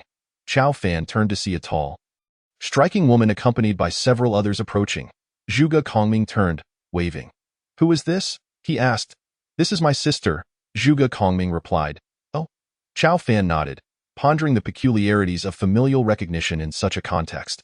The women were all fair-skinned and beautiful, particularly the lead figure, whose gaze was piercing as she regarded Zhuge Kongming. Sister, what brings you here? Zhuge Kongming inquired. Everyone has gathered here. I had to come take a look, she responded. Allow me to introduce you. This is Chow Fan, a friend I just met. Chow Fan, this is Zhu Zhaoqing, my sister. Hello, I'm Chow Fan, he greeted. Hello, Zhu Zhaoqing replied with a mere nod of acknowledgement. The chat in the area erupted with activity as numerous participants clamored for the airdrop. The crowd swelled to nearly 4,000, creating a chaotic scene on the mountainside, with even more people streaming in. Chow Fan observed Zhu Zhaoqing, who stood with a cold demeanor behind Zhuge Kongming's vehicle. Scanning the surroundings, he noted that she did not seem to have a vehicle of her own, likely having stowed it away. Truth be told, Zhu Zhaoqing appeared quite youthful, perhaps just over 20. With a heart-shaped face and braided hair, she wore a breezy tank top that accentuated her figure, complemented by a pair of shorts. It had been a long time since Chow Fan had encountered such a striking beauty. His last experience was on a particular app. For a moment, he found himself speculating about the nature of the relationship between Zhuge Kongming and Zhu Zhaoqing. Could they truly be siblings, or was there something more? He felt a twinge of envy. Just then, a voice called from behind, Chow Fan. He turned to see Tang Tian approaching, her expression one of annoyance. She glanced at Zhu Zhaoqing and asked, Chow Fan, who is she? Oh, this is Zhu Zhaoqing. Zhuge Kongming's sister over there, he replied. Zhu Zhaoqing? Zhuge Kongming? Am I in the presence of historical figures? Tang Tian exclaimed. Zhuge Kongming chuckled, brandishing his feathered fan. Not quite. Tang Tian rolled her eyes and asked. Chow Fan, what should we do next? How do we get out of here? Chow Fan shrugged. Who knows? Right now, everyone is scrambling for the airdrop. The mention of the airdrop infuriated Tang Tian. What airdrop? It's so far from me. I was just about to go for the second drop when I saw someone snatch it away. It drives me mad. If I find out who took my airdrop, I'll make them pay. Chow Fan remained silent, pondering whether revealing that he was the one who had claimed it would lead her to change her tune. He opted against admitting it outright. Chow Fan opened the regional chat, discovering that someone was streaming the events occurring atop the mountain. He clicked on the link. Chapter 38. The Brave Zhou. What he saw was a scene unfolding atop the mountain involving 5 groups of people, each representing different territories. The leaders wielded weapons, though none were firearms. All were cold weapons. Some brandished machetes, while others held clubs. These 5 factions encircled a single airdrop, issuing threats, if you know what's good for you. Step aside and let us have the drop, or you'll find out why the flowers are so red, one shouted. Kid, don't think that just because you have a machete, you're something special. I was running the streets when you were still in diapers, another retorted. Have you all had your fill of shouting? Do you think I'm not worth your notice? A defining characteristic of these 5 groups was their numbers. Each comprised at least 100 individuals. This numerical advantage was their source of bravado. To Chao Fan's astonishment, one of the factions was led by Zhou Tai, who, despite having only 30 followers, appeared to command a certain respect as the others parted to give him space. This was particularly notable given the limited real estate atop the mountain, where every inch was precious. A small platform atop the peak was occupied by Zhou Tai, who claimed a significant area. Zhuge Kongming and the others were also watching the live stream. Chao Fan asked, "Why does Zhou Tai have such a large area when he has the fewest people?" Zhuge Kongming replied, "You may not know, but among the 10 randomly selected areas, one of them is home to the brave who completed the first phase of the Hero's Path Challenge." Oh? Zhuge Kongming's expression turned serious. Zhou Tai hails from that area? Ah? He is from that area and can command such space. Zhuge Kongming smiled and said, "Do you think that among the 30 people standing behind Zhou Tai, there might be a hero? Or is Zhou Tai himself a hero? What does it mean?" Chao Fan still could not comprehend. Zhuge Kongming continued, "That individual is the only one who has completed the first phase of the Hero Challenge. Do you truly believe that among 10 billion people, no one succeeded but him? What does that signify? Surely, it cannot be mere luck, can it? Out of 10 billion, only he possesses such fortune." Oh? Chao Fan inquired further. Zhuge Kongming understood Chao Fan's curiosity and replied, "It signifies strength. Allow me to share a little insider information. It is rumored that both the first and second airdrops were claimed by the hero." Wow! Is the insider information already so precise? Is this still considered insider information? Tang Tian gazed at Chao Fan with a peculiar expression, as if questioning the authenticity of the claims. Chao Fan privately messaged her, "Be quiet. There is nothing of the sort. I genuinely claimed the airdrop. Why would I not hide it away instead of flaunting it?" Tang Tian pouted. At that moment, Zhou Tai stepped forward and walked directly towards the airdrop. Strangely, the other 5 groups showed no signs of anger, nor did they attempt to intervene. Seeing this, Zhou Tai felt a surge of confidence. It appeared they all feared the hero. Throughout this journey, Zhou Tai had frequently invoked the hero's title to instill fear. It proved to be quite effective, as no one dared to contest their claim to resources. "Zhou Tai, do not be so arrogant. We all have a share." "Indeed, absolutely." Zhou Tai glanced at the supply crate, a silver treasure chest, his eyes widening with greed. Yet he could not reveal his desire, lest he be looked down upon. "Everyone, what do you think is the purpose of this Battle Royale challenge? How do we achieve it?" Upon hearing this, the 5 groups fell into deep contemplation. Sensing he had succeeded in intimidating them, Zhou Tai continued, "It seems we are meant to fight to the death for it. Does it not? Look around. Nearly a third of the participants have already perished. Do you wish to continue depleting your numbers? So, what do you propose?" Zhou Tai replied, We wait. We wait until the game concludes. At that point, everyone will receive rewards without the need for bloodshed. Wouldn't that be splendid?" Zhou Tai spoke eloquently, while the others exchanged glances. "All right, Zhou Tai. We shall heed your counsel." Zhuge Kongming looked at Chao Fan and said, "You addressed Zhou Tai by name. Do you know him? I suppose we are acquaintances, simply individuals from the same region." Upon hearing this, Zhuge Kongming's expression darkened, his brows furrowing. Previously, Chao Fan had subtly claimed to be the hero. Could it be that Zhou Tai was impersonating him? Zhuge Kongming found himself puzzled about who truly was the hero and what relationship Chao Fan had with Zhou Tai. No, wait. If Chao Fan were the hero, he would never allow Zhou Tai to claim the spotlight, nor would he permit him to operate under his name in secret. Earlier, Chao Fan had questioned Zhou Tai about how he could occupy such a large area. It was evident that Chao Fan had no knowledge of Zhou Tai's actions, implying he had not instructed Zhou Tai to act in such a manner. However, if Zhou Tai were not the hero, the true hero would undoubtedly reveal his identity in the regional chat channel, making it abundantly clear. One must remember that aliases, akin to nicknames, can also be customized. Therefore, could it be that Chao Fan is not the hero? This leaves only one possibility. One among Zhou Tai's 30 companions is the hero. Zhuge Kongming scrutinized the live stream, meticulously examining the 30 individuals, yet he found no clues to identify the hero. Could Zhou Tai be the hero?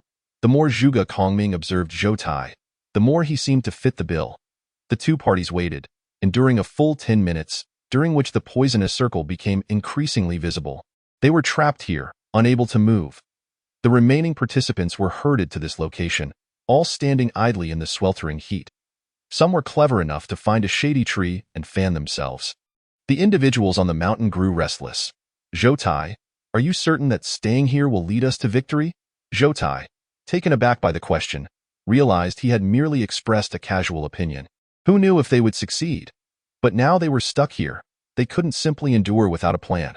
Rest assured, I know what I'm doing. Chao Fan, what do you think? At this moment, Zhuge Kongming began to speak. I do not know. Chao Fan shook his head. Beside him, Zhu Zhaoqing hastily expressed her opinion. What kind of hero is this? Is this the extent of his insight? Chao Fan glanced at Zhu Zhaoqing, feeling as though her words were directed at him.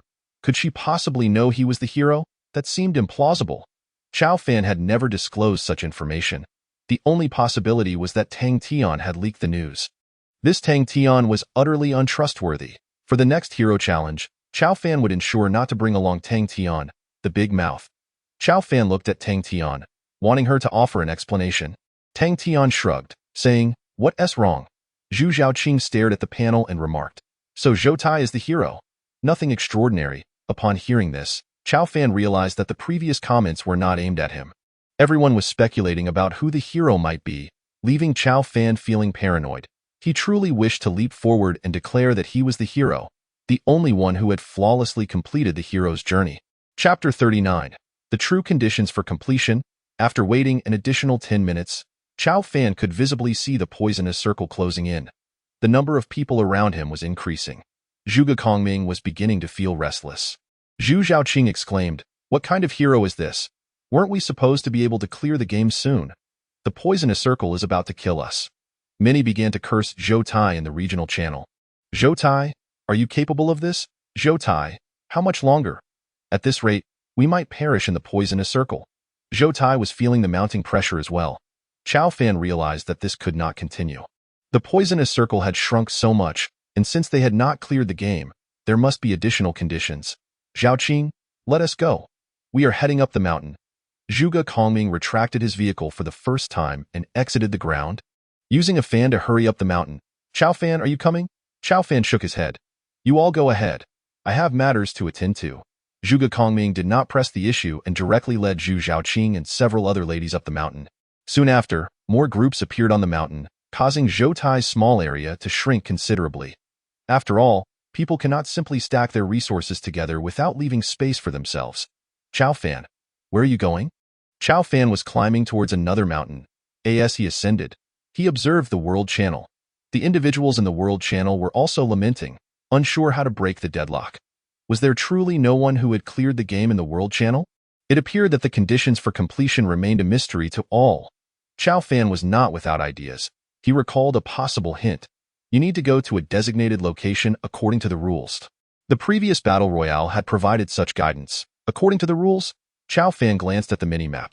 The Yuhangpang mountain range? This was a mountain range, and the reason everyone gathered on that particular mountain was merely because it had a platform, essentially a place to land. What if the designated location was not on that mountain, but rather on another? As the poisonous circle continued to constrict, Chao Fan estimated that in another 30 minutes, it would reduce to a mere point. Suddenly, a thought struck him. The center of the poisonous circle might be the designated location. Chao Fan calculated on the minimap. Indeed, the center point was not on the mountain where everyone congregated, but rather on a higher mountain nearby, towering at about 500 or 600 meters. Everyone, the true completion location is not over there. It's on the adjacent high mountain. That is the actual point for completion. Chao Fan declared this in the regional chat, but no one paid him any mind.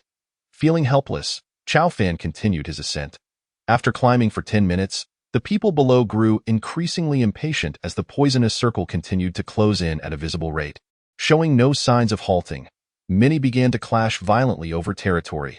Finally, after 10 minutes of climbing, Chao Fan reached the summit. While the mountain was not exactly sky-high, it was indeed quite elevated. Chao Fan. Suddenly, he heard someone call his name. Turning around, he saw Tang Tian. What are you doing here? Tang Tian replied, I don't know. When you came, I came too. Chao Fan pushed aside the foliage in front of him and beheld a cave at the mountain's peak, where a massive eagle was perched, intently watching the people at the foot of the mountain. Oh no! The worrying scenario has come to pass. This must be the completion point. Otherwise, why would such an eagle be guarding it? This eagle was enormous, easily 3 times the size of a person, with a head larger than a human's. Its talons were far larger than the combined feet of two individuals. Chow Fan? This. Chow Fan nodded, saying, "This eagle is colossal." Just then, the remaining individuals could no longer contain themselves and began to attack those around them. In such close quarters, it was impossible to avoid conflict. Moreover, many began to harbor the thought that since this was a battle royale mode, only one individual could successfully clear the game. As this sentiment spread, even Zhou began to believe that a specific number of participants would need to perish before completing the challenge. After all, he had merely spoken casually before and had no real knowledge of the conditions for completion. Jichu asked, "Zhou, what do you suggest we do?" Zhou replied, "I maintain my stance. We may not be numerous, but they dare not act against us. When the time comes to strike, we will respond." Even Sun Ji, who had previously clashed with Zhou, chose to collaborate with him. The 5 teams on the mountain began to engage in conflict. Killing was not the only objective. Some sought to acquire resources by eliminating others, as materials could be looted from the defeated. Why not take advantage of such opportunities? Chow Fan observed from his elevated vantage point, keenly aware that the individuals below had commenced their fierce clashes. Shaking his head, he suddenly noticed Zhuge Kongming and Zhu Zhaoqing climbing up the mountain. Before long, the 3 encountered one another. "What brings you here as well?" Zhuge Kongming inquired. "What a coincidence, Brother Chow," he added. "Coincidence?" Chow Fan thought otherwise. Zhuge Kongming continued, "Brother, I must inform you that I suspect this highest peak to be the location for passing the level." Indeed, Zhuge Kongming was correct. Chow Fan was certain that this was the designated spot. However, he had discerned this through his minimap, leaving him curious about how Zhuge Kongming had come to this conclusion. "How did you know?" Chow Fan asked. "By calculation," Zhuge Kongming replied. "Oh." Chow Fan's interest was piqued. "You can calculate that," Zhuge Kongming elaborated. "I had 2 individuals walk from the 2 right angles of the poison circle step by step, moving simultaneously, and they converged here, indicating that this is the center of the poison circle." At this revelation, Chow Fan's eyes lit up. Who would have thought one could calculate the center of the poison circle in such a manner? The ingenuity of it was remarkable. However, he couldn't help but wonder why Zhuge Kongming hadn't mentioned it earlier. Was he attempting to keep it from Chow Fan? This thought led Chow Fan to speculate further. "Let us proceed to pass the level, Brother Chow," Zhuge Kongming urged. Chow Fan shook his head, signaling him to keep his voice down, then gestured for him to come closer. Zhuge Kongming, though puzzled, complied. Zhu Zhaoqing interjected, "What are you being so mysterious about?" "Stop being cryptic, Kongming. I want to leave this place quickly." Hearing Zhu Zhaoqing's words, Chow Fan frowned, feeling somewhat displeased. Ever since they had met, Zhu Zhaoqing seemed to have never offered him a pleasant demeanor. It wasn't as if he owed her any money. Why the hostility? Zhu Zhaoqing continued, "What brave souls. They can't even find the location to pass the level. It's all just empty bravado." Upon hearing this, Chow Fan found it hard to respond. Zhuge Kongming pushed through the underbrush and soon spotted the gigantic eagle. "What is this?" Zhuge Kongming's expression darkened. They had found the location to pass the level, but the presence of this enormous eagle posed a significant challenge. Zhu Zhaoqing continued her chatter. Tang Tian remarked, "Can you stop your incessant rambling?" Zhu Zhaoqing shot a dismissive glance at Tang Tian, sizing her up, and retorted, "Don't think just because you're pretty, I won't dare to hit you." "Humph. Who do you think you are?" Chow Fan quickly intervened. "Snow leopard, silence." Tang Tian scoffed but refrained from further comments. Zhuge Kongming stated, "Zhu Zhaoqing, it seems that passing the level will not be so straightforward." "What do you mean?" "You go ahead." Zhuge Kongming shook his head. Zhu Zhaoqing, puzzled, crawled over and parted the grass, gasping in astonishment. "What a massive eagle, massive eagle." Chow Fan was taken aback. "Wasn't it an old eagle?" Zhuge Kongming confirmed. "Indeed, it is a colossal eagle." "Was it an eagle?" It appeared Chow Fan had mistaken the species. An eagle? He had previously considered naming himself the Condor Hero. If he had done so, he wondered if this eagle would show him some favor. "What is that?" Zhu Zhaoqing exclaimed. Following her gaze, Chow Fan spotted a treasure chest at the cave's entrance, a shining golden treasure chest. It was a nest, crafted by the giant eagle, with a golden chest resting atop it. A golden-level treasure chest? Wow, I didn't expect to find a golden-level chest here. Zhuge Kongming pondered for a moment before asking, "What do you think, Brother Chow?" Chow Fan shook his head, replying, "I don't know." The poison circle continued to shrink, and many individuals below were engaged in fierce battles, resulting in numerous casualties. Chao Fan glanced at the regional channel. It indicated that there were barely 5,000 people left. Just then, the giant eagle let out a loud screech and flew down the mountain, snatching up an unfortunate soul in its claws and soaring into the sky. "Ah, help! Help!" The crowd gasped in horror as the massive eagle circled above them. Chao Fan was stunned. He hadn't anticipated the eagle would simply fly away. Countless thoughts flooded his mind. Rising to his feet, he dashed toward the golden treasure chest. Zhuge Kongming, unwilling to lag behind, sprinted a few steps faster than Chao Fan. They both arrived at the golden chest almost simultaneously, but Chao Fan managed to position himself just slightly ahead of Zhuge Kongming. "Chao Fan, are you trying to steal it from me?" Zhuge Kongming asked. Chao Fan furrowed his brows. Although they had previously been friends, the situation felt more akin to rivals or even enemies. Indeed, there are no eternal friends. Only eternal interests, it seemed. "Not at all, Brother Kongming. I arrived here first," Zhu Zhaoqing interjected, unwilling to concede. "Your name is Chao Fan, right? I advise you to be sensible. I discovered this treasure chest first, so it rightfully belongs to me. Kongming, eliminate him. He likely possesses valuable items." At that moment, a notification appeared before Chao Fan. "You have completed the Battle Royale mode, achieving first place. Do you wish to proceed?"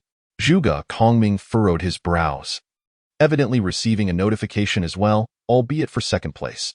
However, neither Chao Fan nor Zhuge Kongming intended to proceed, for there remained a golden-level treasure chest to contend with. "Chao Fan, you must have received the notification as well?" Zhuge Kongming proposed. Chao Fan nodded. It appeared Zhuge Kongming had indeed arrived slightly faster. Thus, the chest theoretically belonged to him. Moreover, as Chao Fan had been the first to reach this location, the golden-level treasure chest should rightfully be his. While the chest itself was not of paramount importance to Chao Fan, he could not swallow his pride in this matter. Just then, Tang Tian appeared alongside them, followed closely by Zhu Zhaoqing and her entourage. The group regarded Chao Fan as if he were already a dead man, leaving him feeling exceedingly uncomfortable. What did they mean by that?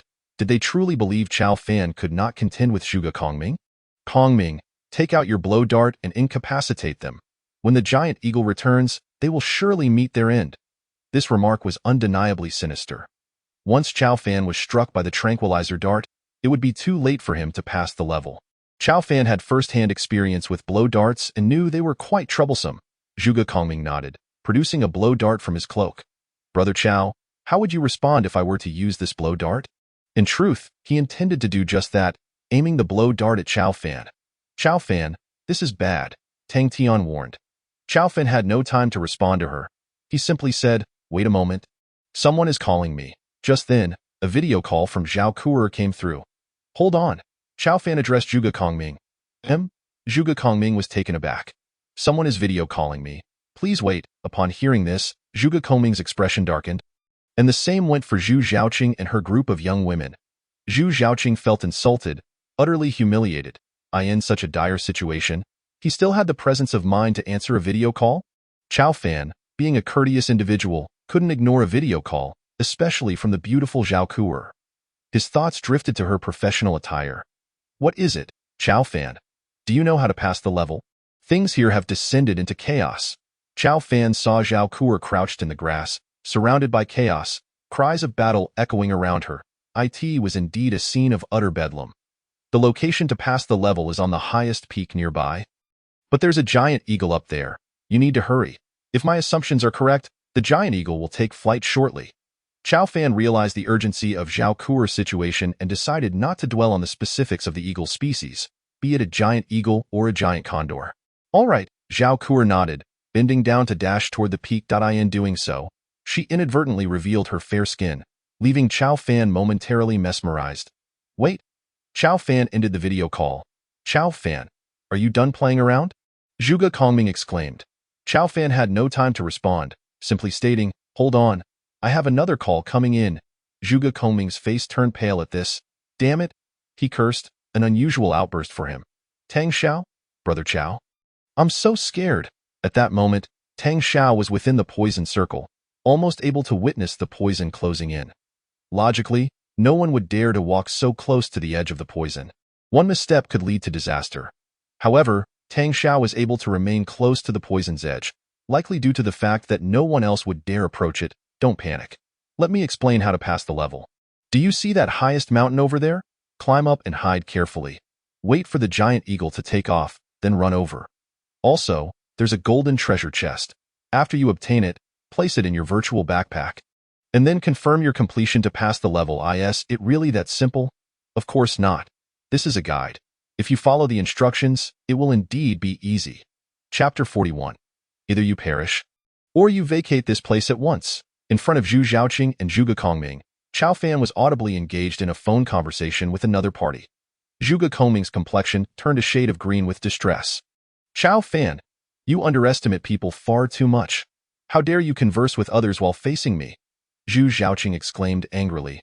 Wretch, even when death is imminent, you still choose to assist others. Tang Tian interjected with curiosity. Chao Fan, who is it that is calling you? 2 calls, no less. Could it be your romantic interest? Chao Fan, you certainly are quite the flirt. Chao Fan, speechless, shot a dark look at Tang Tian. What business is it of yours? However, the playful exchange between the two was a considerable humiliation in front of Zhuge Kongming. Observing Zhuge Kongming's increasing agitation, which suggested he might unleash his blow dart at any moment, Chao Fan remarked, Zhuge Kongming, I advise you not to move. You likely did not hear my earlier call clearly, did you? If I were to simply seize the treasure chest, place it into my virtual backpack, and then shout mission accomplished, how would you respond? Even if you managed to shoot me, I presume the effect of your tranquilizer would take time to set in, and by then, I would have long escaped. Upon hearing this, Zhuge Kongming regained his composure. The two were close to the golden treasure chest, and if Chao Fan proceeded with his plan, Zhuge Kongming could not be certain he would secure the chest. Zhuge Kongming replied, You are correct. However, the issue is that my tranquilizer will keep you asleep for an entire day. Even if you return during this time, can you guarantee you won't succumb to dehydration in such sweltering heat? By the time a day passes, you would have turned into dried fish. Ha! Chao Fan scoffed, producing a hand crossbow from his pocket. Then let us see who is swifter. Wow, Chao Fan, that weapon is astonishing. Zhuge Kongming's expression turned icy as he remarked, though your hand crossbow is formidable, it cannot guarantee a lethal strike. Even if we both attack simultaneously, it would merely result in mutual harm. Chao Fan. Sometimes, numbers do not matter, but in our current predicament, should we both be injured, I still have others on my side. It is safe to say I hold the advantage. Chao Fan nodded in reluctant agreement, acknowledging the truth in Zhuge Kongming's words. You make a valid point, but so what? Perhaps I could still shoot your head off. If I die, you die too. Death is a finality, and what good is the golden treasure chest then? Chao Fan's assertion resonated with undeniable truth, forcing Zhuge Kongming to confront the reality that sometimes he felt Chao Fan was nothing more than a rogue. Engaging in rational discourse with such a person was akin to a scholar encountering a soldier. There was no clarity in reason. Chao Fan acted recklessly, embodying the essence of a brash individual. Yet, it is often said that a furious fool can cause bloodshed in mere moments. While brutes may wreak havoc, history has shown that some have achieved greatness through their boldness. Zhuge Kongming had lived his life with utmost caution, unwilling to take risks even when Wei Yin proposed the audacious strategy of the Zawugu Valley, ultimately leading to the failure of 5 northern campaigns. Had the Zawugu Valley strategy succeeded, would it not have rewritten history? Yet, viewing from Zhuge Liang's perspective, he too might have hesitated to endorse such reckless actions. It was not merely a matter of other considerations, but rather one of risk. The stakes were too high, and failure would mean complete loss. Chao Fan, I concede defeat. Let us call a truce. How about we divide the contents of the chest? Zhu Zhaoqing was indignant. Kongming, are you truly so cowardly? Is this the Zhuge Kongming I once knew?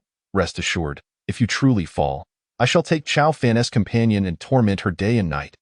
Tang Tian was taken aback by the remark. What does that have to do with me? Forget it. I'm leaving. With a flash of white light, Tang Tian vanished. Zhuge Kongming chuckled. Chao Fan, your friend has fled.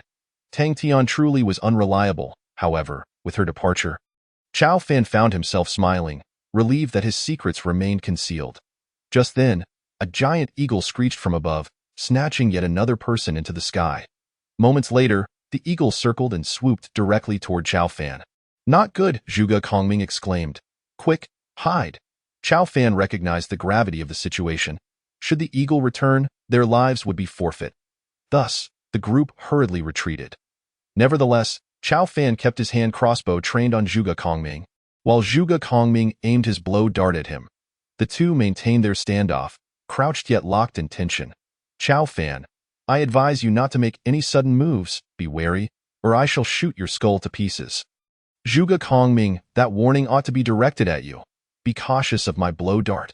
The giant eagle landed on the platform, clutching a person in its claws, and began to feast recklessly. Help! Help!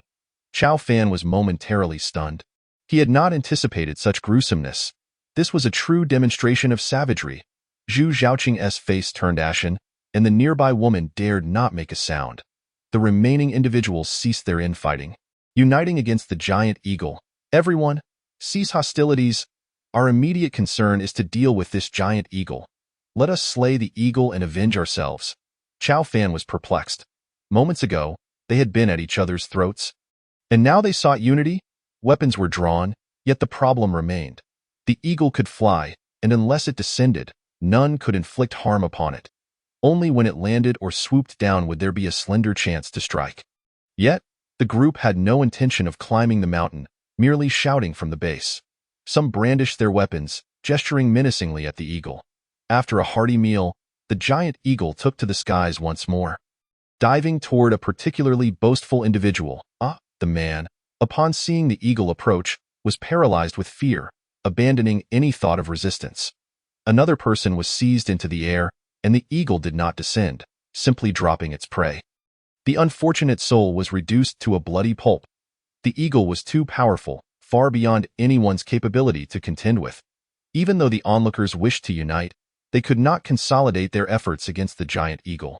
As it soared again, Zhuge Kongming stepped forward. Chao Fan, time is of the essence. Make your choice. Either we perish together, or we split the treasure.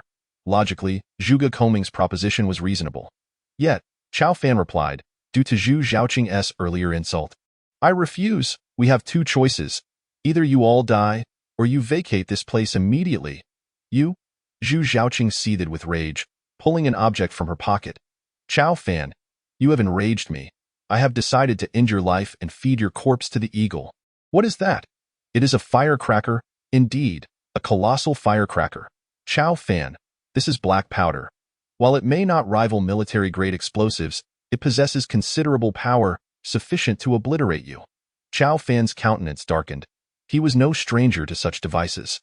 Having previously obtained one from the golden treasure chest, albeit a more potent variant. This was merely a civilian-grade explosive. Black powder was nothing more than explosive material. How powerful could it truly be? Chao Fan declared, I have made my decision. I'll take that, and I also want your brother's blow dart. Chapter 42. The showdown. Upon hearing this, Zhuge Kongming erupted in laughter. Chao Fan, do you truly wish to hear what you are saying? Chao Fan dropped the pretense, I'm laying my cards on the table. He spread his arms wide, that moment. Zhuge Kongming finally released his blow dart, which shot straight into Chao Fan's chest. Observing this, Zhuge Kongming shook his head. Chao Fan, if you withdraw now, you might still save your life. Seek that glimmer of hope. Chao Fan merely chuckled. What, do you think victory is assured? I already told you. I am laying my cards on the table. In truth, Chao Fan had intentionally left himself vulnerable. Did Zhuge Kongming truly believe Chao Fan would not aim his hand crossbow at him? In reality, he had no fear of Zhuge Kongming's blow dart. Is that so? Unfortunately, in 10 seconds, you will lose consciousness. No amount of willpower can counteract the effects of the drug. I warned you. Withdraw now while you still have a chance. 10, 9, 8, 7, 6, 5, still not backing down. Zhuge Kongming continued counting down like a broadcaster. 432 Chao Fan, do not push yourself. 1, why are you still standing? Zhuge Kongming was taken aback. Chao Fan replied, 0, -1, -2, -3. He extracted the dart from his chest. I already told you. I'm laying my cards on the table. Your blow dart is utterly ineffective against me, impossible. Unless indeed, I am wearing a bulletproof vest. This revelation left Zhuge Kongming in utter shock. So that is the case. I do not wish to kill you, Zhuge Kongming. Zhuge Kongming was momentarily stunned, shaking his head. Had he been the one played all along? No wonder Chao Fan had remained so calm. It all made sense now. Seeing the situation, Zhu Zhaoqing pulled out a lighter. Kid, do not be so arrogant. Is it of no use? Chao Fan shook his head, coldly stating, "Do not move. One more step and I shall blow your head off. Do not think that just because you are a woman, I would refrain from acting against you. I have killed before." His words were devoid of emotion, leaving Zhu Zhaoqing momentarily speechless. Chao Fan continued, "Leave the blow dart and the firecracker. As for the people, in the midst of a pleasant conversation with Zhuge Kongming, I shall spare you this time. However, should there be a next time, your demise is inevitable." At that moment, the beautiful woman beside Zhu Zhaoqing transformed into a radiant beam of light and departed. The outcome was already determined, and there was no need to accompany Zhu Zhaoqing to his death. "Weiner, you?" The other women swiftly left, leaving only Zhuge Kongming and Zhu Zhaoqing. Zhuge Kongming shook his head and said, "Zhaoqing, we must take our leave. The victor has been decided, and we stand no chance." Their greatest reliance, the blow darts, had become ineffective. Even if they detonated explosives, it was uncertain whether they could vanquish Chao Fan. If they failed, it would be their own lives that would be forfeit, and Chao Fan would undoubtedly seek vengeance with fervor. Zhuge Kongming lamented, "How I wish I had aimed for your neck. It was my oversight." No, it was not merely an oversight. He believed Chao Fan would evade it, which is why he targeted the chest, an area easier to hit. "Zhaoqing, I concede that you are beautiful. However, your allure pales in comparison to the folly of being with him. You would fare better by my side. Had you chosen me, perhaps you would not find yourself in such a predicament," Chao Fan declared. Presently, he was filled with pride, for one is buoyed by joyous occasions, and the expression aptly described Chao Fan's current state of mind. Thus, he began to boast with unfounded bravado. Zhuge Kongming's countenance darkened, and Zhu Zhaoqing's expression grew even more grim. "Nothing is more disheartening than the sting of defeat. I shall fight you." Chao Fan's face turned cold, for Zhuge Kongming had already made his move. Unless Zhuge Kongming inflicted severe injury, Chao Fan would not swallow this humiliation. "Zhu Zhaoqing, do not blame me for not warning you. If you leave now, you may yet preserve your life. Should I act, one of you shall surely perish," Chao Fan threatened, gazing at the hand crossbow in his grip. He was confident that he could pull the trigger in the final second of their escape. "Ensuring the death of one of them, Zhaoqing, leave the items behind. We must go. There is no point in persisting any longer. If we provoke Chao Fan further, he may well use that hand crossbow against us."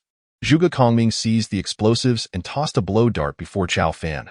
"Brother Chao, I thank you for your mercy in not killing us. The items are yours. I hope we may meet again." Zhuge Kongming bowed slightly. Chao Fan replied, "At least you comprehend." Chao Fan nodded and promptly stowed the explosives into his virtual backpack. In a flash of white light, the two vanished without a trace. Chao Fan picked up the nearby golden treasure chest and placed it into his virtual backpack before descending the mountain. The reason Chao Fan lingered was that he intended to accomplish something significant, to slay the colossal eagle. "Jiao Jiao! Jiao Jiao!" At this moment, the slime Jiao Jiao peeked its head out. "Jiao Jiao, you performed admirably. Had it not been for you, I surely would have fallen into a trap. Of course, without Jiao Jiao, Chao Fan would not have dared confront Zhuge Kongming directly. He might have sought alternative methods. "Jiao Jiao, do you wish to feast upon that giant eagle?" "Jiao Jiao." Chao Fan nodded. After slaying the giant eagle, it might yield valuable spoils. Jiao Jiao was indeed eager to enjoy the giant eagle, which had taken so many lives, and Chao Fan had no intention of letting it escape retribution, despite the victims being strangers to him. Concealed within the grass, Chao Fan opened the golden treasure chest. This was the first genuine golden chest he had acquired. To his astonishment, it was filled with materials. Chao Fan was taken aback. Was this truly the reward for a golden-level chest? He surveyed the contents. A staggering 500 iron ingots, 500 bronze, 500 electronic components, and 500 metal ingots. How disappointingly meager. As he rummaged through the chest, he discovered what appeared to be a blueprint at the bottom. Mosin-Nagant Blueprint Description. This is the design blueprint for a sniper rifle renowned alongside the 98 Cade. You may insert one portion of fine steel. Each portion of fine steel and one portion of gunpowder can produce one bullet, but it can only be used once. Required materials 1. 100 pieces of wood. Required materials 2.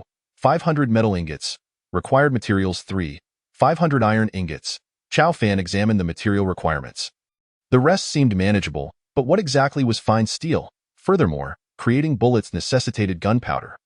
Chao Fan had never encountered anyone in possession of gunpowder.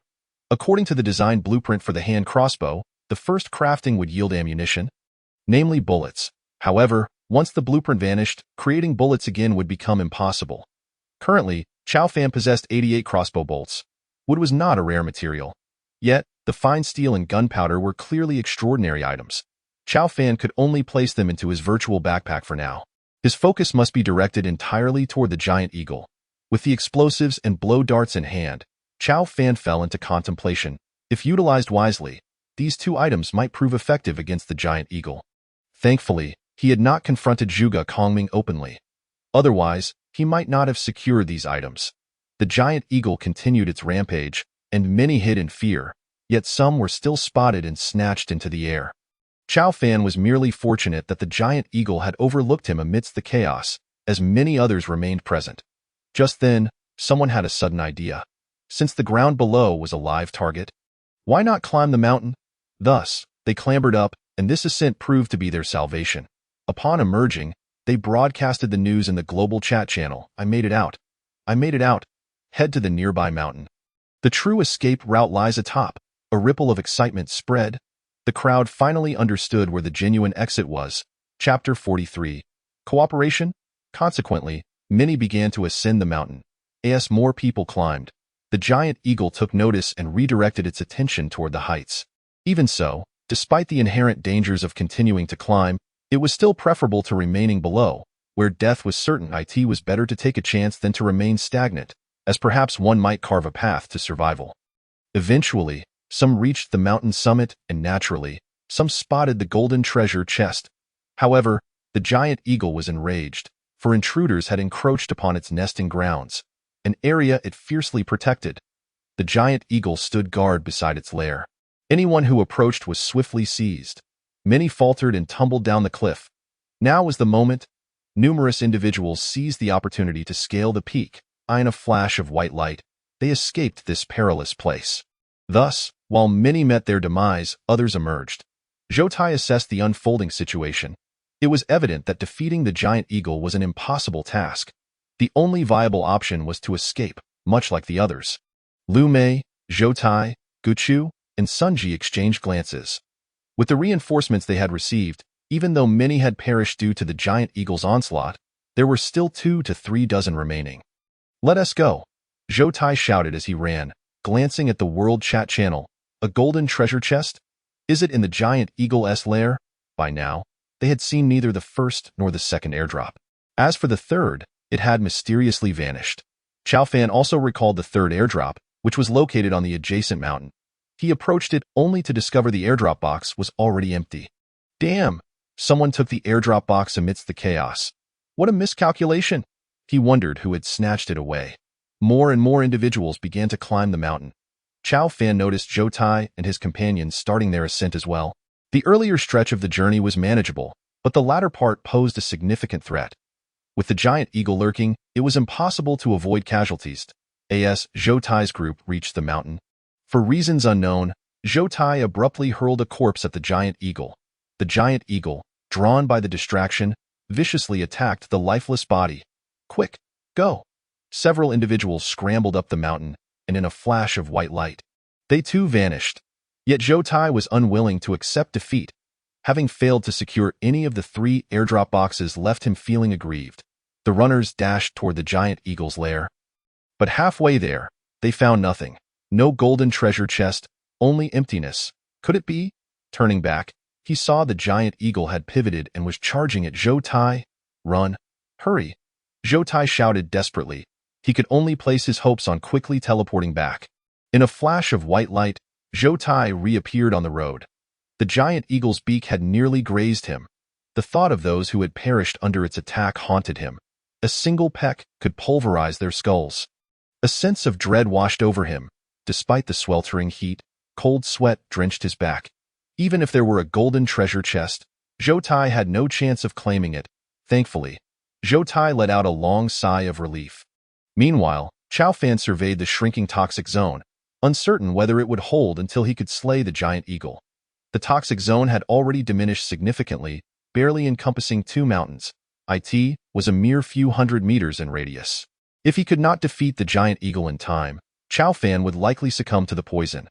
There were no medkits available, and he could not withstand the toxic effects. You must be Tang Tian's friend, right?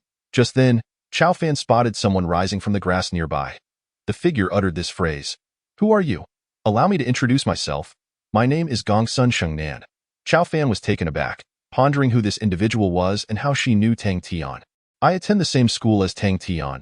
You can call me Gongsun Shui. Upon hearing this, Chao Fan's expression changed in shock. Was she the third-ranked beauty of the top 10 campus flowers? Gongsun Shui. While he was unfamiliar with the name Gongsun Shengnan, he certainly recognized Gongsun Shui. Anyone who knew Tang Tian and referred to herself as Gongsun Shui could only be her. Chao Fan looked over at her. Gongsun Shui was a senior whom he had never encountered, only seen in the school forum. Though her face bore some dust, it did little to conceal her beauty. Gongsun Shui, noticing Chao Fan's gaze, appeared displeased. Have you finished staring? Oh, not yet. Gongsun Shui furrowed her brows, leaned forward, and inquired, do you wish to acquire the golden treasure chest? The golden treasure chest? Gongsun Shui nodded and continued. Inside the golden treasure chest, there must be valuable items. Obtaining it would undoubtedly ease our survival significantly. I suspect Tang Tian has previously acquired a high-quality treasure chest or experienced a fortuitous encounter. How do you know so much about Tang Tian?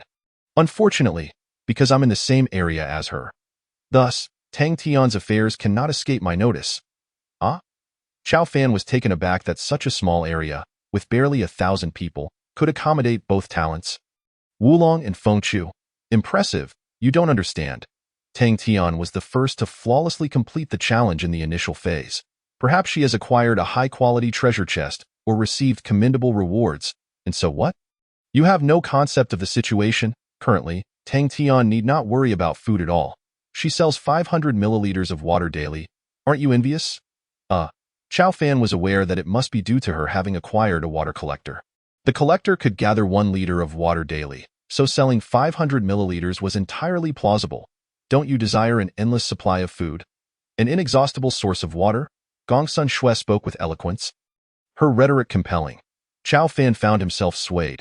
However, the crux of the matter was that he was far wealthier than Tang Tian. It was akin to a millionaire asking a billionaire, am I wealthy? A difficult assessment indeed. What do you mean?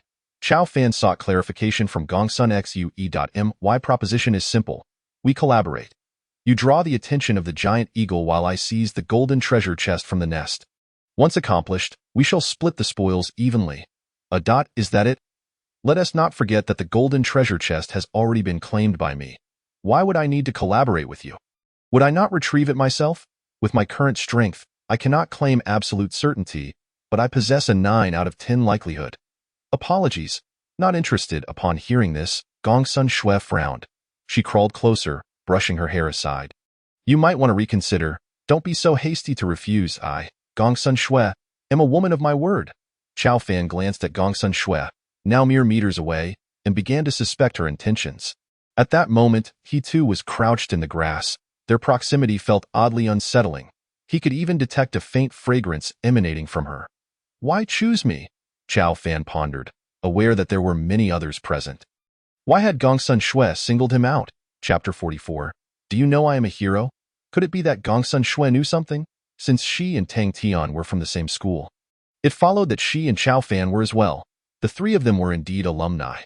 The dilemma was that while Chao Fan was acquainted with both Tang Tian and Gongsun Shui, he was not particularly close to Gongsun Shui. Yet Gongsun Shui was unaware of who Chao Fan was. Unless Tang Tian had informed Gongsun Shui that he was the hero who flawlessly completed the hero's journey in the first phase. The thought struck Chao Fan as highly plausible. Otherwise, why would she not choose someone else to collaborate with? Tang Tian truly had a loose tongue. He resolved never to take her along for the hero's journey again. What an unnecessary complication. Now that his identity was exposed, what if Gongsun Shui threatened him to cooperate? For instance, if you refuse to collaborate with me, I will reveal that you are the one who flawlessly completed the first phase of the hero challenge. Should he ever participate in such activities again, would he not become a target? There were too many short-sighted individuals around. Chao Fan harbored no fear of anyone, yet the incessant hassle was exhausting.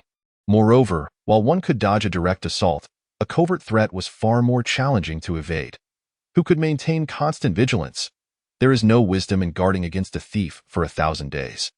You chose me to collaborate because of your discernment, but the issue is, Gongsun Shui nodded, stating, indeed, I acknowledge your strength, but I am not lacking either. My strength is rated at 11, and my agility at 14.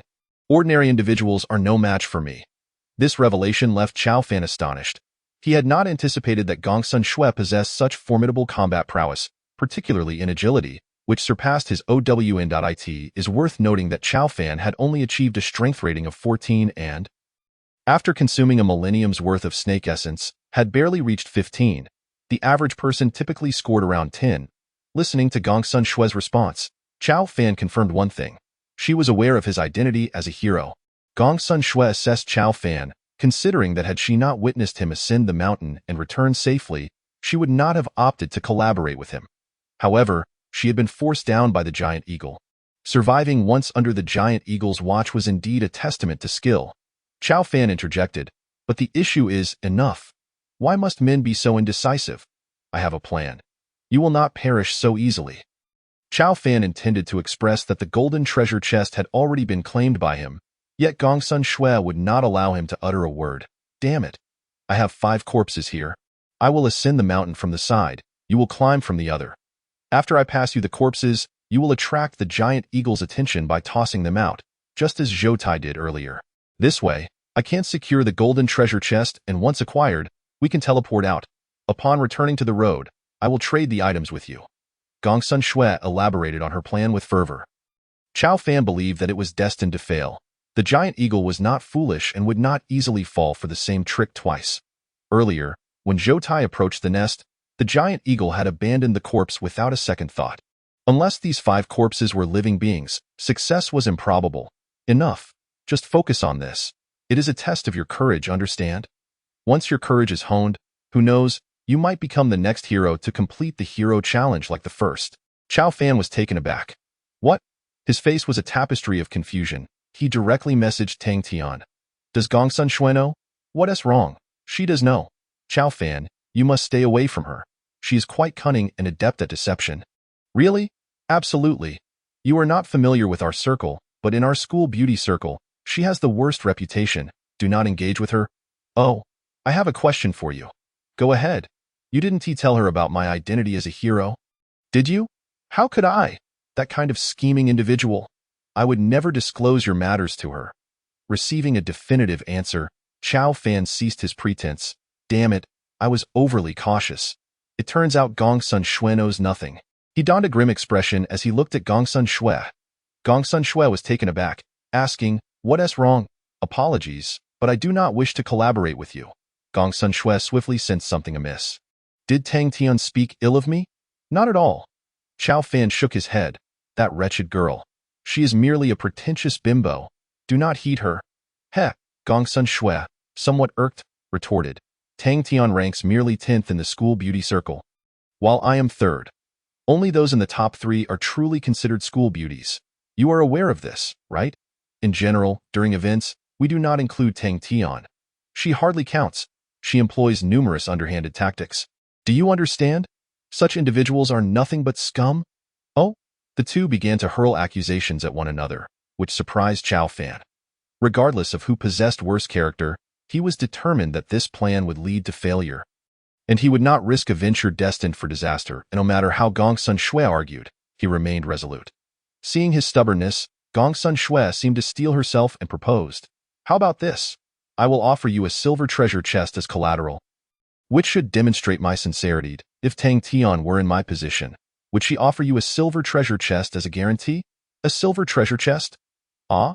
The 3rd silver treasure chest was obtained by her. Gongsun Shui produced a silver treasure chest from her virtual backpack. Chao Fan inspected it closely. Indeed, it appeared to be a silver treasure chest. However, whether it had been opened remained uncertain, as he had engaged in such dealings before.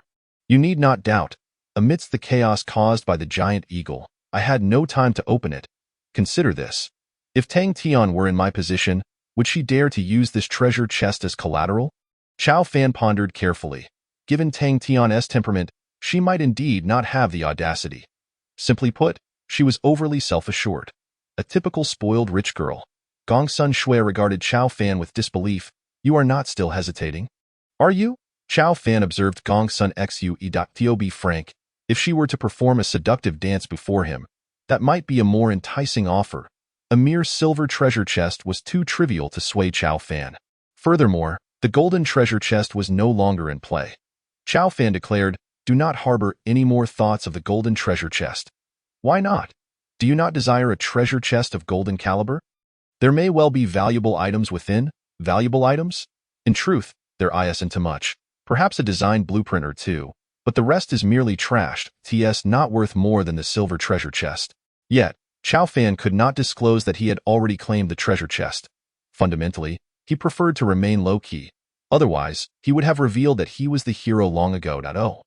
The golden treasure chest was taken away by two individuals named Zhuge Liang and Zhu Ziqing. Chao Fan began to chatter nonsensically. "What? It was taken by someone?" Gong Sun Shui exclaimed, her expression turning to one of alarm. Upon hearing this, Gong Sun Shui furrowed her brow and inquired, "Are there really such people? You must be joking, right? Who would be named Zhuge Liang and Zhu Ziqing? Do you really think I haven't been educated?" Chapter 45. Battling the Giant Eagle. No, I'm not suggesting you lack education. After all, you and Tang Tian attend the same school, so your educational background is undoubtedly commendable. But this is indeed the truth. If you don't believe me, you may inquire with Tang Tian. Gong Sun Shui retorted fiercely, "You expect me to seek her out? Not a chance." Chao Fan felt helpless. It appeared that the social dynamics among the school's beauties were fraught with intrigue and deceit. It seemed that even among the beauties, relationships were quite tense. Just the suggestion of asking Tang Tian had already elicited such a reaction. If the two were to meet, wouldn't they end up in a brawl? This was indeed the truth. Chao Fan had exhausted his explanations. By the way, I forgot to mention, the closer we get to the end, the fewer the number of participants, the more challenging it becomes to clear the levels. Gong Sun Shui pondered for a moment and quickly grasped the situation. She was no fool. She understood that as the game progressed, the number of players increased, making it easier to defend against the giant eagle. However, when only one or a few remained, death was inevitable. With a determined resolve, Gong Sun Shui bit her lip and departed. Chao Fan shrugged. However, accompanying Gong Sun Shui was the silver treasure chest. The number of players was diminishing, and the quest to reach the peak was becoming increasingly arduous. Observing Gong Sun Shui ascend the heights with the agility of a monkey, only to be repelled repeatedly by the giant eagle, Chao Fan noted that if the giant eagle did not have to consider the other players, Gong Sun Shui would have likely perished beneath its claws long ago, in a span of 10 minutes. Not a single individual had succeeded in clearing the level. Despite this, many had met their demise. Fortunately, Gong Sun Shui's light frame provided her with a speed advantage. Chao Fan shook his head. It seemed unlikely that the remaining players would succeed in clearing the level. At that moment, the giant eagle soared upward, targeting the players situated on the mountainside. With a single dive, it would claim another life. Now, Chao Fan saw Gong Sun Shui swiftly climbing to the mountain's summit. Just as the giant eagle raced toward her. This was not good. Chao Fan could already envision her fate. Suddenly, a bicycle appeared before Gong Sun Shui, blocking the giant eagle's assault. The eagle's claws latched onto the bicycle. Gong Sun Shui narrowly evaded that strike. To her astonishment, she had used a vehicle as a shield. Without daring to linger, Gong Sun Shui swiftly descended the mountain, seeking refuge at its base. The giant eagle, having lost its target, turned its wrath upon the remaining players. Witnessing the remaining 100 or so individuals being slaughtered one by one was a dire reality. Gong Sun Shui understood her precarious situation. The prospect of clearing the level again seemed nearly impossible. Had she known, she would not have dared to chase after the golden treasure chest amid the chaos. It was sheer folly. Now, she recognized how naive her earlier thoughts had been. Chao Fan contemplated for a moment, glancing at the shrinking toxic zone. It appeared that there were still 20 minutes before it would completely close and he, too, needed to devise a plan to swiftly eliminate the giant eagle. Bending low, Chao Fan sprinted towards Gong Sun Shui's hiding spot. Upon seeing him, she shook her head. "This is it for us." Chao Fan replied, "What do you mean? We're going to die together?" "Die together? I have no intention of perishing, nor will I." He shot her a glance. "Miss, let us make a deal. A deal." Chao Fan scrutinized Gong Sun Shui from head to toe, making her feel somewhat uncomfortable. "What do you want to do? You're not hoping for a last-minute thrill before death, are you?" How ridiculous. Do you think I'm that kind of person? Chow Fan retorted, exasperated. What do you want then? Given this situation, it seems no one will manage to clear the level. I can help you clear it, but I want the items in the silver treasure chest. What did you say? Say that again. You can help me clear it, just based on your abilities? Why? You don't believe me, Gong Sun Shui scoffed. Of course not. Who do you think you are? You're merely somewhat capable, in this situation. Only the first perfect clear adventurer can handle this. How unfortunate. I am indeed the esteemed adventurer who achieved the first perfect clear. Then, are you in or not? You must consider this. It may be your last opportunity. I am in, Gong Sun Shui quickly replied. I in this dire situation. What was the significance of the silver treasure chest? She no longer even had a vehicle. Moreover, if she couldn't escape, she would ultimately perish. What good were additional resources then? Bring out the treasure chest? A silver treasure chest appeared before Chow Fan. He opened it to reveal a few supplies, including some food. As he rummaged through it, he finally discovered a blueprint. Vehicle-mounted air conditioning blueprint. Description. This is a blueprint for a vehicle-mounted air conditioning unit, which can be installed on vehicles. Required materials 150 electronic components. Required materials 2 tin iron ingots. Good stuff, Chow Fan remarked. Seeing you in such a pitiful state, having lost your vehicle, I'll only take this blueprint. Are you certain? Gong Sun Shui looked at him as if seeing him for the first time. She simply could not comprehend why Chow Fan would only want a blueprint. Why not take everything? Could it be? Gong Sun Shui scrutinized Chow Fan. At this moment, he was still wearing a mask, leaving only half of his face exposed. You can't possibly have developed feelings for me, can you? After all, I am the school beauty, and countless suitors have pursued me, yet I haven't looked at a single one. How absurd. Miss, what time is it for such romantic notions? Do you think I'm infatuated with you? You must be joking. You? Silence. Gong Sun Shui was becoming increasingly irritated. Chow Fan glanced at the dwindling number of players. In just a short while, only a handful remained. Not long ago, there had been over 100, and now they lay slain beneath the giant eagle's claws. Chow Fan contemplated for a moment. His plan was quite simple. He would draw the giant eagle's attention. After all, this was something that needed to be done sooner or later. Having made up his mind to eliminate the giant eagle, there was no turning back. Chow Fan was 90% confident he could defeat it. Even if he failed, he had means to escape safely. All right, you be careful and climb up the mountain. Just watch from the side. Chow Fan stepped into the clearing while Gong Sun Shui climbed the mountain step by step. Hey, you big fool, look at me, he shouted at the giant eagle soaring in the sky. Sure enough, the giant eagle's gaze was drawn to Chow Fan, and it immediately swooped down toward him. The eagle soared high, preparing to attack, while Chow Fan retrieved a small vehicle. Fortunately, it had some fuel left, and he started it with a quick ignition. The giant eagle dismissed the small vehicle entirely, aiming its claws toward it. Boom! Chow Fan heard a resounding crash as the eagle's talon pierced through the vehicle's roof, exposing a portion of its claw.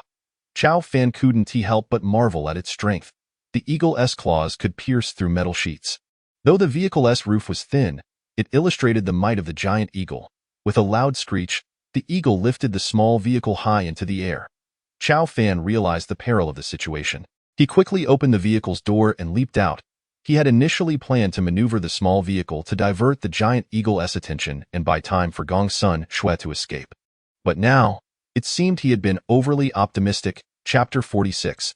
Who was this person?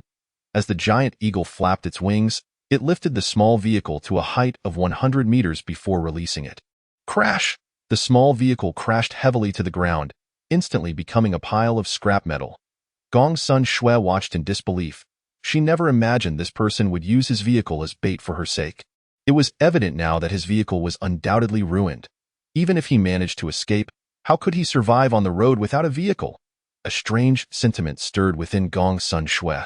Could it be that this person truly held feelings for her? Would he go to such lengths for her? Chow Fan shouted over the regional channel, "Hurry and leave." Gong Sun Shui saw the message and continued her ascent up the mountain. The giant eagle seemed unwilling to let go of this provocateur, continuing its charge toward Chow Fan. Chow Fan drew a crossbow and aimed skyward. However, the crossbow's power was sufficient against humans, but barely tickled the giant eagle. Protected as it was by its feathers, the arrow fell harmlessly to the ground, Yet it angered the giant eagle. With another piercing screech, the giant eagle charged toward Chao Fan. Jump, jump, I see you. Wrap my arm, jump, jump. The slime creature leapt from Chao Fan's clothing, enveloping his arm. Activate. The power of the hero's ring surged through him. Chao Fan felt a surge of confidence. As the giant eagle approached, he braced himself. A roar erupted from Chao Fan's mouth. The giant eagle's claws latched onto Chao Fan's arm. No. It was Chao Fan who firmly grasped the eagle's talon. The immense force pushed him several meters away, his shoes leaving deep marks on the grass. Yet, Chao Fan did not falter or lose his balance. He clung tightly to the eagle's claw. Chao Fan let out another tremendous roar. Empowered by the hero's ring, his strength surged to 30 points. That was 3 times the strength of an average human.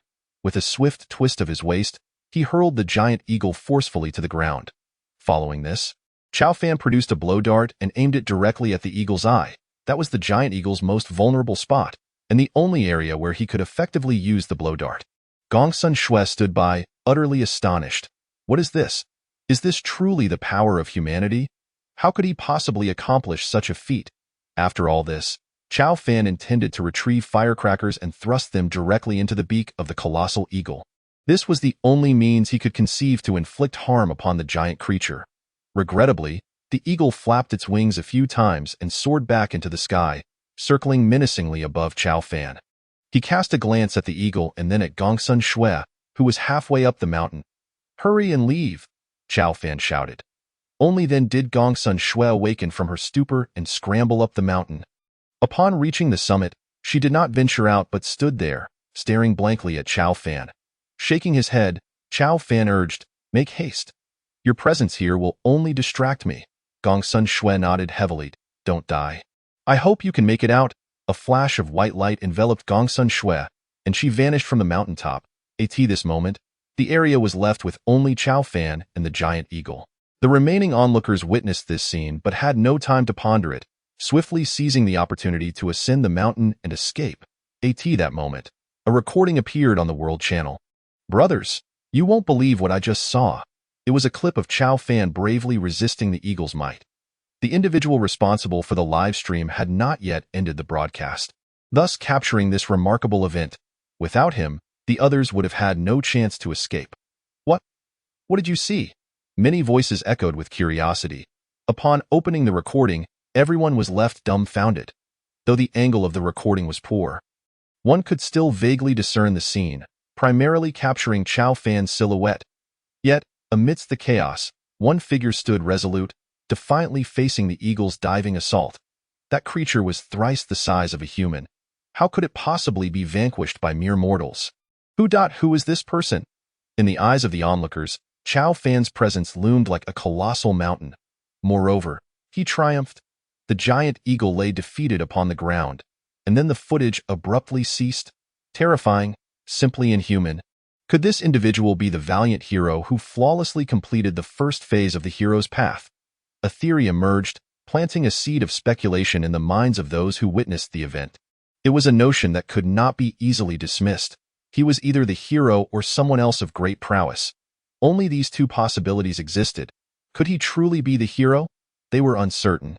Yet, they could inquire. Thus, someone spoke up, asking, "Which region are you from?"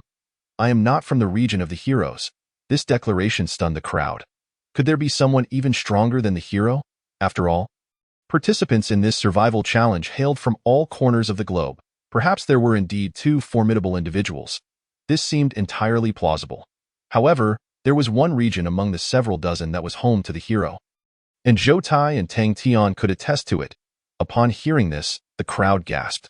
So, it was entirely possible that this individual was not the hero who flawlessly completed the first phase of the hero's challenge. With confirmation in hand, pandemonium erupted among the onlookers. Indeed, one of the 10 regions housed the esteemed hero. At this moment, Tang Tian was taking a break, her private message inbox overflowing.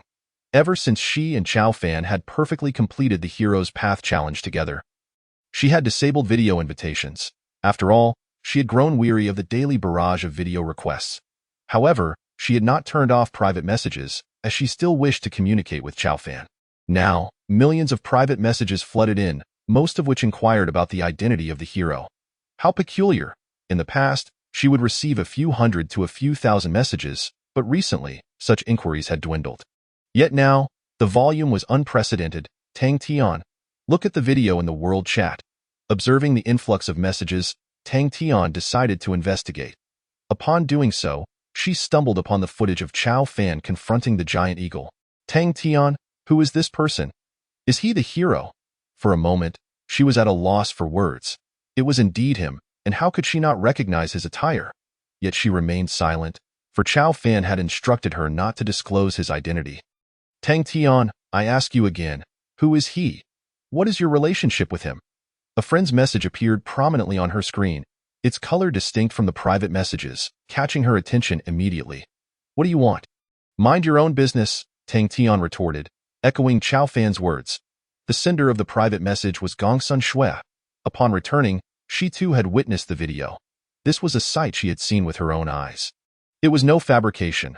Gongsun Shui typically would not engage in private conversations with Tang Tian. Viewing her with disdain in her eyes, Tang Tian was of no consequence. Yet now, she found herself compelled to inquire.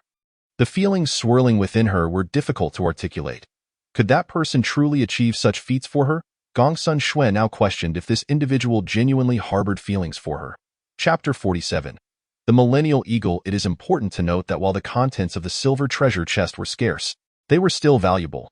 Among them was a blueprint for a vehicle-mounted air conditioner. Who would choose such a blueprint? It was entirely useless, far less valuable than a bottle of mineral water. Chao Fan felt disheartened. Had it not been for the protection provided by Jump Jump, his arm would likely have been shredded by the eagle's claws. Moreover, he had already exerted his body's utmost limits. Now, he felt unwell, gasping for breath. Meanwhile, the giant eagle continued to soar above, roaring and screeching as if cursing Chao Fan. Was the blowing technique ineffective? Half a minute had passed, yet the eagle seemed unfazed, continuing to circle above Chao Fan. He furrowed his brow, realizing that the situation was becoming precarious. How could he possibly slay the eagle? If it remained airborne, he would be powerless to confront it. Just then, the eagle appeared to falter, its speed diminishing significantly, and it descended abruptly, a glimmer of hope. It seemed the blowing technique had indeed taken effect, albeit slowly. Jump Jump. I must rely on you once more, Chao Fan exclaimed. He retrieved the firecrackers, declaring, you must enter the eagle's beak. We have but one chance. Last time, Jump Jump emerged unscathed, merely a bit lethargic. Surely, these firecrackers would not harm it. This was the only strategy Chao Fan could devise. Regrettably, he had yet to procure a firearm, which might have made dispatching the eagle feasible. Time was of the essence as the eagle dove toward him. The creature, enraged by the persistent provocations of this diminutive human, let out a furious roar and unleashed its most powerful strike. Understanding that this opportunity was singular, Chao Fan prepared a cart, igniting the firecrackers and placing them in the mouth of the slime. He then hurled the cart forward. With a resounding bang, the cart collided with the eagle, producing an explosion. The eagle once more flapped its wings and ascended. Jump Jump. Now is your moment. Jump Jump leaped into action, adhering to the eagle's visage, and swiftly maneuvered the firecracker into its beak. With a tremendous explosion, the eagle plummeted from the sky, its face grotesquely mangled. Chao Fan was filled with elation, realizing that even without the firecracker, Jump Jump could have potentially suffocated the eagle within its body. The giant eagle lay lifeless. A radiant white light emanated from its form. Jump Jump consumed it whole before descending into slumber. Remarkably, it seemed Jump Jump had sustained little harm, merely losing a bit of slime. It soon reformed. Chao Fan approached and opened the panel, revealing the eagle's description. Millennial Eagle. This is a millennial eagle. Having lived for 1,000 years, possessing formidable strength, beyond the capabilities of ordinary beings, it is now deceased. Upon reading the description, Chao Fan was utterly astonished. He had not anticipated encountering another creature of such legendary stature. Yet, it was a bitter irony that he had managed to defeat it. Chao Fan lifted Jump Jump onto his shoulder, gently stroking the creature. Thank you, Jump Jump.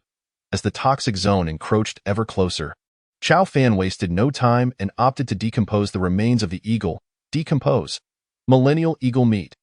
This is the flesh of the millennial eagle, harvested after its demise. Edible, with one portion capable of sustaining a full day's energy expenditure.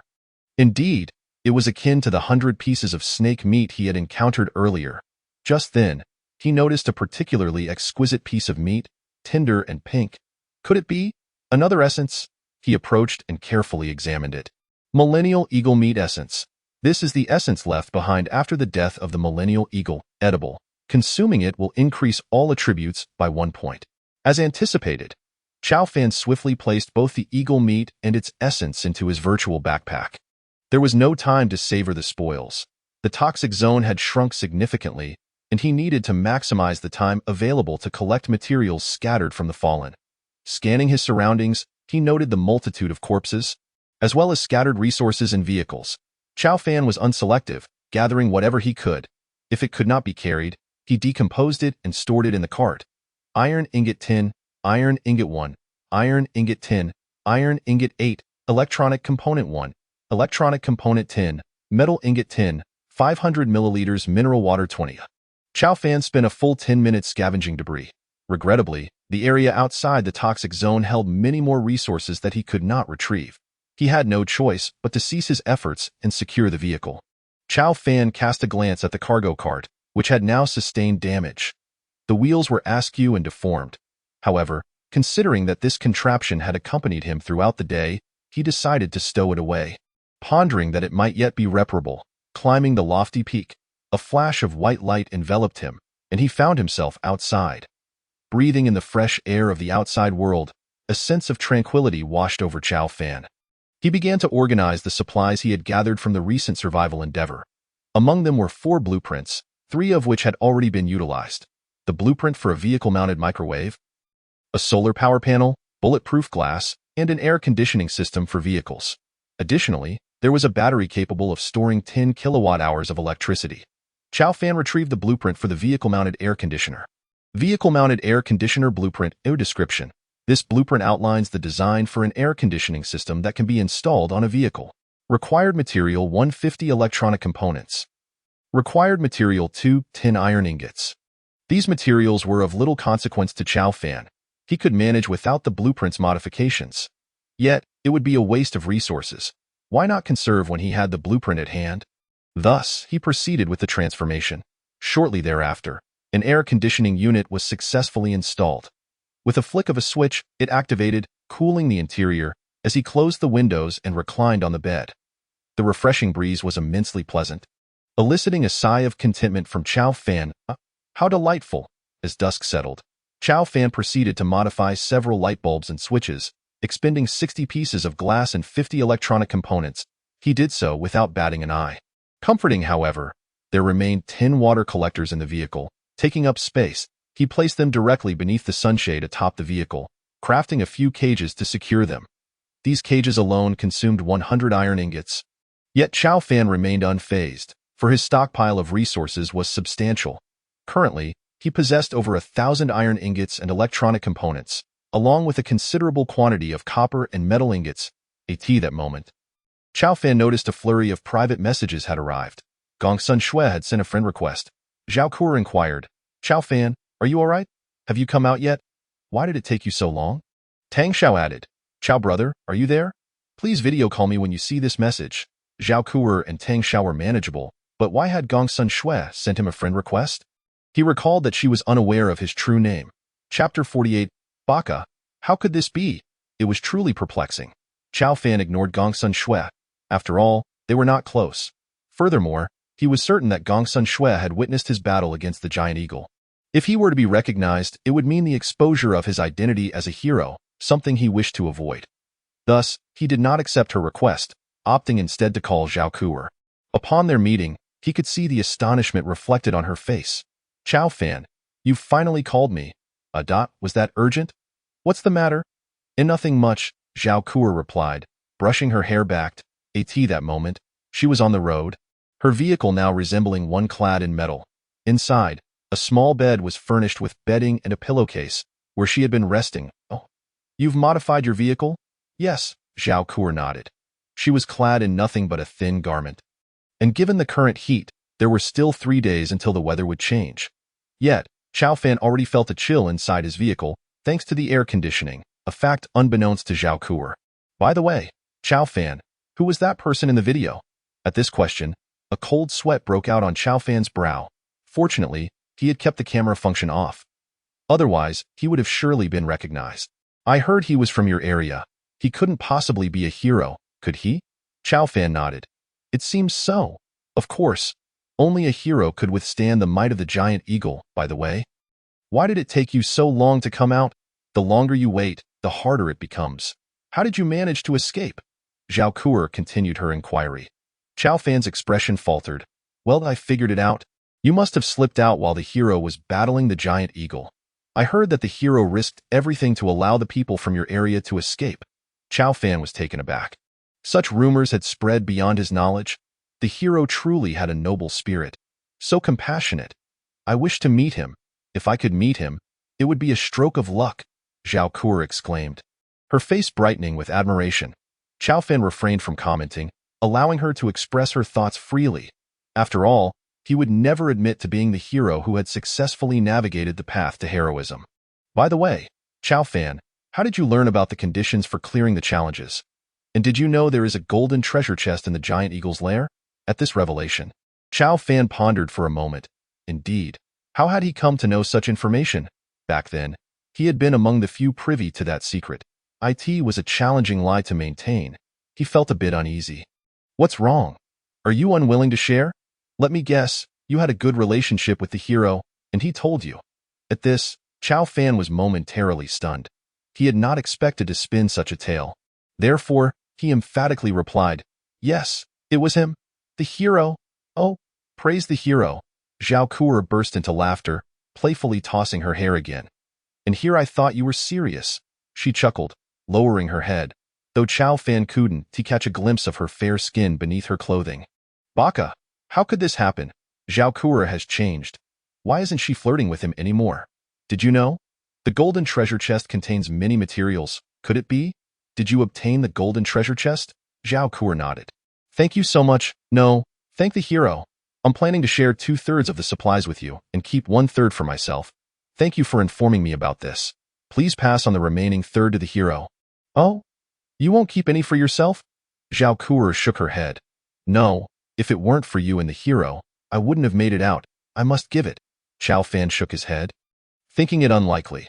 Once many learned of the situation, even if the giant eagle wreaked havoc, not everyone would perish. Surely, some would still escape. By the way, Chao Fan, besides the supplies, I also have a blueprint that I can't use. I wonder if you or the hero might need it? What blueprint? Zhao Kuo produced it and displayed the design. 12-cylinder vehicle engine. Description.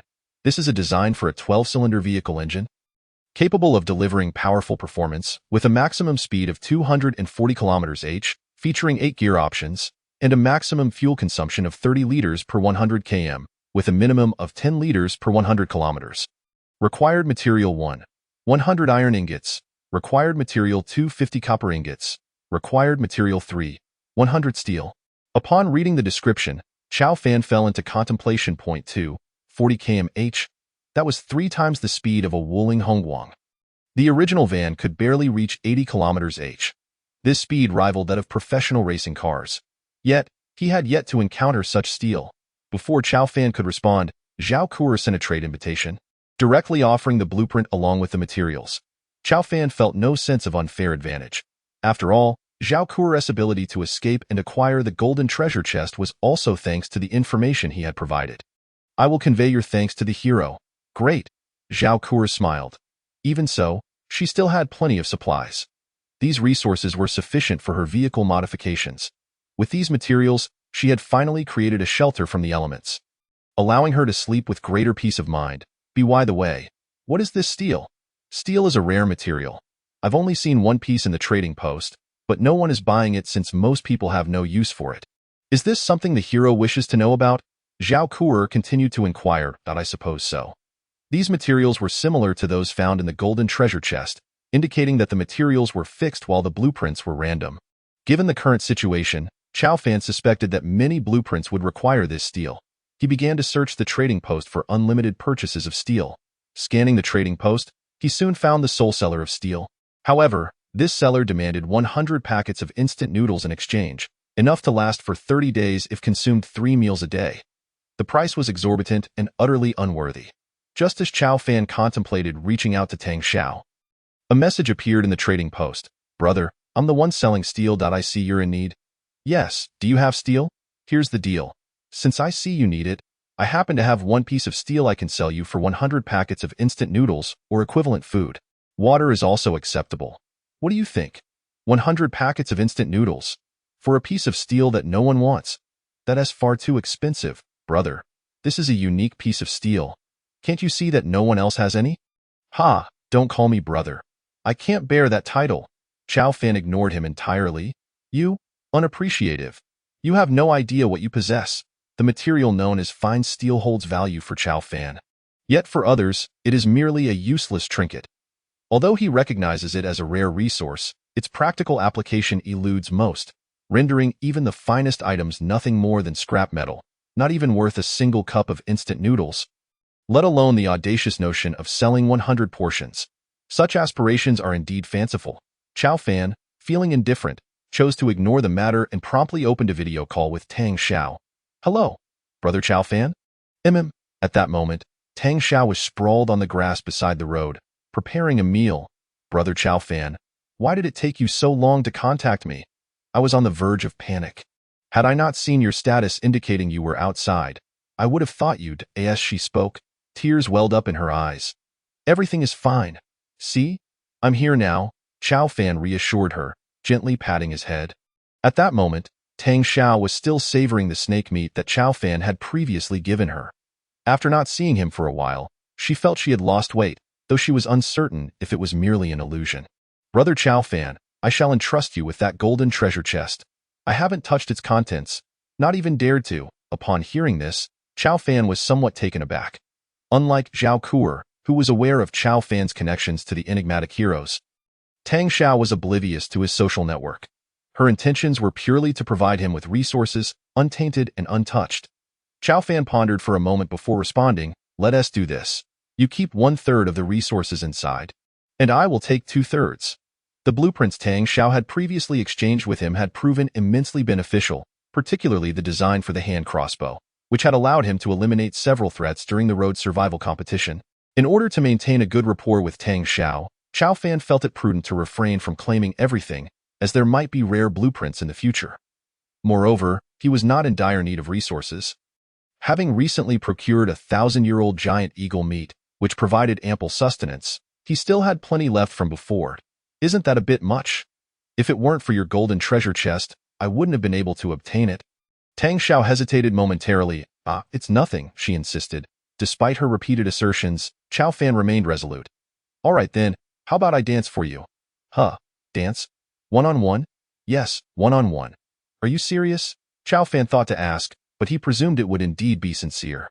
Tang Xiao replied, "Brother Chow Fan, please wait a moment." Before long, Tang Xiao produced a small speaker, and upon pressing a button, music began to emanate from it. "What is this? Where did you get it? And how is there music?" The speaker was crafted from a blueprint. It can record sound. There happens to be a toy car that plays music when activated. I exchanged an iron ingot for it and recorded the sound. Albeit the quality is somewhat lacking. Is that so?"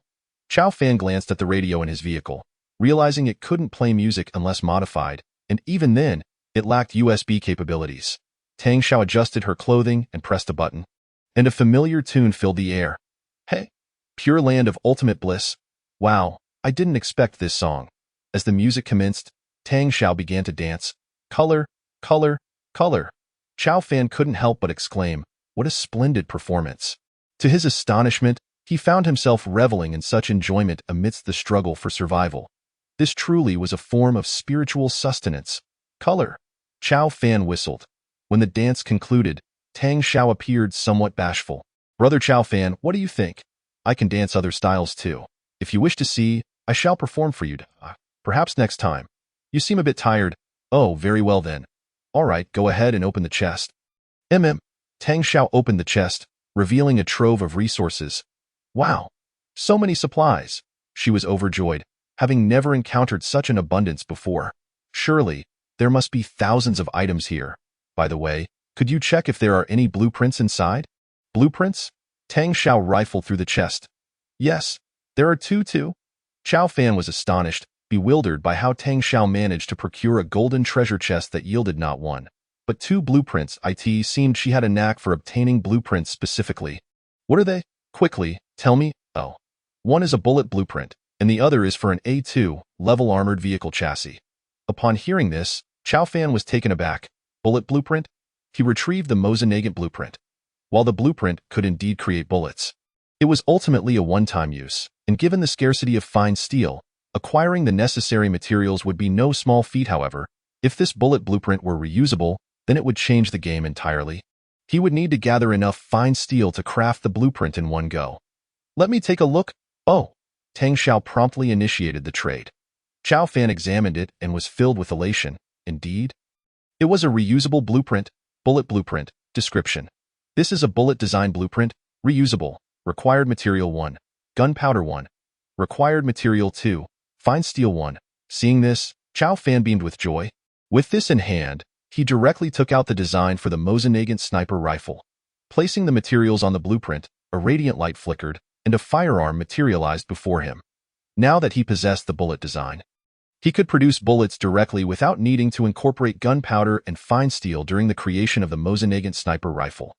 Thus, he could manufacture the weapon with ease. Brother Chao Fan, these blueprints are yours? Along with the materials.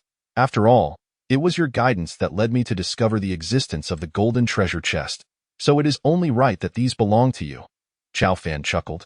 I can purchase the blueprints at a set price, 5 portions of snake meat for 1 blueprint, 10 portions for 2. How does that sound? That's unacceptable, too expensive. This blueprint is of no use to me. Chao Fan shook his head.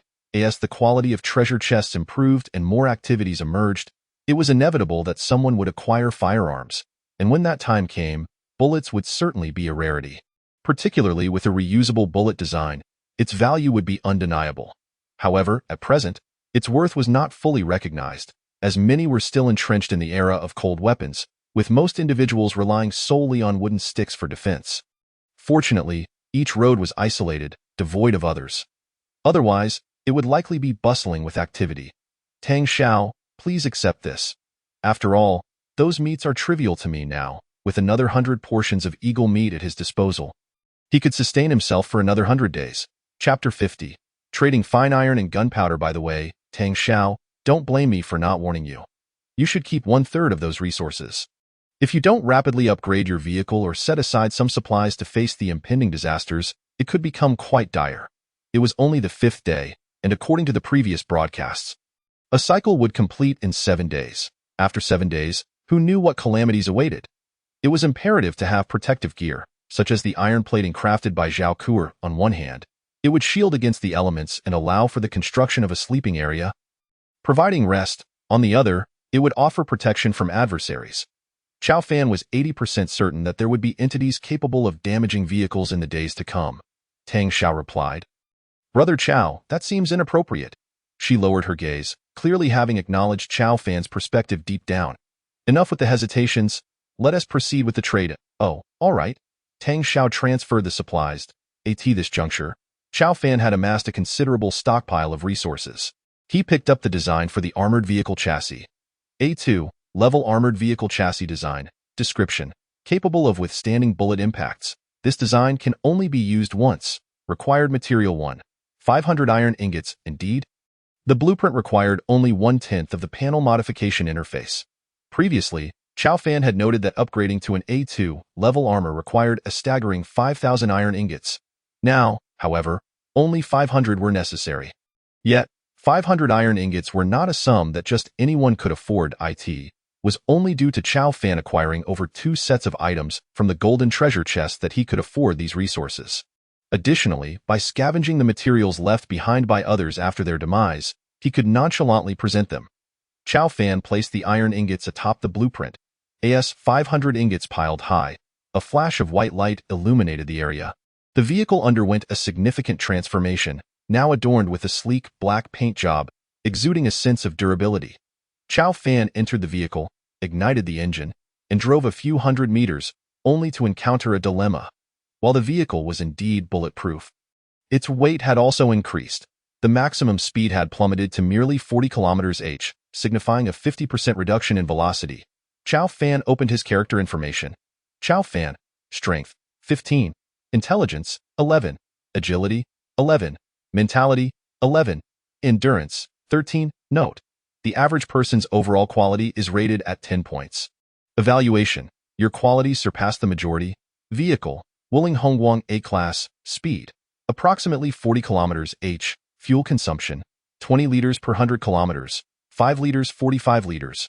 Remaining gasoline: 5 liters. Description: among all vehicles, this is rated as an A-Class vehicle. Though it is a second-hand van, it is rugged and durable.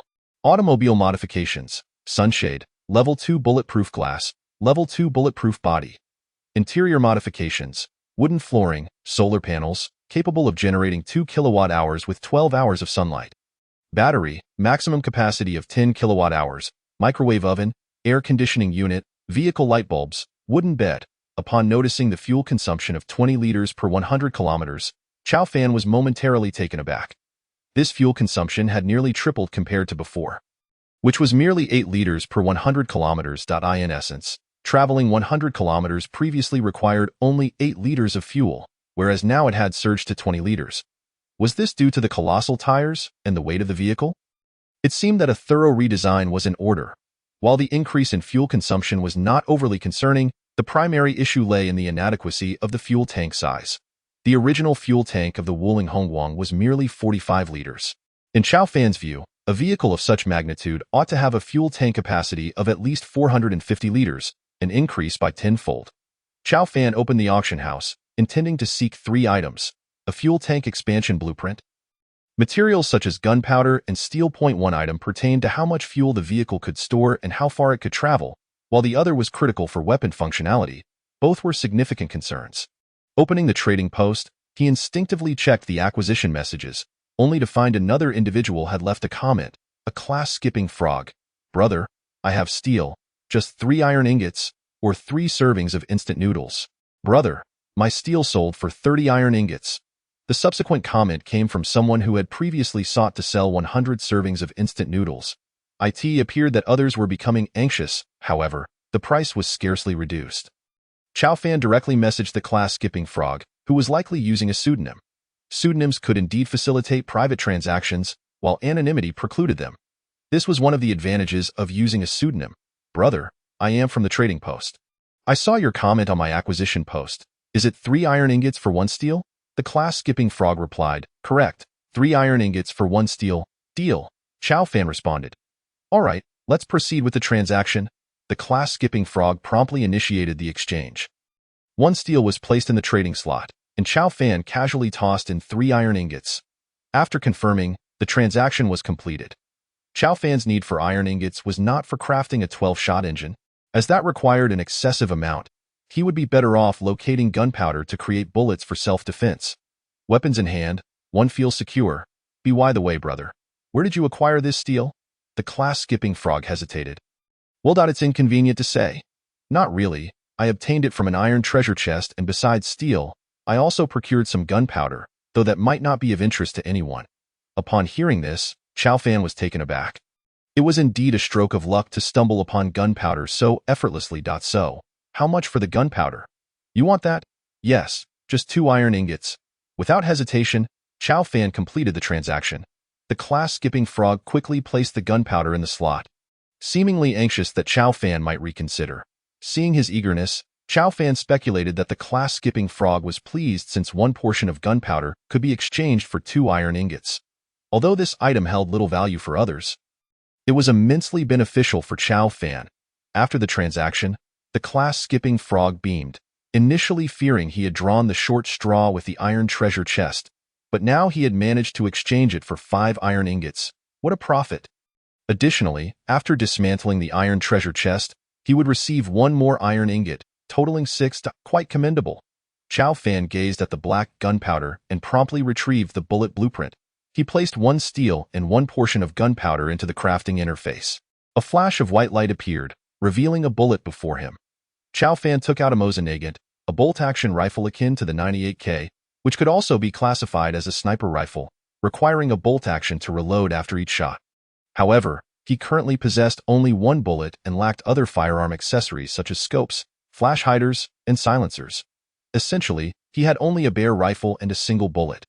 Nonetheless, this brought him joy, for he now had a usable firearm. Grateful to the generous Wu, happy person, and Busan's love for power, his first gift received. An update would follow in the afternoon. Chapter 51. Is there someone live streaming? Chao Fan glanced again and discovered no one was selling the fuel tank expansion blueprint he required. He posted a request in the trading post, hoping someone would respond. Presently, he had set his status to anonymous. To trade, one must leave a comment in the trading post. For now, he could only store a limited amount of fuel. He exchanged 2 iron ingots for 200 liters of fuel to fill the tank. The weight of the fuel was considerable, so to avoid adding to the vehicle's burden, he could only store it in his virtual backpack. Fortunately, the virtual backpack allowed for folding, organizing similar items into a single slot. Goo goo. Chao Fan's stomach rumbled that it was time to eat. What should he have? He surveyed his available provisions. There was vacuum-packed roasted chicken with Orleans flavor, vacuum-cooked lamb, Millennium snake meat, Millennium eagle meat, a snack gift pack, various beverages, and the previously acquired military single-soldier rations. Aside from these were some ordinary foods, such as steamed buns, pickled vegetables, instant noodles, and small bread rolls, all of which Chao Fan found unappetizing. After contemplating for a moment, he exited the vehicle, purchased a barbecue grill and some iron skewers with 1 iron ingot from the trading post, and retrieved the charcoal he had obtained during the first hero challenge. After igniting the grill, he set up a barbecue stall. He had garnered a variety of seasonings during the battle royale, including Lao Gan Ma, with cumin and chili powder among them. Chao Fan opened a vacuum-packed portion of lamb. Weighing a substantial 4 pounds, he cut the meat into pieces and skewered them, beginning the grilling process in no time. The aroma of the lamb skewers wafted through the air. The scent was divine. Ah, so fragrant. As Chao Fan flipped the skewers, he glanced at the world chat that moment. He noticed someone sharing a video titled, "The First Person in Domestic Wilderness Survival." Huh. Is there someone teaching survival skills? Chao Fan clicked on the video, only to find it was a live stream, not a pre-recorded video. Astonished, Chao Fan had not anticipated that someone had developed this feature. Previously, during the Battle Royale mode, there were individuals live streaming their footage, so it was likely that this could be done as well. Chao Fan observed many self-proclaimed survival streamers teaching viewers how to survive. However, a skilled cook cannot make a meal without ingredients. This desolate location offered little in terms of survival supplies. All one could see were barren roads. Chao Fan entered the most popular live stream, which boasted an audience of 100,000 viewers. To his surprise, the streamer was someone he recognized, currently munching on a steamed bun while enjoying pickled vegetables. Brothers, it's not easy to be here. Even someone like me, adept at wilderness survival, is only eating steamed buns and pickled vegetables. His vehicle was a bicycle, and the rear seat was filled with burlap sacks. This vehicle required no further modifications for riding, as a bicycle was inherently rideable. He took a bite of the fragrant steamed bun, followed by a bite of pickled vegetables. Panjie, brothers, the taste is exquisite. The comments were filled with envious expressions. Big brother, you're lucky. I barely escaped from the Battle Royale mode with nothing but some furniture. I'm about to die of thirst, indeed. I encountered bandits on the road. You wouldn't believe I nearly lost my life. Haha, I'm quite well off. I have plenty of food. How did you manage that? He merely smiled. The viewers were taken aback, quickly deducing the answer. He must have robbed someone, that moment. Someone pointed out that there was another vehicle beside the streamer. Logically, one person should only have one vehicle unless. Streamer, you didn't go rob someone, did you? Panjie, that is not the case. Everyone, please don't jump to conclusions. Oh no, I'm out of water. I have a bottle of water. I'll trade it to you. Thanks, big brother. I'll be sure to repay you with water in the future. Chao Fan chuckled at the sight. A survival streamer asking others for water? He suspected the individual was merely putting on an act. With steamed buns and pickled vegetables, how could one be short of water? Chao Fan glanced at his skewers, which were now wonderfully fragrant. Sprinkling on some cumin and chili powder, he flipped them to continue grilling. Since the lamb was already cooked and marinated, it only needed to be heated through. After flipping once more, Chao Fan took a skewer and sampled it. Delicious. To savor such exquisite flavors in this place was nothing short of a gift. He opened a bottle of beverage, and the pairing of lamb skewers with the drink was simply perfect. Chow Fan devoured skewer after skewer, consuming a total of over 20 before he finally felt somewhat satisfied. Just then, Tiao Tiao tumbled out of the vehicle. Oh, Tiao Tiao, you're awake? Awake? Awake. After consuming the unknown light emitted by the giant eagle, Tiao Tiao had fallen into a deep sleep but was now awake. Previously, Tiao Tiao had experienced a similar occurrence, so Chow Fan was not overly concerned. He simply placed him back on the bed. Eat, eat. With a lively leap, Tiao Tiao landed on Chow Fan's shoulder, fixated on the skewered meat in his hand. Eyes gleaming with an unmistakable yearning. Ha ha. Tiao Tiao is quite tempted. This expression of desire surpasses even that which Tiao Tiao exhibited when faced with roast chicken. Without hesitation, Chow Fan retrieved a bowl and placed the lamb skewers within it. Tiao Tiao pounced eagerly, devouring the skewers in the blink of an eye. Delicious, delicious. The thought of Tiao Tiao's delight filled Chow Fan's mind. Ha ha, if it's tasty, then indulge. For Chow Fan, consuming 2 jin was ample. He decided to reserve the remaining 2 jin for Tiao Tiao. With no car-mounted refrigerator available, preserving the food was impossible. Once the bag was opened, it would spoil within a day, especially in this sweltering weather. It was far more convenient to consume it immediately. Having polished off 2 jin of lamb skewers, Tiao Tiao was satiated, and Chow Fan felt full as well. He climbed onto the roof of the vehicle to check the water collector. Discovering it was already half full. The collector could gather 1 liter of water per day, equating to 10 buckets, thus capable of accumulating a total of 10 liters. With half a bucket already collected, the 10 collectors combined yielded an impressive 5 liters. Chow Fan turned on the tap and filled several containers. After splashing water on his face and rinsing his mouth, he returned to the RV. Reclining on the bed with a contented belch, how delightful! Truly, it was a life of survival unlike any other. If Chow Fan were to start a live stream, one could only imagine how many viewers would tune in. Not to mention, this meal was infinitely superior to anything available outside. It was, indeed, a stark contrast. However, given Chow Fan's nature, he would never consider such a venture. It would attract too much attention. Chapter 52. The third exploration site. Chow Fan took stock of his supplies. Despite having acquired materials from 2 golden treasure chests, his resources were dwindling. He had merely 300 iron ingots left, along with 200 bronze, 200 metal ingots, 100 rubber pieces, and no more than 50 electronic components. This shortage was understandable, as Chow Fan had crafted numerous items using blueprints, particularly the armored vehicle body, which consumed a staggering 500 iron ingots, not to mention the microwave and light bulbs. Any surplus would indeed be a rarity. Resources were still inadequate, Chow Fan mused. Before sleeping, he hung the dried meat on the drying rack and took out the essence of the Millennium Giant Eagle, placing it directly into his mouth. Savoring the same delightful sweetness, Tio described it would be akin to indulging in cotton candy. Once swallowed, a surge of strength coursed through him, and Chow Fan felt his power increase further. Chow Fan, strength, 16, intelligence, 12, agility, 12, mentality, 12, endurance, 14. Note: the average person's overall quality is 10 points.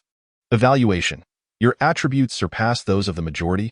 Indeed, all attributes had risen by 1 point. An increase in attributes signified a growth in strength. Chow Fan pondered the possibility that if he could acquire 100 portions of this essence, his strength might reach an astonishing level. Yet, such treasures were elusive. During his first encounter, he had nearly been devoured by a snake, and on the second occasion, he had narrowly escaped death. Without Tiao Tiao's assistance, he might not have triumphed over the giant eagle. After some contemplation, he settled into a deep slumber. The following day, the sun blazed as fiercely as ever. Thud. Suddenly, the air conditioning ceased. Chow Fan, upon inspection, discovered that the battery had run out of power. However, the solar panels could only charge 2 degrees of electricity per day. Given the scorching sun, he estimated it might reach 3 degrees. Being able to run the air conditioning for a night was already commendable. Keeping it on continuously was untenable. After thoughtful consideration, he decided to operate it during the day. Although the heat persisted at night, it was certainly bearable. As Chow Fan drove, Tiao Tiao played happily beside him, behaving well and not causing any trouble. Many items, such as electrical wires, were left untouched by Tiao Tiao. After half an hour, the battery should have garnered some charge, so Chow Fan activated the air conditioning. He glanced at the character panel to monitor the air conditioning and solar panels operation. Setting the temperature to 16 degrees would exceed the solar panel's charging capacity, leading to another power outage. Thus, he adjusted the air conditioning to a comfortable 17 degrees, achieving a balance between charging and discharging. Even so, it was pleasantly cool. After driving for several minutes, he stumbled upon a treasure chest, an iron one. Perhaps the journey had increased the likelihood of encountering bronze-level chests. With a stroke of luck, he might even find an iron-grade one. Upon opening the chest, he found 3 pieces of cured meat. An iron-grade treasure chest, just this? Chow Fan shook his head. Ding, a daily ability was granted. You can perceive events occurring within the next 3 days. The perception ability would activate in half an hour. Merging regions with a population capped at 1,000. You may choose to leave this region or remain, and in 1 day, a hero challenge will occur. In 2 days, the high temperatures will cease, leading to a beast tide event. Chow Fan was taken aback by the announcement. What? Region merging? Hero challenge? Beast tide event? Each revelation struck him hard. First was the region merging. He noticed that their population had dwindled to a mere 400. It was astonishing to think they had once numbered 1,600 people had vanished in the blink of an eye. One could easily deduce that those individuals had perished. Examining the panel again, he noted that of the original 10 billion people, only 7 billion remained, indicating a staggering loss of 3 billion lives during the last Great Escape. Yet, this also suggested that those who survived were the elite, the survival champions. Chow Fan pondered whether he could choose to remain in this area or depart. Where would he go? Could this lead him to find others? As for the beast tide, while he could foresee the upcoming events, he could not prevent them nor discern the details of the beast tide or hero challenge. Shaking his head, he continued driving forward. Half an hour later, he discovered another bronze treasure chest. Upon opening it, he found a bottle of yogurt. Not bad. It may not be a remarkable item, but it was a new addition to his collection. He placed it in the storage box within the vehicle. The broadcast announced, the population of the region has fallen below 1,000. The region allocation function is now activated. You may designate a specific area or remain in your current location. Your current area is designated as number 299999445, and the regional consolidation will take place in 3 minutes. As the announcement echoed, Chow Fan contemplated his options and chose to remain in his current location. A private message from Tang Xiao appeared. Brother Chow Fan, may I join you in your region? Chow Fan read the message, uncertain of how to respond. It seemed Tang Xiao wished to seek refuge with him. However, he preferred solitude and survival. Moreover, he harbored too many secrets, especially concerning his A-grade vehicle. Although he and Tang Xiao had become somewhat friends through their transactions, their relationship was fundamentally one of mutual benefit. She provided blueprints, and he exchanged resources, a simple and straightforward arrangement. Your region's population is full. No additional members can join.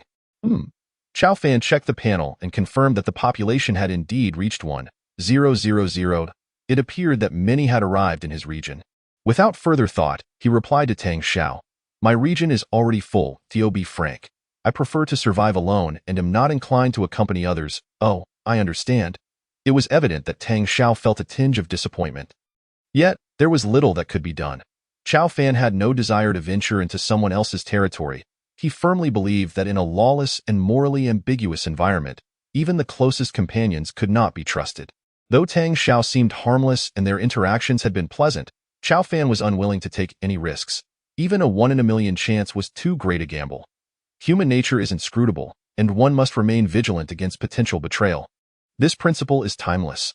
While he had no qualms about sharing food or occasionally taking a loss in trade, when it came to survival, he drew the line. This was his bottom line. Everything revolved around the fundamental instinct to survive. Just as he would not team up with the school bell during the first hero challenge, as it represented uncertainty and the unknown. After driving for half an hour, Chow Fan spotted an oasis. This must be the exploration site. He stopped the vehicle, retrieved his crossbow and Mosin-Nagant. The Mosin-Nagant was too conspicuous, and with only 1 bullet left, it was not to be used unless absolutely necessary. He opted to keep it in his virtual backpack for emergencies. The crossbow was sufficient to handle most situations. Entering the oasis, he found that only the regional channel was accessible, confirming its status as an exploration point. Following a narrow path, he came across a grassy area where a steel treasure chest awaited. Fortune smiled upon him. Just as he arrived, a treasure chest appeared. Yet, just as Chow Fan approached to claim it, He heard a sound. Ever since consuming the essence of the Millennium Giant Eagle, his attributes had increased by 1 point across the board, sharpening his hearing. There were voices nearby. It seemed he was not alone. Chapter 53. Those who come to kill him? Hurry, everyone. Let us wait for them here at the exploration site. I have already informed them, and the person should arrive shortly. This plan must ensure absolute success. Chow Fan, listening nearby, wondered, what plan? He wore a perplexed expression, certain that they had come specifically to this area. Just then, Chow Fan opened the panel and saw someone speaking in the vicinity. Braveheart, haha, I never imagined my luck would be so fortuitous, arriving directly in the realm of the esteemed hero. Braveheart. Is the hero present? After waiting for a while without a response, he began to shout again. Braveheart, Tang Tian, are you there? Please tell me who the hero is, Tang Tian. I don't know. Don't ask me. Keep pestering me and I'll block you. Braveheart, if you won't tell me. Then so be it. Chow Fan was speechless. It seemed this person wasn't specifically looking for him, but had stumbled into this area by chance, likely entering randomly. Chow Fan had no time to engage with this individual, nor did he wish to. What mattered now was to ascertain why these people had come to this area. Before long, several individuals emerged from the grass along another path, appearing to number around 7 or 8. Were there still more yet to come? Yes, a few more. They would likely arrive shortly. Hurry, we need to determine which path he is on. The eldest among them remarked, that person appears to have nothing special about him. And we don't even know what he looks like. How can we ascertain which path he has taken? The boss has said that person must possess extraordinary qualities. Perhaps we will recognize him upon encounter. The leader, a young man with a scarred face, exuded an intimidating aura and spoke little, resembling a street tough. What if we cannot find him? Suddenly, a dagger appeared in the scarred man's hand as he licked his lips, declaring, then we shall eliminate them all. Upon hearing this, Chow Fan's expression soured. These individuals had indeed come here with ill intentions. Their ominous plan to eliminate everyone naturally included Chow Fan himself. This was intolerable. After another half hour, a considerable number of people had arrived. Chow Fan glanced over and counted at least a dozen individuals. So many? The scarred man continued. Only this many have arrived? Listening to his words, Chow Fan's expression turned cold. So many had gathered. Clearly, the scarred man held a leadership position among them, as everyone treated him with utmost respect. Boss, do you think the hero may also join this adventure? The scarred man replied, what are the odds? Upon hearing this, Chow Fan was taken aback. Piecing together previous statements, he was now certain these individuals had come specifically for him. What on earth did I do to deserve this? Just because I hold the title of hero, they have targeted me? However, Chow Fan was here now and was aware of the situation.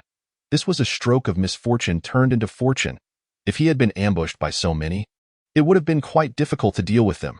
The scarred man continued, let us not rush. We will first gather supplies from this area. Once we have collected enough, we will find an exit. If we encounter anyone on the path, we will eliminate them. With our numbers, we can easily overpower them and ensure you are well fed. The boss is wise. At this moment, Chow Fan was certain they were here to kill him. But why? He had not wronged anyone. Were they simply looking for trouble? Chow Fan took out a mask and donned it, wishing to prevent others from recognizing his face.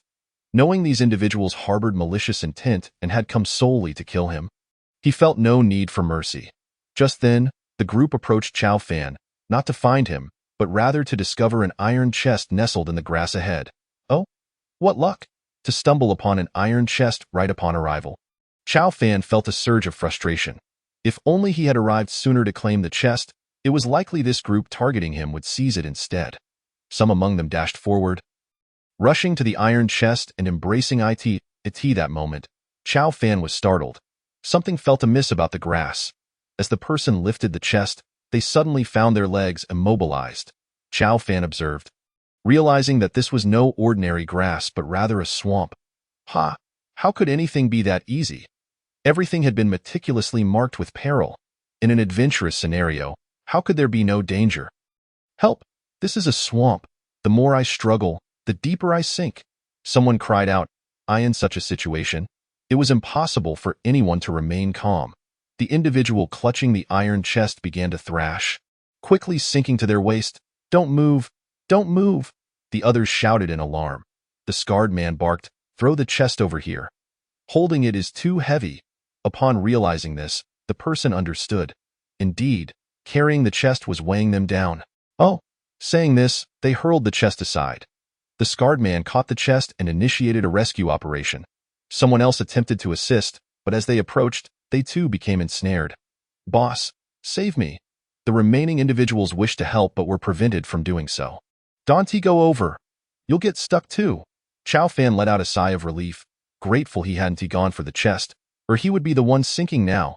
Nevertheless, Chow Fan was confident he could find a way out. It would just require some effort. These individuals were truly unfortunate. Someone tried to fetch a branch, but it was too brittle and short to be of any use. Boss, think of a way. The first person to sink was gradually engulfed to the neck. Dante, move. I can't hold on. At that moment, someone had an idea. If only we had a rope. A rope? Check the trading post. Hurry. However, this was an adventure, and the trading post had closed the moment they entered this area. The trading post is unreachable, boss. Fear gripped that individual as they sank deeper into the swamp. Chow Fan shook his head. There was no saving them. The scarred man's expression turned cold as he said, consider yourselves unfortunate. We have no means to rescue you, and it may cost us our lives. Let us go. The scarred man led his group away, leaving behind the despairing individual. As they walked a few paces, the person lashed out, Sun Changwei, you scoundrel. Your entire family are worthless. You are a heartless fiend. I truly regret following you. They cursed for several minutes, but it did nothing to alter their inevitable fate of sinking into the swamp. Once they had departed, Chow Fan furrowed his brow and approached. Hello? You. Who are you? Exhausted from cursing, the individual gasped for breath. I am one of the original inhabitants of this area. What do you want? Chow Fan replied, to save you. Save me? Chow Fan nodded, a faint smile curling at the corners of his mouth beneath the mask. Saving someone who had come to kill him and pretending to be a mere passerby. What might that lead to? Furthermore, this individual had been abandoned by those who sought to kill him, surely harboring a deep resentment towards the scarred man. No? Thanks to Xiao Pa Kai Kai for the love-powered support, moi. Chapter 54. Saving you is not difficult. But, Chow Fan nodded and stated, saving you is not difficult, but he fell into contemplation. What are you trying to say? I have heard everything. You seek the hero and intend to eliminate everyone in this area. Thus, I am conflicted. I understand. I am guilty as charged, and it would be entirely reasonable for you not to save me. How I loathe myself for not recognizing their true nature sooner. To think they would abandon me in my time of need. Do you have a grudge against them, particularly that scarred man? Upon hearing this, the individual pondered for a moment and replied, no, I have always treated him with respect. I couldn't have possibly wronged him. Chow Fan shook his head, saying, not necessarily. In truth, saving you is quite simple. All we need to do is flee, procure a rope from the trading post and return. Although that person may not be saved, you could still be rescued. First, you have been trapped for a shorter duration, and second, you haven't flailed about like that other individual. It seems there is only one possibility. That group intends to eliminate you. Upon hearing this, the man's expression changed dramatically. Chow Fan observed his face, inwardly sneering. He had truly believed him. This was a classic divide and conquer tactic. Otherwise, how could he possibly turn this individual against his own? Now that Chow Fan was involved, he intended to execute the plan flawlessly and maximize his utility. The man's countenance darkened as he slowly said, I only joined this team recently. I may not be a core member. Perhaps that is why they deliberately abandoned me.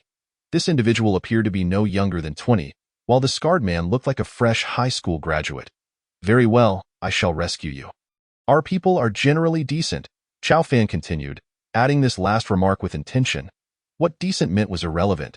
He merely said it to placate this individual. Upon hearing this, the man's face reflected shame, as he had originally come with the scarred man to commit murder.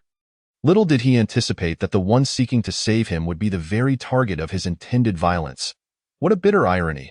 In truth, the method to rescue him was quite simple, to use a wooden plank to create a path. The reason the swamp ensnares individuals lies solely in the diminutive contact surface of the human body. As long as there is sufficient surface area, one can stand upon it. Naturally, the most effective solution is wooden planks. Chow Fan opened his virtual backpack and retrieved several wooden boards, tossing them onto the swamp's surface. He then stood upon them, discarding one with each step, thereby forging a path. Upon witnessing this, the man suddenly realized the simplicity of the solution. Why didn't I think of this method? Chow Fan surmised they genuinely had not considered it. After all, none had ever sought survival in a swamp. Such tales were merely fabrications from films. However, he remarked, I stand by my words. This method is quite straightforward. The scar-faced man did not rescue you for profound reasons. He simply did not wish to. Upon hearing this, the man's expression darkened once more. Chow Fan approached him, crouched down, extended his hand, and said, Do not pull too hard. Just a gentle tug. All right. After instructing him, Chow Fan slowly began to pull. With each gentle tug, the man emerged a little further. And after 3 minutes, he was pulled halfway out. Chow Fan then produced several more wooden boards, advising, Support yourself with the boards, and see if you can free yourself. Do not strain too much. Understanding, it wasn't long before the man managed to extricate himself, following Chow Fan's makeshift pathway onto solid ground. Chow Fan clapped him on the shoulder and inquired, Brother, what are your plans now? I don't know. Do you not wish for revenge? Revenge? The man shook his head. How could I? There are over a dozen of them, and many carry weapons. Weapons? What kind of weapons? Chow Fan casually asked. Cold weapons, blades, and the like. Only cold weapons? That is indeed good news, Chow Fan thought, relieved that they lacked firearms. With only cold weapons, he felt emboldened, as he possessed a sniper rifle. Brother, thank you. Had it not been for you, I would surely have met the same fate as those before me. As he spoke, a melancholic expression crossed his face. Chow Fan replied, No need for thanks. After all, we are merely helping each other. Helping each other? How ironic, he scoffed, for I came to eradicate everyone in this region. Yet, Chow Fan countered, Do you still wish to pursue such actions? No. I now understand that nothing is more important than life, and my previous actions were monstrous. I will not engage in such deeds again. Indeed, you are teachable. Chow Fan praised that I am Zhaojun. May I ask for your esteemed name? Chow Fan. Shall I add you as a friend? Sure. Chow Fan nodded. He still had use for him, and adding each other as friends would facilitate communication. By the way, what is your purpose in seeking the brave ones? Why do you wish to slay them? Chow Fan broached the most pressing question, one he was eager to understand and a significant reason for his intervention.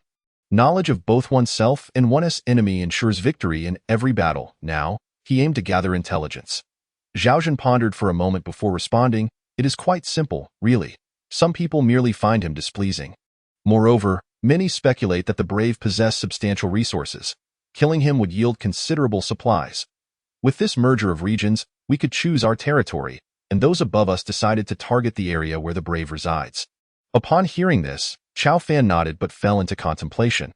According to prior broadcasts, he was unaware of the number of his current region, having only learned it post-broadcast. How did they know he was in this area? After all, the selection time was merely 3 minutes. How did you know the brave was in this region? Zhaojun replied, I don't know. It was relayed to us by those above. Above? Who? Chow Fan sensed their organization was quite large and shrouded in mystery. Zhaojun shook his head, saying, I am unaware.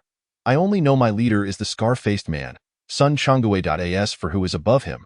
I cannot say, a direct line of communication? Chow Fan considered this phrase. It appeared their organization was indeed enigmatic. As for how they knew he was in this area, there was only one possibility. Someone in their region had informed others of the region's number. There are bad apples among the masses. Perhaps that individual had a targeted intent, or perhaps they simply sold information. Some wanted it, and some sold it, a perfect match. After all, it was merely a piece of information. If it could yield supplies at a good price, why not? Little did they know, this could invite wolves into the fold. If only villains arrived, many in this region could face dire consequences. It was evident that, currently, all who approached were indeed villains, and in considerable numbers, at least a dozen. Chow Fan opened the world chat and searched for relevant keywords. Indeed, he found several individuals seeking information about the Brave's location. Such individuals were not in short supply. Why were they not diligently opening treasure chests to gather resources instead of causing trouble for him? Truly, they are just looking for trouble.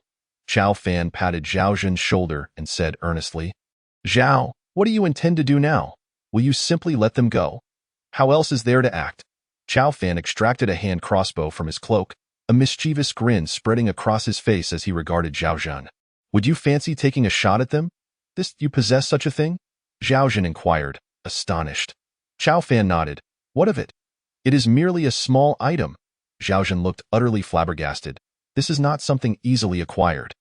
Is that so? He mused, reflecting on how he had obtained the hand crossbow design from Tang Xiao. He wondered how she was faring now. Had she been upset since he rejected her? What if she refused to sell him designs in the future? After all, their transactions had been quite pleasant, brother.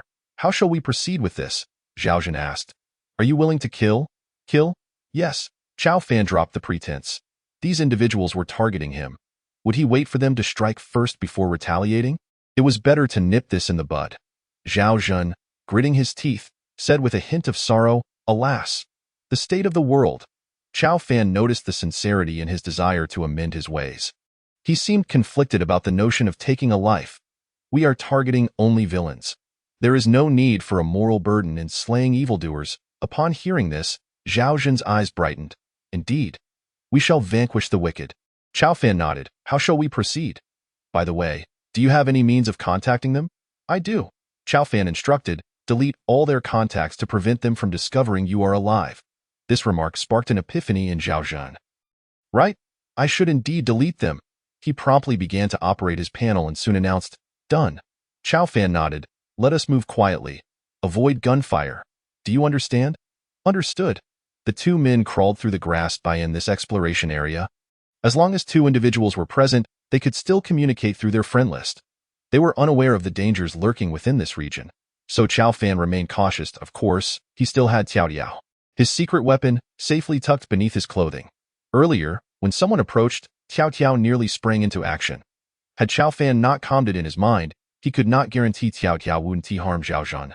The two pushed through the underbrush, covering a short distance before Chao Fan signaled Zhao Zhen to halt. He pointed to the footprints on the ground. Zhao Zhen nodded. It was evident that these individuals had indeed traversed this path, confirming Chao Fan had not erred. After all, they were numerous, leaving unmistakable tracks. Chao Fan motioned for Zhao Zhen to follow. Just then, he heard a commotion ahead. Parting the foliage, he was taken aback to see a group of individuals sprinting towards them. The number had dwindled from a dozen to just 7 or 8. Upon closer inspection, he noticed a massive ant, the size of a human head, charging towards them, flanked by a swarm of its brethren. Goodness! Have they incurred divine wrath? These ants poured forth from a nearby burrow. Yet, Chao Fan's keen eyes spotted something deeper within the cave. A silver treasure chest. The prospect of that treasure was tempting. Yet the situation was perilous. Perhaps it would be best to forego the treasure. It was simply too dangerous. Just then, one individual fell victim to the swarm, quickly becoming engulfed by a mass of ants. Their formidable jaws tore at his flesh, eliciting cries of agony. Terrifying. Zhao Zhen, we must flee. Zhao Zhen was so petrified he could barely speak, his legs trembling uncontrollably. The sight was indeed horrifying. Chao Fan grasped Zhao Zhen's arm, and with a newfound resolve, they bolted for safety. Leading the way, Chao Fan guided Zhao Zhen, with the remaining group trailing behind, and the ant horde in hot pursuit. They fled to the outskirts of an oasis. Observing the chaos behind them, Chao Fan contemplated the situation. This was a prime opportunity. Confronting them directly would have been a challenge, but now they were preoccupied with their own survival. Was this not the perfect moment to strike against a flailing opponent? Zhao Zhen, do you have any weapons? No weapons were allocated temporarily. I currently have nothing at hand. All right, then take this crowbar. Just as Chao Fan intended to hand the crowbar to Zhao Zhen, he hesitated, struck by a brilliant idea. Now, they all believe that Zhao Zhen is dead. What would happen if Zhao Zhen were to suddenly appear before them? Moreover, let Zhao Zhen adopt some form of disguise, perhaps even that of a ghost. Zhao Zhen, they think you are deceased. What would transpire if you materialized in front of them? It would surely startle them. Upon hearing Chao Fan's words, Zhao Zhen's eyes lit up. Excellent. Zhao Zhen approached a crooked tree, resting his head against the trunk, mimicking a hanging posture. If only there were a rope, he could portray it even more convincingly. This place is the outskirts of the oasis, and Chao Fan is well aware that these ants cannot venture out, meaning their escape would be safe. Chao Fan could not allow them to flee. He concealed himself nearby at that moment, The group parted the grass and arrived at the oasis's edge. Just as they were about to run, they caught sight of Zhao Zhan hanging from the crooked tree. The shock they felt was akin to encountering a ghost. No, they truly saw a ghost, for in their eyes, Zhao Zhan was already dead, submerged in the swamp. How could this be possible? Sun Changguei, return my life. Ah! Sun Changguei's piercing scream echoed, collapsing to the ground. You? Are you human or a ghost? I am not human. I am a ghost. A ghost you caused to perish. Ah! Sun Changguei screamed once more. Chao Fan was on the verge of dying from laughter. At that moment, the swarm of ants surged forward, rushing towards the group. Faced with a ghost ahead and ferocious beasts behind, they found themselves in a predicament, unable to advance or retreat. Sun Changguei gritted his teeth, furiously declaring, Zhao Zhan, even if you are a ghost, do not blame me. Blame your own misfortune. Let us go. We must vacate this place. After all, Sun Changguei is merely a dead man. Why should we fear him? Just then, Chao Fan drew his crossbow and shot an arrow, striking one man directly in the forehead, instantly extinguishing his life. Supplies erupted from the virtual backpack, along with a vehicle, albeit a rather useless one. It was merely a shabby flatbed cart, modified for shade and cycling. It wouldn't yield many parts upon disassembly. A ghost? A ghost? Sun Changguei was startled, and upon closer inspection, realized it was no ghost but rather the arrow shot from the crossbow. He had played with such weapons before, knowing their considerable power. The effect of hunting and shooting people was precisely this, trying to feign fear, were they? Before Sun Changguei could utter another word, Chao Fan shot another arrow. He then sent a message to Zhao Zhan. Chapter 56. How did you know? Chao Fan observed the approaching army of ants and realized that if they did not leave soon, they would be caught in the crossfire. The ants surged forth like a tide. Chao Fan hurriedly messaged Zhao Zhan, go. Hurry. The army of ants is coming. They can't escape. Zhao Zhan, upon reading this, dared not hesitate. That brief obstruction had lasted merely half a minute, but it was sufficient for the ant army to arrive. These ants were terrifying.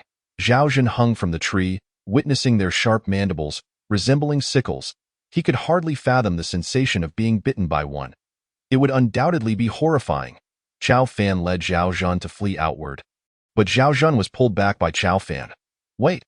Let us ambush them here. This path is their only way out. Although the exploration site has multiple exits, this is the nearest route. But what if the army of ants bursts forth? Zhao Zhan's expression darkened. He could not believe Chao Fan had the audacity to remain here.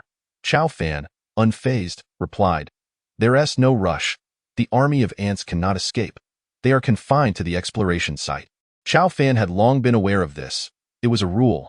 Zhao Zhan, though still concerned, nodded at Chao Fan's assurance. Just as they were about to charge out, the scar-faced man at the forefront shouted, Step aside. If you don't, you will die. Chao Fan sneered, raising his crossbow to shoot at the man's companions. The scar-faced man, being well informed, knew Chao Fan would not easily kill him.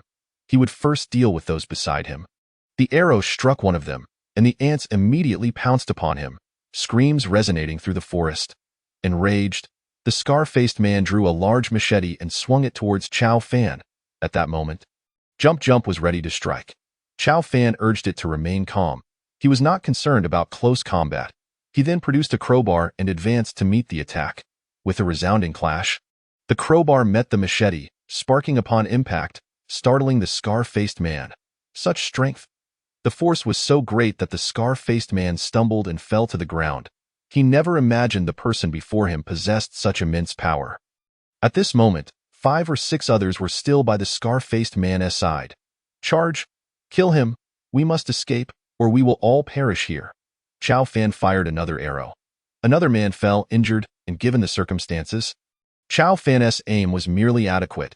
There was no time for careful targeting. Even so, he managed to strike them. The injury impeded their movement, and the consequences were inevitable. An ant crawled over, biting into his neck, killing him on the spot. Another ant approached the scar-faced man.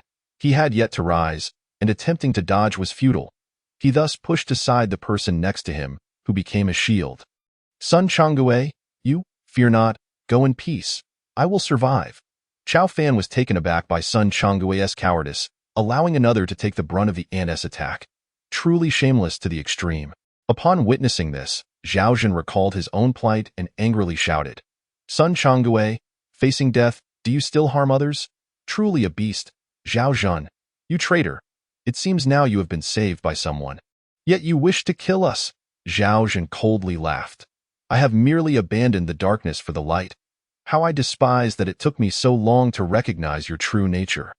Truly, you are worse than a beast. Unfazed by the scorn, Sun Changwei shouted, Brothers, if we do not charge out now, we will all die. Although the others looked down upon Sun Changwei's actions, they recognized that this was not the time for infighting. They had to surge forth. They were now pursued from behind, with formidable enemies ahead, yet there were only two in front of them. They knew they could not match the army of ants, nor could they contend with them. They had no choice but to fight desperately. They steeled themselves and charged at Chao Fan. They were now too close to use the crossbow effectively. As reloading required time, Chao Fan would not allow them to escape. If they did, they would quickly flee the road with their vehicle. Not a single one among them could escape. They must all perish.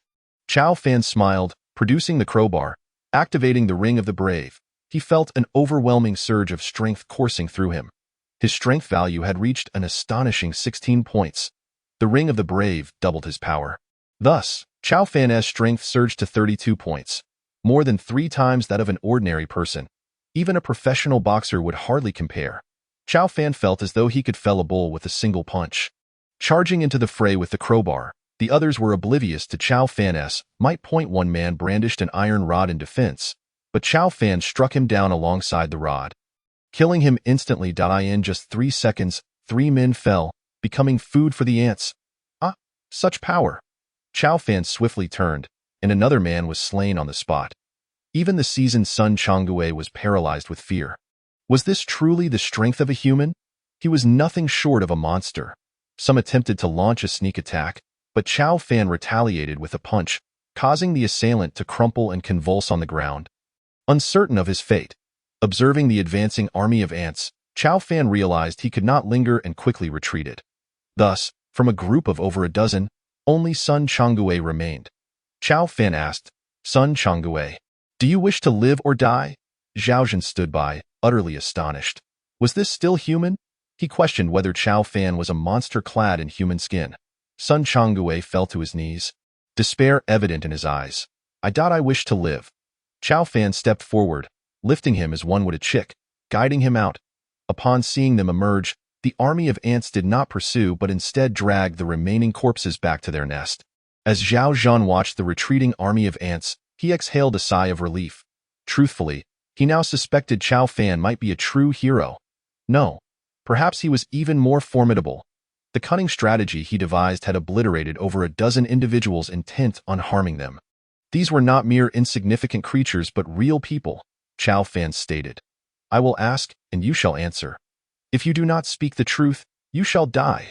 Chao Fan stroked his chin, realizing he still wore his mask, and thus refrained. I ask you, why were you seeking the hero? Upon hearing this, Sun Changwei was taken aback, glancing at Zhao Zhan.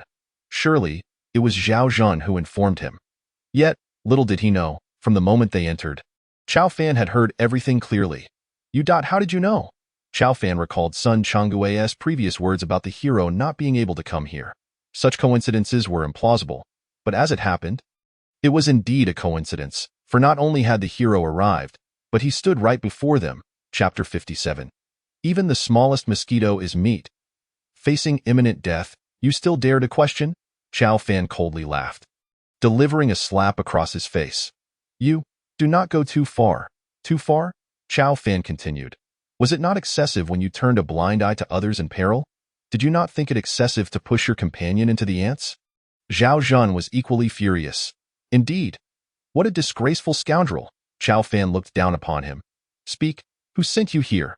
Sun Changwei, under the piercing gaze of Chao Fan, felt a tremor of fear. It was the commander. Commander?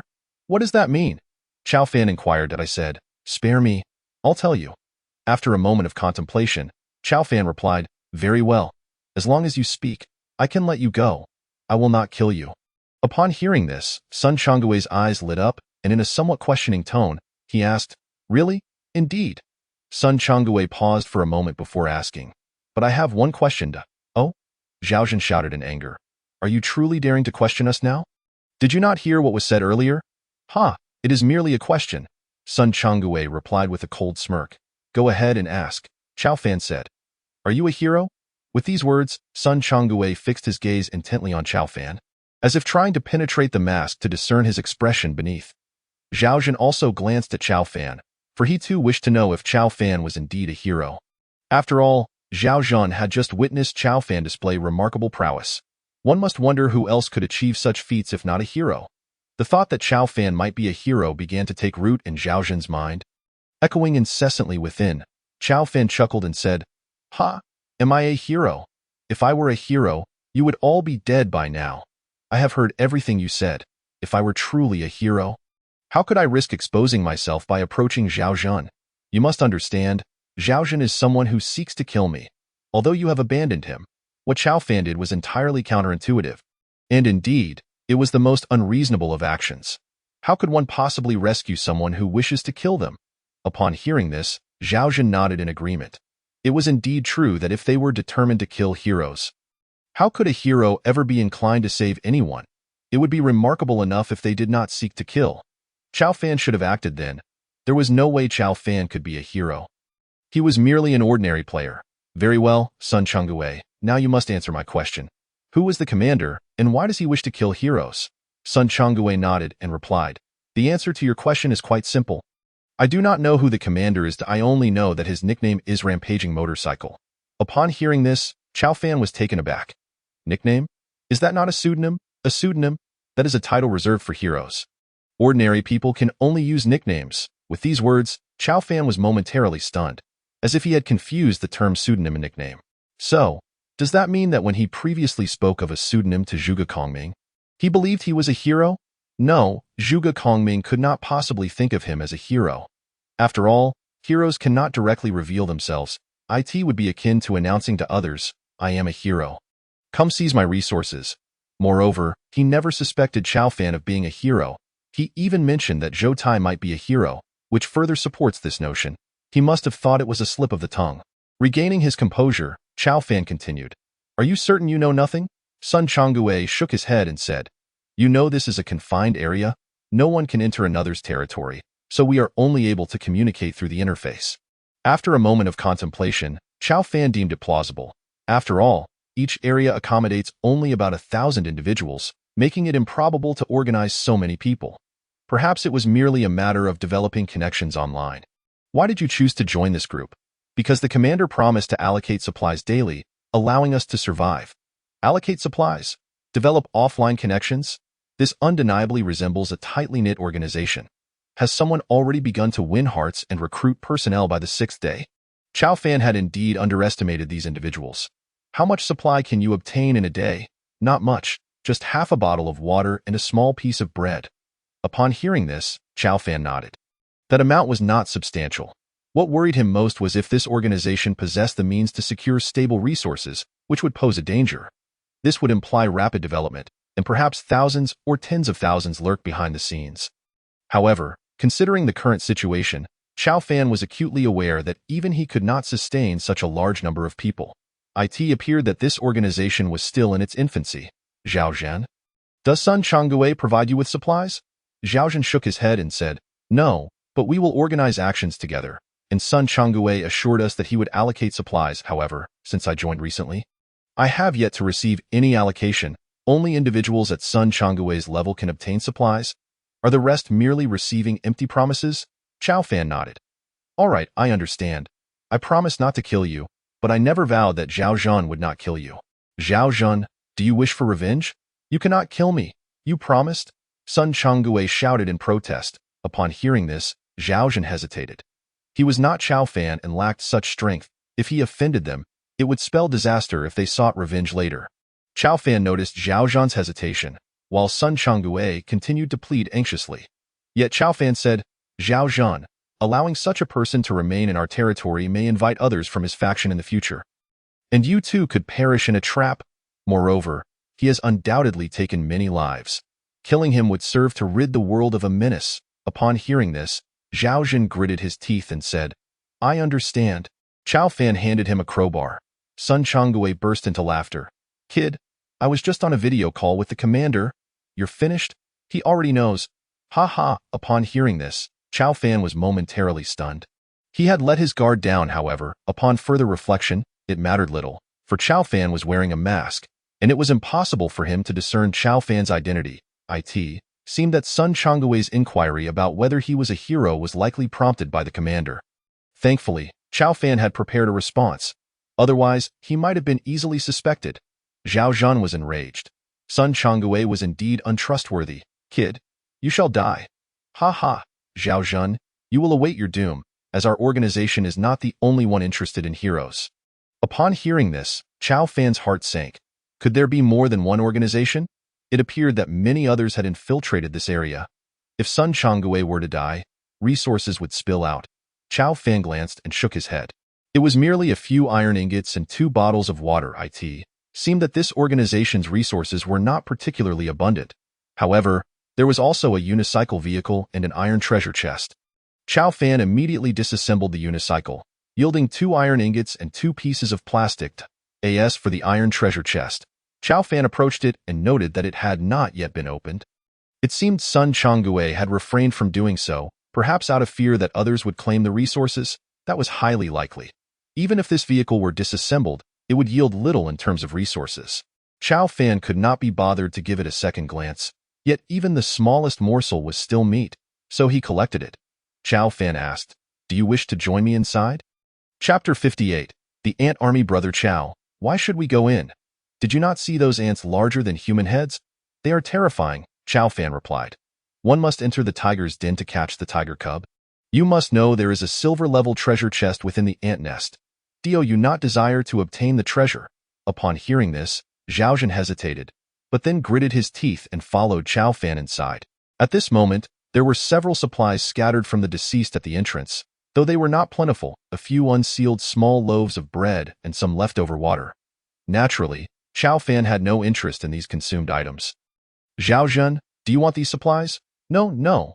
They are for you. It was evident that Zhao Zhan still desired these resources. Presumably, Zhao Zhan felt he lacked supplies, which prompted such a statement. Take them. I do not require these supplies. What use do I have for consumed items? Zhao Zhan paused. Although they have been consumed, resources are scarce now. I only eat 1 meal a day and drink just a few sips of water. So impoverished? Chao Fan had overestimated the living conditions of those outside. It seemed not everyone enjoyed the material conditions that he did. Of course, Zhao Zhan also collected other types of supplies, including some iron ingots. Brother Chao, you should take these supplies. No, keep them. They are merely a few iron ingots. That seems inappropriate. There are a few vehicles over there, and I plan to disassemble them and share the materials with you. No need, you keep them. By the way, what is your vehicle? I do not have a vehicle. No. To be precise, my vehicle is a pair of shoes. Wow, this was the first time Chao Fan encountered someone whose vehicle was a pair of shoes. I will take it out now.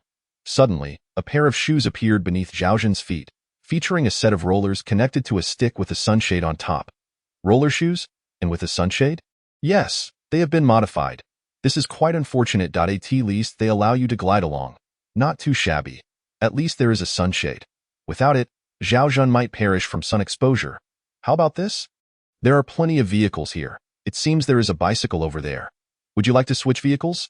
Is that possible? Zhao Zhan looked at Chao Fan with anticipation. Yes. Regardless, the vehicle in Chao Fan's hands would ultimately be reduced to mere scrap, utterly useless if left intact. Since you have exchanged vehicles, I shall take the remaining supplies such as iron ingots, copper ingots, plastic, and rubber without objection. Is that acceptable? Not at all. As long as I possess a decent vehicle, the remaining materials rightfully belong to you. Chao Fan nodded in agreement.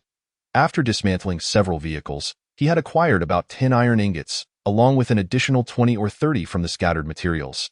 Quite satisfactory indeed, particularly for someone like Zhao Zhan. It truly is a case of killing and looting for riches. Chao Fan couldn't help but muse. To attain great wealth, one must resort to robbery and violence. Of course, this requires strength, or one must be capable, like Chao Fan, of obtaining high-level treasure chests. Chao Fan led Zhao Zhan deeper into the terrain. Hush! Chao Fan gestured for Zhao Zhan to remain silent as they crouched in the bushes. Observing the entrance of a cave, this moment, most of the ants had returned, with only 3 still guarding the cave's mouth. Adjacent to them lay a silver-grade treasure chest. This complicates matters. Theo obtained the chest. They would inevitably alert the ants, and Chao Fan did not wish to be pursued by them. This could prove troublesome, Chao Fan remarked. Zhao Zhan, having noted the situation, suggested, Brother Chao, perhaps we should retreat. After all, we already possess an iron treasure chest. Chao Fan shook his head, surmising that these ants were likely the ones left behind after being startled. They might not have been present earlier. He pondered what Sun Changui and others had done to create such a commotion. Had Chao Fan discovered this first and approached stealthily, he might have been able to seize the silver treasure chest. Such a pity. Eat. Jump Jump wants to eat? At that moment, Jump Jump's thoughts echoed in Chao Fan's mind. Eat? Could it be? It seems there is food that Jump Jump desires within the cave. Is it the same situation as last time? Where's Jump Jump? Where is the food you seek? Deep inside the cave. Deeper. Within the depths of the cave. After a moment's contemplation, Chao Fan could only think of one thing. The Ant Queen. Theo produced such a multitude of ants. The Ant Queen must be the most formidable.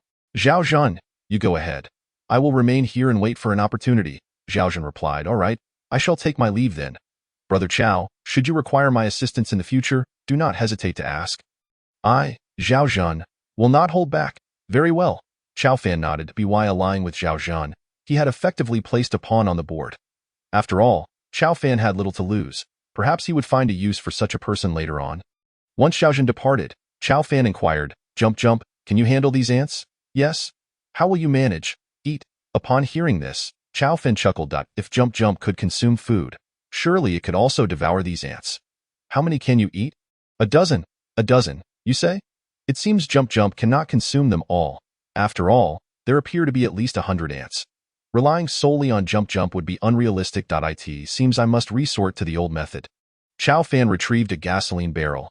He still had 4 barrels left, though he was uncertain if that would suffice. He circled to the back of the cave and said, Jump Jump, can you silently deal with the 2 ants in front? Yes. Jump Jump emerged from Chao Fan's shoulder, eyeing the ants below with a gluttonous expression. Eat. Eat. Good. Go ahead. In an instant, Jump Jump leaped into the air, expanding its body to envelop the 2 ants. The ants struggled fiercely, but against the slime, they had no chance of resistance. Gradually, the ants ceased their movements, having been digested. Not tasty. Not tasty, Jump Jump's voice echoed in Chao Fan's mind. How delicious can ants be? Upon returning, Jump Jump hopped onto Chao Fan's shoulder. Well done. Thus, Chao Fan devised a plan to eliminate the remaining ants. He poured gasoline from one barrel to the next directly into the cave. Uncertain if this would suffice, he retrieved a gas canister from the van, which had been salvaged during the earlier escape. A shake revealed it still contained a fair amount of gas. He placed it at the entrance of the cave and added a considerable amount of wood materials. Observing this, Chao Fan declared, if this fails to eliminate you, it would defy the natural order. He then took out a lighter, ignited a stick, and tossed it into the cave. In mere moments, the cave erupted into flames. The ants, seemingly startled, poured out in a frenzy, desperate to confront their aggressors. However, Chao Fan had already hidden himself away. As the gasoline ignited the wood, the ants, coated in gasoline, also caught fire, emitting a sizzling sound. Just then, a massive ant charged out, larger than the others. Its mandibles swayed ominously. This ant was as large as a pig. Chao Fan gasped in shock. Chapter 59. 500-liter fuel tank expansion blueprint. The ants frantically scurried about the cave entrance, searching for their assailants. Yet, Chao Fan had long concealed himself. How could they possibly find him? Those ants, doused in gasoline, were ignited by their peers, and the few that had escaped the flames quickly succumbed to the blaze. The colossal ant emitted a hissing cry. This was the first time Chao Fan had heard an ant make a sound. It released a shrill wail, followed by a furious roar, seeking its enemies. At that moment, he observed the ants attempting to extinguish the flames upon themselves. Huh? These ants can actually try to douse the flames. But this is gasoline. How could they possibly extinguish it so easily? Over 100 ants surged forth, creating a terrifying spectacle. Fortunately, I did not confront them head-on. With such numbers, attempting to eliminate them would have been sheer folly. Chow Fan shook his head and slowly remarked. Moreover, these ants were clustered together. How could one deal with them individually? The flames continued to burn, and the ants emitted sizzling sounds, releasing a pungent odor that a sign of cooking. One by one, the ants toppled over, becoming new fuel for the fire. Chow Fan observed the gas canister turning red and mused that it was nearly time. Suddenly, with a resounding bang, the gas canister exploded. Over 100 ants were blown to pieces, including the largest ant, which was split in two. Chow Fan finally exhaled in relief. Thankfully, he had a backup plan, and the gas canister had been deployed. Otherwise, relying solely on burning gasoline might not have sufficed to eliminate them all. Emerging from the woods, Chow Fan surveyed the devastation. After 10 minutes, the flames finally subsided. He glanced at the nearby silver treasure chest. Now partially melted, I can only hope the contents remain intact. Chow Fan used a branch to pry open the chest. Inside were merely a few materials. Through the panel's function, several words appeared. Steel 4 Blueprint 1. Chow Fan examined the blueprint closely. 500-liter fuel tank expansion blueprint. Description. This blueprint allows for the expansion of a fuel tank to 500 liters. It can only be used once. Material 1. Metal 100. Material 2. Iron ingot 100. Material 3. Copper ingot 50. Upon seeing this, Chow Fan was overjoyed. An expansion blueprint for a fuel tank, and a large capacity one at that. Chow Fan had contemplated modifying the vehicle's fuel tank using the panel's features. However, the required materials were exorbitant. Merely expanding by 100 liters necessitated a staggering 500 units of metal. The blueprint consumed only 1/10 of the total amount, as Chow Fan had previously learned. Thus, to expand to a 500-liter fuel tank, at least 1,000 units of metal, 1,000 iron ingots, and 500 copper ingots were needed. This was beyond Chow Fan's means. After all, one iron ingot could be exchanged for a small loaf of bread, and even with the current drop in food prices, the cost of materials had risen. Enough to trade for instant noodles. A total of 2,500 units of materials could procure a significant amount. Chow Fan was unwilling to squander such resources, but now that he had the blueprint, the costs were reduced. How could he not be delighted? Not only that, but he also had 4 units of steel, which served as raw materials for bullet production. If he could find 4 units of gunpowder, he could create 4 bullets. Additionally, creating a 12-cylinder engine required 100 units of steel, but alas, the yield of steel was too low, and there were few individuals in the trading market possessing it. The matter of the engine would have to wait. With the ants exterminated, Jump Jump immediately burrowed into the cave. Jump Jump, it's dangerous. Yet Jump Jump seemed oblivious, and Chow Fan peered into the cave. Shrouded in darkness. This made Chow Fan anxious. Jump Jump was his invaluable assistant, essential for many tasks. Now that Jump Jump was with him, it acted as a natural bulletproof vest and could help Chow Fan tackle monsters. He certainly did not wish for any harm to befall Jump Jump. Growing increasingly anxious, Chow Fan waited several minutes, yet Jump Jump did not return. He contemplated entering the cave himself, but alas, the space was too confined for a person. Just as Chow Fan was considering digging open the cave, Jump Jump returned, extending a claw-like appendage to grasp something. It was a white insect. What is this? The Ant Queen. To Chow Fan's astonishment, Jump Jump had dragged out the Ant Queen. Eat! Eat! Jump Jump exclaimed, hopping excitedly to go ahead and eat. Before the words had left his lips, Jump Jump lunged forward. Chow Fan observed closely, noticing a faint white glow emanating from the Ant Queen, much like the blinding light of the creatures that Chow Fan had previously encountered. It appears that this is indeed the very thing that Tiao Tiao longs to consume. After indulging, Tiao Tiao once again succumbed to slumber. Chow Fan gently lifted him and retraced his steps to depart from this place. Upon returning to the highway, Chow Fan retrieved his vehicle and, seated within, commenced modifications. The fuel gauge now displayed a capacity of 500 liters, albeit the needle pointed to the lowest mark. It seems I must procure some gasoline. Chow Fan accessed the trading hall, where the prices for gasoline remained surprisingly low. Just 1 iron ingot could purchase 100 liters, of course. This does not account for the cost of the gasoline canisters, as 3 canisters could be broken down into 1 iron ingot. This was easily resolved. He simply attached an empty canister. Should he encounter a vendor offering 300 liters, he could readily trade another iron ingot to acquire the canister. 10 minutes later, Chow Fan found himself with 1,000 liters of gasoline, adding 500 liters to the tank while storing the remaining 500 liters in his virtual backpack. This gasoline proved invaluable. It had been instrumental in his previous encounter with the Millennium Serpent. Employing fire as the means of combat. It is no wonder that history recounts so many instances of arson, such as the burning of Shinya and the burning of Chibi. Chao Fan glanced at his status panel. Chao Fan, Strength, 16, Intelligence, 12, Agility, 12, Spirit, 12, Stamina, 14. Note: the average person's overall quality is 10 points. Evaluation: your attributes surpass those of the majority. Vehicle: Wuling Hongguang, Class A, Speed, approximately 40 km/h, fuel consumption, 20 liters per 100 kilometers, 500 liters 500 liters, remaining gasoline, 5 liters. Description: among all vehicles, this is rated as Class 8, though it is a second-hand van. It is rugged and durable. Vehicle modifications: sunshade, Level 2 bulletproof glass, Level 2 bulletproof body, 500-liter fuel tank. Interior modifications: wooden floor, solar panels, generating 2 kilowatt-hours with 12 hours of sunlight, battery, maximum capacity of 10 kilowatt-hours, microwave, air conditioning, light bulbs, wooden bed, with 20 liters of gasoline enabling a journey of 100 kilometers, 200 liters could traverse 1,000 kilometers. 400 liters would span 2,000 kilometers. A full tank could cover 2,500 kilometers, nearly 3,000 kilometers. Remarkable. Chapter 60. A frightening retreat. Chao Fan drove for several kilometers before realizing that the rooftop water collector must be full. He halted the vehicle and climbed atop, only to find that indeed, all 10 collectors were brimming. This amounted to a total of 11 collectors, including one within the vehicle. Each collector could yield 1 liter of clean water, summing to a total of 11 liters.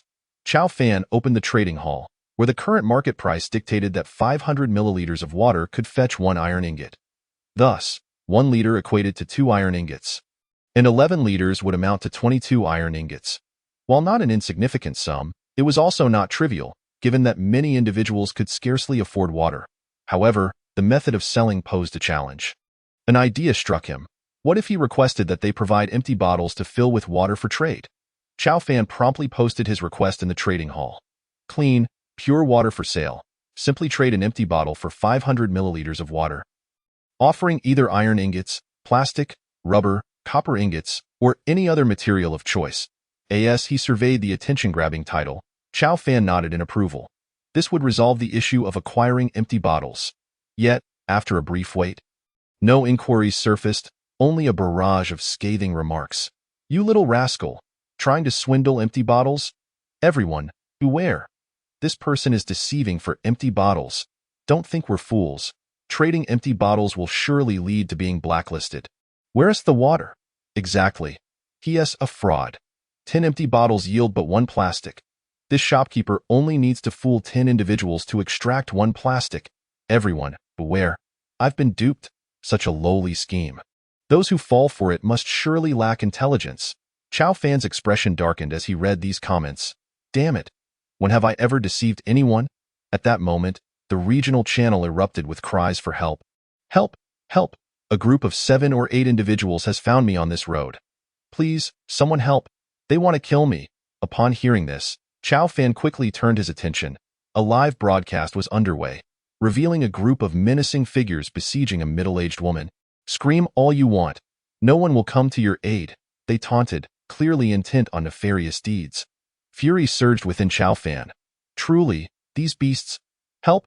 Even a hero could not save you. Others in the area began denouncing the assailants. You don't belong here, do you? Who are you? Why have you come to our region? Scum. Degenerates, Braveheart. You're nothing but beasts. Stealing is one thing, but resorting to personal attacks, beware of divine retribution. Upon hearing this, Chao Fan composed himself. Speaking here was futile. These marauders were unfazed by curses. After a moment of contemplation, he switched to the hero alias, declaring, So, even a hero cannot save him. Tell me your road number, and I shall come through the exploration point. Chao Fan noticed a shimmering code preceding the speaker's name in the regional chat. Clicking on it revealed a prompt. This individual has perfectly completed the first phase of the hero's path. The onlookers in the region gaped in astonishment, having never witnessed a hero speaking before. They stared in awe at the chat. Marshmallow. It's a hero. The hero has spoken. Exhausted Bunny. Hero, I love you. Coral Tree. Hero, well done. Curse them to oblivion. The assailants' faces soured upon seeing this exchange. The woman, seizing the moment, relayed her road number. I'm at road number 413144449. Chow Fan noted that his own location was 413144349, meaning they were separated by a mere 100 roads. Regardless, it was manageable. He could traverse through the exploration point, albeit with some inconvenience in pinpointing the exact road among 1,000. Each road he entered displayed its number. Thus locating it would not be overly challenging. Shut up, bitch, be silent. Zhaozhen sent a private message. Chow Gu, the hero has spoken. Do you think the hero will seek out those men? Who knows what the hero thinks? Chow Fan replied, continuing to watch the live stream that I've sent the road number. You all wait. The hero will arrive shortly indeed. I've reached the Oasis exploration point. Just wait. Oasis. They came through the Oasis. At this mention, fear flickered in their eyes. Could it be that the hero truly approached via the nearest exploration point? They exchanged anxious glances. Let us go. Quickly. Seeing this, Chow Fan sighed in relief. Fortunately, they had fled. It was not that he harbored an overabundance of compassion. But these individuals had clearly targeted him. Should their actions endanger others, Chow Fan, while not believing himself responsible for their demise, would still feel an unsettling weight in his heart. Brave heart. They left. The hero is formidable. Brave heart. Big shot. May I add you as a friend? Go away. Though Brave Heart faced rejection, he remained elated. Did everyone see? The hero replied to me, Marshmallow. I saw. I want the hero to reply to me. What should I do? Waiting online urgent, exhausted bunny. Haha, Marshmallow, I know who you are. Stop pretending, Coral Tree. Who? I'm curious. Chow Fan was speechless.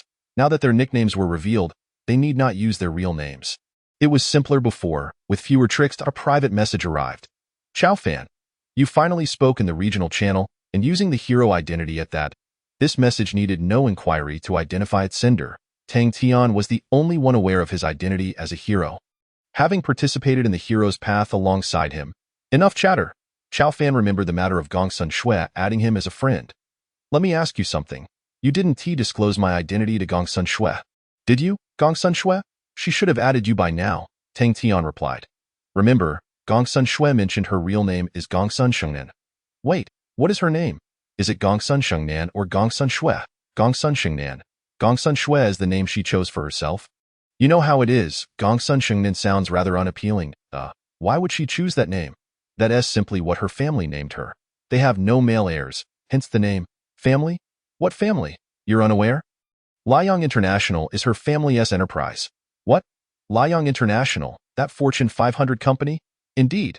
Chow Fan was astonished to discover Gongsun Shui's intriguing background.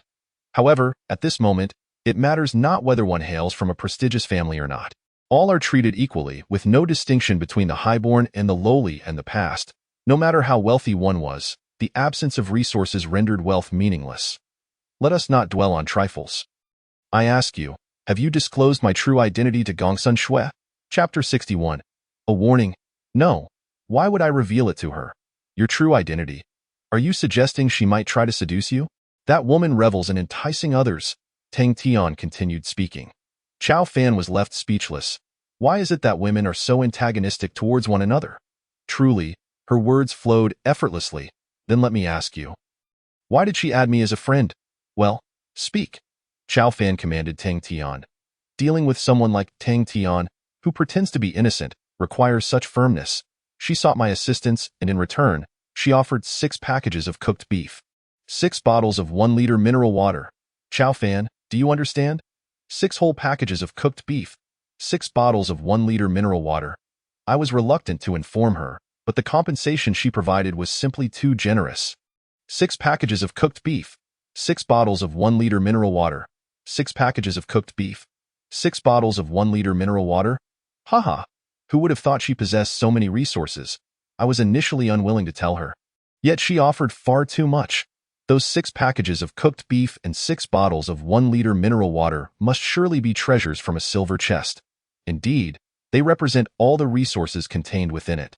What could Gongsun Shui possibly desire? To pay such a hefty price merely to add me? Why does she want to befriend me? Tang Tian remarked. Is it not because you saved her? A hero rescuing a damsel in distress. She may not say it aloud, but I know she wishes to know you. Upon hearing this, Chao Fan understood. So that was the reason. Thus, you only told her that the one who saved her was I. Yet you did not reveal my identity, correct? Chao Fan pondered for a long moment. Chao Fan, you're not intending to disclose your identity as a hero and then use that to deceive her into bed, are you?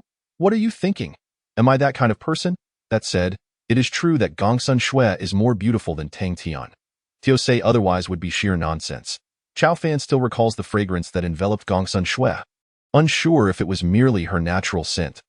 After all, both women were once unattainable figures of beauty in Chao Fan's eyes. Enough.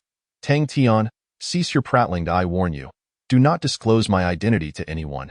Otherwise, those 6 packages of cooked beef and 6 bottles of 1-liter mineral water you possess, I could take them away in an instant. Ah? How would you take them?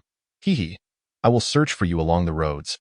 One by one, then seize your resources and dismantle your vehicle, and I shall not kill you.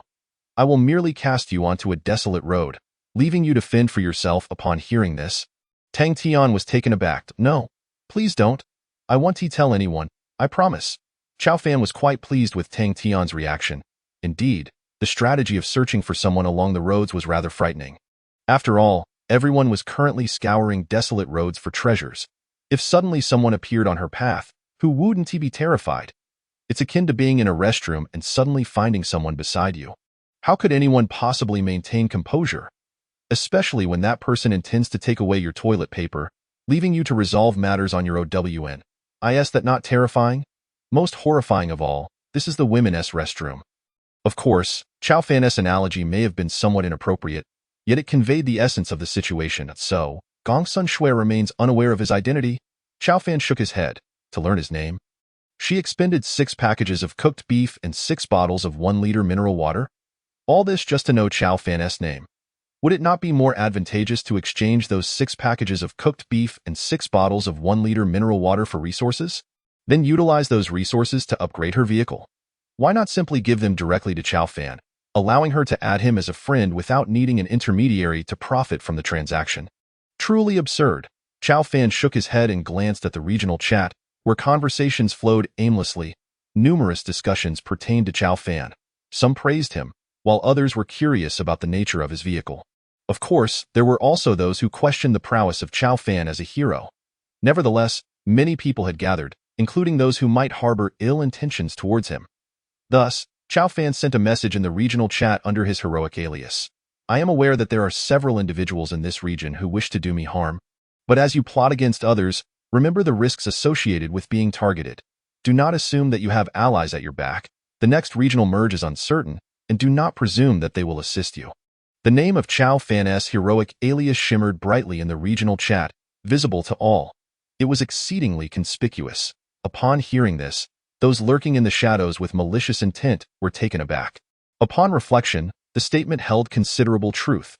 Their presence in this region amounted to merely a handful of individuals. They could not possibly have reinforcements, at most providing some minimal material support, yet even that would not suffice for their own survival. The hero is formidable. The hero is invincible. Some began to boast about the hero in the regional chat. Brave heart. Check your regional chat. If anyone enters your road, there will be a notification. If anyone is invaded, feel free to speak up. We will lend our assistance. Upon hearing this, everyone eagerly checked. Moments ago, the middle-aged woman who had been rescued posted a photograph. Indeed, there is a notification. You are on Highway 413144449. Someone has entered. You are on Highway 413144449. Someone has entered. A series of 7 messages flashed across the screen. Chao Fan observed. Does each message represent an individual? If that is the case, then the notifications on the panel are of paramount importance, as they indicate whether someone has invaded this road. This is a remarkable discovery. Chao Fan had a habit of rarely closing the panel. It allowed him to view resource descriptions and chat messages. For information is invaluable. Chao Fan checked his own highway and found no such notifications. It seems no one has invaded his road yet. A sly smile crept across Chao Fan's face as he slowly uttered, if anyone truly dares to invade, I shall ensure you have no way to return. At present, Chao Fan possesses not only a hand crossbow and a firearm, but most importantly, a trump card, the slime jumper. Just then, the slime jumper stirred awake. Comfortable, comfortable, jumper. You're awake? Awake. Before him, the round, plump slime transformed its form, creating a mouth to utter a single phrase, its voice akin to that of an infant. Huh? Jumper, you can talk now? Talk. Chow Fan was elated. This marked the first instance of the slime jumper speaking. Could it be that after consuming that white light, it has evolved? Now, it has gained the ability to speak. Jumper, you're truly remarkable. Remarkable. It seems Jumper is still in the early stages of learning to speak, only able to mimic a few words. All right, I will speak frequently to you, so you can learn to converse. This has its advantages, as it allows Chow Fan to engage in dialogue with Jumper. Speak.talk. It appears Jumper is learning quite swiftly. Chapter 62. Trading in fine iron. Ever since realizing that an alias is not merely a nickname, Chow Fan has decided to set a nickname for himself. He shall be called Feng Xiao Xiao. The alias was already sufficiently lackluster, and Chow Fan had no desire to choose another uninspired nickname. Feng Xiao Xiao possesses both taste and depth. After all, Feng Xiao Xiao, the waters of the Yishui are cold. Truly, a name of exquisite taste. Gurgle. Chow Fan's stomach rumbled, and even Jumper began bouncing around in excitement. Eat. He had yet to consume breakfast and had hurried into the oasis for exploration. Now that it was noon, could he not feel hunger? However, Chow Fan suspected that Jumper was intentionally mentioning food, as it had absorbed the energy of the Ant Queen in the oasis. Let us refer to that white light as energy. Chow Fan retrieved a bottle of yogurt and a sausage. He had purchased designs for a frying pan and a portable stove from the trading post. These blueprints were inexpensive, requiring only a single material each. Chow Fan surmised that such living supplies were of little interest to anyone. Most were consuming instant meals who would want to cook for themselves. It was only because of his circumstances that he could do so. He set up a table and chairs outside and prepared the stove. Taking a wooden block, he placed it in the stove and ignited it with a lighter. Before long, a fire blazed. Chow Fan placed the frying pan on top and added a bit of salad oil. He sliced the sausage into thin pieces and, once the oil was hot, added the sausage. The sausage sizzled as it met the hot oil. Chow Fan used chopsticks to flip it over, then removed it and placed it on a plate. Picking up a piece, he took a bite. The taste was quite satisfactory. After all, it was cured meat, having been preserved beforehand, requiring no additional salt or seasoning. A brief fry rendered it translucent and ready to eat. Eat. Jumper was practically beside itself with anticipation, manifesting a hand that tugged incessantly at Chow Fan's clothing. Wiping the sweat from his brow, Chow Fan realized it was still quite hot outside. He promptly brought the food indoors, and no need to rush. No need to rush. I will serve you shortly. 3 pieces of sausage were perfectly fried, and Chow Fan entered the RV. He switched on the air conditioning, setting it to 16 degrees. The cool breeze felt much more comfortable. Of the 3 pieces of sausage, Chow Fan consumed only one, as he was already feeling full. It was rather rich, while the sausage was delightful. One could not indulge excessively. As for the remaining 2 pieces of cured meat, Chow Fan placed them directly onto a plate for Tiao Tiao to enjoy. A satisfied expression graced Tiao Tiao's face, and after finishing the meal, he promptly collapsed onto the bed. Seemed Tiao Tiao was quite pleased with the 2 pieces of cured meat. Chow Fan took out a bottle of yogurt and downed it in one go. It indeed helped cleanse the palate. Quite delightful. Unfortunately, there was only one bottle. Perhaps next time, he could stock up on some yogurt. Chow Fan lay on the bed, gazing at the screen of his phone as if it were a mere pastime. After all, the trading system was akin to a colossal Taobao app, where one could procure a variety of desired supplies. 6 whole days had passed, and numerous excellent items had appeared in the trading hall. For instance, some slightly more upscale food items, such as dried noodles and cream bread. Chow Fan spotted an individual selling Lao Gan Ma, with a single bottle priced at a staggering 10 iron ingots. Was Lao Gan Ma truly that valuable? Chow Fan himself possessed a bottle of Lao Gan Ma, yet he had not consumed it, considering he had cured meat, lamb, and roasted chicken at hand. Who would still opt for Lao Gan Ma? Upon opening the marketplace interface, he noticed the shop was named Xiao Yu's Gourmet Specialty Store. Below was a line stating that this establishment exclusively sold premium food items, with a prompt inviting customers to click on his avatar to view his offerings. Currently, there was a bottle of Lao Gan Ma available for just 10 iron ingots, a must-buy for those in need. This introduction, this atmosphere, did it not resemble a promotional sales pitch? Chow Fan murmured to himself. Well then, they've even brought sales pitches here. Truly astonishing. Chow Fan glanced at his own shop, where people continued to leave comments berating him. He felt a mix of exasperation and contemplation. Could he not also establish such a shop? Chow Fan opened his so-called shop, which consisted solely of a trading offer, selling water. Any material could be exchanged for 500 milliliters of water. To be honest, this price was quite low. Outside, a bottle of water would require at least 5 materials. In other words, 2 bottles of water could be traded for 3 materials, making Chow Fan's pricing rather economical. However, the quality of the water was beyond reproach, being pure and pristine. The only slight inconvenience was the necessity of trading in empty bottles first. After all, Chow Fan did not possess an abundance of bottles, and those he had were used ones, not exactly hygienic. He examined the shop and discovered he could change its name. Oh, it even allowed for a pseudonym to be displayed? Chow Fan clicked on it and added a few words. Thus, it became the Shop of the Brave.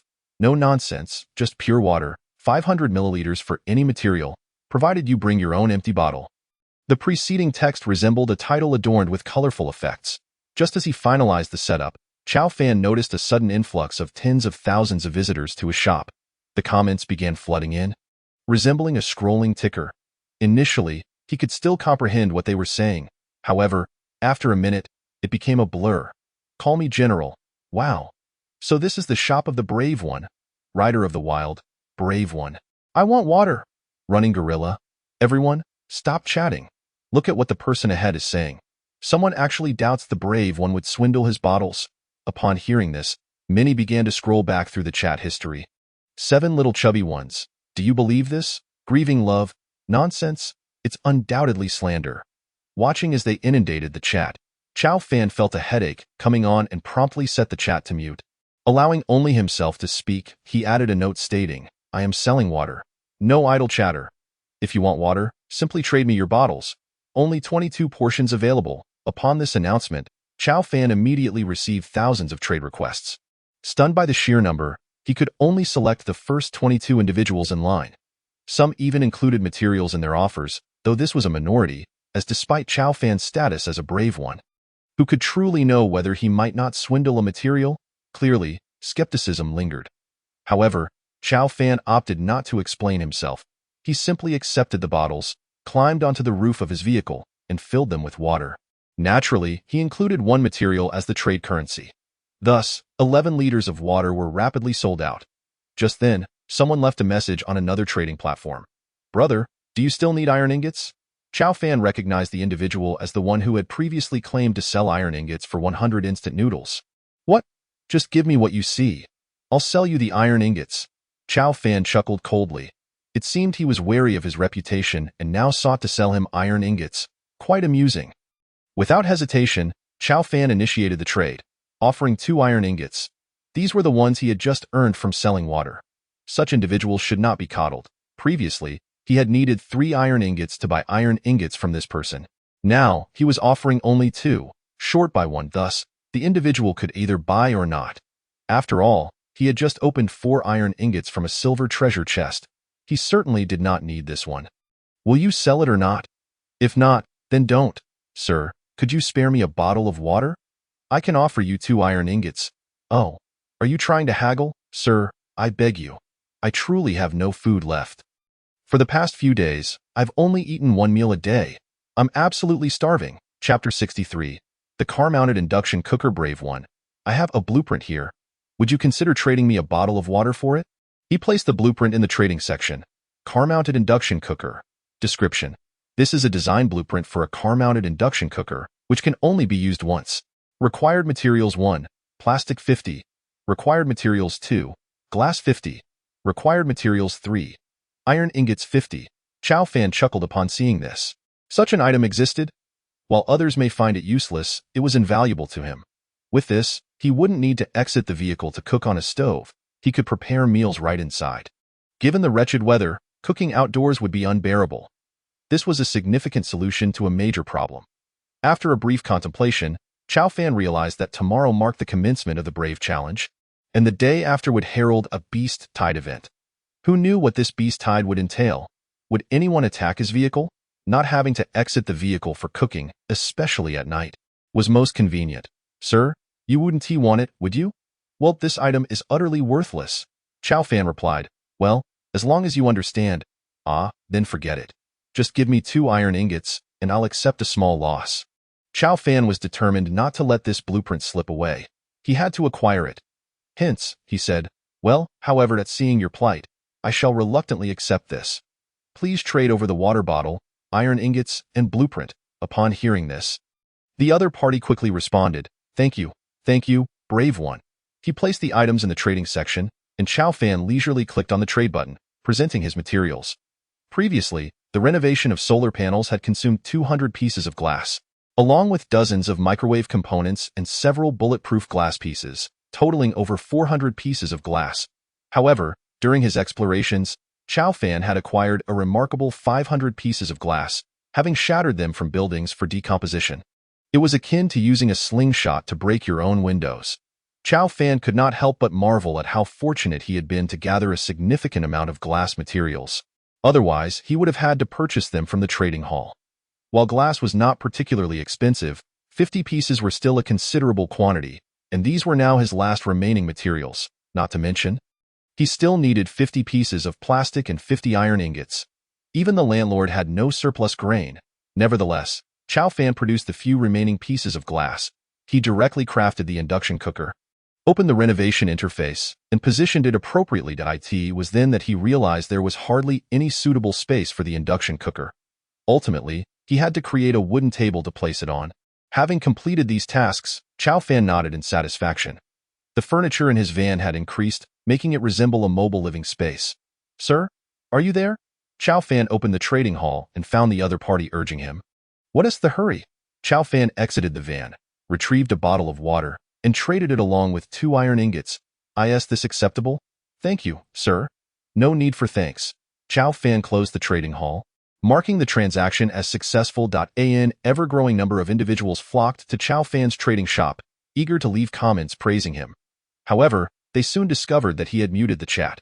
Chow Fan glanced at the number of online users in the shop and uttered a remark. He felt a bit overwhelmed. Why were these people not seeking treasure chests?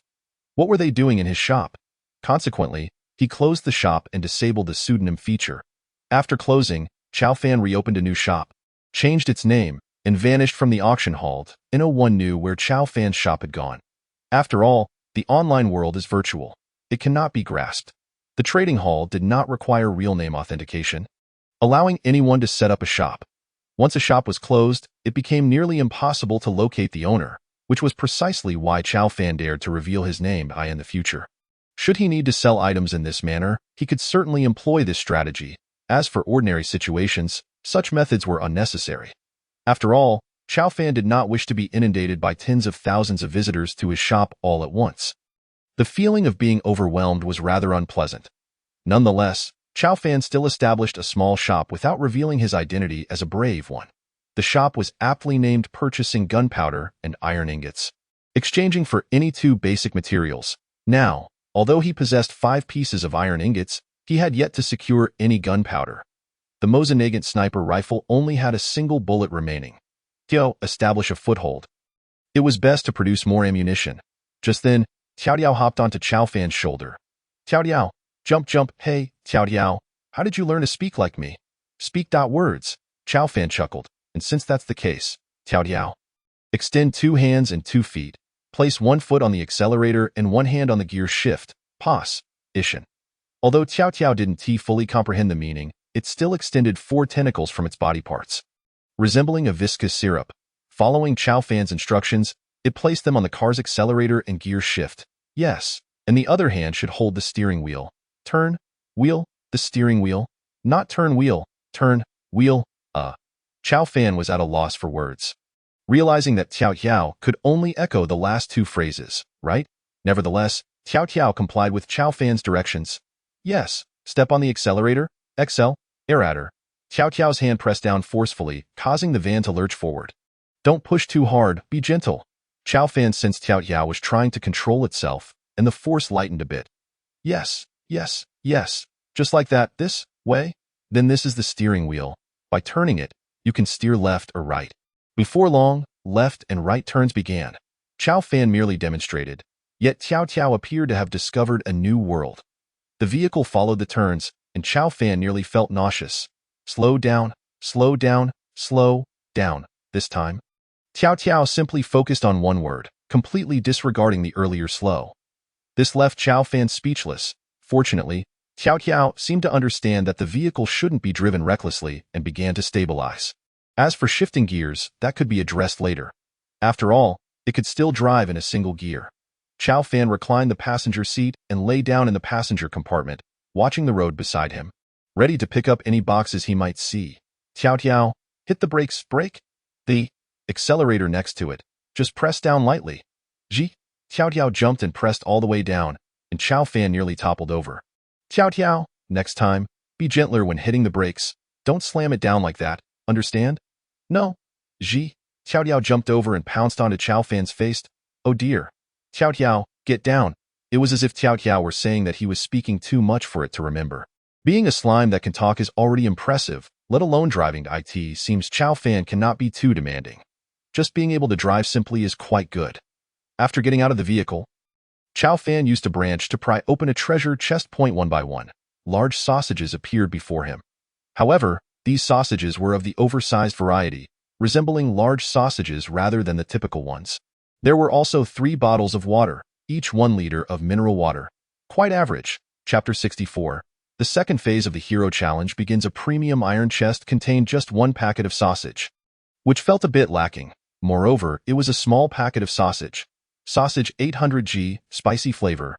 This is a packet of sausage made from ham. 800G, shelf life. 1 year. I wonder how this sausage compares to the cured sausage I just ate? It is spicy as well. Chao Fan tossed it into the storage compartment of the van. Tiao Tiao, keep driving, drive. Before long, the vehicle started moving slowly. Throughout the night, Chao Fan failed to spot another treasure chest. As the evening cooled down, he exited the vehicle and prepared 2 slices of eagle meat. The taste of eagle meat was considerably more delectable than that of snake meat, at least in Chao Fan's opinion. A single slice of eagle meat could provide energy for an entire day, so he was cautious not to overeat. After all, overindulgence could lead to discomfort. This time, Chao Fan decided to pair the eagle meat with Lao Gan Ma. After boiling the eagle meat in plain water, he dipped a piece into Lao Gan Ma and took a bite. The flavor was truly delightful. So delicious. Absolutely scrumptious. Chao Fan smacked his lips. Tiao Tiao looked on eagerly. Tiao Tiao, can you handle spicy food? Spicy. Chao Fan attempted to offer Tiao Tiao a piece of Lao Gan Ma. To his surprise, Tiao Tiao enveloped the Lao Gan Ma, opening its mouth wide. Spicy? Spicy? Haha. It seems Tiao Tiao still finds it spicy. However, Tiao Tiao appeared eager to eat, continuously nudging Chao Fan's hand with its tentacles. After observing for a while, it seemed Tiao Tiao was not in discomfort. Perhaps it merely felt the spiciness. All right, eat. Chao Fan picked up a slice of eagle meat and added some Lao Gan Ma on top. Tiao Tiao devoured it in one bite, bouncing with joy. Yummy, eating.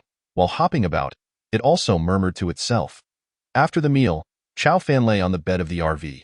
Tomorrow should be the Hero Challenge. He was curious what this round of challenges would entail. Would the difficulty increase? Regardless, Chao Fan felt confident. Now he had a gun, and with Tiao Tiao providing support from the shadows, there was no reason he shouldn't pass this Hero Challenge. Chao Fan turned on the air conditioning, this time not needing to conserve energy, as he would not be bringing his van into the Hero Challenge. IT was crucial to keep the existence of the van a secret. Otherwise, it could easily attract unwanted attention. Early the next morning, Chao Fan woke up early, feeling not particularly hungry. Tiao Tiao also wasn't hungry, considering it had been less than half a day since they consumed the energy-providing Millennium Eagle meat. The second phase of the Hero's Path Challenge has begun. Challenge Route, Desert. The desert is a forbidden area for survivors, fraught with deadly perils. You must complete the challenge, though you may opt not to. Danger and opportunity coexist. This Hero's Path Challenge is in single-player mode. The challenge will randomly select over 10 areas to form a participant pool of 10,000 individuals. Completion conditions: 1. Find the exit to complete the challenge, or 2. Stay in the desert for 1 day. The second phase of the Hero's Path Challenge permits the use of trade chat. Wishing everyone an enjoyable game. Hearing the broadcast, Chao Fan was taken aback. Wasn't this nearly identical to the first phase of the Hero's Path? The only difference was that this time it involved a scale of 10,000 from 10 different areas, and it was in single-player mode. The completion conditions remained unchanged. This left Chow Fan bewildered.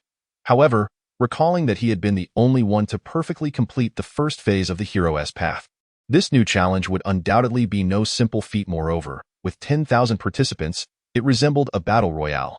During the last battle royale, many had perished, with numerous individuals failing to find the exit even unto their last moments.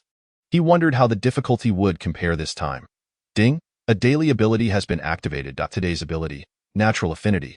Your favorability rating towards all non-player characters is 100. Favorability, and only towards non-players. This ability seemed rather useless. A prompt appeared before Chow Fan. Would you like to participate? Participate. Countdown 10. Chow Fan shook his head. Participation was necessary. After all, Chow Fan's Hero's Ring was obtained from the Hero's Path, and its utility was immense. Additionally, he had the blueprint for the water collector, which was also acquired from the Hero's Path, and this challenge might very well yield even better items. Chow Fan organized some supplies. A 10-slot backpack containing 10 gas cans filled with gasoline, a Mosin-Nagant sniper rifle, a crossbow, 6 1-liter bottles of water, 4 bottles of Coke, and 10 portions of Millennium Snake meat. As for the van, he replaced it with a dilapidated cart. He didn't want a repeat of last time when he was spotted immediately, causing a commotion. As the countdown ended, Chow Fan found himself in the desert.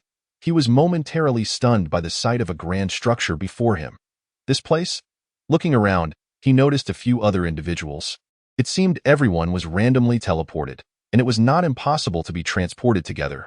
Pushing the cart, Chow Fan approached the building. It was a town, surrounded by tall stone walls, standing at least 7 to 8 meters high. Following the wall, he spotted a large gate with several guards nearby. On the wall above, 3 large characters read, Shushi Village. Upon seeing this name, Chow Fan felt a shiver run down his spine. Wasn't this the Shushi Village mentioned by the guard during the first phase of the Hero Challenge? Could this be related to the first phase of the Hero's Path Challenge? No, that Shushi Village had long been in ruins, devoid of inhabitants. Those people must have left ages ago. How could anyone still be here? Unless Chow Fan considered the possibility that this was not the same Shushi Village from before. In other words, this place existed prior to the timeline of the first phase of the Hero's Path Challenge. Just then, several individuals approached eagerly, examining the area just like Chow Fan. This Hero Challenge seems rather simple. Huh? There's even a town.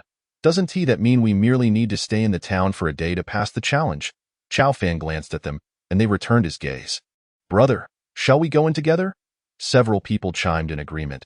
Suddenly, several guards approached, drawing their swords and fixing their gaze intently on the group. Huh? They can speak.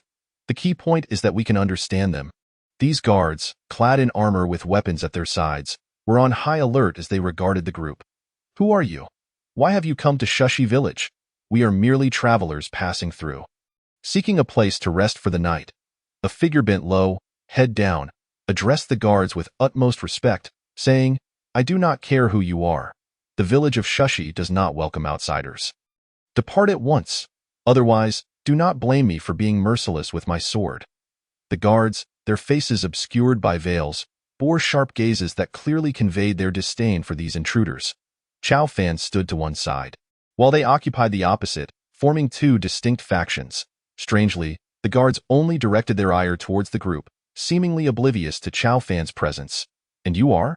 One of the guards inquired, glancing at Chow Fan. This brother here means no harm. I am not affiliated with them. Chow Fan replied slowly. Oh? Then who are you?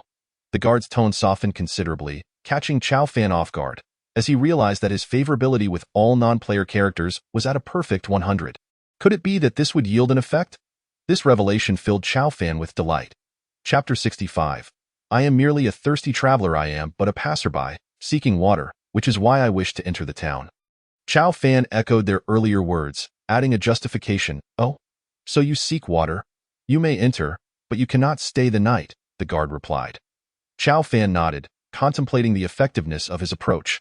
However, upon observing the furtive expressions of the others, it was evident they harbored ulterior motives. Surely, they did not think he had triggered some plot. If he were to utter the same words, the outcome might not be so favorable. The guard led Chow Fan into the town. The others were left bewildered. What just happened? Did that person really gain entry? Did you hear? He mentioned he was thirsty. Perhaps that was the key phrase. Aren't most games designed that way? It seemed likely, indicating a plot had indeed been triggered. A portly individual approached, confidently asserting it could very well be. Did you not notice that his reason mirrored what we said? He simply mentioned his thirst and gained entry, clearly indicating that was the critical point. The group exchanged glances. Though they were strangers to one another, they now shared a common goal: to remain here for a full day. They approached the guards, and a slender man cleared his throat, stating, "We are also mere travelers, and we too seek water. Might we be allowed to enter? Get lost. Leave at once, or I shall take you down," the guard retorted angrily, pointing at them. Faced with such hostility, the group exchanged glances, bewildered. "What is going on?" We said the same thing. There were 5 of them, 4 men and 1 woman, who was quite attractive. After pondering for a moment, she said, "Could it be that our words differed slightly from that of the previous individual? Although the meaning was largely the same, perhaps it did not trigger the plot. I used to be a small-time streamer, primarily gaming content. I know these NPCs well," she added. The others regarded her thoughtfully, replying, "That makes sense." They conferred and approached again, saying, "We are travelers seeking water." Suddenly, a sword was drawn and thrust towards them. The one who had spoken was immediately struck down, collapsing to the ground with a pained cry. "What?" The group gasped in horror, completely taken aback by the turn of events. The guard sneered at them, saying, "What are you babbling about? I can't understand you. What plot? What NPC?" At this, the 5 exchanged bewildered looks. This revelation made it clear that these were not plot-driven NPCs but real, living people. Yet, pondering further, how had the earlier individual gained entry? The 5 were left in a state of confusion. Realizing they had no choice but to retreat in disgrace, upon entering the town, Chow Fan observed that all the inhabitants wore face coverings. Given the prevalence of sandstorms, this seemed rather ordinary. He donned a mask of his own, effectively serving as an alternative means of protection against the elements. The guard led him into the village, saying, "There is water here. You may drink from the container nearby. Once you are done, I will escort you out. Also, heed this advice: hide at night. Do not make any noise. Hide at night." 2 key issues arose. 1. The town does not allow overnight stays, and 2. One must remain silent after dark. Chow Fan nodded. Yet his mind began to churn with thoughts. Something was amiss. Chow Fan filled a bottle with water and took a sip. It was refreshingly sweet. Such well water was rare in the modern world, being high-quality aquifer water, far superior to tap water. Some wells even provided drinkable water without the need for boiling. "You have a bottle? You may fill it," the guard offered. Chow Fan nodded, expressing his gratitude. "By the way, why is it advised to remain silent at night?" he inquired of the guard. "Well," the guard appeared hesitant to divulge. Chow Fan smiled. "I mean no ill will. Surely, this is common knowledge, merely unknown to travelers like myself." The guard chuckled. "Very well, I shall explain. It is dangerous at night. Wild beasts roam. These creatures may have poor vision after dark, yet their hearing is acute. Spending the night outdoors makes one vulnerable to their attention." Upon hearing this, Chow Fan nodded appreciatively. "Thank you for the information. Could you perhaps show me around Shushi Town? I would love to explore." "Well?" The guard seemed to sense Chow Fan's eagerness and finally relented. "All right." Shushi Town was neither too large nor too small. It radiated outward from a central well, resembling concentric circles. The buildings were constructed of stone, with fabric awnings shielding them from the sun, akin to sunshades. Along the streets, vendors sold various materials, including textiles, camels, and food, alongside merchants offering weapons, armor, and other gear. As Chow Fan roamed, he inquired, "How much do these weapons and armor cost?" "Oh, they are quite affordable. For just 10 taels of silver, you can acquire a decent weapon or piece of armor. The gear I wear cost merely 15 taels, all distributed by the elder." "Elder? Does this place follow an elder system?" It seemed so. Typically, such tribal settlements are overseen by respected elders, resembling a loosely knit city-state, reminiscent of ancient times. Tio remain here. It seemed imperative to meet the elder first. At that moment, a hurried procession emerged from outside the town, with one individual being carried on a makeshift stretcher. "Make way! Make way! Everyone clear the path. We urgently need to see the Saintess." Chow Fan peered closer, noticing that the person was bleeding and unconscious. "What is happening?" The guard frowned. It seems they encountered a formidable beast. A beast? What kind of creature could inflict such wounds? A lion? An elephant? Chow Fan pondered if it could be a legendary serpent. And who was this saintess they spoke of? Guard. May I accompany you to see? The guard hesitated, clearly conflicted. Very well, I can take you, but you must remain outside the saintess's chamber. Agreed. As Chow Fan followed, he reflected on the world around him. Thus far, he had observed that no one else had managed to enter the town. It appeared that he was the sole individual granted entry. Others had attempted various excuses to no avail. Shaking his head, he closed the interface, realizing this world was becoming increasingly intriguing. Initially, Chow Fan thought this was merely a quest. But now it was clear that these individuals were undeniably real. Dear friends, patrons, and supporters, please consider leaving a favorable review and urging for updates. The lack of updates for this story is quite alarming. I feel as though I might collapse at any moment. Chapter 66. Modern Rescue Methods. Chow Fan followed the guard to a rather grand chamber. The guards laid the injured individual down outside the room. Shortly thereafter, a group of women emerged, carrying the injured person inside. The guard explained, the saintess can heal those wounded in battle. These soldiers are tasked with transporting them here in this remote town. The ability to heal such serious injuries seemed implausible. Could it be akin to some miraculous elixir? Chow Fan shook his head, observing their respectful demeanor, which indicated otherwise. It was likely they could indeed provide healing. But how, he could not ascertain.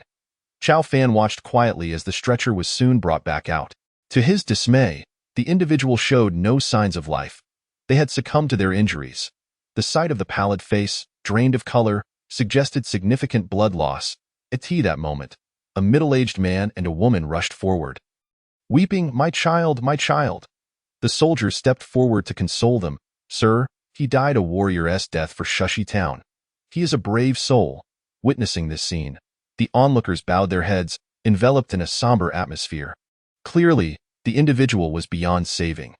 After a moment of contemplation, Chow Fan approached and examined the injuries, declaring, perhaps I can save him. A ripple of astonishment spread through the crowd as all eyes turned towards him. Who are you? At that moment, the guard hurriedly explained, this gentleman is a traveler seeking a drink of water. I shall escort him away immediately. He turned to the traveler, admonishing, my friend, cease your reckless talk. If the Lady Saint cannot save him, you ought not to speak of rescue. The crowd, still engulfed in sorrow, shook their heads in disbelief at Chow Fan's words. What could a mere traveler possibly do? It was utterly impossible. Shaking his head, Chow Fan declared, if the Lady Saint is unable to help, I possess a method that you may wish to try. If it fails, there is no significant loss. Is there? The middle-aged man responded, if you can save my child, I would agree to anything. Chow Fan replied, now, sir, please do not be overly excited. I only have a slight assurance. Could everyone please step aside? Chow Fan requested that a few guards made some space. As Chow Fan removed his clothing, he discovered a wound on the man's abdomen, actively bleeding. However, it appeared that vital organs, such as major arteries, were unharmed. Otherwise, he would have succumbed long before. Chow Fan felt for a pulse and detected a faint beat. There was hope. This method requires your blood, sir. Would that be acceptable? You may take my blood. Even my life is yours if it ensures my child's safety. Chow Fan nodded and addressed the guards. I noticed someone selling a fine needle earlier. Could you summon that person? From the blacksmith shop? Chow Fan affirmed. Shortly, a blacksmith approached. Sir, do you have any iron needles for sale? Indeed. Then please bring one. I also require another item. Thread for stitching? Certainly. I shall fetch it. In no time, both needle and thread were procured.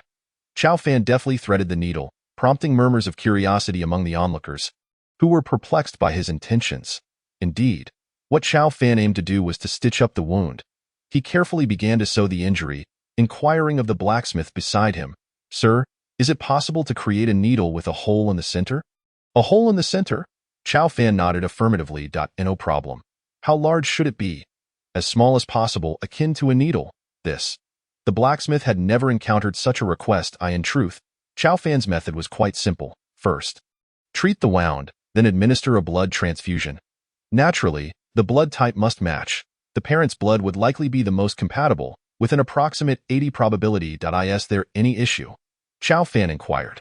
The blacksmith, sweating profusely, could only reply, I will do my best. I require two. The blacksmith nodded. Uncle and Auntie, could you each prick your fingers to draw a drop of blood? Oh, very well. Chow Fan produced 2 bowls, instructing them to let their blood drip into them. He also collected a small amount from the guard. In a brief moment, 1 drop swiftly coagulated, while the other merged seamlessly. The coagulation indicated incompatibility. The immune cells in the blood clashed violently, resulting in this phenomenon. It seemed the uncle's blood could likely be transfused to the guard. Soon, Chow Fan had completed the stitching, but the pulse was growing weaker. If blood transfusion did not commence soon, death was inevitable. Chow Fan opened the trade interface, purchasing several rubber materials and a design for a rubber tube. Before long, he held a rubber tube, thick as a finger. At that moment, the blacksmith returned, bearing 2 syringes. Upon inspection, Chow Fan noted their considerable girth, but now was not the time for hesitation. Blood transfusion was urgent. Chow Fan swiftly connected the syringe to the rubber tube, securing it tightly with string to prevent air leakage. Sir, it may hurt a bit. Pain? I fear it not. Chow Fan nodded and inserted it into his vein, blood pouring forth immediately. Once sufficient blood had accumulated, he quickly inserted it into the guard's vein. Before long, the blood flowed into the guard's body. Observing the man endure excruciating pain without uttering a sound, Chow Fan couldn't help but admire the greatness of paternal love. As an orphan, he had never experienced such emotions. He felt a tinge of envy. Within a mere minute, the man's complexion regained its color. Chow Fan checked the pulse and listened for the heartbeat, delighted to find the heart resuming its rhythm. Thank goodness. Cough, cough. The guard opened his eyes. What is this? The crowd gasped in astonishment. They had truly been saved. One guard knelt, proclaiming, "This is the work of the Divine Envoy. The Divine Envoy has manifested. Divine Envoy." The crowd fell to their knees in reverence. Just then, an elder approached from the distance, observing the scene before fixing his gaze intently on Chow Fan for quite some time. "Child, did you save the injured guard?" The onlookers turned in unison, exclaiming, "We pay our respects, elder." The elder nodded, and Chow Fan rubbed his nose, stating, "It was I, but merely a trivial effort. Hardly worth mentioning. A trivial effort, indeed. Hardly worth mentioning." The elder regarded Chow Fan with a benevolent expression. "Follow me." Accompanied by several middle-aged guards, they led Chow Fan to a more imposing structure than the others. Inside, there were several low tables covered with cloth and a few mats on the floor. The elder glanced at him and said, "You are a divine envoy." Chow Fan shook his head. "I am not a divine envoy, or rather, I do not consider myself one." The elder nodded in understanding. The elder scrutinized Chow Fan and inquired, "Might you consider remaining in our sandy stone village?" Just then, a palanquin appeared outside, and a figure emerged. It was a woman, her entire form enveloped in layers of fabric. Save for her delicate hands, her voice, melodious and enchanting, rang out like a bird's song. "I pay my respects, elder." "Ah, it is the saint. Dear brothers and sisters, providers of sustenance, kindly grant a good review and urge for updates. For the requests for updates are alarmingly scarce. It feels as though I might perish at any moment." Chapter 67. All attributes 1 sandstorm fruit. The saint's gaze fell upon Chow Fan before drifting aside. Though she wore a veil, he could still distinctly sense her shyness. What is she shy about? Chow Fan pondered, momentarily bewildered. "Saint, you may leave. I wish to converse with this friend for a while." "Certainly, elder." She gave a slight bow and departed. "You may all leave as well, elder. We must ensure your safety." "No need. Do you believe this gentleman, capable of saving lives, would wish to harm me?" Upon hearing this, they exchanged glances, assessing Chow Fan before retreating. Chow Fan was uncertain if it was the effect of goodwill, but at least they seemed unconcerned about his potential mischief. Opening his panel, he discovered many sought to enter the town, yet none had succeeded thus far. Only with a goodwill rating of 100 could one gain entry. Moreover, he could only remain for a brief period. Had he not saved a life, he surely would have been expelled. It seemed fate had favored him. "Traveler from afar, may I inquire your name?" The elder's words pulled Chow Fan back to reality. "I am honored. I am Chow Fan." The elder nodded. "Have you given thought to my proposal?" What proposal?" "To remain in our sandy stone village." Hearing this, Chow Fan shook his head. He could only stay here for a day. Furthermore, he had no desire to remain. The elder regarded him thoughtfully. "Very well. I shall not press you further. You are welcome to explore our sandy stone village. Guards, the elder called out, and several guards approached. How may we serve, elder? Accompany this friend on a tour, at once. The guards led Chow Fan outside, where a crowd had gathered, eager to glimpse the savior. Upon seeing Chow Fan's unremarkable appearance, their disappointment was palpable. The guard barked at the throng, "Move along swiftly. You guards over there, what post are you on?" The guards, realizing their oversight, hastily dispersed. Just then, the grateful parents rushed over, holding a basket containing several fruits. "These are the special fruits that only grow in Sandy Stone Village. Thank you for saving my son. Please accept them." As Chow Fan was about to decline, he noticed some words on his panel. Sandstorm Fruit 3, Description. A specialty fruit of Sandy Stone Village, consumption by one with the identity of a hero will enhance all attributes by 1 point. Shelf life, 10 days. Chow Fan was taken aback. What? Consumption by one with the identity of a hero will enhance all attributes by 1 point. He glanced at his attributes. Chow Fan, Strength, 16, Intelligence, 12, Agility, 12, Spirit, 12, Stamina, 14. Note: the average person's composite quality is 10 points. Evaluation. Your quality exceeds that of the majority. Presently, Chow Fan's strength attribute had reached 16 points, with stamina at 14 points, while the others stood at 12 points. Here lie 3 fruits. Surely, consuming them could elevate one's strength to a remarkable 19 points? The guard remarked, "Young lad, you are fortunate. These are the specialty fruits of Shushi Village." With a conspiratorial tone, the guard approached Chow Fan and whispered, "These fruits were once exclusive to divine envoys." Chow Fan was taken aback. "Have you tried them? What was the experience like?" he inquired. "I have, but I felt nothing," the guard replied. Upon hearing this, Chow Fan furrowed his brow in disbelief. "But it clearly states here that consuming them can enhance all attributes by 1 point. Did you not feel anything? Especially not with 3 fruits in hand." Previously, Chow Fan had consumed a millennium's worth of snake and eagle meat, and the sensation of strength surging through him had been undeniably tangible. Unless, could it be that only those with the title of hero would experience the effect? Was it possible that only those who had completed the first phase of the hero title could benefit from these fruits? Yet, they were fruits that only divine envoys could eat. Could it be that the title of divine envoy was synonymous with hero? Chow Fan was somewhat perplexed, but he was certain that the panel could not be mistaken. He accepted the fruits, reasoning that if they were offered, he might as well partake. After all, there were 3 of them. A thought crossed his mind to consume them publicly, just to feel secure, but given the circumstances, he decided to wait a moment. Thank you," he expressed gratefully as he received the fruits. That moment, a lady approached and whispered something to the guard. The guard then informed Chow Fan, "The Saintess requests your presence for a conversation." Chow Fan nodded, giving it little thought. Before long, he found himself standing before the Saintess's door, escorted by several beautiful maidens. Upon entering the room, he was greeted by an array of pink items, some dolls, some furniture. Chow Fan mused to himself that the Saintess seemed to possess a rather childlike disposition, surrounded by so many pink decorations. "Please, take a seat," the Saintess invited. Chow Fan nodded, removed his shoes, and settled onto the carpet. "I wonder what the Saintess wishes to discuss with me," he pondered aloud. The Saintess shook her head, simply gazing at him. Unfazed, Chow Fan began to eat the fruits they had given him. The fruit resembled a kiwi but bore some of the characteristics of a pineapple, and it seemed that even the skin could be consumed. "Your name is Chow Fan, is it not?" the Saintess inquired. Chow Fan nodded in affirmation. Her voice was melodious and seemed youthful, yet her figure suggested a maturity that belied her age, creating a striking contrast. Stealing a glance, Chow Fan felt his jaw nearly drop. Despite the modesty of her attire, her perfect form was undeniable. "Thank you for your kindness," the Saintess said, gracefully bowing deeply towards Chow Fan. He widened his eyes in astonishment. This truly a benefit?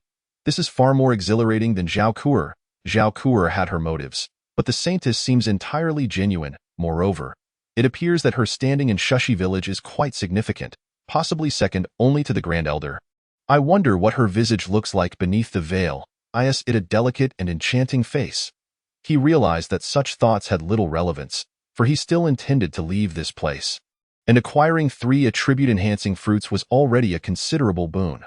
The fruits were small, nearly a bite each, Chow Fan popped one into his mouth and began to chew. "How delightfully sweet," he exclaimed. Almost immediately, he felt a surge of power coursing through his body. Opening his panel, he confirmed it. His strength had indeed risen by another point, reaching 17, and his other attributes had similarly increased by 1.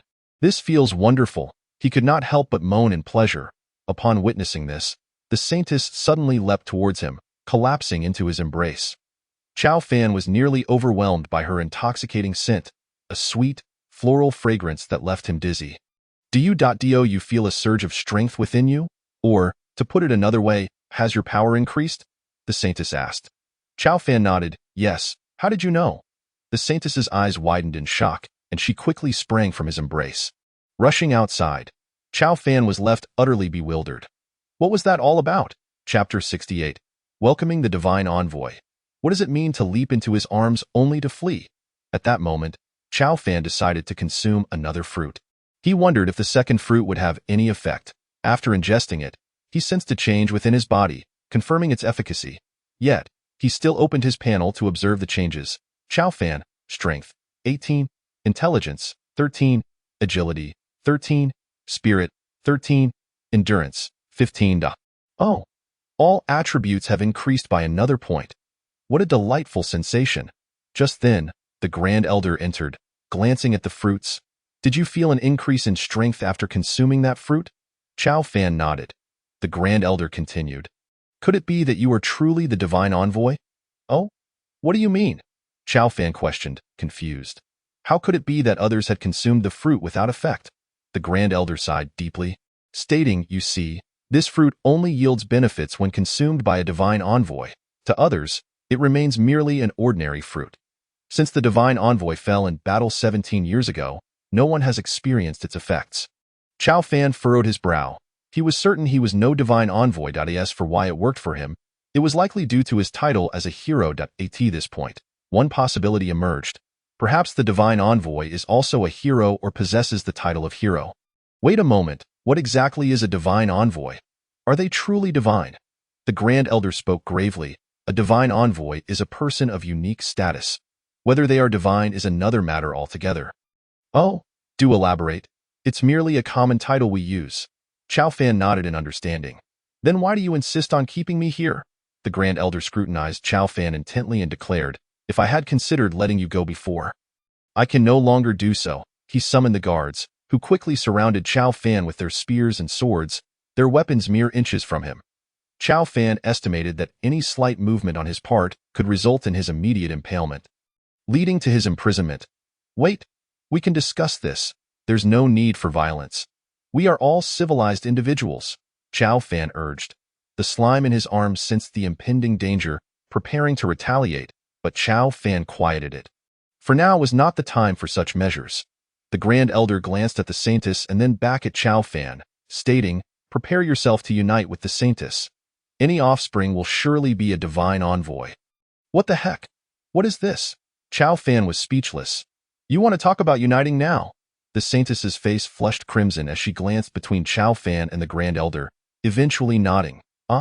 The Saintess seemed somewhat willing. What does this mean? Are you trying to force my hand? I acknowledge the Saintess's beauty, but this is rather excessive. As the saying goes, a forced fruit is not sweet. The Grand Elder continued, though I do not understand why you experience effects from consuming these fruits. Any who do must be a Divine Envoy. Traditionally, every Divine Envoy must unite with the Saintess to give birth to the next Divine Envoy.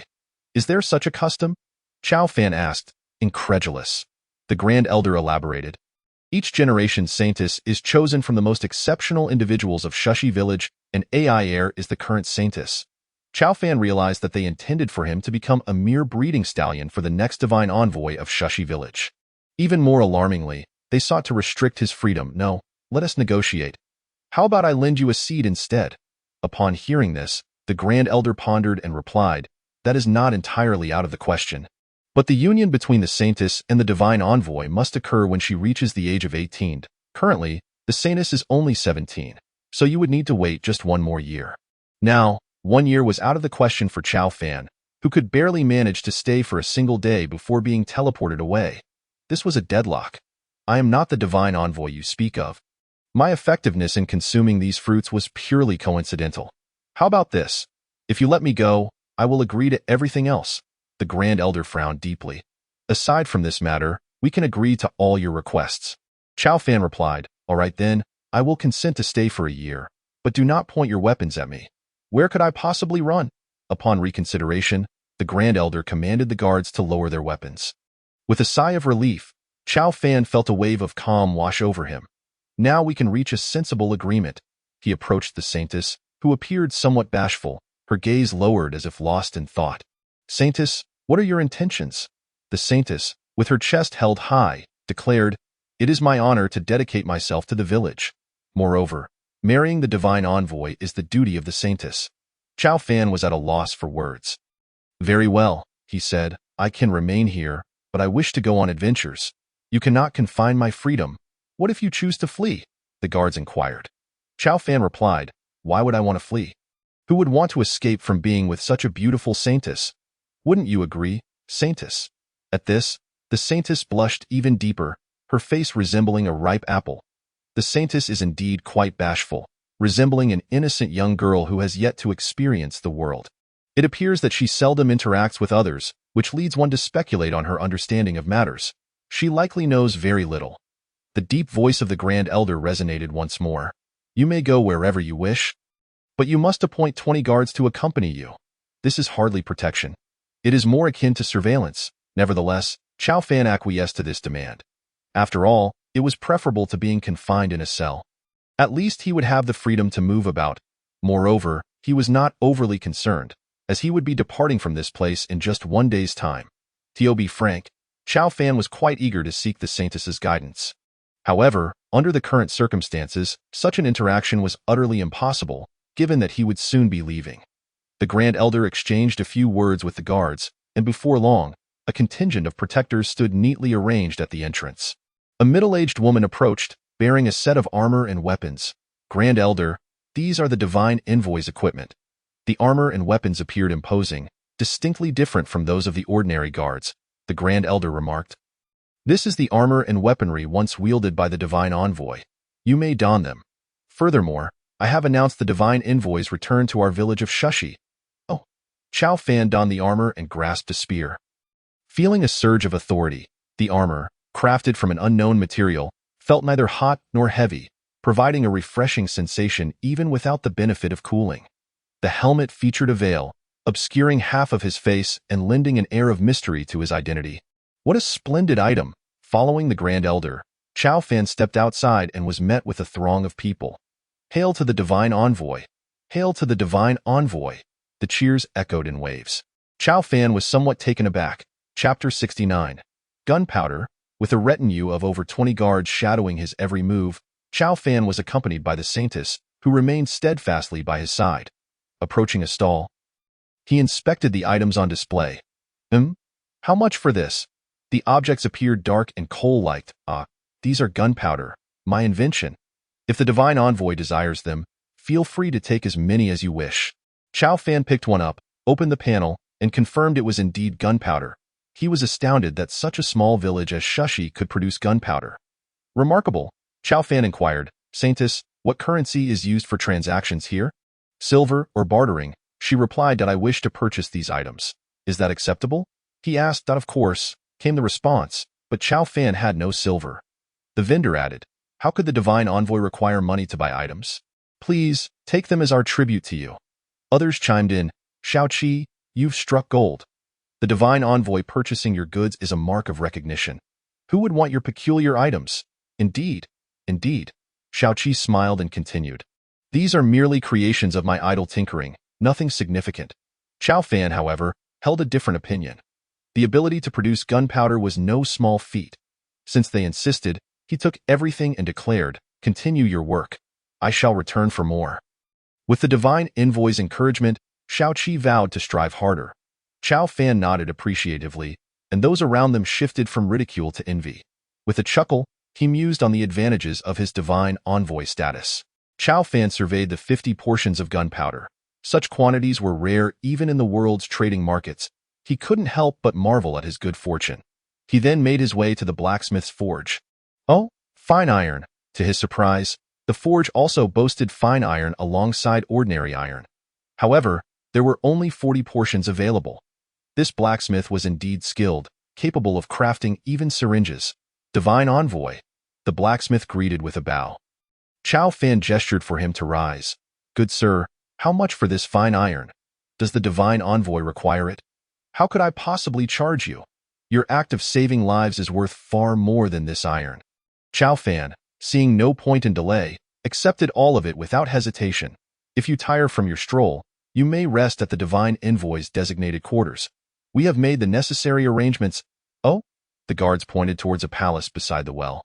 A troop entered the palace, while another group secured the exits, effectively sealing the area. There were certainly more than 20 guards present. It seemed they were quite apprehensive about his escape. Divine Envoy, aside from the Saintess? Only you may enter here. Please proceed with her. Chao Fan nodded and entered the palace, where a tree stood. He inquired, what kind of tree is this? It seems rather unique. The Saintess looked down and replied, this is a windsand tree. A windsand tree? And does it bear windsand fruit? The Saintess appeared astonished and asked, how do you know? Well, it seems rather ordinary for a windsand tree to bear such fruit. The Saintess nodded in agreement. Chao Fan's gaze roamed over her form. She was indeed strikingly beautiful. Alas, this place was merely a transient realm, and he and the Saintess were but fleeting visitors. Chao Fan reclined on a rug in a room, suddenly noticing a booklet beside him. This is the diary of the previous Divine Envoy. We have kept it here. Chao Fan nodded and opened to the first page. Date: Year 512, Month 10, Day 1. Disturbances near the Beast Caves have been increasing. The number of beasts at night has doubled. If the issue with the caves is not resolved, everyone's lives will be in jeopardy. Date: Year 512, Month 10, Day 2. After a night of battle, we finally repelled the beast tide, but 3 were injured in the process. Thankfully, the Saintess possesses healing magic, and the injured were swiftly treated. Date: Year 512, Month 10, Day 3. A powerful beast launched a surprise attack on Shushi Village, resulting in the deaths of 10 guards. This cannot stand. I must address the Beast Cave issue. I intend to resolve this once and for all. The diary concluded there, and Chao Fan pondered for a moment. Saintess, did the last Saintess and Divine Envoy venture into the Beast Cave and never return? The Saintess nodded, yes. Chao Fan understood. It appeared that the current quest for heroes was to eliminate the threat from the Beast Cave. Furthermore, the healing magic mentioned in the diary was intriguing. Saintess, do you possess healing magic? What exactly is it? At this moment, the Saintess, like Chao Fan, sat cross-legged on the ground, though her figure was undeniably captivating, evoking a somewhat inappropriate feeling, especially while on this carpet. Nevertheless, the Saintess replied, healing magic is a unique skill of the Saintess, long lost to time. I only know the life-saving technique. Oh? It essentially ensures the heart continues to beat for a certain duration. Preventing death, isn't that akin to a pacemaker? It makes sense that the individual he treated today was still alive. It must have been the Saintess's skill at work. How fascinating. Does such magic truly exist in this world?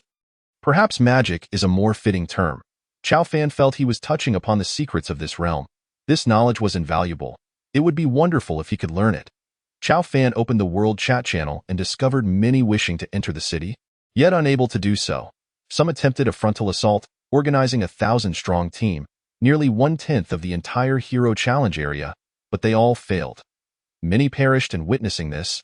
Others became even more hesitant to challenge. Angry Banana, everyone, don't waste your efforts. Unless you have missiles, entering here is a pipe dream. Missiles? Not to mention missiles, Chao Fan barely possessed a single firearm, and he had only 1 bullet. Only upon entering the city did he encounter gunpowder and fine iron, 50 portions of gunpowder and merely 40 portions of fine iron. Enough to craft a maximum of 40 bullets. Your little fool. Breaking news, someone has entered the city. Your little fool. Rumor has it that one person uttered a phrase that caused the guards at the city gate to open. Pictures to prove it. Drunkenly admiring beauty. Who is this person? How could that be possible? Spring Breeze points. Nonsense. Exactly. Did you not see the world broadcast? Those guards are stationed on the city walls. Who could enter? Moreover, people are currently being hunted down. Their armor is impervious to blades and bullets. We stand no chance, your little fool. Don't believe me? Fine. I'll release the evidence, little boy. laughing to death. If you actually release evidence, I will stand on my head and defecate. Exactly, exactly. With a snap, a photo was shared in the world chat. It captured only a silhouette, Chow Fan, accompanied by guards entering the city. They indeed managed to capture him on camera? How is that even possible? Nevertheless, since he wore a mask and his appearance had changed, it was highly unlikely anyone would recognize him. Chow Fan contemplated for a moment. Now that he understood how to break the deadlock, it was time to act. He walked directly into the courtyard, and under the Saintess's watchful gaze, he produced a bread truck.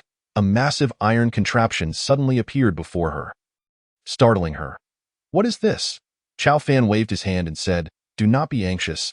As a divine envoy, it is quite reasonable for me to possess certain celestial abilities, is it not? In Chapter 70, while waiting for others to embark on their perilous journey, the Saintess was rendered speechless by her astonishment. Chow Fan entered the caravan, savoring the comfort of its seats. This is the essence. He rummaged through the trunk and retrieved the blueprints for bullets, promptly crafting 30 rounds to be affixed to the Mosin Nagant, which could only accommodate 5 cartridges at a time.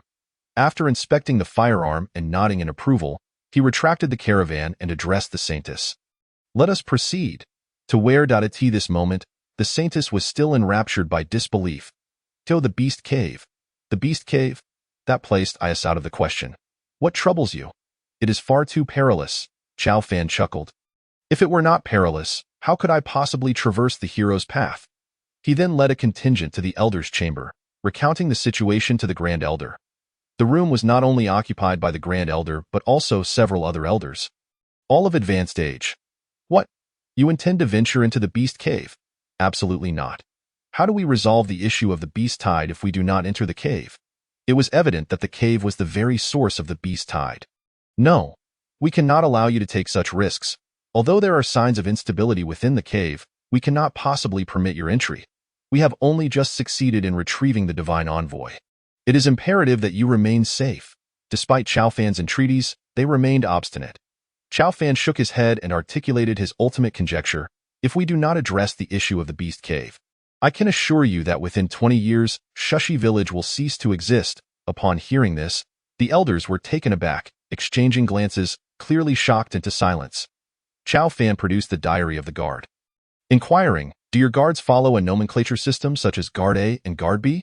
The Grand Elder nodded, indicating that it was no secret. At that moment, Chow Fan was certain, for the diary from the first hero's path recorded the date as November 1st. 532.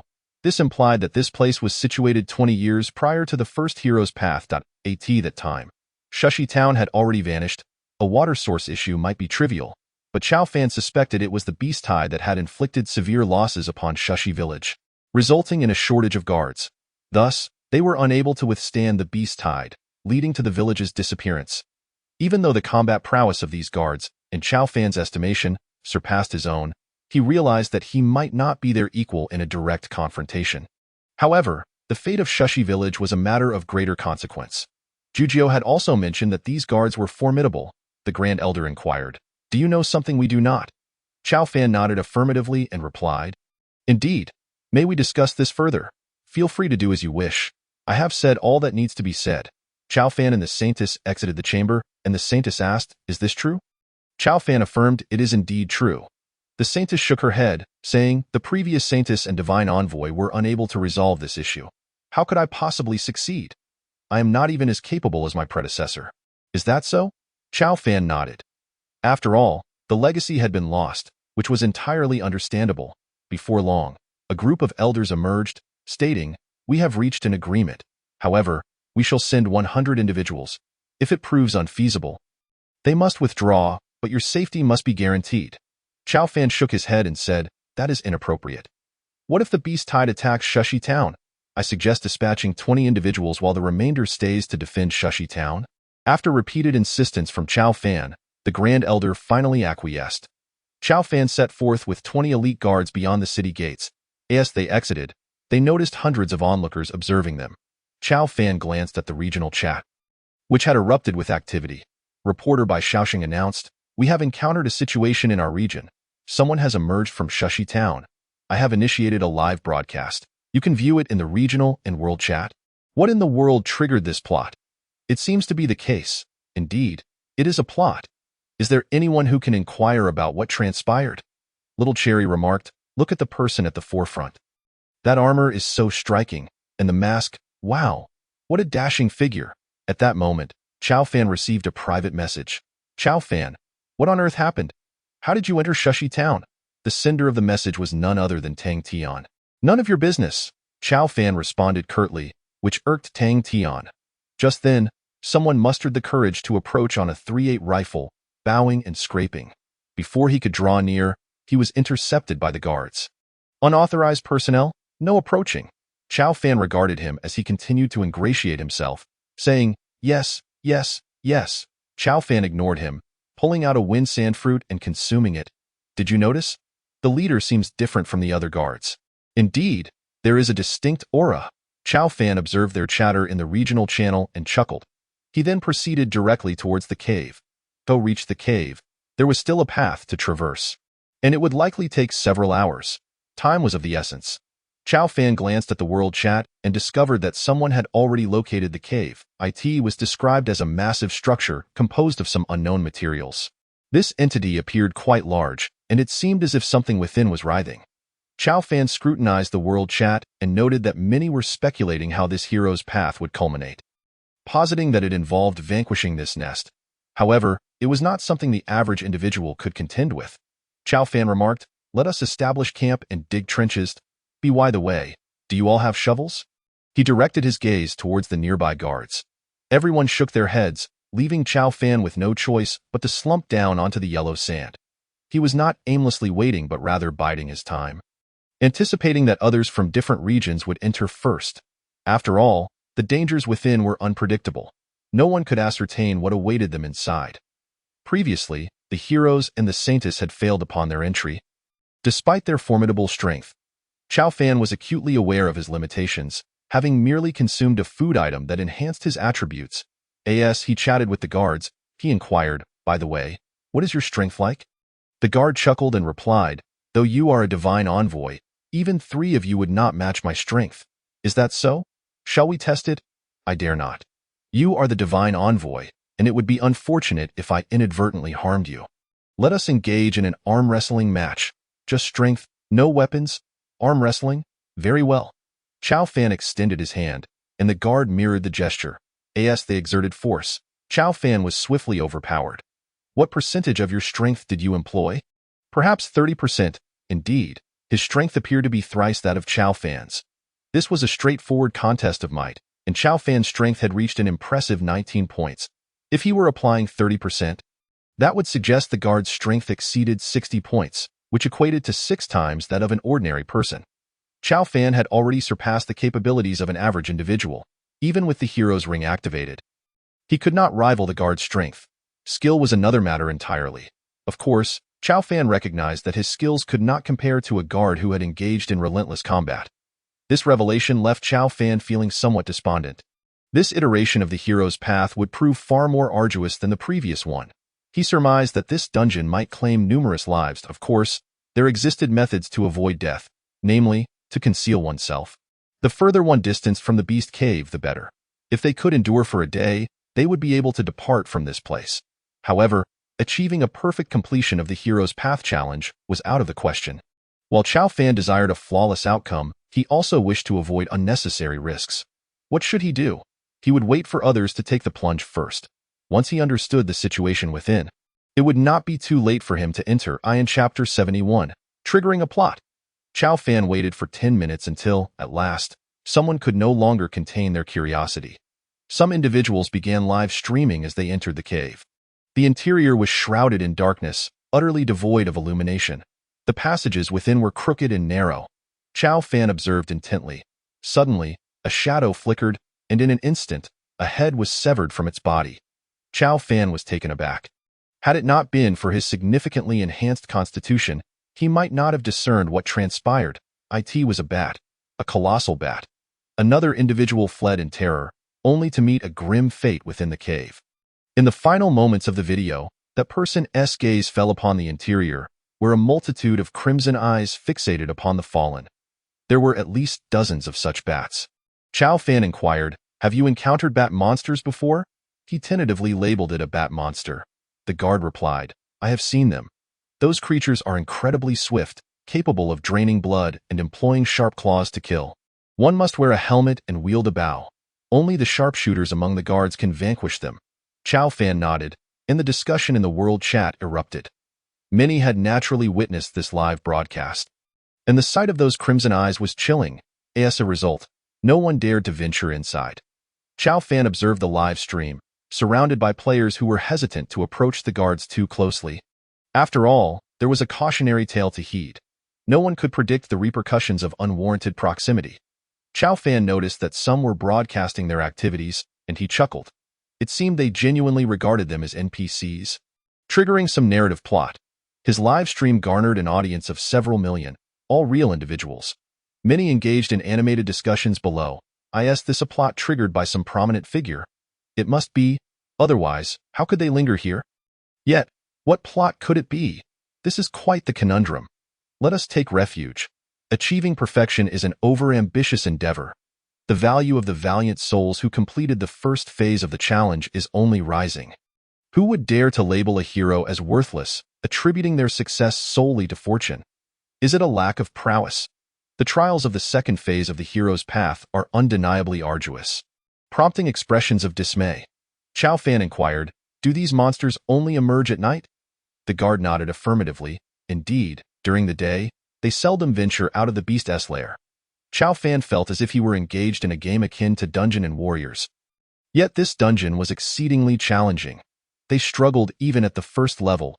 A reckless soul had entered on a vehicle, an armored contraption, specifically a tricycle, sheathed in iron plating. Upon entering, he encountered a creature with claws resembling a lion's, a head akin to a tiger's, and a body reminiscent of a rhinoceros.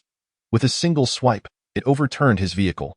Despite this, the bizarre creature expended considerable effort to destroy it. This sparked an idea in Chow Fan. What if his armored vehicle were to enter? Could it withstand their assaults? It was a tantalizing thought. Chow Fan mused that the act of gathering intelligence was indeed gratifying. Such insights were invaluable. The individual who had lost his vehicle managed to escape the beast's lair, crawling out in a frantic manner. By the way, do you have any knowledge about the structure of the beast's lair in Shushi Village? The guard shook his head, replying, it is a labyrinth. Beyond that, we possess no further information. Chow Fan nodded, recognizing the moment had arrived. He stood up and addressed the guard. Form ranks. The guards, seemingly born warriors, promptly lined up at his command, their formation impressively orderly. Count off. 1, 2, 3. They counted up to 20. March in formation with me. Yes. Chow Fan led the guards towards the beast's lair. Observers soon trailed behind, buzzing with speculation. Was the narrative about to unfold anew? It seemed so. Chow Fan found amusement in the sight of over 1,000 followers trailing him. Midway through their journey, an individual approached Chow Fan. The guard instinctively moved to halt him, but Chow Fan interjected. Wait! He stepped closer to the person and inquired. Ah, a hero from another realm. What brings you here? The individual hesitated, stammering, to complete the hero's path challenge. Chow Fan's tone was reminiscent of a medieval noble, almost melodic as he exclaimed, Ah, it is the esteemed hero. Our Shushi village is in dire need of your aid. Will you assist us? The individual merely sought a closer look, gazing at Chow Fan's armor and veil. He was momentarily bewildered, muttering, Have I triggered a narrative? He broadcast the live feed to the regional and global channels, attracting nearly all participants of the hero's path to witness. Even those who had not participated were drawn to the spectacle. Why are you standing there like a fool? Speak up. What should I say? Declare your intent to help. Assist them. That is how you progress. Chow Fan, observing the live feed, found the situation amusing. Only he could see their panels, enabling him to eavesdrop without consequence. He leaned forward, maintaining a facade of deference, and said, Esteemed Lord, I am willing to offer my assistance. Chow Fan did not respond to the individual's statement, merely standing there. Others began to express curiosity. Had the narrative not been triggered? Why was this NPC remaining silent? Perhaps he was unable to respond appropriately? The onlookers buzzed with chatter, and the person standing before Chow Fan grew increasingly anxious. He scrutinized Chow Fan, fearful of saying the wrong thing and missing this opportunity. After a few minutes, The audience urged him to continue speaking. Brother, you've made a mistake. It's not about helping him. It's about aiding Shashi Village. You had better respond quickly, or you'll miss the narrative indeed. I am a veteran of online gaming. I can assure you that you misspoke. Be more humble. No one will listen to you if you speak that way. At that moment, he was drenched in cold sweat, the oppressive heat replaced by a chill. How fortuitous it was to trigger a narrative. No other areas had this storyline. If he inadvertently missed this opportunity, he would surely face dire consequences from others. After all, this was the Hero's Path dungeon. A flawless completion would elevate them all to the status of heroes. Rumors suggested that the rewards for heroes were exceedingly generous. Completion would yield an abundance of resources, freeing them from the monotony of eating only buns. Feasts of lavish proportions would be theirs. Hurry and respond. If you miss this, we will end you. He looked at the live audience and spoke. I misspoke earlier. I actually wish to assist you in Shashi Village. Chao Fan found the reactions in the live feed utterly amusing. He realized that if he did not soon make his intentions clear, the crowd might very well turn on the hapless individual before him. You are willing. On behalf of Shashi Village, I thank you. Surely you are aware that our village is plagued by a beast's lair, teeming with ferocious creatures. Please assist Shashi Village in vanquishing these beasts and cleansing the lair. Chao Fan proclaimed with conviction. Chapter 72. Defend the homeland? It is accomplished. The narrative has been triggered. It appears that the condition for the flawless completion of the second phase of the hero's path is to eradicate the beasts in the lair. It is done? Wow! We have finally received a quest. At that moment, he felt as though he had become a hero, a true champion. Many followed closely behind, eager to boast about their newfound task. How about that? I am quite impressive, am I not? Brother, you are amazing. You alone have received the quest. Chao Fan listened, stifling laughter. The news of someone receiving a quest spread rapidly through his area. Many flocked towards him, and Chao Fan deliberately slowed his pace, allowing them to catch up.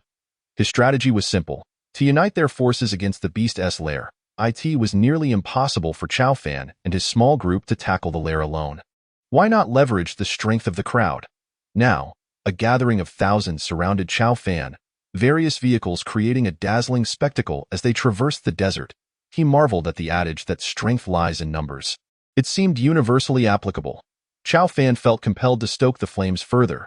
The crowd hesitated to approach, save for that one individual who had earlier engaged in conversation, for he seemed the only one to have received a quest. Chao Fan asked, brave hero from another realm, are those distant figures your companions?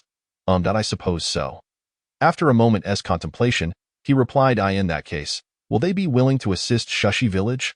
The moment the question was posed, the live feed erupted with excitement. It became clear that this quest was not exclusive to one individual. Others could participate as well. We are willing, voices rang out across the feed. The individual, realizing the implications, pondered whether allowing others to take on the quest would dilute his rewards. He was not keen on sharing the spoils. Surely you do not intend to hoard it all for yourself?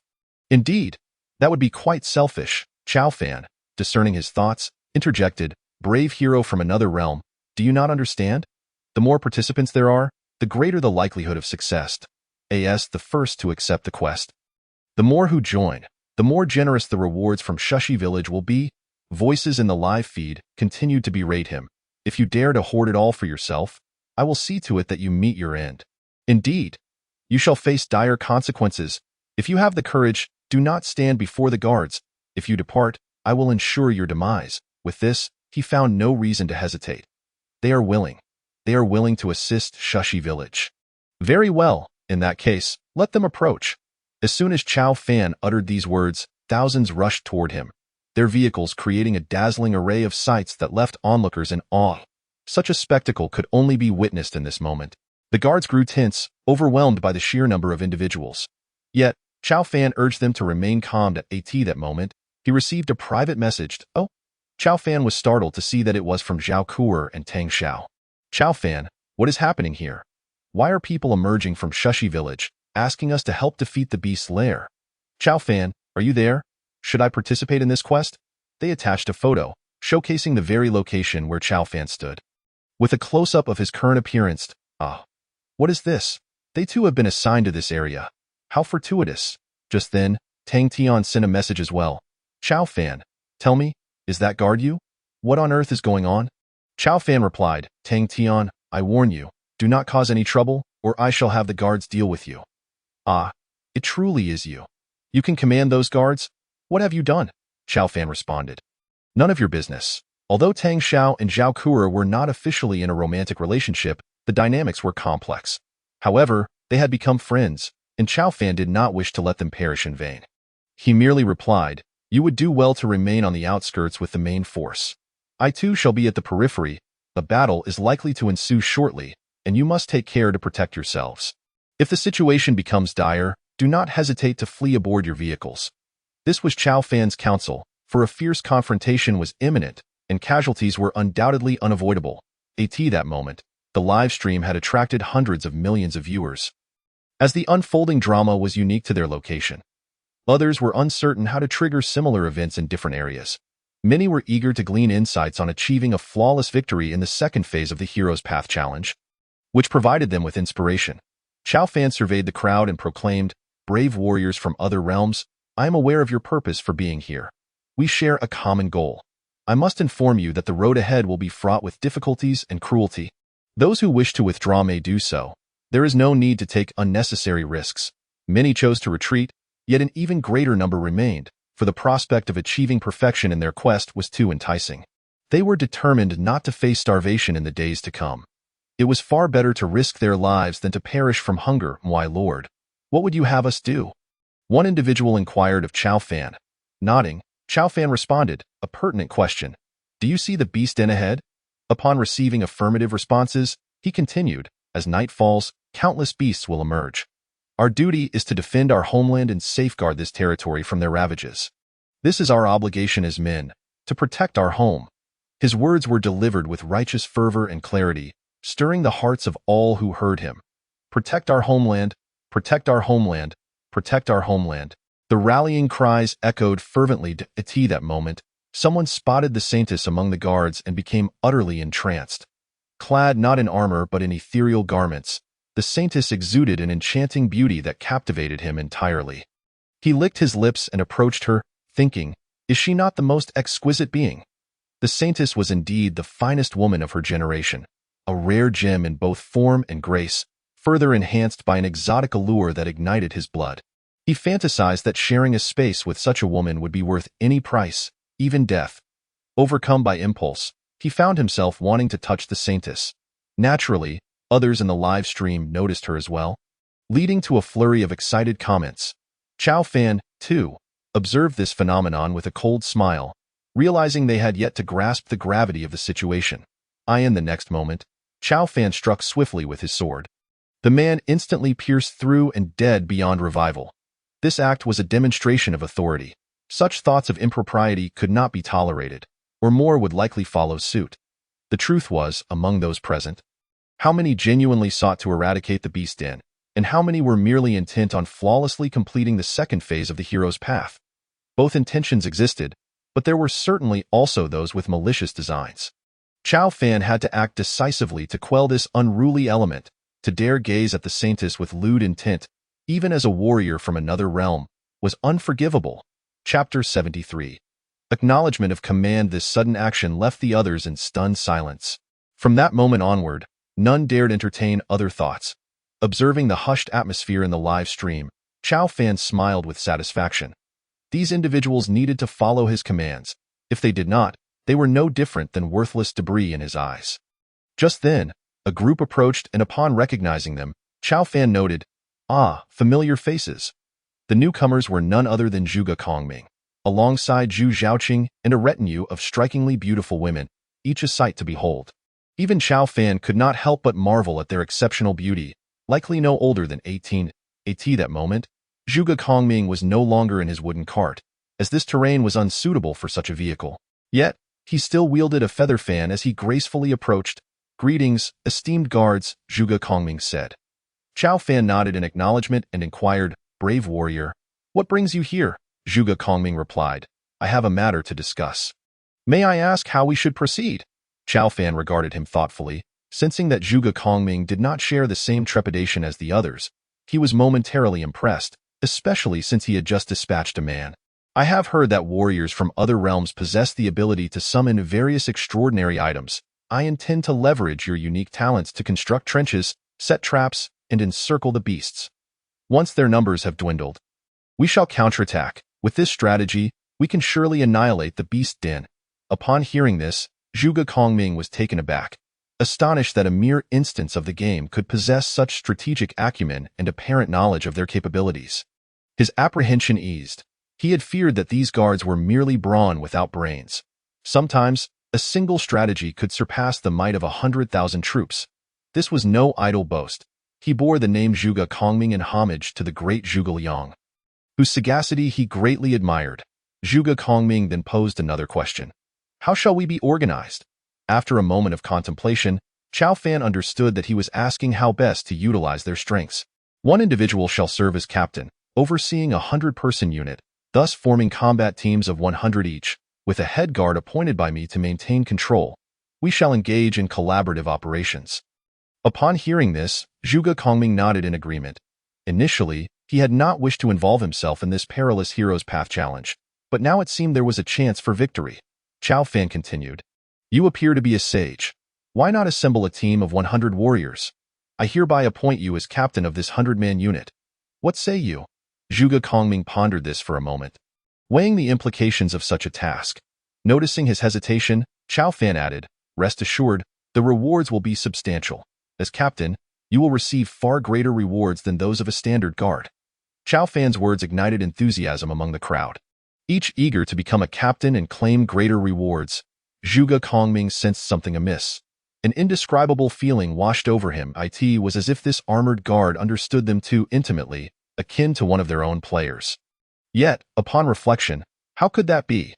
This was an individual clad in armor, surely not one of their kind. Dismissing this notion, Zhuge Kongming addressed the crowd. I shall select 100 individuals to join my ranks. Who wishes to join me? I will. The prospect of becoming a captain was not easily attained, and many preferred to follow as team members, especially under the leadership of someone as respected as Zhuge Kongming. Qiao Fan, surely you jest. Can you truly distribute rewards? At that moment, Tang Tian sent a message. While it was true that Qiao Fan could not directly distribute rewards, completing the hero's path flawlessly would not preclude the possibility of rewards being allocated later. Qiao Fan responded, Rest assured, rewards are not an impossibility. As long as we succeed, rewards will follow. Remember when we completed the hero's path together? You received rewards then, did you not? And what did I receive? What? Heck, yes, Qiao Fan. You didn't receive the blueprint for a water collector, did you? Ha! Qiao Fan neither confirmed nor denied this assertion, but it was indeed correct. Rewards would later be distributed based on contributions, a hidden mechanism. Tang Tian's prior inaction had yielded her a water collector, thus providing evidence of this system. All who assisted would be rewarded based on their contributions. In this environment, meritocracy prevailed. It was unquestionable that a captain would garner greater rewards. And as the organizer, Qiao Fan's rewards would be even more significant. Qiao Fan, I wish to be a captain. Please arrange it for me. Though the request sounded commanding, it was more of a plea.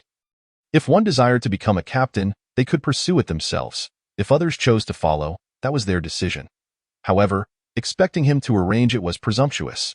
Just then, several more individuals approached, one of whom was also familiar to Qiao Fan, Gongsun Xue.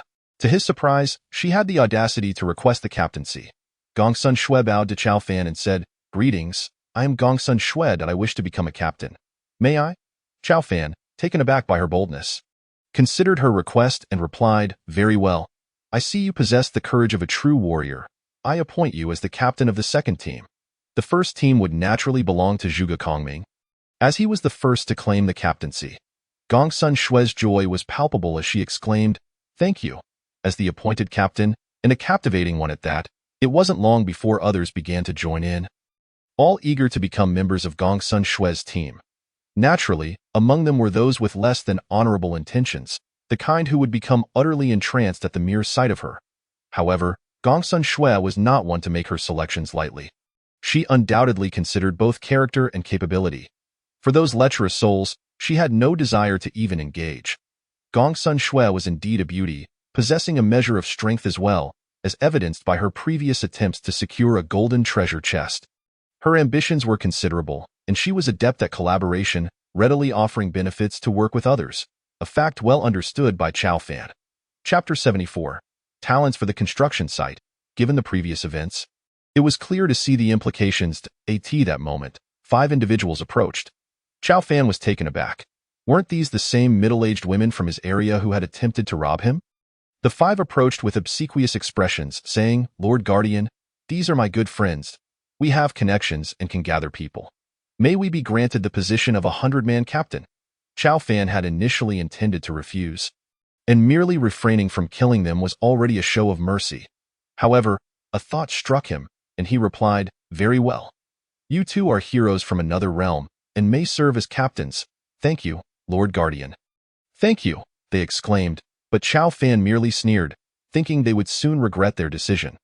His intention was to send them to the most perilous locations when the beast tide arrived, assigning them the dirtiest, most dangerous, and laborious tasks. He vowed that if he didn't manage to eliminate them, he wouldn't consider himself Chow Fan. Soon after, more individuals approached. With an estimated 4,000 people gathered, it was evident that nearly everyone had arrived. To organize this multitude, at least 40 captains would be required. Many sought to form their own groups, while a greater number desired to earn a captaincy through Chow Fan's endorsement. Chow Fan had become the officially designated captain, and such recognition carried considerable prestige. Others would grant him a modicum of respect, while those who self-organized resembled informal, grassroots factions. The distinction between the official and the informal was significant. The former commanded respect, while the latter was akin to a ragtag assembly. More individuals came forward seeking captaincy. One particularly gaunt man, appearing as though he hadn't eaten in days, approached. In a survival game where resources were scarce, it was a rarity to find individuals like Chow Fan who could feast on ample provisions daily. Even if one were fortunate enough to acquire supplies, they still needed to utilize them to upgrade and modify their vehicles, which were paramount. Without vehicles to cover sufficient distances, procuring roadside resources became nearly impossible, a vicious cycle. Ultimately, those who were well-fed and warm were few and far between. Chow Fan glanced at the man and remarked, "It appears you haven't eaten in several days. It would be inappropriate for someone like you to be a captain. I suggest you take some time to reflect." Hearing this, the man felt disheartened. Having hoped to profit from this opportunity, only to receive such a response, he lowered his head and departed, eliciting some ridicule from onlookers. The remaining individuals sought Chow Fan's official recognition, as long as they were somewhat qualified. Chow Fan did not refuse. Thus, nearly 50 captains were assembled. Chow Fan observed live streams from other regions and was surprised to find his actions being emulated, albeit without the official status of the Sandstone Village Guards. They were merely spontaneous efforts. It seemed that his strategy had been mistaken for a guide. Given the multitude of streamers, it was impractical for Chow Fan to demand they cease, as it would only expose his intentions. "Where are the 500 captains?" Chow Fan called out. Instantly, 500 captains gathered before him. "Form a line," he commanded, and they promptly complied. Satisfied, Chow Fan continued, "I will now assign tasks." He understood that the following steps were crucial, directly influencing their ability to conquer the beast lair. The number of beasts within remained unknown, but it was certain that they were not few. Chow Fan had to brace for the worst. "Heroes from another realm. This will be a formidable battle, a true test of your mettle. I will now assign tasks.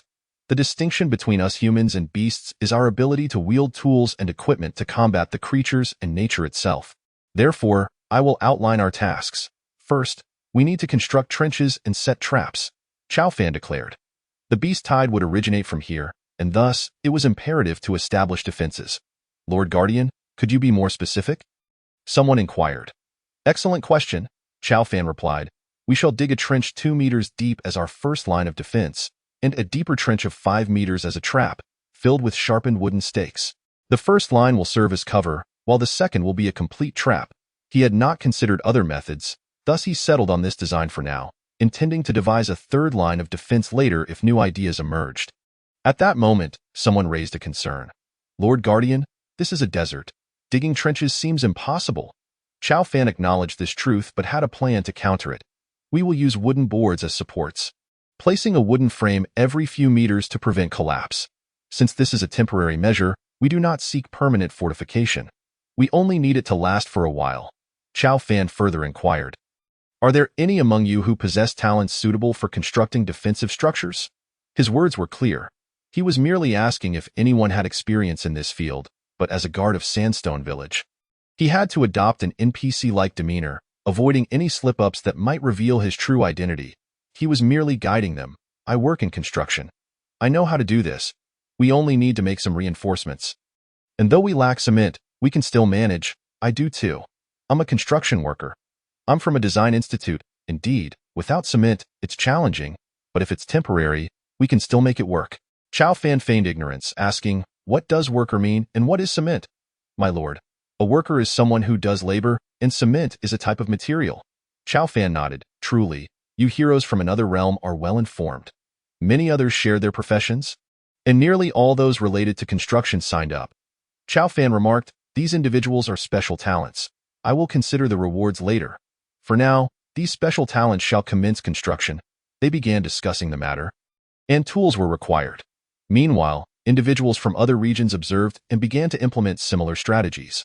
Many offered unique insights, from which Chow Fan greatly benefited. For instance, it was suggested that the trenches should not be circular but rectangular, as the latter would be less prone to collapse.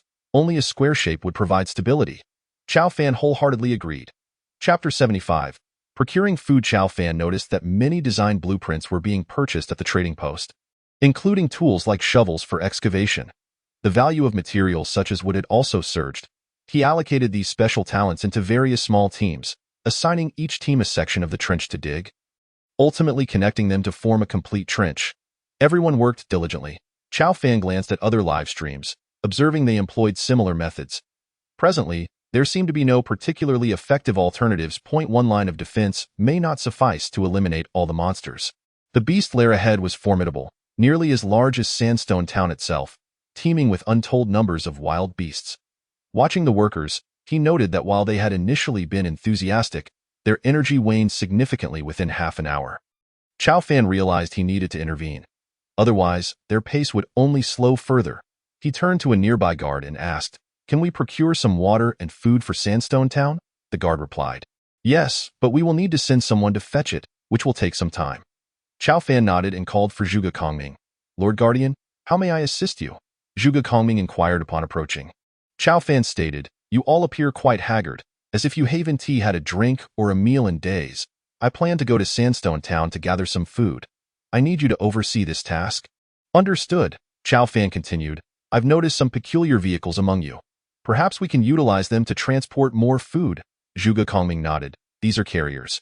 Some individuals possess vehicles akin to flatbed carts, which could be modified to traverse the desert. Chow Fan agreed. Gather a few people. Zhuge Kongming called out. Everyone, Lord Guardian has tasked us with fetching water and food from Sandstone Village. Who wishes to join me? His words ignited a wave of excitement. In this scorching desert, who wouldn't he crave water? Who wouldn't he desire a meal? Especially concerning water, they were suffering from severe dehydration, and it would be most fortuitous if they could quench their thirst. Furthermore, they were covertly communicating, alluding to this endeavor as a side quest. Yet, side quests too bore rewards, and surely, they would not be shortchanged. Zhuge Kongming summoned over 50 individuals, equipped with vehicles suitable for traversing the desert, including flatbed carts with oversized tires, while some were even modifying their vehicles on site. Upon witnessing this, Chow Fan exclaimed in astonishment. The heroes from another realm possess magic and can alter the appearance of their vehicles? Remarkable! Several individuals flaunted their abilities before Chow Fan, unaware that he was silently amused. Was it merely vehicle modification? Chow Fan ordered 3 guards to accompany him back, instructing them firmly that no one was to enter the city. All supplies were to be delivered outside the city walls before being brought back in. After all, Chow Fan feared that among them might lurk a traitor. One must always be cautious. Who could say they would not rebel?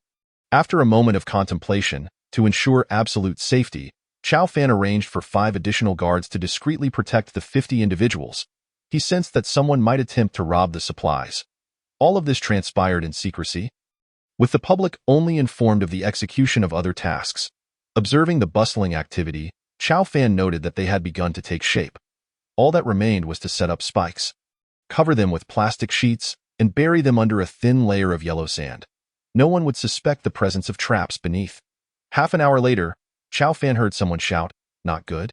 The team sent to Sandstone Town for supplies has been robbed.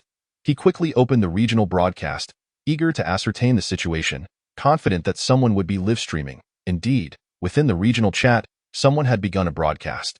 Chao Fan beheld a group of approximately 300 individuals confronting Zhuge Kongming.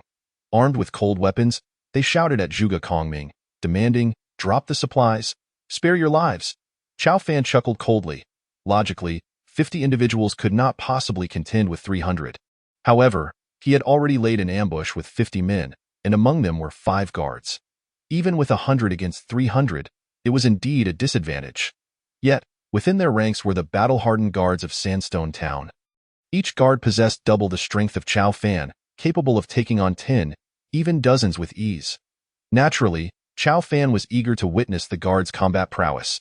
This would serve as a valuable test, allowing him to devise rational battle strategies. Should they prove even stronger, he would not hesitate to utilize them as vanguards, akin to elite special forces. Zhuge Kongming's expression shifted dramatically as he urgently instructed his men to alert others. Soon, a report reached Chao Fan. He sneered, stating, "Everything is under control." They remained oblivious to the reasons behind the guards' confidence. Meanwhile, anxiety gripped them. If the supplies of food and water were taken, it would spell disaster. Yet the guards claimed everything was under control, which baffled them. Could it be that the guards had anticipated this? Impossible. As the 300 saw that they could not compel Zhuge Kongming to surrender, they surged forward. The 3 guards, seeing the situation, fixed their cold gazes on the crowd. The elder had long warned them to be wary of these unknown individuals. Indeed, these people were filled with malicious intent. The 3 guards armed themselves with long spears, the ideal weapon against such a throng, charging into the masses, dispatching one foe after another, causing their fallen comrades' equipment to scatter across the ground. Chao Fan observed the guards' fearless demeanor. Gaining a clearer understanding of their formidable strength, they were truly powerful. At that moment, a contingent suddenly burst forth from behind the 300, causing those within Zhuge Kongming's ranks to exclaim in surprise. "It's the guards! They have come to rescue us!" The 5 guards were the first to plunge into the fray, leaving a trail of devastation in their wake. These opponents were no match for them. Forget about 1 against 10. Chao Fan estimated that these guards could take on 100. They were indeed the warrior elite, the finest among the finest. It appeared that the individuals in this world were exceptionally strong, frighteningly so. Chao Fan felt a sense of relief.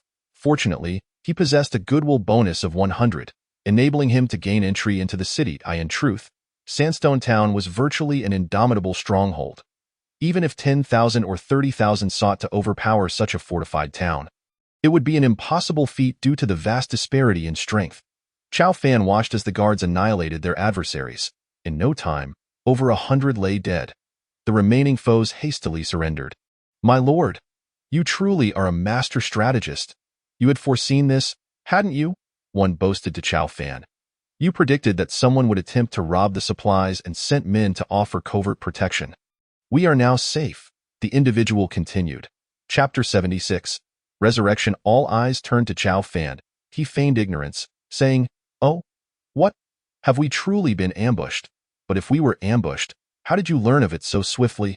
At that moment, the individual replied, "My lord, you must not be aware. We from another realm possess unique means of communication, enabling us to converse across vast distances. We were informed of the situation over there." He was referring to the regional chat channel. However, Chao Fan could not act as though he was aware, merely responding, "Oh, how marvelous. That is indeed an extraordinary phenomenon. Indeed, my lord." At that moment, Tang Tian approached, hands on her hips. Drawing close to Chao Fan, she sent him a private message directly. "Chao Fan, you truly are an actor. You've spun everyone around your finger." Chao Fan retorted, "Get lost.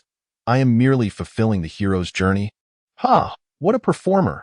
Yet she could not help but admire how Chao Fan had managed to gain the trust of Sandstone Town and lead 20 guards to organize a team against the Beast Den. Just gazing upon the Beast Den was enough to send shivers down one's spine, let alone muster the courage to organize a team to confront it. After half an hour, the supplies arrived. Everyone joyfully formed a circle. Chao Fan bellowed, "Everyone return to your posts, or I shall be less than courteous." Reluctantly, they dispersed, though all eyes remained fixed on the supplies. Someone exclaimed, Look at that meat. Chow Fan turned at the sound. Beast meat. Description. This is a piece of meat from a special beast. Prolonged consumption can increase endurance, granting 1 point of strength. Chow Fan was equally astonished. He had not expected beast meat to possess such properties. Approaching, he saw that the meat was wrapped in gauze, cut into pieces. He refrained from openly inquiring about the meat's origin, deciding to wait until he could ask in private. Not only was there meat, but also some fruits, the origin of which was unknown. They were fundamentally different from windsand fruits and could not enhance all attributes. There were 3 large carts filled with meat, while the fruits amounted to merely half a cart, indicating that fruits were indeed rare in the desert. Sufficient supplies filled 7 large carts, stored in wooden barrels alongside some wooden spoons. The guards bowed their heads, stating, "Divine Envoy, we have not disappointed you." Chow Fan nodded and addressed the crowd. 1 piece of meat per person, half a bottle of water. The meat was only as long as half a finger. Chow Fan drew his sword and sliced a small portion. He knew they could not be allowed to eat too much. After all, a full stomach would sap their strength. Eating until 5/10 full was optimal. Of course, they might grumble about his stinginess, and some might even curse him. But he was indifferent. As for water, he could not afford to give them too much. Drinking excessively in a short time could lead to adverse reactions, hindering their work. Small sips were necessary. How stingy. Truly, there is so much more. The crowd erupted in fervent complaints. Chow Fan reassured them, "Fear not. Once the task is complete, each of you shall receive an entire piece of beast meat." He spoke without conviction, knowing that once the task was done, he could simply return, leaving them none the wiser. An empty promise, a mere mirage. This statement finally silenced them. Gradually, individuals began to line up, with one offering a kitchen knife. The guards were responsible for distributing the rations, effectively eliminating any possibility of mismanagement or favoritism. The beast meat had been boiled in water and then dried into jerky. Chow Fan took a piece and tasted it. Surprisingly, it had been seasoned. Though it appeared to be plain meat, it was infused with various spices, yielding a flavor that exceeded his expectations. Chow Fan summoned a guard and inquired, "Where did this meat come from?" The guard replied, "This meat is from the beasts that emerged during the beast tide. We have been consuming it since childhood." Upon hearing this, Chow Fan was taken aback. No wonder these individuals possessed such strength. Regular consumption of this meat could enhance both power and constitution. It was clear why the guards were so formidable. There was indeed a reason behind it. Previously, the essence of the Millennium Snake and the essence of the Millennium Giant Eagle he had consumed could instantly boost all attributes by 1 point. Perhaps there was a similarity here. However, the essence provided immediate enhancement, while this required prolonged consumption. As the crowd began to feast heartily, 2 strange beasts suddenly charged out from the direction of the beast tide. These were the very beasts that had been spotted by those who had ventured in earlier. It seemed that the commotion from their construction had disturbed them, and they lunged towards the crowd. Chow Fan reacted swiftly, immediately commanding the guards to prepare for battle. The guard unsheathed his sword and advanced towards the 2 bizarre beasts. However, he was ultimately a step too late, and 2 men were instantly gruesomely slain.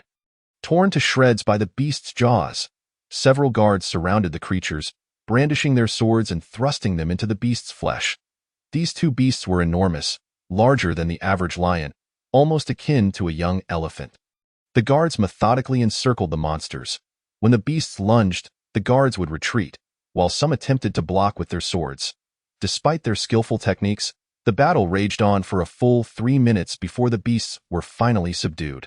Staring at the carcasses of the 2 beasts, everyone was left in utter shock.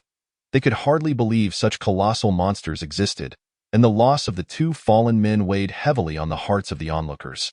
The Saintess approached, wishing to aid the 2 men. She knelt beside one, but upon seeing his throat torn open, she shook her head in despair. Moving to the other man, she found him relatively unscathed. In that moment, everyone grasped the brutal reality of war. Chow Fan observed the demoralized expressions of the crowd. Realizing that such a state was untenable, he scrutinized the 2 men and deduced that one seemed merely paralyzed by fear. "Not gravely injured," Chow Fan declared. "Saintess, use your healing technique to save him, but he seems fine. Regardless, I command you to use it." "Very well." The Saintess extended her hands, hovering them over his chest. A brilliant blue light flashed. And he opened his eyes, rising to his feet. Chao Fan addressed the crowd. This is the saintess of Shushi village, capable of resurrecting the fallen. As these words echoed, astonishment washed over the onlookers. The implications were clearly profound. Then why is the other one not alive? Someone questioned. Chao Fan replied, the saintess has come to conquer the beast den to acquire its treasures. As long as she retrieves the treasure, even severe injuries can be healed. Rest assured, this man's body shall remain intact.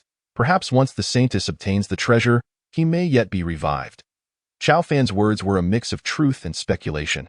Who could tell if there were remnants of healing techniques left by the former saintess within? If such a technique existed, perhaps even this grievous injury could be mended. Chapter 77. What business is it of yours?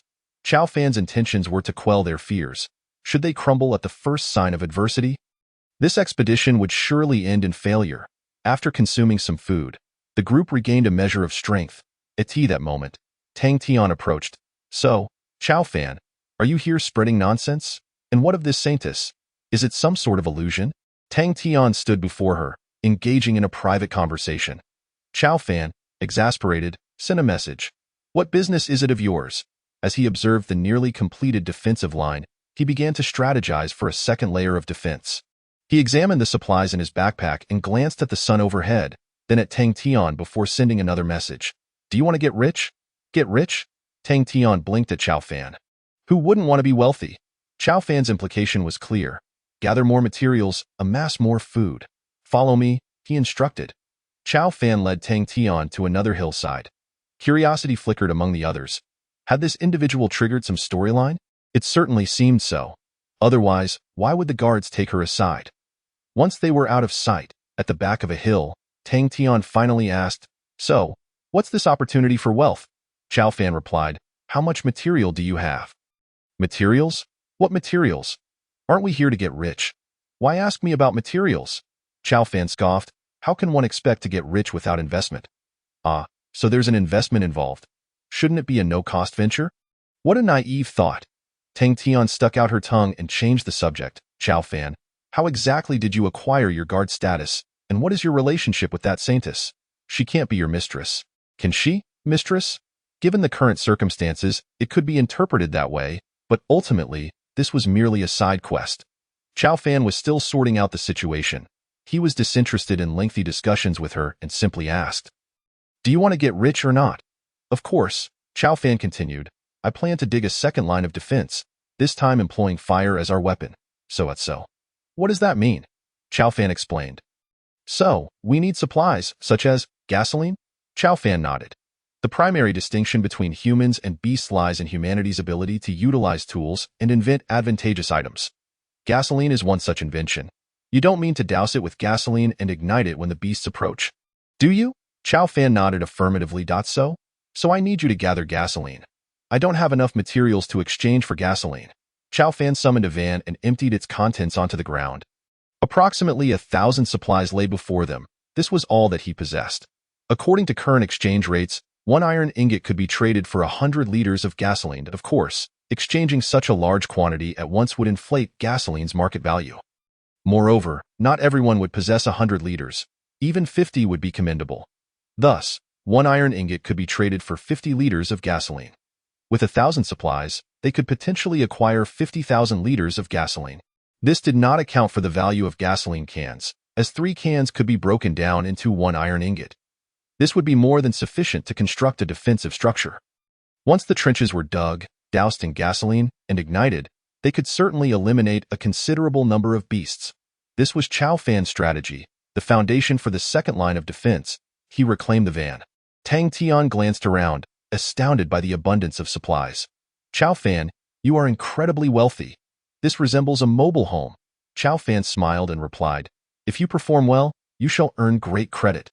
Once rewards are distributed, you may find yourself richly compensated. This was indeed the truth, however. What?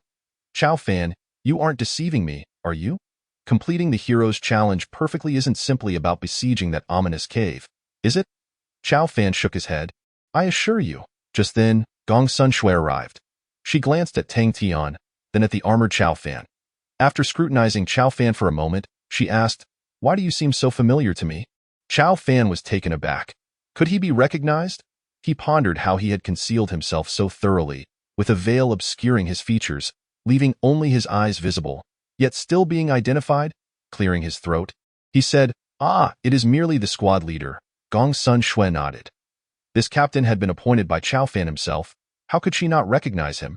As for other matters, Chow Fan chose to remain silent. Brave heroes of another realm, do your best. After Chow Fan departed, he messaged Tang Tian, do not engage in favoritism. You know what that entails.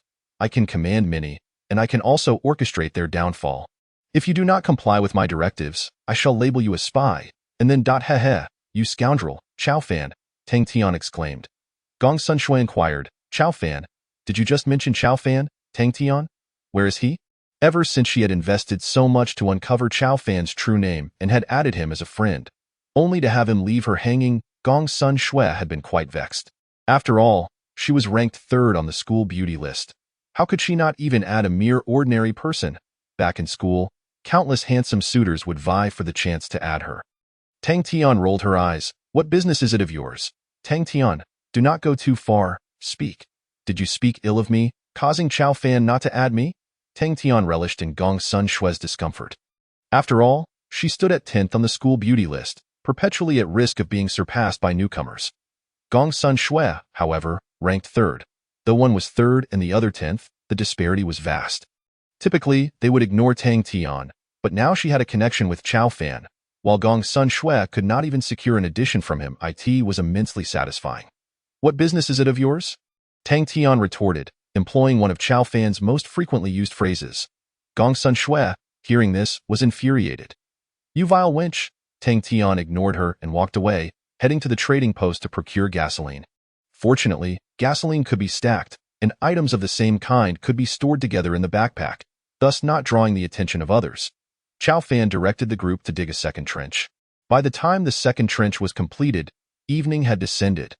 The sun was about to set, and the night would soon cloak the land in darkness. Chow Fan ordered the lighting of torches.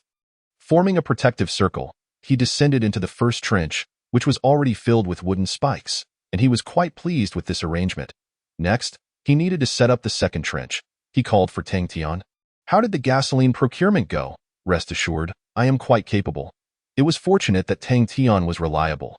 Otherwise, Chow Fan would never have entrusted her with such a task. How much did you manage to acquire? Not much, around 50,000 liters. 50,000 liters equated to 5,000 10-liter gasoline cans, which should suffice. Do not worry. I exchange my supplies for a considerable amount of gasoline. Chow Fan, once we succeed. You must reward me. Chapter 78. Storing the gasoline. A reward? What reward do you seek? Chow Fan's gaze wandered unabashedly over her. Damn. Chow Fan, are you seeking death? At that moment, other captains approached. My lord, the second trench has been dug. Shall we set up spike traps? Chow Fan replied, no need. What we are placing this time is provided by this brave warrior. It is called gasoline. Upon hearing this, the 50 captains were momentarily stunned. Gasoline? Tang Tian placed her hands on her hips, surveying the crowd with a look that was both teasing and defiant. How much? Zhuge Kongming stepped forward to inquire. Not much, just over 50,000 liters, or more than 5,000 barrels. At this declaration, the crowd erupted in disbelief. What? Over 5,000 barrels? 10 liters of gasoline. Is this for real? That seems far too much. They scrutinized Tang Tian, who, like them, was a player, but how could she possibly amass such resources to purchase that much gasoline? Although gasoline may not be expensive, the barrels themselves are not without value. This is impossible. How could anyone possess that many resources in the current state of affairs? Someone asked. Just then, Tang Tian produced a massive wooden barrel. It's not that I lack gasoline barrels. I only have gasoline. This barrel is crafted from a blueprint, a reusable design for wooden barrels. I've sold all the gasoline barrels and only purchased gasoline, which cost me approximately over 1,000 resources. Upon this revelation, the crowd understood. So that's how it is. If we consider the value of the gasoline barrels, at least 3,000 resources would be required to acquire them. I see. However, even so, purchasing 5,000 barrels of gasoline would still likely require over 1,000 resources. Who exactly are you? How can you possess so many resources? Tang Tian retorted, hands on her hips. I am the brave warrior who perfectly completed the first phase of the hero's path. Tang Tian. This statement left the crowd in astonishment once more. Chao Fan looked at her in disbelief. What does she mean by I? She does not even possess the identity of a hero. She merely basked in his glory. It was he, Chao Fan, who had achieved the perfect completion, not her, Tang Tian. This cannot be. Tang Tian had accompanied the hero to completion, yet she was not awarded the title of hero. Revealed, Tang Tian was somewhat displeased. Humph, I say it is so. Once this is completed, I will be a hero. With her contribution of so much gasoline, if assessed by merit, it would not be impossible for her to obtain the title of hero. In that instant, many began to feel envious. All right, pour this gasoline into the second trench, but be careful not to ignite it. Yes, Tang Tian produced several wooden barrels once more, totaling 10, each capable of holding 5,000 liters. Even though they could utilize their virtual backpacks for transport, it still took considerable effort to pour them in. Thus, the second trench was completed. Observing Chao Fan's team in action, others began to purchase gasoline as well, causing its market price to soar. By the time everything was finished, night had fallen.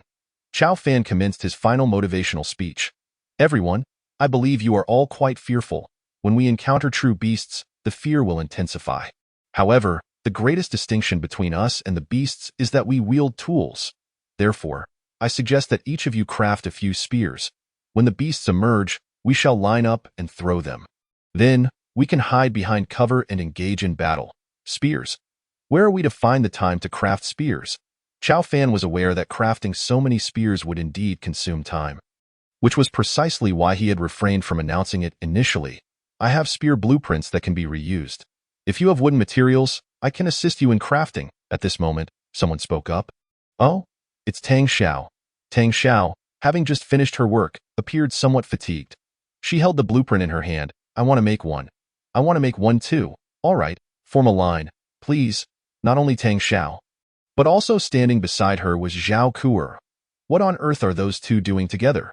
The blueprints were produced rapidly, requiring minimal wood. Only 1 unit of material was needed to craft a spear. Before long, many had acquired their spears, some even securing 2 or 3. Just then, an unexpected turn of events occurred, and countless beasts surged from the various cave exits of the beast den form ranks. Chao Fan shouted loudly. They now had 3 trenches. The first was a gasoline trap, the second a spike trap, and the third was their hiding trench, where they could evade danger and throw spears. Of course, some stood on the periphery, merely observing. Those beasts charged into the gasoline trap, but Chao Fan did not ignite it. He chose to wait. After a preliminary assessment, Chao Fan estimated that several hundred beasts had emerged from the beast denver. These creatures varied in form, making it impossible to discern their species. Some were large and imposing, while others were small and agile. The players began to hurl their spears at the beasts, but the creatures seemed undeterred. Charging forward as if untouched at that moment, several beasts fell into the gasoline trap. Someone shouted, "Light it up! Set them ablaze!" Chao Fan sternly commanded, "No igniting!" But in the ensuing chaos, no one paid heed, and they were intent on igniting the gasoline to incinerate the beasts. Chao Fan had no choice but to utilize his title as a hero to speak within the regional channel. Do not ignite. This is only the first wave. There are more to come. If we reveal our trump card now, the subsequent beasts will wait until the flames have died down before attacking us, and we will surely perish. After this declaration, they reluctantly suppressed their desire to ignite the flames. The beasts that fell into the first trench emerged, continuing toward the second spike trap. The spike trap, obscured by fabric, appeared as ordinary sand, making it indistinguishable as a trap. Those beasts suddenly misstepped and fell inside, where they were impaled by the spikes. The more the beasts struggled, the deeper their wounds became. Soon, they lay still. The beasts that fell into the trap were followed by smarter beasts that leaped over it. At this moment, Chao Fan issued the order, "Ignite!" Chao Fan brandished a torch and threw it, and in an instant, flames erupted. The beasts that had fallen into the gasoline trap, soaked in gasoline, ignited at the slightest spark. The flames also served to isolate the beasts in front from those behind. Countless beasts howled, while the remaining players seized the opportunity to throw at those trapped beasts. Instantly, half of the several hundred beasts perished.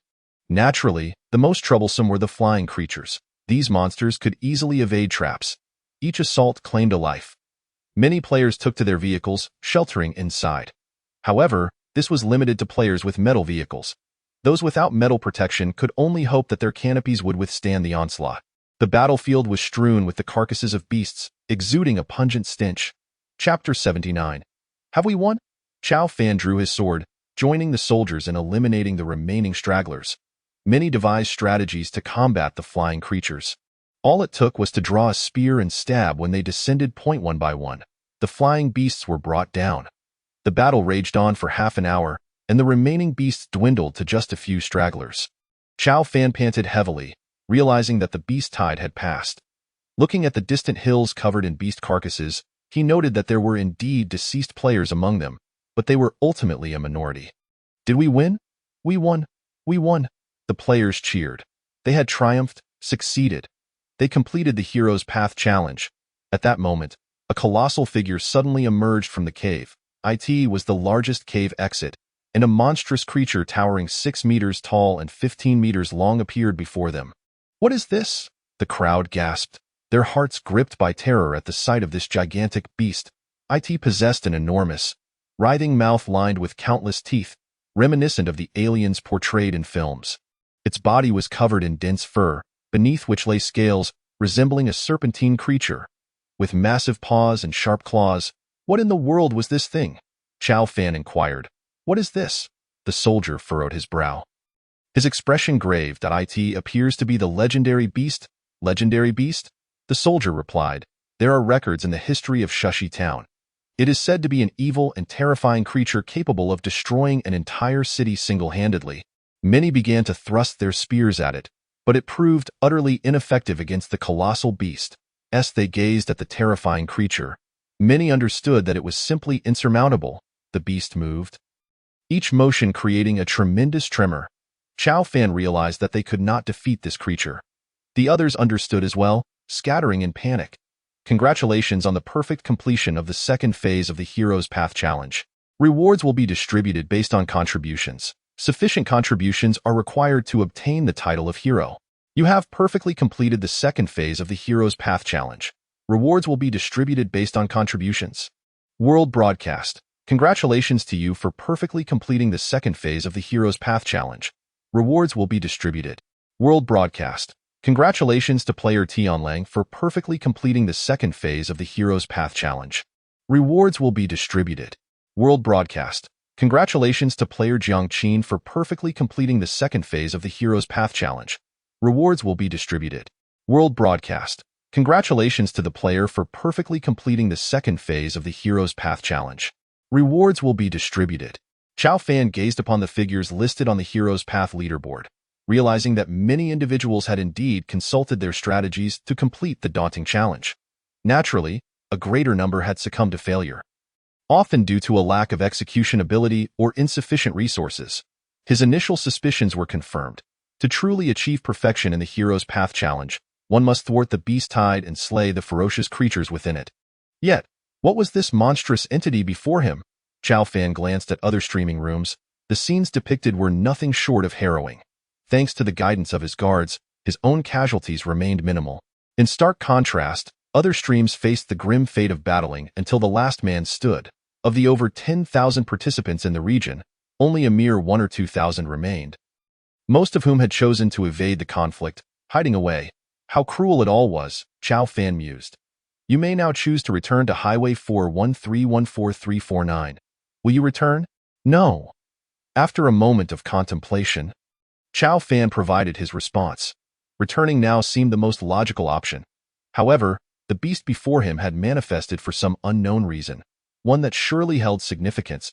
If he were to slay this formidable creature, perhaps additional rewards awaited him. This was the very reason he chose to remain. Even in the face of failure, Chao Fan possessed methods of self-preservation. Those who had perfectly completed the Hero's Path swiftly departed, recognizing the invincibility of the giant beast before them. Rather than await death, they deemed it prudent to flee. Consequently, the area was nearly deserted. Chao Fan and his guards retreated to a secluded spot. Acknowledging their current inability to confront the creature head-on and contemplating alternative strategies, As the crowd dwindled, only Chao Fan and a handful of guards remained. My lord, what shall we do now? One guard inquired. Another guard quickly suggested, let us return to Shushi village. Perhaps the villagers can aid us in overcoming this monster. Chao Fan found this proposition somewhat agreeable. However, a pressing concern lingered. What if Shushi village also proved powerless against this beast? Would that not endanger its inhabitants? There was no rush. Examining his surroundings, Chao Fan noted the absence of others. He then retrieved his Mosin Nagant, loaded a bullet, and aimed for the beast's side. A gunshot rang out. Echoing across the desert, bang! The bullet struck the creature's eye. Enraged, the beast lunged toward Chao Fan. He swiftly summoned a vehicle. Go. Get in. 20 guards and the Saints climbed aboard, with Chao Fan taking the driver's seat. The chase ensued, one vehicle against one monster. Although his vehicle lacked power, its larger tires were better suited for the desert terrain, maintaining a speed comparable to before. To his surprise, the creature struggled to keep pace. Chao Fan dismissed any concerns about his exposure, reassured by the presence of his allies, all hailing from Shushi village. This was precisely why he dared to wield his firearm. My lord, what was that? You startled me. The Saintess, aware of Chao Fan's possession of such a weapon, was nonetheless taken aback by its capability to fire projectiles with such force. The Mosin Nagant, though a relic from World War II, was indeed a renowned firearm, possessing considerable power. Chao Fan explained, it's a firearm. In simpler terms, it functions similarly to a bow, just capable of firing bullets. Ah, I see. Jump Jump, come forth. The slime named Jump Jump emerged from Chao Fan. Peeking out with half its head visible in their current predicament, Chao Fan could not slay the giant beast, nor could it catch him. Yet, neither side could overpower the other. Stalemate was not an option for Chao Fan. His objective remained the elimination of this beast. Thus, he called upon Jump Jump to take control of the vehicle, allowing him an opportunity to counterattack. The guards were equally startled upon seeing Jump Jump. Only the Saintess exclaimed, wow, how adorable. Jump Jump chimed in, Jump Jump. Its name is Jump Jump. Chao Fan nodded. Jump Jump, take the wheel. Our lives depend on you. Jump Jump squirmed, on me? No more joking. Just drive, drive. Chapter 80. Already dead? Although Jump Jump appeared rather unreliable at the moment, it assumed control of the vehicle, pressing the accelerator and steering the wheel. Meanwhile, Chao Fan opened the car window and climbed atop the van. He stowed the sunshade water collector into his backpack, grateful that these collectors were collapsible. Otherwise, he would have had to abandon some due to limited roof space. With his sniper rifle at the ready, he aimed at the pursuing monster behind them. Another shot rang out, striking the beast, igniting a burst of flames. Alas! Its hide was far too resilient. This was a firearm, yet it had no effect. The swaying vehicle made it challenging to aim accurately. Chao Fan was not a sharpshooter and had never handled firearms before. Achieving this level of precision was already commendable. Shaking off distracting thoughts, he held his breath, focusing intently on his target. Bang, bang, bang. 3 shots fired. Yet none struck the EYE.AS. Chao Fan hastily reloaded. The guards clambered onto the vehicle. Thanks to Chao Fan's modifications, the RV could accommodate 20 individuals, a feat that would have otherwise been impossible. My lord, allow us to join the fight against the beast, a guard declared, brandishing a spear toward Chao Fan. What do you propose? Chao Fan queried. With our spears, we can unleash a volley that should inflict harm upon the monster. And after this volley, Chao Fan pressed, if the divine envoy cannot resolve this, I suggest we draw the beast's attention while you escape. The guards spoke with resolute determination. Despite being NPCs, their bravery moved Chao Fan deeply. They were not mere programmed characters. They were flesh and blood warriors. Chao Fan neither nodded nor shook his head. He was certain there were other ways to tackle their current predicament. Aim for its eyes. Yes, the guards assumed their stances, following the command of one among them. Fire! A hail of spears launched forth, the majority striking the creature's tough armor with a resounding thud. A few pierced its head or entered its maw. Chao Fan observed that only the mouth and head appeared vulnerable. A handful of spears indeed found their mark, yet the eyes remained unscathed. It seemed the monster had learned, closing its eyes as the spears flew. It appeared that only Chao Fan's firearm could counterbalance this beast. My lord, I will now engage it directly, a guard declared. Wait, Chao Fan called out. I have a few rounds left. Let me fire these before making any decisions. Very well. After reloading, Chow Fan fired 5 more shots. Damn. Once again, he missed. He swiftly reloaded. That moment, the Saintess joined him atop the vehicle. Divine Envoy, what is the situation? Chow Fan shook his head. If this fails, we must retreat to Shushi Village. There are still 200 guards who should be able to vanquish it. Yet, Chow Fan shook his head once more. This colossal, ferocious creature could not be defeated through sheer manpower. Even if the guards were formidable, they could not breach its defenses, rendering any attempt futile and potentially disastrous for Shushi Village. Chow Fan remained calm, raising his rifle and firing again. Bang! This shot finally struck the monster's eye. A deafening roar erupted as the creature thrashed about like a headless fly. Did we succeed? The guards cheered. Chow Fan returned to the driver's seat, regaining control of the vehicle and pivoting it around. Just then, the vehicle suddenly sank into quicksand. Divine Envoy! It's quicksand! Hurry! The implications of encountering quicksand in the desert were dire. Chow Fan quickly retrieved a wooden board from the vehicle and placed it atop the quicksand. Step on the board. Chow Fan secured the vehicle and, with everyone stepping carefully, they managed to escape the treacherous quicksand. That was close. As they caught their breath, Chow Fan contemplated the monstrous creature not far off. Despite its blinded state, eliminating it would not be straightforward. Its tough hide posed a significant challenge. Eat, eat, eat. Jump Jump bounced on Chow Fan's shoulder. Jump Jump. This monster is beyond our capacity to contend with. How do you intend to eat it? Chow Fan brandished his sniper rifle and fired at the beast. Although the bullet struck its mouth, the creature seemed unfazed. Eat, eat, eat. Jump Jump continued its enthusiastic chatter. In that moment, Chow Fan realized that the mouth, aside from the eyes, was the creature's most vulnerable point. If he could shoot into its mouth, striking its head, any damage inflicted would likely lead to its demise. Chow Fan had never encountered a creature that could sustain a head injury yet remain as vigorous as a dragon. He examined his ammunition, finding he had 28 bullets left. Whether these 28 rounds could penetrate the creature's skull remained uncertain. It would be unwise for you to stay here, the guards protested. Shaking his head, Chow Fan replied, if you accompany me, I will only be distracted. Let Tiao Tiao accompany me instead. Tiao Tiao, hopping energetically, seemed to wholeheartedly agree with this plan. Taking a deep breath, Chow Fan brandished his firearm and approached the beast as he neared within 50 meters. He finally discerned the true form of the creature. It was utterly terrifying. Even having played various mature-themed games, Chow Fan could not help but marvel at how much more fearsome this creature appeared compared to any zombie he had ever encountered. Only the antagonists from supernatural games could rival it in horror. However, being so close also afforded Chow Fan an opportunity.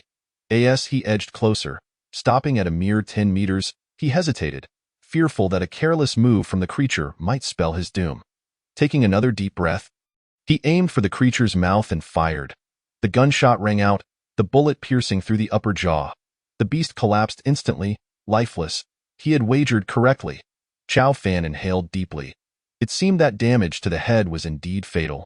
From the position of the lower jaw, where the bones were soft and primarily composed of cartilage, it was no surprise that the bullet had penetrated. As he opened his interface, he saw the creature's name. Desert Beast, description. A powerful creature of formidable strength, now deceased and available for disassembly. At that moment, a blue orb of light suddenly emanated from the beast's body. The guards arrived shortly thereafter, 20 soldiers and a Saintess observing the creature from a close distance. Divine Envoy, is it dead? Chow Fan nodded in affirmation. The Saintess's mouth gaped in astonishment. She could hardly fathom how Chow Fan had managed to slay such a beast. He appeared so diminutive. Chapter 81. Essence of the Desert Beast. I intend to disassemble this creature, Chow Fan declared. Disassemble? They looked on, puzzled. What does that entail? The Saintess inquired. I trust you are somewhat aware of our origins. We hail from another world. Theo put it simply. We do not belong here, as you can see. We possess remarkable powers, akin to the Saintess's divine skills. The guards exchanged glances and nodded. Disassembly meant breaking down the creature into other forms, perhaps consumable items or something else entirely. They nodded, albeit with some confusion. They had witnessed many peculiar occurrences and were no longer easily astonished. Chow Fan initiated the disassembly process. Instantly, 100 slices of meat appeared before him, alongside a shimmering blue object. Desert Beast meat, description. This is the flesh of a desert beast, a special creature. Consuming it over time can enhance stamina, increasing strength by 1 point. Edible, 1 portion can sustain energy consumption for a day. The essence of the desert beast. Description. This is a concentrated piece of desert beast meat, a special creature's flesh. Consuming it increases all attributes by 3 points.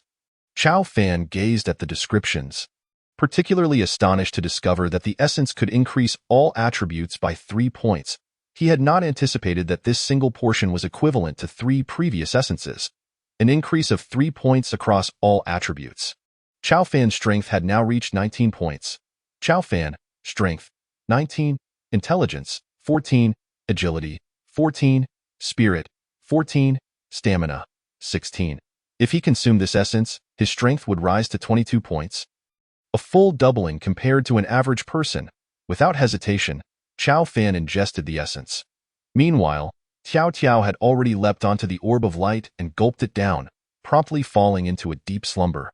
Chow Fan, strength, 22, intelligence, 17, agility, 17, spirit, 17, stamina, 19. Now, Chow Fan's lowest attribute had reached 17 points, with strength at 22 points and stamina boosted to 19 points. He felt an indescribable surge of power coursing through him. All fatigue from the previous battle vanished, as though he had been rejuvenated. The Saintess looked at Chow Fan and remarked, "Divine Envoy, have you grown stronger?" Chow Fan nodded. It was natural for the Saintess to sense the strength of others. He envied the guards' might, estimating their strength to be over 40. I still cannot compare to your strength, the guards acknowledged. In truth, we are among the elite of the guards. Normally, your strength would be comparable to ours at the age of 16. Goodness. Chow Fan felt utterly exasperated. Let us proceed to the beast's lair. After storing the meat in his virtual backpack, he set off towards the beast's den. Upon arriving, he was astonished to find that there were indeed people present. A group of 5 suspicious individuals were busy disassembling the carcasses of beasts on the ground. As Chow Fan approached, the 5 promptly bowed. Stunned, Chow Fan recognized them as the intruders from their territory. Unaware of Chow Fan's identity, they respectfully queried, "Guard Captain, you have returned? What of the beast?" Upon mentioning it, their expressions darkened. Clearly, the beast had exerted a tremendous psychological impact on their fragile inner energy. Chow Fan assessed that they had only just arrived in this location. He held no goodwill towards them. "Hand over your spoils. You may leave," Chow Fan commanded. "Sir, these are all our kills. Do you not wish for them?" Chow Fan nodded. "These are the spoils of Shushi Village. You have no right to claim them." The 5 exchanged glances, chuckling nervously as they retrieved several pieces of beast meat from their backpacks and placed them on the ground. As they attempted to depart, Chow Fan suddenly ordered, "Guards, eliminate them." The 20 guards sprang into action, swiftly piercing the hearts of the 5 men. "Dare to hoard, do not think I am unaware," Chow Fan declared. The men stared in shock, bewildered as to how they had been discovered. The meat they hoarded was of high quality. Although disassembly yielded only 1 or 2 pieces, acquiring even that in this survival game was a significant boon. Chow Fan knew that upon their deaths, they would drop their virtual backpacks, revealing their goods, along with their vehicles. He noted that they possessed a considerable amount of supplies, including several iron ingots and plastic materials, as well as the coveted beast meat. In truth, Chow Fan sought merely an excuse. He desired to eliminate them. The torches around them continued to burn. Chow Fan instructed, "Guards, return to Shushi Village and summon some sentinels to collect the supplies and beast meat on the ground. I now intend to enter the beast's lair." "What, Divine Envoy, you wish to enter the beast's lair?" The guards gasped in alarm. "This lair was a place no one dared to enter, my lord. You have already vanquished the beast tide. Previously, there were only a dozen or 20 beasts attacking. Now, having slain hundreds, it may take an indeterminate time for the beast tide to regain its strength. However, entering the lair poses grave danger." The guards were correct. Yet, Chow Fan was resolute in his decision to enter and resolve the beast tide issue once and for all. Furthermore, he sensed that there were treasures within, which was an additional motivator for his venture. The Saintess interjected, "Since the Divine Envoy intends to enter, I shall accompany you for mutual protection." "We shall enter as well," the guards insisted. Chow Fan shook his head, stating, "That is unwise. Managing so many people would be cumbersome. You should remain outside. If I encounter someone formidable, I will exit with the Saintess. The guards remained adamant. After all, this was their newly appointed divine envoy, who had resolved their long-standing concerns regarding the beast tide. They could not allow him to come to harm, however. After repeated insistence from Chao Fan, they ultimately relented. Armed with a torch, Chao Fan ventured into the beast's lair. Strangely, the sweltering desert outside transformed into a cool haven as he entered. It appeared that the interior possessed a more temperate climate. Chao Fan surmised that something within was likely nurturing the beasts. However, the specifics eluded him. The interior space was vast, capable of accommodating such large beasts. And it was not cramped. Numerous beasts had made their nests within, each seemingly possessing its territory, coexisting peacefully. The lair's construction material was a mystery. Chao Fan drew his long sword and struck a stone. He opened his interface. Mithril, description. This is a piece of mithril ore. Mithril? What is that? How does it differ from silver? Chapter 82. Essence of life. Could it be that this entire structure is composed of mithril? This material appeared to be quite precious. However, Chao Fan was unsure of its applications and could only place it in his virtual backpack for future study. Continuing onward, he detected a sound.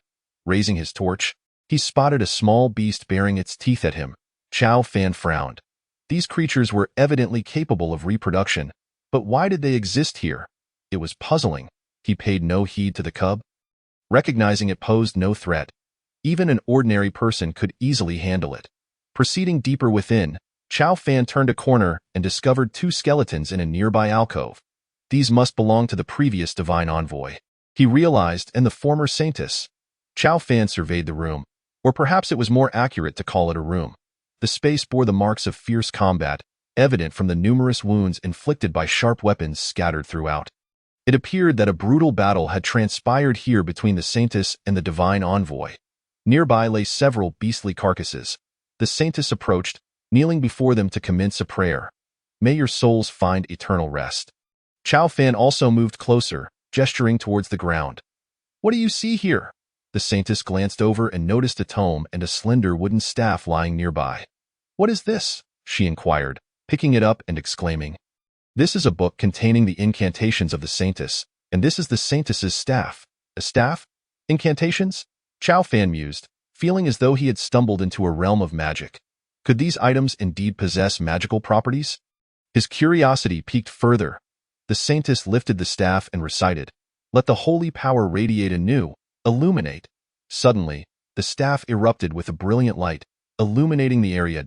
Oh, how marvelous! Chao Fan remarked. The Saintess explained, this staff can only be wielded by the Saintess.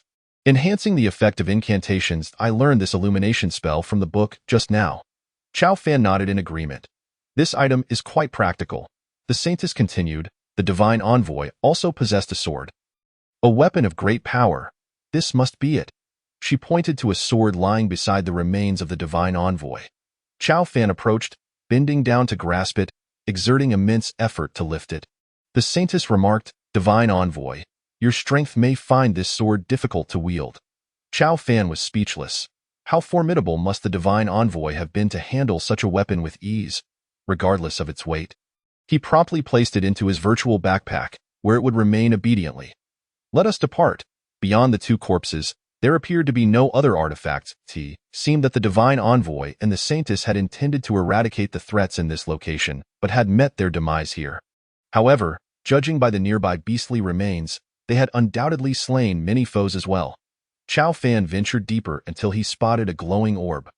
What is this? He opened his interface to find an introduction. Essence of life. Description. This is the essence of life, capable of nurturing and fostering all living things. It grows slowly in proximity. Upon reading this, Chao Fan understood. No wonder these beasts seemed to thrive without consuming much. It was all due to this orb. He approached and held the orb in his hands, feeling a warm sensation enveloping his body.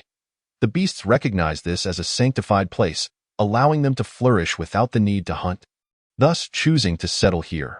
Perhaps the largest among them was the first to discover this haven. Holding the orb for a moment, he felt his fatigue dissipate, his hunger abate. What a remarkable find! Indeed, there were treasures hidden within. The vast amount of secret silver also seemed to be of great value. Just then, a commotion erupted outside. "Are the divine envoy and the saintess inside?" inquired the elder. It appeared he had arrived as well. Chow Fan remarked, "Let us take our leave." The saintess nodded and followed him outside. Upon exiting, they encountered the elder, flanked by 100 men, brandishing swords, seemingly preparing to charge inside. "Divine envoy, saintess?" the elder exclaimed, astonished. Chow Fan chuckled, noting the elder's evident concern for their safety. Yet now, everything had come to a conclusion. He had conquered this dungeon and acquired something extraordinary. "What do you hold in your hands?" the elder inquired urgently. Chow Fan replied, "This is the root cause of the beast tide. Let us refer to it as the essence of life for now." "Essence of life?" Chow Fan affirmed, "Indeed, the essence of life. As long as one remains near this orb, they need not fear hunger and can grow gradually. This is the source of the beast tide." The elder and his companions were not dim-witted. Upon reflection, they comprehended the situation. So it was the beast that had taken residence here. "Precisely." Chow Fan nodded. "Now, let us clean up.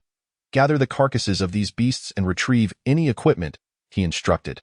The elder nodded and immediately ordered his men into action. With so many beasts and equipment to manage, the elder toiled late into the night before the task was finally completed. The streets were now littered with beastly remains and various peculiar items. Leaving everyone in shock, upon learning that the divine envoy had eradicated the beast tide, the crowd erupted in jubilation. "Divine envoy! Divine envoy!" The cheers outside were overwhelming, and even Chow Fan, despite his recovery, felt a twinge of annoyance. Although his body had healed, the mental strain still required rest to alleviate. Exiting the divine envoy's abode, he found himself surrounded by smiling faces. The elder was among them. Looking at the elder's wrinkled visage, yet adorned with a smile, Chow Fan couldn't help but grin. "Chow Fan, you truly are the divine envoy sent to save us." The utterance of this phrase ignited the crowd's excitement into a frenzy. Divine envoy, divine envoy. Had Chow Fan not ventured into the beast lair, the mystery might have remained unsolved, and before long, the beasts could have reclaimed their dominion over the area. The town of Shushi would once again be shrouded in the beast's menace. This time, however, it seemed to be resolved once and for all. The elder gestured for calm, yet the cheers of the people could not be quelled. Their joy at overcoming the beast tide meant they could continue to thrive outside. Perhaps it wouldn't be long before the town of Shushi would expand. For years, it had remained a mere village due to the threat of the beast tide. The elder performed a gesture of invitation, and under the watchful protection of guards, Chow Fan and the saintess made their way to the elder's residence.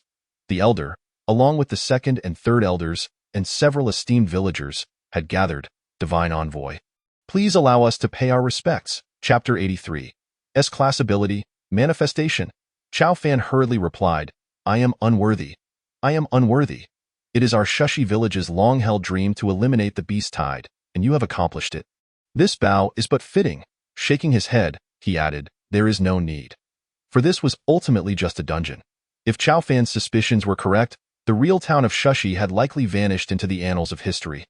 This was merely a dungeon created through special means. In other words, they would all eventually disappear, though Chow Fan could not ascertain when he refrained from sharing this grim reality with them, as it was too harsh. Looking at the saintess, he felt a pang of sorrow. Such a beautiful woman could vanish without a trace. Even if she did not disappear, when the time came, Chow Fan would surely leave as well. Reflecting on this, he realized he had no means to alter that fate, at least not at present.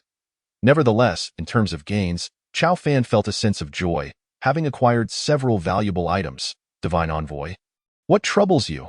You seem rather downcast." "Nothing," Chow Fan shrugged. His popularity and reputation in the town of Shushi had reached their zenith. He was regarded as a deity in their eyes. Even the elder now treated him with utmost respect. The room was filled with smiles, yet Chow Fan feigned his own. The complexity of his feelings was known only to him. Ding, daily ability. Today's ability, S-Class. Manifestation of reality, with controllable capabilities, detection of simulated world. Would you like to manifest it? Chow Fan was taken aback. Previously, abilities had no grading system. He never expected this one to be classified as S-Class. Observing their smiles, he contemplated the possibility of manifesting this place into reality. Yes, ding, manifestation successful. Suddenly, A map-like icon appeared on Chao Fan's interface, featuring buttons for exit and entry, alongside some descriptions. B-Class World, Current Exploration Rate 5, Unlocked Area, Shushi Town, Desert. Completion Rate 5, unlockable for 3 individuals to enter the Highway Survival World. Chao Fan was stunned. Could he actually take others along to participate in the Highway Survival? How remarkable, taking the Saintis along for survival. Wow. Since this world had been manifested, it meant it had become real. And the people before him were now truly alive. Chao Fan was filled with exhilaration. Divine Envoy? Divine Envoy? What is the matter? The elder inquired. The second elder remarked, perhaps he is simply fatigued. Just then, Chao Fan suddenly vanished. Reappearing on the highway, successfully completed the second phase of the hero's journey. Reward, Hero's Ring Agility. A ring materialized in Chao Fan's backpack. He retrieved it. Hero's Ring, a ring awarded for flawlessly completing the second phase of the hero's journey. With an additional attribute, doubles agility for 10 seconds, usable once every 24 hours. Was the reward for the second phase also a ring? An agility ring, no less. After putting it on, he noticed the previous map and the entry-exit button still available. Clicking on Enter, he found himself back in the Elder's chamber. The room erupted in chaos as everyone panicked over Chao Fan's sudden disappearance. This is the Divine Envoy, the one who vanquished the Beast Tide. Divine Envoy, where did you go just now? Chao Fan reassured them, do not panic. I merely visited another location and have now returned. Observing their anxious expressions, he felt a wave of amusement. You won't disappear again, will you? Chao Fan shook his head and nodded simultaneously. Yes and no, he declared. Perhaps you are already aware, but I am not originally from this world. One might consider it a different realm. My ascension to becoming a divine envoy was serendipitous. I have unfinished business in another world, hence my frequent absences. Upon hearing this, the Grand Elder let out a deep sigh. Chao Fan continued, nevertheless, I shall visit often, and I will guide you in transforming this place into one more suitable for human habitation. Is that truly so? Several elders gazed at Chao Fan, inquiring. Chao Fan nodded affirmatively. Indeed, he further remarked, I can also take you to another world, though only 3 individuals may accompany me at once. This proclamation sparked an animated discussion among them. Is that possible? I, for one, would relish the opportunity to see the wider world. One elder exclaimed. How intriguing! We have long dwelled in the desert, unaware of the outside world. Venturing beyond would be most welcome. The Holy Maiden looked at Chao Fan and asked, is it true? Are there many worlds beyond our own? In truth, Chao Fan was uncertain. However, given the myriad locales this peculiar game had conjured, there must be others. After all, having arrived in this realm, could there be anything more fantastical? Now that he could traverse between 2 places, it was imperative to contemplate the development of Shushi Village. The strength of Shushi Village stemmed from the essence of life itself. This essence nurtured beasts, and the villagers thrived by slaying and consuming them, thereby enhancing their physical prowess. With the beasts now eradicated, the villagers' constitution would inevitably decline over time, a hindrance to their development. Chao Fan shared this realization with the elders, prompting vigorous debate among them. There were those who expressed pessimism, asserting that without beast meat, the village could not flourish, while others argued that the absence of beastly threats allowed for safer growth. Chao Fan chuckled and retrieved the essence of life from his virtual satchel. I have a splendid idea, he proposed. Why not domesticate these beasts, raise them, and then slaughter them for sustenance? Upon hearing this, the elders exchanged glances, taken aback by the prospect. Chao Fan smiled, envisioning a future replete with abundant beast meat. Furthermore, regular consumption could bolster physical strength, truly a win-win situation. With the support of the Holy Maiden and her staff, Chao Fan began to dream of a comfortable existence. The Grand Elders wasted no time and commenced the construction of an artificial beast den, albeit under strict supervision. Chao Fan suggested there should be some younglings remaining in the den. You may capture and rear them. However, I advise eliminating those that pose too great a threat and opting for gentler creatures instead. The elders nodded in agreement and set to work. Meanwhile, the remaining guards assembled outside, strategizing for the impending battle, particularly the 20 soldiers who had accompanied Chao Fan, each of them brimming with pride as veterans of the recent conflict. One soldier approached a bicycle, exploring it with fascination. Remarkable, truly remarkable. Chao Fan moved closer, realizing it was the very individual who had previously sold gunpowder. What piques your interest in this? Chow Fan inquired. Indeed, the man replied instinctively, only to snap to attention and kneel upon recognizing the divine envoy. Great envoy. Rise. We have no such customs here, Chow Fan replied. The man trembled slightly as he stood. What insights do you possess regarding this device? Chow Fan asked. This appears to be a transmission apparatus of sorts. Seemingly capable of movement, the man explained, steadying the bicycle, examining it closely before attempting to ride. He wobbled for a few steps before tumbling to the ground. Chow Fan chuckled, impressed by the man's evident enthusiasm for mechanics, truly a talent worth nurturing. Chapter 84. The Method of Crafting Gunpowder. This could pave a technological path for Shushi Village. By the way, how did you originally concoct that gunpowder? Chow Fan inquired. Oh, that substance? I devised it myself, the man replied. And the materials? There's a white substance on the walls of the restroom and a yellow one, mixed in specific proportions. Nitrates, sulfurs, and charcoal. Chow Fan recognized the classic proportions of gunpowder. The nitrates were extracted from manure, the most convenient method. This substance grows on walls, essentially evaporating onto them. A bit of sugar added and creates a potent concoction. Allow me to share a technique with you, Chow Fan instructed, revealing the method of extracting nitrates. Such a method exists? The man asked, incredulous. Indeed. Apply yourself diligently, Chow Fan encouraged, ready to test the man's capabilities. If he succeeded, he would be entrusted with more significant projects. The man appeared troubled by the idea of processing waste. But thoughts of the esteemed divine envoy tempered his doubts. After all, how could a man destined to eradicate the beastly tides in Shushi Village deceive him? With renewed conviction, he resolved to follow the divine envoy's guidance, no matter how unconventional. The Grand Elder posted the upcoming plans for Shushi Village. Villagers gathered eagerly around the announcement, pointing and discussing among themselves. With the greatest threat to their village resolved, they believed in a brighter future. Observing their enthusiasm, Chow Fan knew it was time for him to depart, yet he would return frequently, given his newfound ability to teleport here at will. The Grand Elder organized a celebratory event, and the entire village buzzed with excitement. He wished to invite Chow Fan to speak, but the envoy gently declined. No need. I shall return, and I fear it may become too emotional, the Grand Elder, understanding, asked. When do you plan to leave? Soon, Chow Fan replied. The Grand Elder nodded, stipulating, however, I have one request. You must take the Holy Maiden and the strongest guards of the village with you, to ensure your protection. That? Chow Fan raised an eyebrow. The Holy Maiden is acceptable, but others don't know. The Holy Maiden is still young and cannot protect you entirely. We must send 2 guards. Send guards? What nonsense. If guards accompany me, how can I have any private moments with the Holy Maiden? Besides, I have no accommodations. Chow Fan protested. It would be quite the predicament, with 2 guards acting as unwelcome observers. Regardless of his arguments, the Grand Elder remained firm that the Holy Maiden could not travel alone.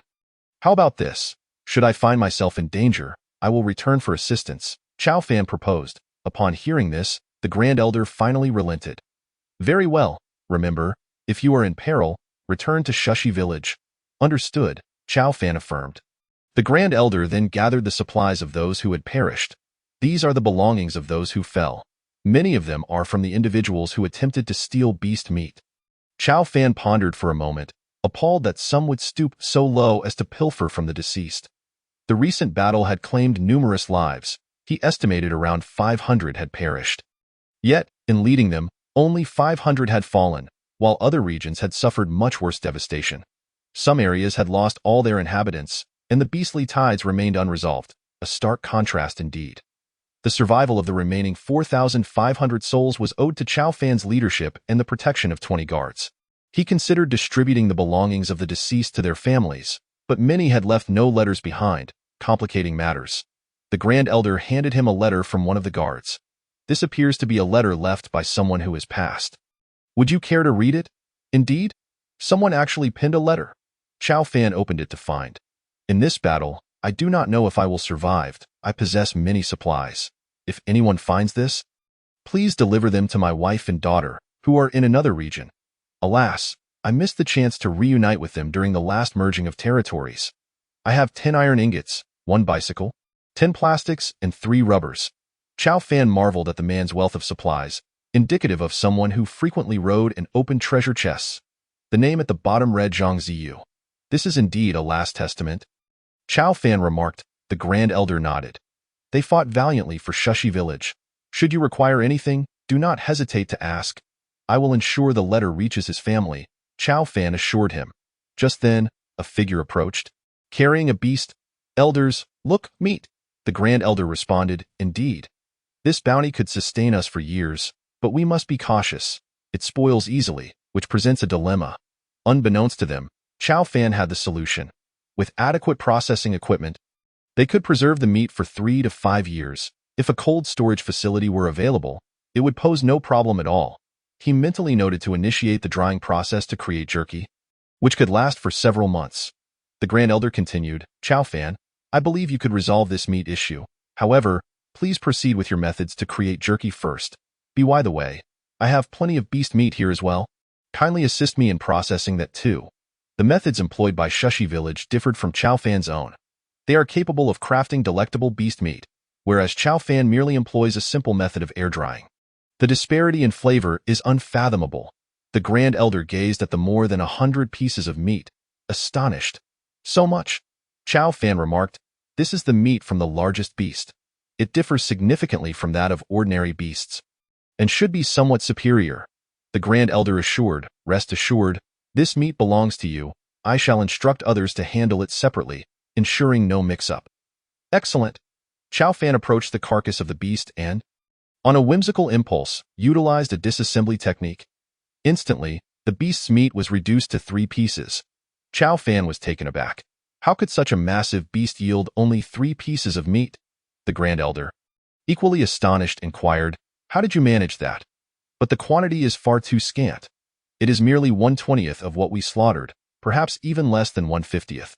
Chao Fan nodded, acknowledging that while the disassembly feature was indeed useful, it seemed to only produce 1/50th of the expected yield, with other components, such as organs, entirely absent. The Grand Elder continued, the carcasses of these beasts possess numerous valuable materials. For instance, teeth can be fashioned into necklaces or weapons, and certain tendons can be consumed for their invigorating properties. Chao Fan chuckled, indeed, Elder, you are correct. Thus, I shall refrain from further disassembly. Any future beast carcasses will be entrusted to your care. The Grand Elder nodded in agreement. Upon entering the room of the Saintess, Chao Fan found her engrossed in the study of incantations. I greet you, Divine Envoy, she exclaimed, bowing deeply upon seeing him, and no need for that. Simply call me Chao Fan. There is no custom of bowing here. The Saintess nodded in compliance. Let us depart. I plan to go out now. We will discuss the matters of Shaji Village later. The Grand Elder is currently constructing a breeding farm, and it should be completed in a few days. The Saintess acknowledged with a nod. Chao Fan exited the room, and the Saintess followed him to the road. Observing the thoroughfare, Chao Fan couldn't help but marvel at their return. The Saintess looked curiously at the empty asphalt road. Chapter 85. Barbecue. Chao Fan glanced at her, seemingly unfazed by the scorching heat. After all, temperatures in the desert might not differ significantly from here. Saintess, let us have a meal first. Divine Envoy, please do not call me Saintess. Call me AI Air instead. Oh, very well, AI Air. But you must not call me Divine Envoy. AI Air nodded in agreement. Chao Fan summoned a van, entered it, and felt the heat, prompting him to turn on the air conditioning. With the temperature set to 16 degrees, he felt unbearably warm. Chao Fan removed his armor, feeling a sense of relief. AI Air turned her head away, seemingly shy. After changing into more comfortable attire, he stowed the armor in a compartment. AI Air was thoroughly intrigued by everything around her.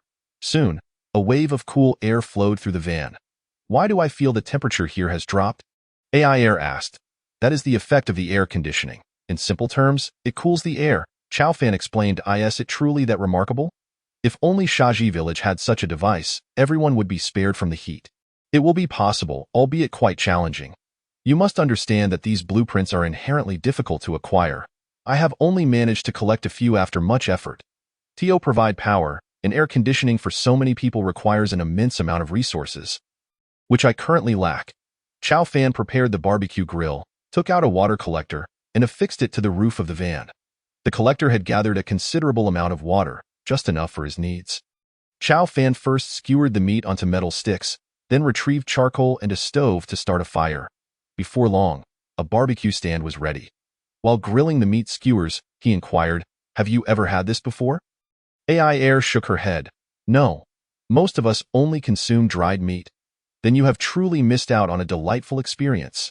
At that moment, Tiao Tiao tumbled from the vehicle, rushing towards the freshly grilled skewers.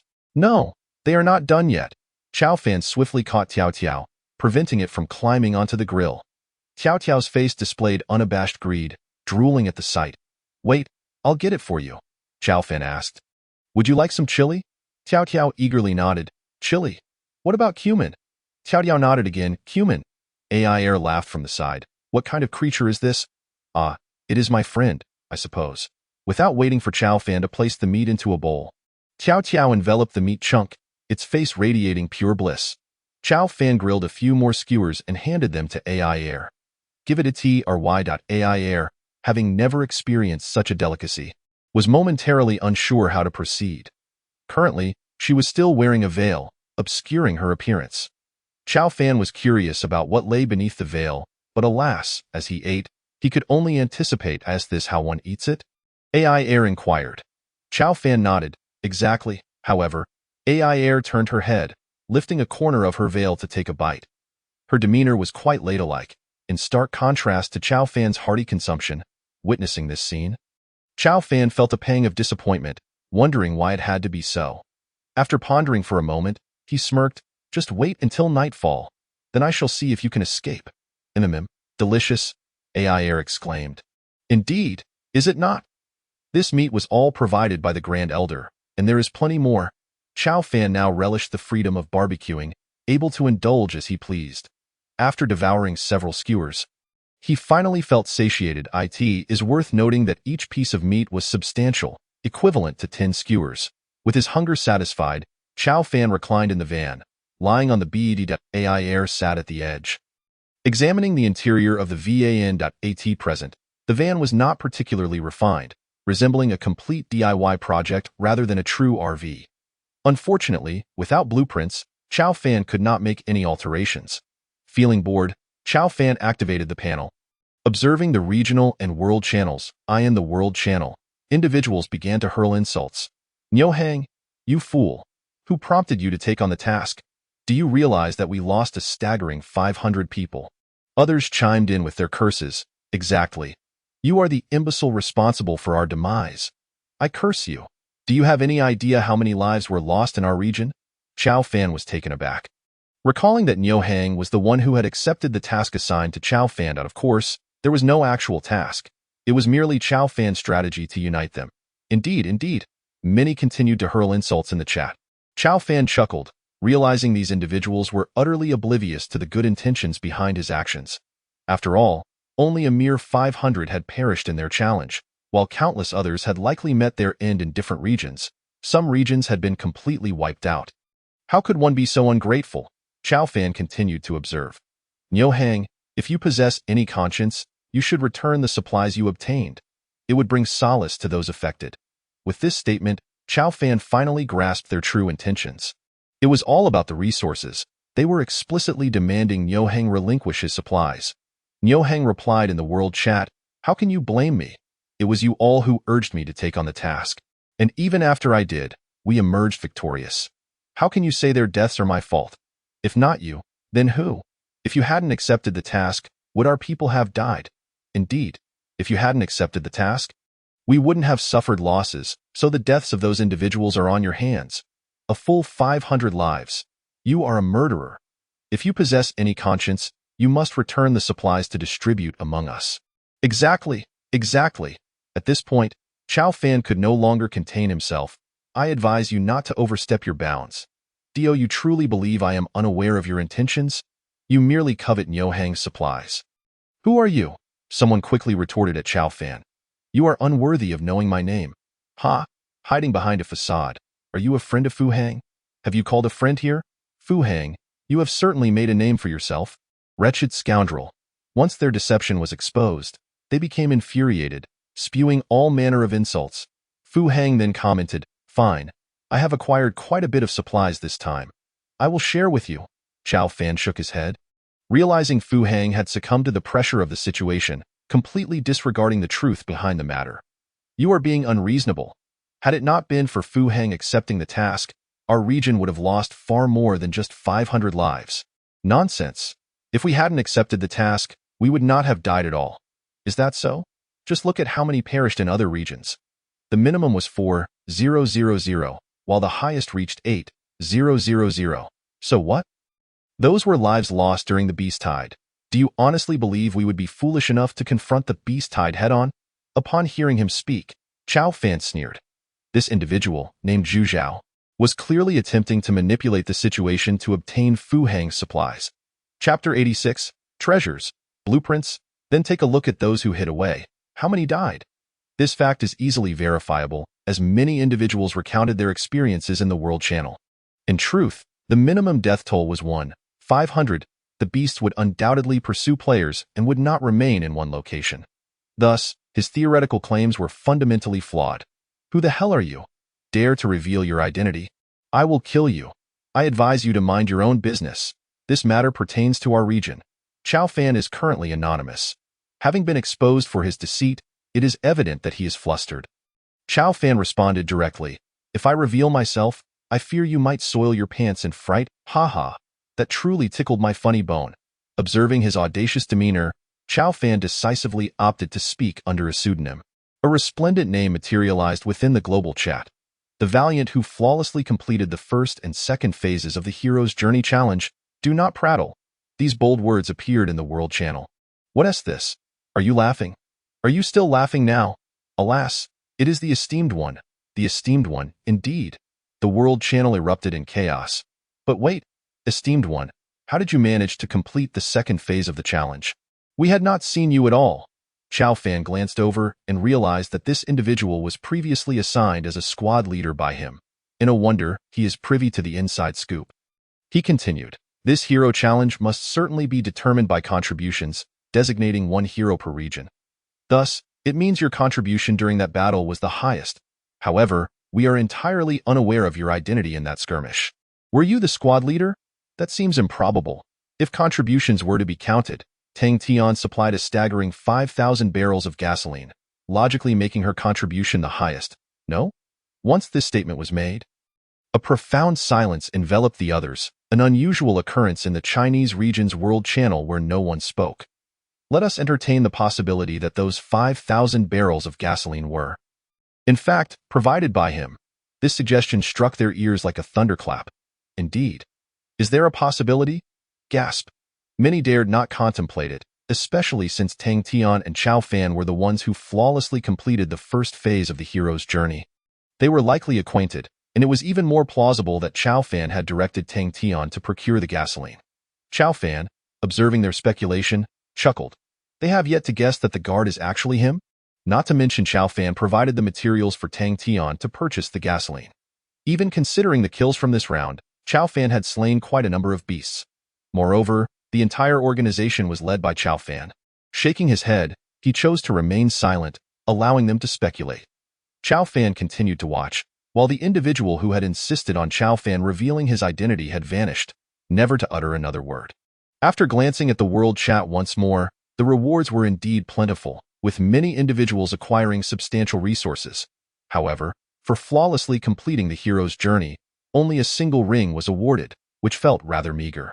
Chao Fan checked the hero leaderboard. He still held the first position, signifying that he had accomplished the hero's journey twice, while others had only managed it once. This leaderboard boasted over 500 individuals. Yet among the numerous vast regions, only 500 had completed the hero's journey and received the hero's ring, which was indeed a rarity. Those who had attained the title of hero boasted within the region. Displaying their hero's rings, they too received the agility ring, identical to Chao Fan's. Although not particularly astute, Chao Fan understood that this item was a trump card, capable of catching others off guard at crucial moments.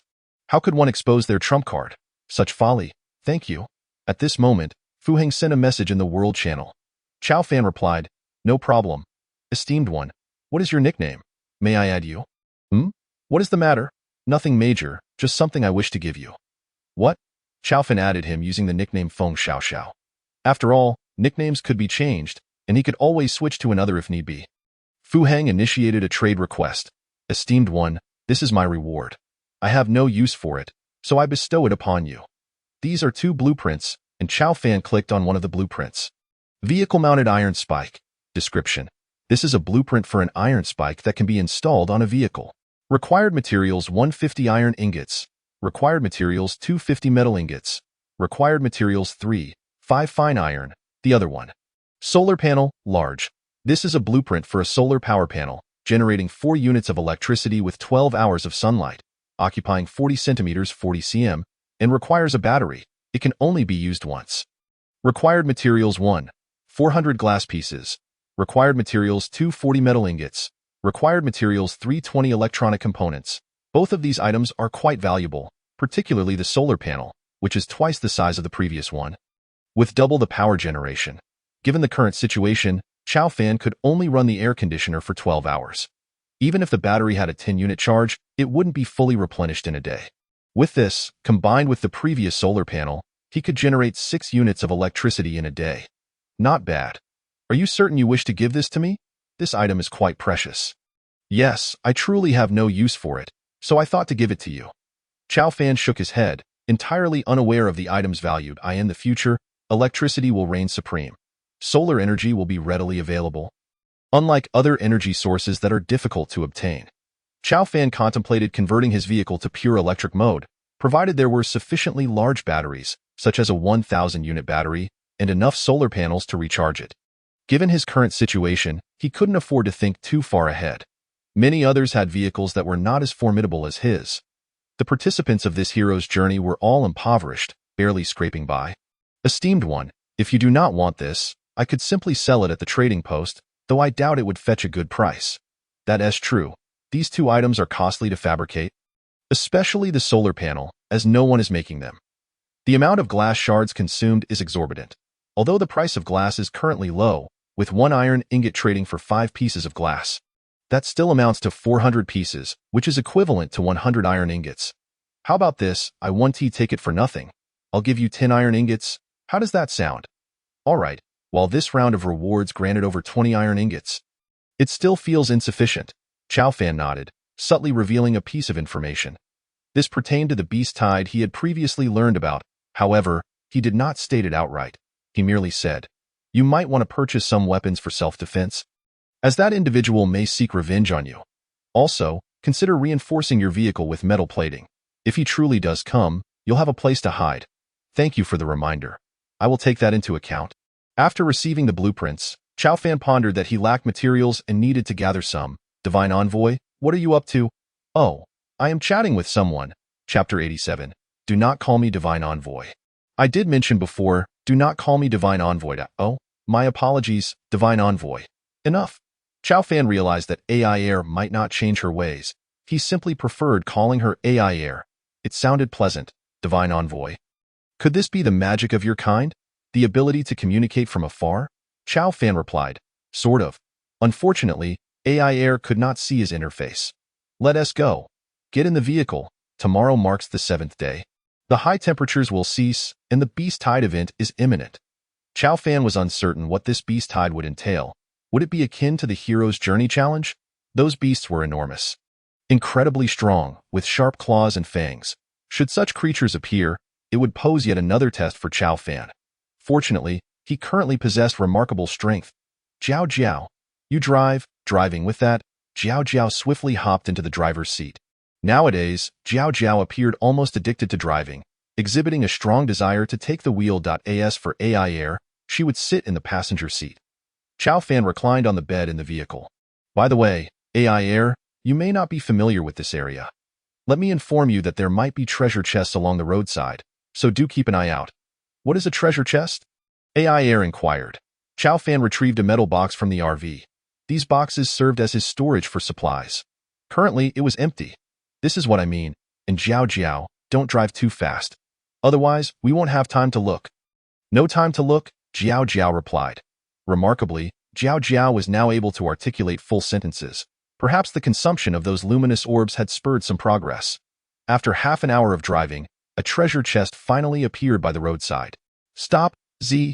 As Jiao Jiao pressed the brake, the vehicle came to a halt. One could not help but admire Jiao Jiao's learning ability. Chow Fan had only taught her once, and now she even knew how to brake.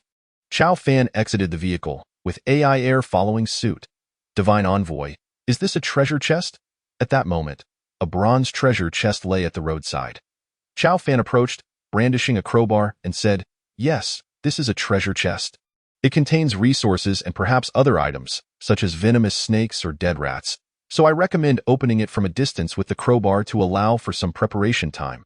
AI Air nodded, then shook her head, stating, "That seems a bit troublesome. I have other methods to handle this." Chow Fan was somewhat puzzled, unsure of what AI Air's other methods entailed. Suddenly, AI Air produced a staff, raised her hand, and began to chant. Perception technique. A beam of white light flashed, enveloping the treasure chest. AI Air declared, "There is no danger inside, and it contains some food. Oh, what is this principle?" AI Air explained. "This is the perception technique. It allows me to sense things within a certain range, such as what is inside the chest." "How remarkable," Chow Fan sighed. In that case, he promptly opened the treasure chest to reveal a bottle of beer and a bag of vegetables. "Wow, this is the first time I have ever seen vegetables," exclaimed Chow Fan. "These are indeed vegetables. With vegetables, there are countless possibilities. For instance, we could grow them." "Divine Messenger, you seem quite pleased," remarked AI Air. Chow Fan nodded and replied, "This is truly a remarkable find. Vegetables, they are not mere processed foods. They signify something much more profound." "What? They can be cultivated?" AI Air inquired. "Are they delicious?" "We in Shushi Village also attempt to grow them, though we can't cultivate much due to the sandy soil and scarce water resources. These must be quite precious, wouldn't you agree?" "Precious? In the past, they wouldn't have been worth much. A single coin could buy a substantial amount. However, they are indeed valuable now." Chow Fan observed keenly. "Shushi Village lacks water and arable land." He glanced at the water collector atop the vehicle, pondering deeply. AI Air, "Let us refrain from driving today." "Driving?" Jiao Jiao leapt onto Chow Fan's shoulder. "Driving?" Jiao Jiao's expression was less than favorable, prompting a chuckle from Chow Fan. Clearly, Jiao Jiao was quite reluctant. "Fear not, Jiao Jiao. There will be opportunities for you to drive in the future. Today, we have other matters to attend to." Chow Fan returned to the vehicle, contemplating the current situation. With the heat wave expected to conclude tomorrow and a beast tide looming, it was certain that a substantial amount of meat would soon be available, likely leading to a significant devaluation of its price. Selling the beast meat acquired on the Hero S path could serve dual purposes, to exchange for necessary supplies and to procure other items. For instance, producing numerous water collectors for Shushi Village to gather fresh water. AI Air, "Let us head back to Shushi Village." "Oh, very well." The news of Chow Fan and AI Air's return swiftly spread throughout the village. "Divine Messenger, do you have matters to attend to upon your return?" Old Zhang rushed over with a group of villagers. Chow Fan nodded and asked, "By the way, have the beasts been dealt with?" "Some have been processed, but a significant number remain." Chow Fan instructed, "Mobilize the villagers of Shushi to assist in the processing. Aim to complete it by daylight today." "Divine Messenger, do you intend to undertake something significant?" Chow Fan nodded but refrained from answering, merely stating, "By the way, isn't water scarce in Shushi Village?" The elder nodded and pulled Chow Fan aside, saying, "For generations, we have relied on that well for water. However, in recent days, the water level has noticeably dropped. Shushi Village is indeed short on water. The well's water is not infinite. Excessive extraction will inevitably lower the water level." Chow Fan remarked, "I possess a solution." "Oh?" Chow Fan produced the water collector and explained, "This device can harvest moisture from the air. Under the current desert conditions, I estimate it could gather around 500 milliliters a day. Typically, it can collect a liter in normal weather. But here, in this arid climate, it may yield less." The elder was taken aback. Is that truly the case? Indeed. Can such a small device really collect that much water? Yes, the elder did not doubt Chow Fan's words.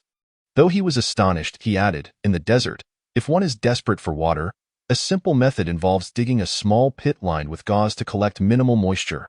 However, this contraption seems exceedingly miraculous." Chow Fan smiled, saying, "I have several of these. If you doubt me, feel free to test one. I believe. How could I not trust the words of the Divine Messenger?" "Divine Messenger, this device must be costly." "Correct." Chow Fan unveiled the blueprint for the water collector. Water collector blueprint. Description. This is a blueprint for a water collector, capable of gathering 1 liter of water from the air daily and is reusable. Required materials: 1. Iron ingot 1. Required materials 2. Electronic components 2. Required materials 3. Plastic 1. The materials needed are not overly expensive. In terms of meat, it would equate to roughly the size of 5 cigarette boxes. Chapter 88. Selling meat. Considering the weight of meat processed in Shushi Village, Chow Fan's 5 pieces would only be equivalent to 1 piece of theirs. Thus, 1 piece of meat could potentially be exchanged for 1 water collector. Upon hearing this, the elder was astounded. What? Just 1 piece of meat? Chow Fan nodded. That is quite a bargain, indeed. However, the elder's perception of a piece of meat differs, as their cuts are sizable, capable of being divided into 5 smaller portions. Whether in this world or the realm of survival, it remains a great deal, provided one possesses the blueprint for the water collector. Viewing this blueprint is akin to holding a priceless treasure, especially given the current circumstances. Yet, one must ponder, who would manufacture so many water collectors? It is solely due to Chow Fan's arrival in Shushi Village that this is possible. Here, there exists boundless land and ample space for him to flourish. Divine Messenger, rest assured, I will arrange for all villagers to process the beast meat at once. By the way, do you require any special organs, such as hearts or beast tails? Let's forego those. Chow Fan was uncertain of their marketability, but beast meat was undoubtedly in demand. Divine Messenger, would you like to visit our newly constructed breeding farm? Have you already begun construction? Chow Fan inquired. Indeed, it has commenced. The elder led Chow Fan to the northern part of Shushi Village, where they found a stone enclosure being built. The villagers had meticulously chiseled the stones into rectangular shapes to form a beast pen. Within, several cubs were nestled, while at the center, the source of life was securely locked in an iron box to prevent loss. This is merely the beginning. I will allocate a larger area for breeding these cubs. Chow Fan nodded. All right, cease your work.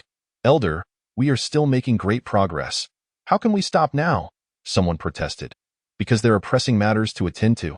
What pressing matters? Matters of great significance for the development of Shushi Village.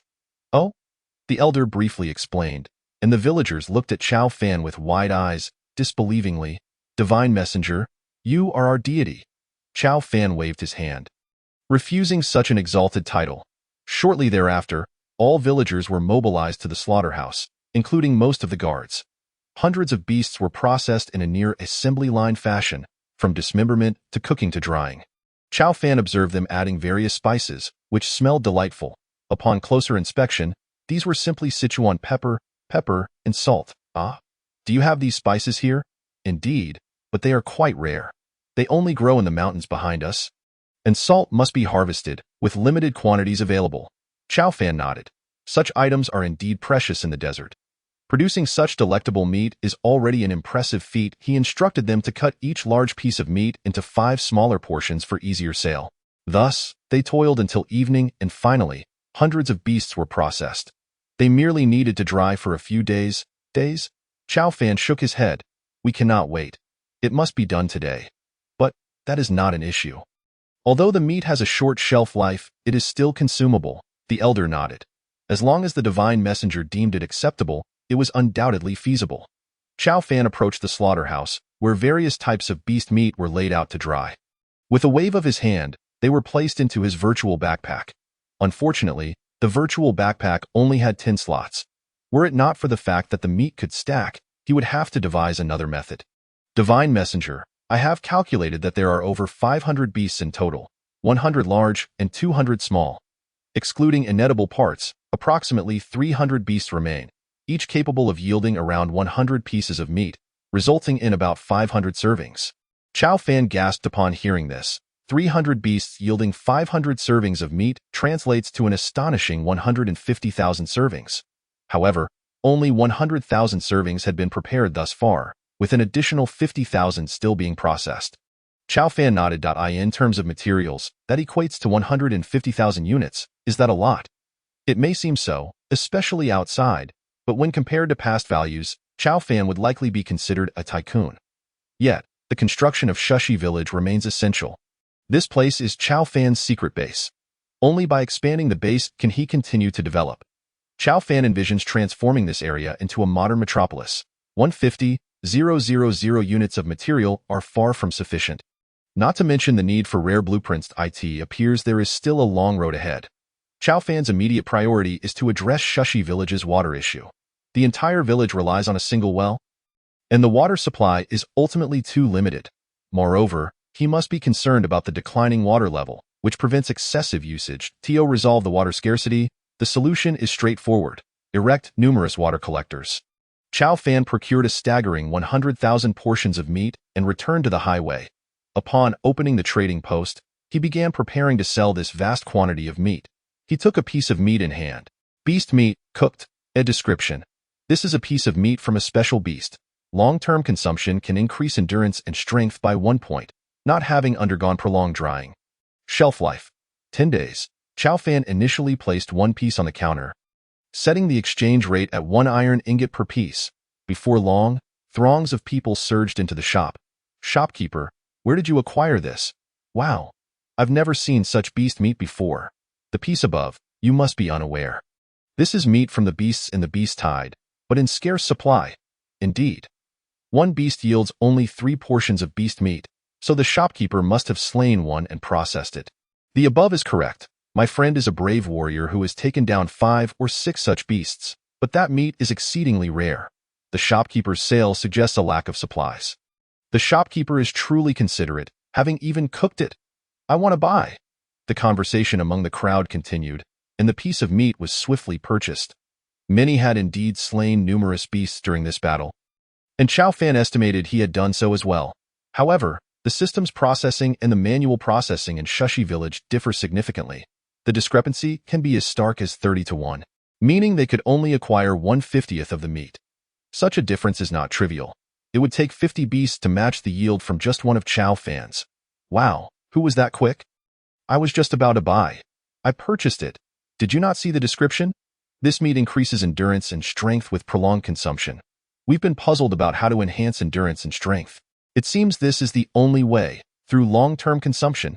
Chow Fan chuckled at their chatter, yet he pondered how long-term truly was. He was uncertain, but judging by the strength of the guards in Shushi Village, it might take several months to yield results. After all, they had been consuming it since childhood, though many had lost their lives in the process. Those who fought against the beast tide surely faced significant casualties.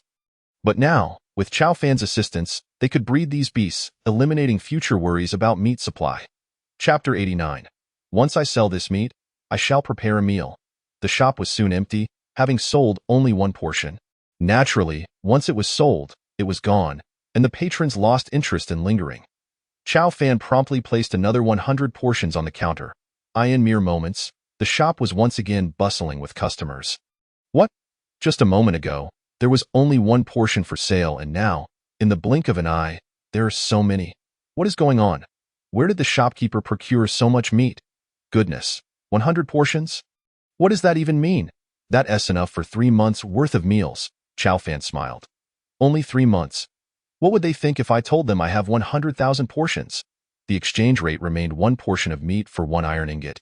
No more talk. I didn't manage to buy before, but now I want 3 portions. It's been ages since I've had meat. I want some too. Me as well. I am the shopkeeper. Those who wish to buy may exchange directly. The rate is already set. 1 iron ingot for 1 portion of meat. You have all witnessed its effects. Prolonged consumption increases endurance and strength. However, how long that takes, I cannot say. You must discover that for yourselves. Chow Fan watched as the 100 portions of meat were exchanged at a visible speed. In just a few breaths, all 100 portions were gone. He glanced at the number of people in the shop. There were only about 10,000. Then, he looked at the World Channel. There were currently 6.5 billion people, down from 7 billion. Did 500 million perish in this round of the hero's path? This figure indeed exceeded Chow Fan's expectations. He had anticipated even greater losses. It seemed many did not foolishly choose to endure. Ultimately, those who opposed the beast tide were but a minority. Nonetheless, the loss of 500 million was sufficient to illustrate the brutality of survival. Chow Fan surveyed the shop. Damn. It's gone again. My meat? Disperse. 100 portions is already quite a lot. There's surely 1 TB more. The shop, once filled with 10,000 patrons, was now devoid of customers once again. Unperturbed, Chow Fan placed 1,000 portions of meat up for exchange, still for iron ingots. Those who had not yet left were astonished. What? The shopkeeper has put up 1,000 portions of meat again. How is that possible? Even if one slayed every beast in the beast tide, there couldn't be so much meat. Instantly, the news spread, and people began to call their friends, sharing the shop's location. 100,000 people flooded into the shop. Boss, I want 10 portions of meat. Boss, me too. Such exclamations filled the shop. In no time, the 1,000 portions of meat were sold out. Looking at the remaining 148,890 portions in his backpack, Chow Fan smiled. Damn, I didn't manage to buy any again. What bad luck. I was hoping for some meat. Don't worry, I still have more. This time, Chow Fan directly placed 10,000 portions of meat on the counter, again for iron ingots. The materials for exchange, Chow Fan had taken from the trading post, totaling 1,100 iron ingots, which he placed directly into the box. Divine Envoy, what are you doing? The Saintess AI Air inquired from beside him. At that moment, the Saintess and Tiao Tiao were playing in the spacious vehicle, measuring 8 meters long, 4 meters wide, and 4 meters high, which comfortably accommodated them. Nothing much. I am selling beast meat. After a while, AI Air began to practice spells. Tiao Tiao, feeling a bit tired, lay down and fell fast asleep. Night had deepened, and Chow Fan turned on the van's lights and the air conditioning, feeling somewhat more comfortable. Just wait. Once I sell this meat, I will start cooking. AI Air nodded. Divine Envoy, I am not hungry. You may carry on. The 10,000 portions of meat appeared in the shop, astonishing everyone present. This time, they were genuinely taken aback, rendered speechless for quite a while, with only expressions of shock filling the air. What? How is this possible? The shopkeeper cannot have 10,000 portions of beast meat. Surely, he must have slain the entire lineage of beasts. Instantly, the shop was flooded with messages. Were it not for Chow Fan's ability to scroll through, he would hardly be able to keep up with what they were saying. Shopkeeper, I want those 10,000 portions of beast meat. I do not have enough iron ingots. Can I trade for them with some other materials? Observing this, Chow Fan frowned. Was there truly someone capable of consuming 10,000 portions in one go? However, to his dismay, the 10,000 portions of beast meat were sold out in just 3 minutes. The 10,000 iron ingots were placed in the trading post, marking the largest amount of materials Chow Fan had ever seen. Previously, he had only possessed a few thousand materials, which he used to craft this vehicle. What does 10,000 portions mean? It could likely fill the entire van. Chow Fan was reluctant to take them out, fearing it would crush the van. Thus, he decided to keep them in the trading post for the time being. At this moment, over 3 million people had already flooded into the shop. Shopkeeper, this meat is wrong. It isn't even cooked. I had an upset stomach after eating it. Chow Fan glanced at this comment, only to see many starting to attack him. He furrowed his brow. Indeed, fame attracts envy, and now there were those envious enough to spread rumors. All this meat was fresh, processed just half an hour ago. How could it possibly be spoiled? It was merely envy. Chow Fan decided to retort, "Oh, do you think the trading post is merely for show? If it were spoiled meat, would the description not provide a warning?" The shopkeeper's identity was clearly marked within the shop. His words quickly spread throughout the trading post. This one statement silenced the naysayers. I can attest, it is definitely normal meat. Furthermore, it is delicious. It has been marinated. One could fry it directly, though I just consumed it as is. So delightful. This declaration shattered the thoughts of those attempting to cause trouble. After all, the trading post was not a place that could deceive. Shopkeeper, where did you acquire this meat? Could you share? Indeed. Have you found a location to obtain this meat in large quantities? Shopkeeper, I still have some meat left. Do not inquire about its source. I will not divulge. All right. Everyone thought along the same lines. It was inconceivable that he would disclose the source of the meat. Such information was confidential. Shortly thereafter, Chow Fan placed another 10,000 pieces of meat on the counter. Everyone initially believed that 10,000 pieces was the limit. How could there be another 10,000? What? There's more. Goodness, shopkeeper. I want those 10,000 portions of beast meat. I do not have enough iron ingots. Can I trade for them with some other materials? Chow Fan noticed that the same individual was speaking again. This time, the meat was selling a bit slower. Previously, it sold out in 3 minutes. But now, 10 minutes had passed without a complete sellout. However, as the situation escalated, more and more people flooded into the shop. The shop now housed 5 million patrons. The 10,000 portions of beast meat quickly vanished. Thanks to the incomplete king for 2 likes, and to the one who loves eating taro porridge for a flower, adding one more chapter. Chapter 90. Another exposure. Wow. After eating the meat, my endurance increased by 1 point. Me too. Incredible. I didn't expect to gain strength from just 1 bite. Chow Fan glanced at the chat in the shop. Oh, it seems some truly have increased their strength and endurance. Wow, what luck. I've eaten it before and saw no increase. They have indeed increased their numbers first. How exasperating, shopkeeper. I demand a response regarding the 10,000 portions of meat I have requested. Is it possible for you to reply? However, there are not enough ingots. Chow Fan observed, noting that these individuals likely belong to some powerful factions. Given the current situation, it is hard to believe that there isn't an organization behind it all. Undoubtedly, some individuals have covertly established a group. Possibly those with certain identities from a past life. As for these matters, Chow Fan chose to disregard them, simply wishing to make his purchase. As for adding him as a friend, that was out of the question. He feared that these organizations might deduce his identity from the slightest clues. Once his identity was revealed, it could spell trouble. Caution is the mother of safety. This time, Chow Fan boldly listed all the meat for sale, an impressive total of 80,000 portions. The items available for exchange transformed into plastic, rubber, glass, electronic components, and more. After checking the market prices, he found that the exchange rates for rubber, plastic, and electronic components matched that of the iron ingots, while the price for glass was half. Meaning 1 ingot could be exchanged for 2 pieces of glass. Chow Fan promptly set the rate at 2 pieces of glass for 1 portion of beast meat. The shop was soon flooded with 10 million visitors, including foreigners speaking in their native tongues. Of course, there was a translation function available, but Chow Fan was too indifferent to activate it. If they wished to buy, they could do so. To his astonishment, the 80,000 portions of meat sold out swiftly.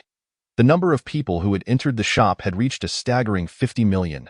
Even if just 1/10 of that crowd consumed 100,000 portions of meat, it would hardly pose a challenge. Moreover, this meat could enhance stamina and strength, making it the sole means of achieving such improvements in their eyes. Chow Fan opened the private chat interface and discovered several messages awaiting him. Tang Xiao, brother Chow Fan, I've met a friend named Zhao Ku and we are participating in the Path of the Brave together. Zhao Ku Chow Fan, where are you? I stood at the back as you requested. You wouldn't believe it. I encountered a massive beast, but fortunately, I was at the rear when the guards eliminated it. Tang Tian. Chow Fan, do you think that meat was sold by you?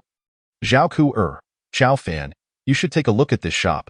They sold 100,000 portions of meat in one go, and it possesses special effects. Quite astonishing, Zhao Ku I recently opened a shop, but no one is buying my food items, and I'm facing significant losses. Zhao Ku By the way, Chow Fan, what rewards did you receive from this Path of the Brave?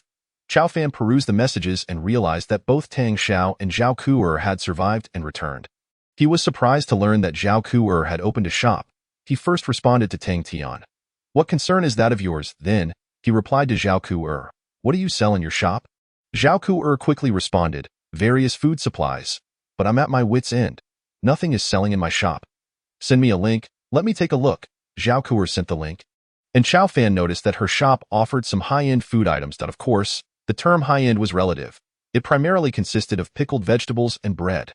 The sale of 100,000 portions of meat had indeed impacted her business significantly. Wait, what is this? There are blueprints? Chow Fan mused, inspecting the household item blueprints, which were quite decent.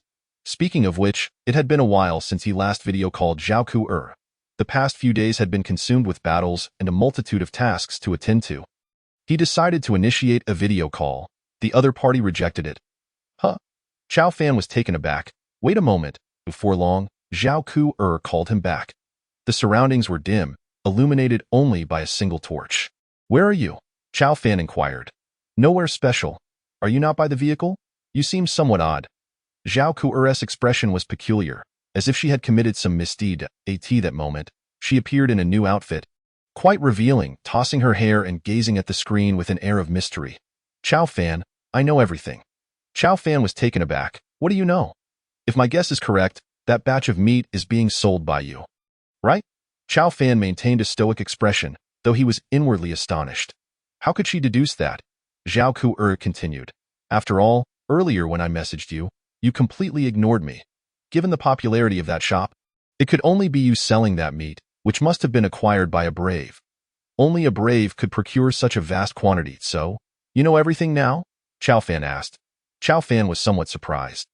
Had she figured out his identity as a brave? Indeed. I am certain that the head of the guards is merely a human in disguise. Zhao Kuer fell into contemplation, then added, that individual must be you. Upon hearing this, Chao Fan rubbed his nose. Indeed, that person is me. You asked me to keep my distance earlier because you understood the brutality of battle, right? Zhao Kuer continued. Then, you are fully aware now? It seemed she had come to this conclusion, so Chao Fan saw no need to hide any longer. Just as he was about to speak, he heard Zhao Kuer say, is it the brave who instructed you to masquerade as a guard? The brave has been hiding among the crowd all along. They must have employed some means to acquire 100,000 portions of beast meat.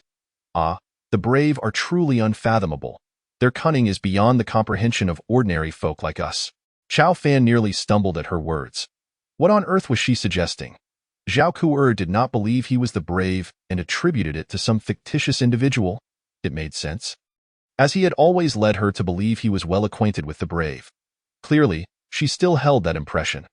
Given this, Chao Fan opted to remain silent, allowing the notion of a non-existent brave to persist. Zhao Kuer flipped her hair and continued. Chao Fan, could you procure some of that meat for me? I intend to sell it in my shop. At least I could earn some supplies and upgrade my vehicle. By the way, how is your vehicle? You must have managed to get a bed in there, right? At least you have some shelter from the wind and rain. Zhao Kuer added. That is quite satisfactory. By the way, do you have any weapons? The final day of the heat wave is tomorrow, and there will be a beast tide.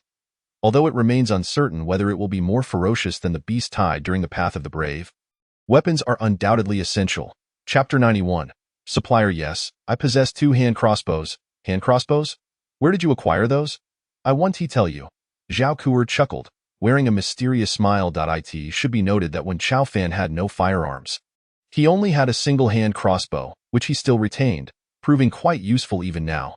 After all, the Mosin-Nagant had limited ammunition remaining, only about 20 rounds left. Chao Fan was usually reluctant to use the rifle, reserving it for perilous situations. Having a hand crossbow was certainly advantageous. The beast tide tomorrow should not pose a significant problem. Chao Fan was still contemplating the challenges posed by the beast tide. Chao Fan, could you possibly ask the brave for a wholesale supply of beast meat? I intend to sell it. What is your plan for selling it? Have you not consulted the brave yet?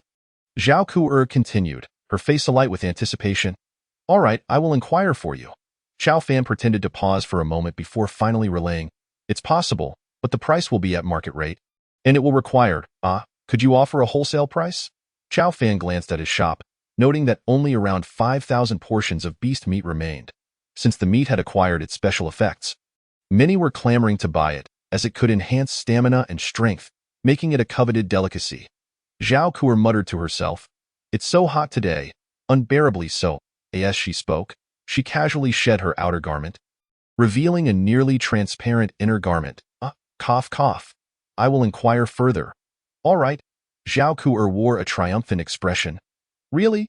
In that moment, Chao Fan found himself fixated on the large screen, wishing fervently to see through her clothing and behold the beauty beneath.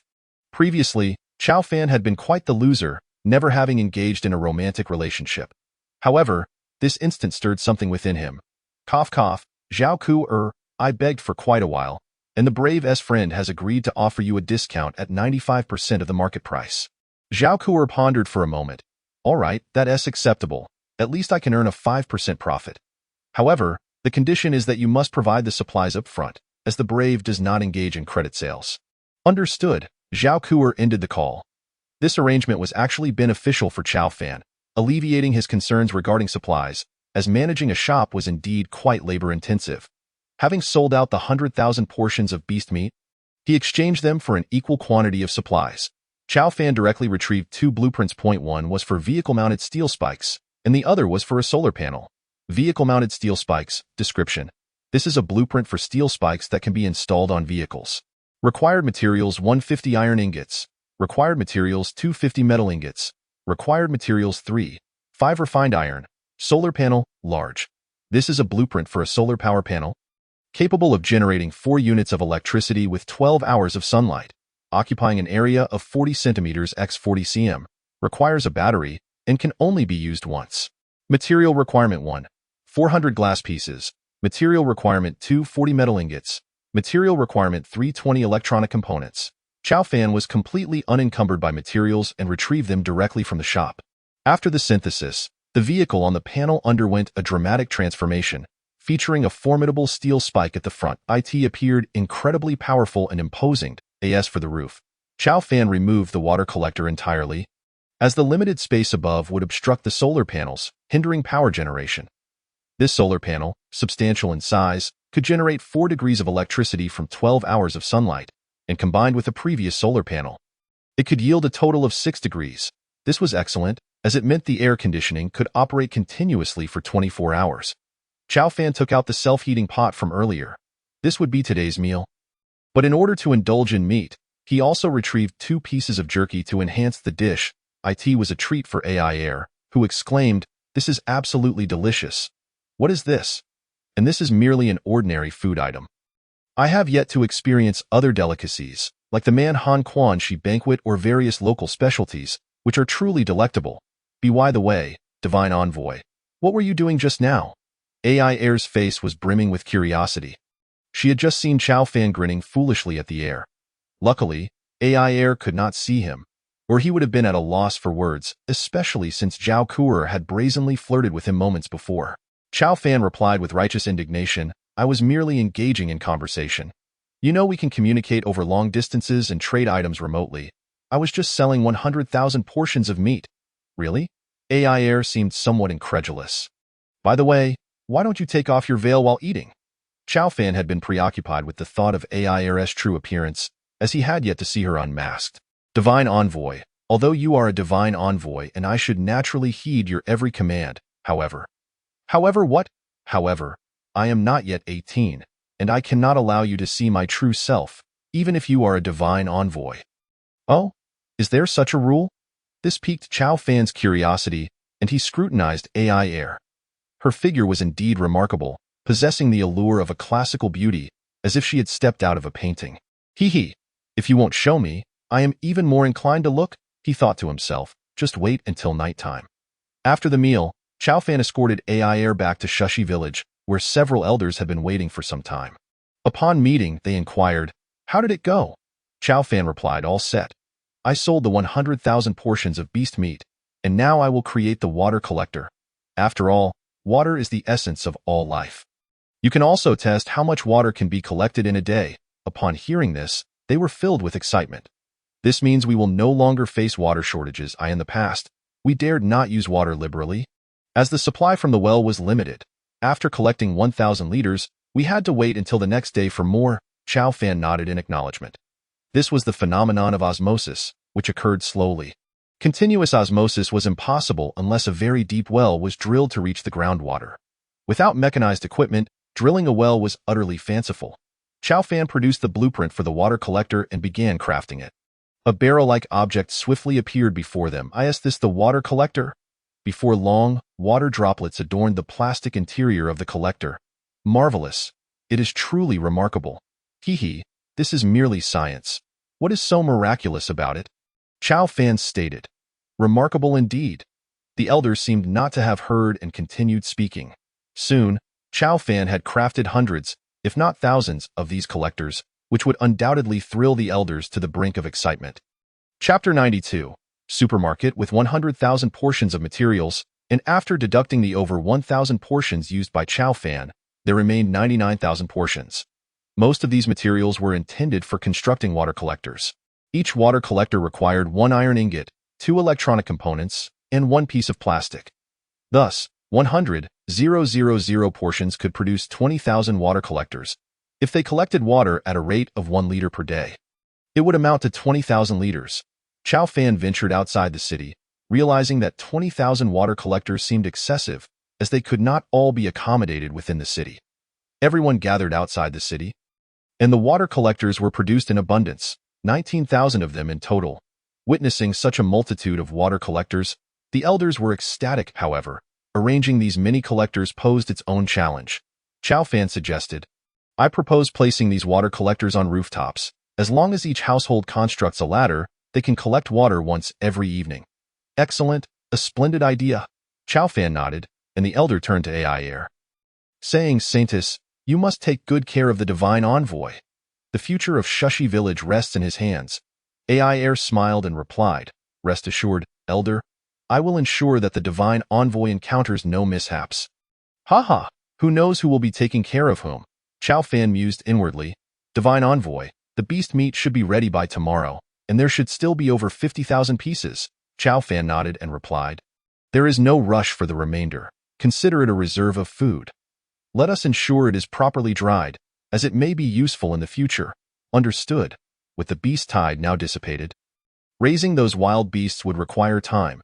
Shushi village could not afford to be deprived of sustenance. Chow Fan regretted having directly dismantled that monster. Had the villagers done it, they could have extracted an unimaginable amount of meat. A miscalculation. Yet, there was no remedy, as Chow Fan had been unaware at that time. Furthermore, he was uncertain if they could extract the essence from that creature, given that it could enhance all attributes by 3 points. Chow Fan took 1,000 pieces of beast meat, both as a food reserve and to honor his promise to Zhao Kuer.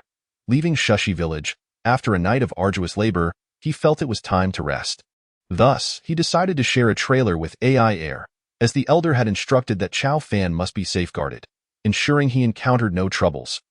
Consequently, AI Air would not be returning to Shushi village. As a result, Chow Fan smirked. AI Air inquired, Divine Envoy, will we be sharing a bed? AI Air seemed somewhat bashful. Although her face was hidden, Chow Fan could sense her shyness. Yes, it is rather simple. My apologies. Of course, this was merely an excuse, as Chow Fan could easily procure another blueprint or even modify the existing one to create a second BED. To share a bed with AI Air was an opportunity he could hardly resist. As night fell, Chow Fan removed his clothing, only to find that AI Air had not changed at all. The two lying on the same bed felt somewhat cramped, yet not excessively so. Chow Fan was perplexed. Did AI Air always sleep in her clothes? The imagined scenario was nowhere near reality. After waiting for half an hour, AI Air finally drifted off to sleep. Only then did Chow Fan cautiously turn over, his body inadvertently pressing against AI Air's. Feeling her exquisite form sent a thrill through him. He reached out a hand to gently tease her veil. Suddenly, AI Air seized her staff and struck Chow Fan on the head. Ouch, AI Air. What are you doing, Divine Envoy? If you continue like this, I will report it to the elder. I am certain he would support my actions. AI Air replied in a huff, her hands on her hips, looking down at Chow Fan with an authoritative demeanor. Heh, wasn't it said that the Saintess would marry the Divine Envoy? I am merely getting acquainted ahead of time. Divine Envoy, that will occur when I turn 18. I am not yet 18. This is a tradition passed down through generations in Shushi village and cannot be broken. Oh, understood. Chow Fan shrugged, realizing that his delightful thoughts would not come to fruition. After a long night's toil, he fell asleep. The following morning, he awoke to find AI Air playing outside with Tiao Tiao. Chow Fan yawned, contemplating that their survival now depended on the two of them. And they could no longer live as they once did. It was imperative to procure some daily necessities, such as toothbrushes and wash basins. Additionally, they needed to create a restroom, as previously he could manage by the roadside. But now that was no longer appropriate. Just as Chow Fan was about to head to the trading post to purchase some items, Zhao Kuer initiated a video call. Chow Fan, how is it going with what you promised me? Today marks the final day of the high temperatures, and who knows what lies ahead. You must deliver on your promise of beast meat. Understood. I will prepare 100 portions for you today. However, you must provide the materials. I do not offer credit. 100 portions? Is that for real? Zhao Kuer exclaimed in surprise. Indeed.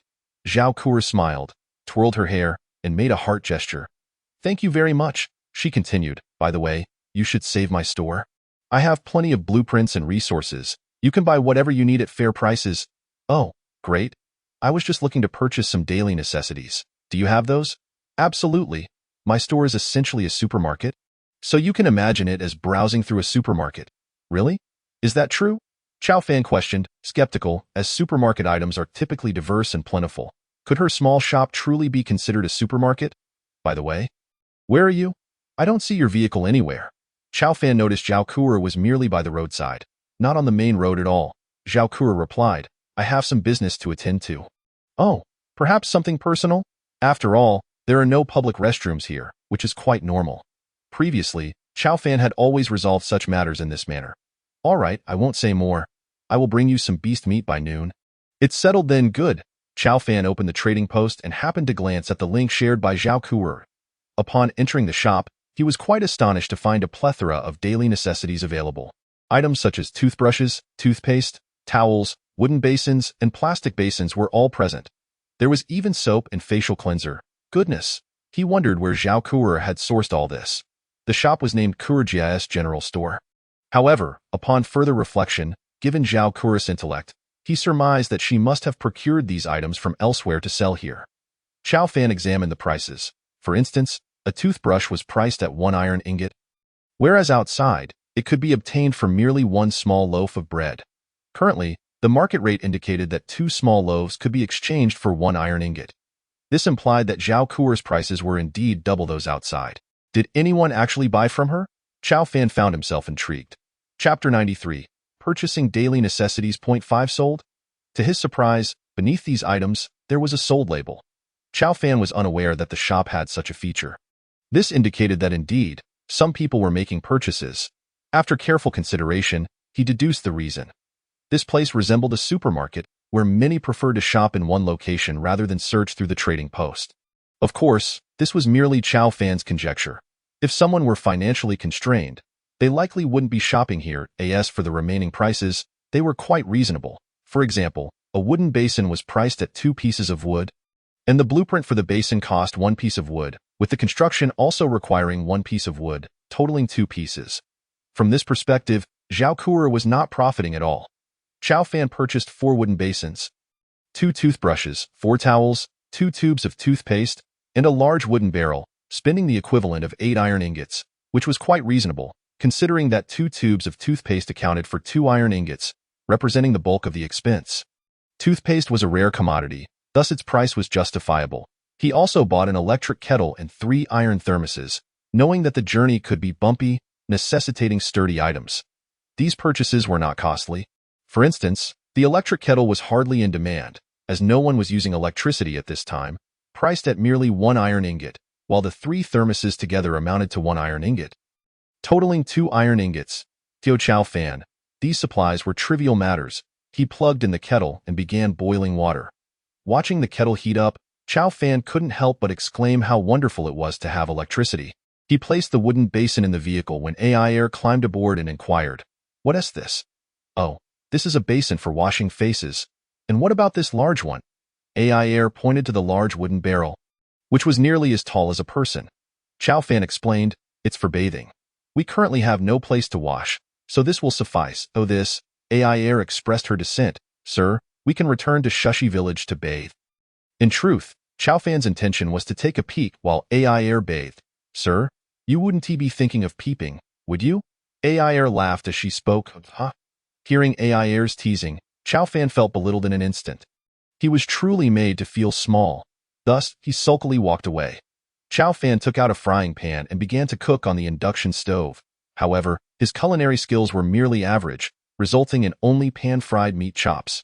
He poured in some salad oil, and once it was sufficiently heated, he added the beast meat. After frying it to a golden brown on both sides, he plated it and added a pinch of black pepper, some chili, cumin, and salt. Though quite simple, it is often said that simplicity is the most challenging. Chao Fan's method guaranteed a delightful flavor. AI Air watched in astonishment, alternating her gaze between the frying pan and the induction stove. And once the dish was ready, she looked at the fried beast meat in the bowl. "Divine one, how did you accomplish this? It's cooked without any visible fire." Hee. AI Air had obviously never encountered electricity in Shushi Village. As they lacked such amenities in her eyes, it was likely a miracle. Chao Fan explained, "This is called an induction stove.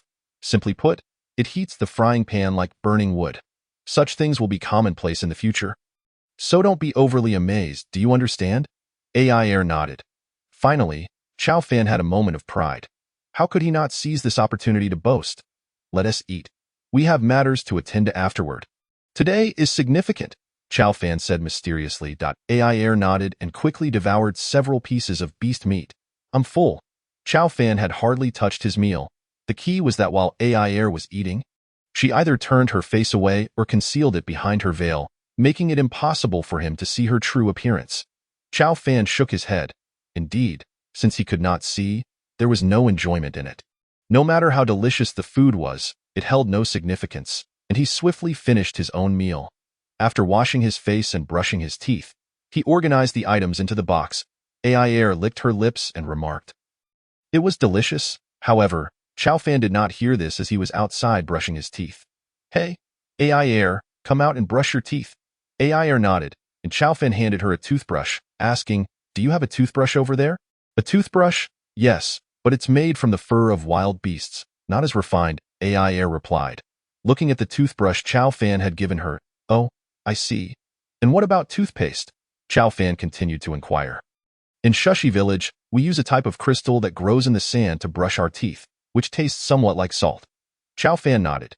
Indeed, ancient people also use salt for brushing teeth, so she was likely referring to coarse salt. "Brush your teeth, brush your teeth." Yay! Just then, Tiao Tiao bounced over, transforming into a hand that grabbed Chow Fan's hand as he brushed his teeth, proclaiming, "Tiao Tiao, you don't even have teeth? Why are you brushing? Brush teeth, brush teeth." At that moment, Tiao Tiao morphed into a tooth shape and addressed Chow Fan. Chow Fan conceded, promptly purchasing a set of toothbrushes and toothpaste. "All right, brush away." Tiao Tiao took a gulp of water and began to mimic brushing her teeth. Seeing this, Chow Fan couldn't help but burst into laughter. After their hygiene routine, Chow Fan lay on the bed, enjoying another splendid day. 7 days have passed, the high temperatures have ceased, and the beast tide is approaching. Players are advised to prepare accordingly. A friendly reminder that your vehicle is the foundation of your survival. Ding! Daily ability. Today's ability is A-class, allowing you to see hidden attributes. The oppressive heat dissipated, with temperatures plummeting by at least 20 degrees. Previously, it had been around 40 degrees, but now it was merely 20 degrees. Such a temperature shift made Chow Fan sneeze involuntarily. However, the temperature was not the pressing concern. The beast tide was imminent. Just as Chow Fan had foreseen 3 days prior, the end of the heat was indeed followed by the beast tide. "Chow Fan, the beast tide is here. I seek your protection." The message came from Tang Tian. Chow Fan could hardly be bothered to respond, ignoring her completely. Zhao Kuo also messaged him, "Chow Fan, the beast tide. It won't be like the second phase of the Hero's Path Challenge, will it? That would be terrifying." It was understandable that Zhao Kuo thought this way, as the beast tide during the second phase of the Hero's Path Challenge had been exceedingly difficult to contend with. If it were to be akin to that beast tide, then the ferocity of the beasts would indeed be concerning. "I don't know. We'll take it one step at a time. I saw the broadcast mention that vehicles are fundamental to survival. I suggest you fortify your vehicle. It should help prevent attacks from beasts." Indeed, if everyone were like Chow Fan, with a vehicle body of level 2 bulletproof armor and level 2 bulletproof glass, at least they could withstand handgun bullets, and perhaps there would be less to worry about.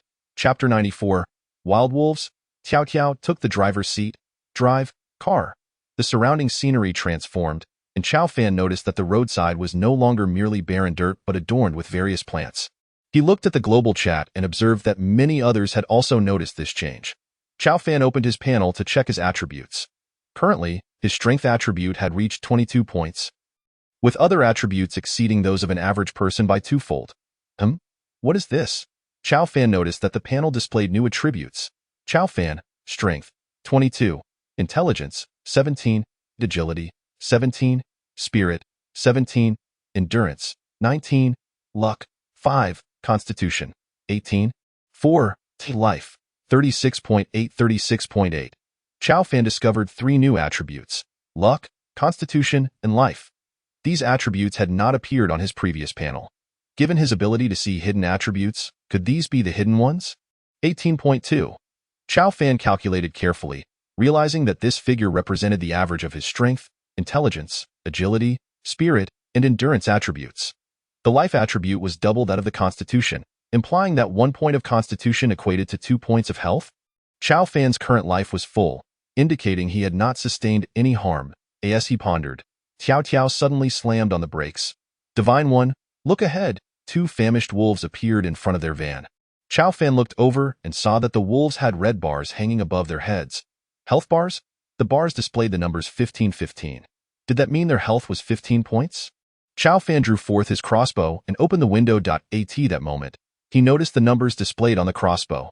Crossbow, attack power, 1 to 10. Could it be that the weapon's damage was revealed? This truly resembled a game.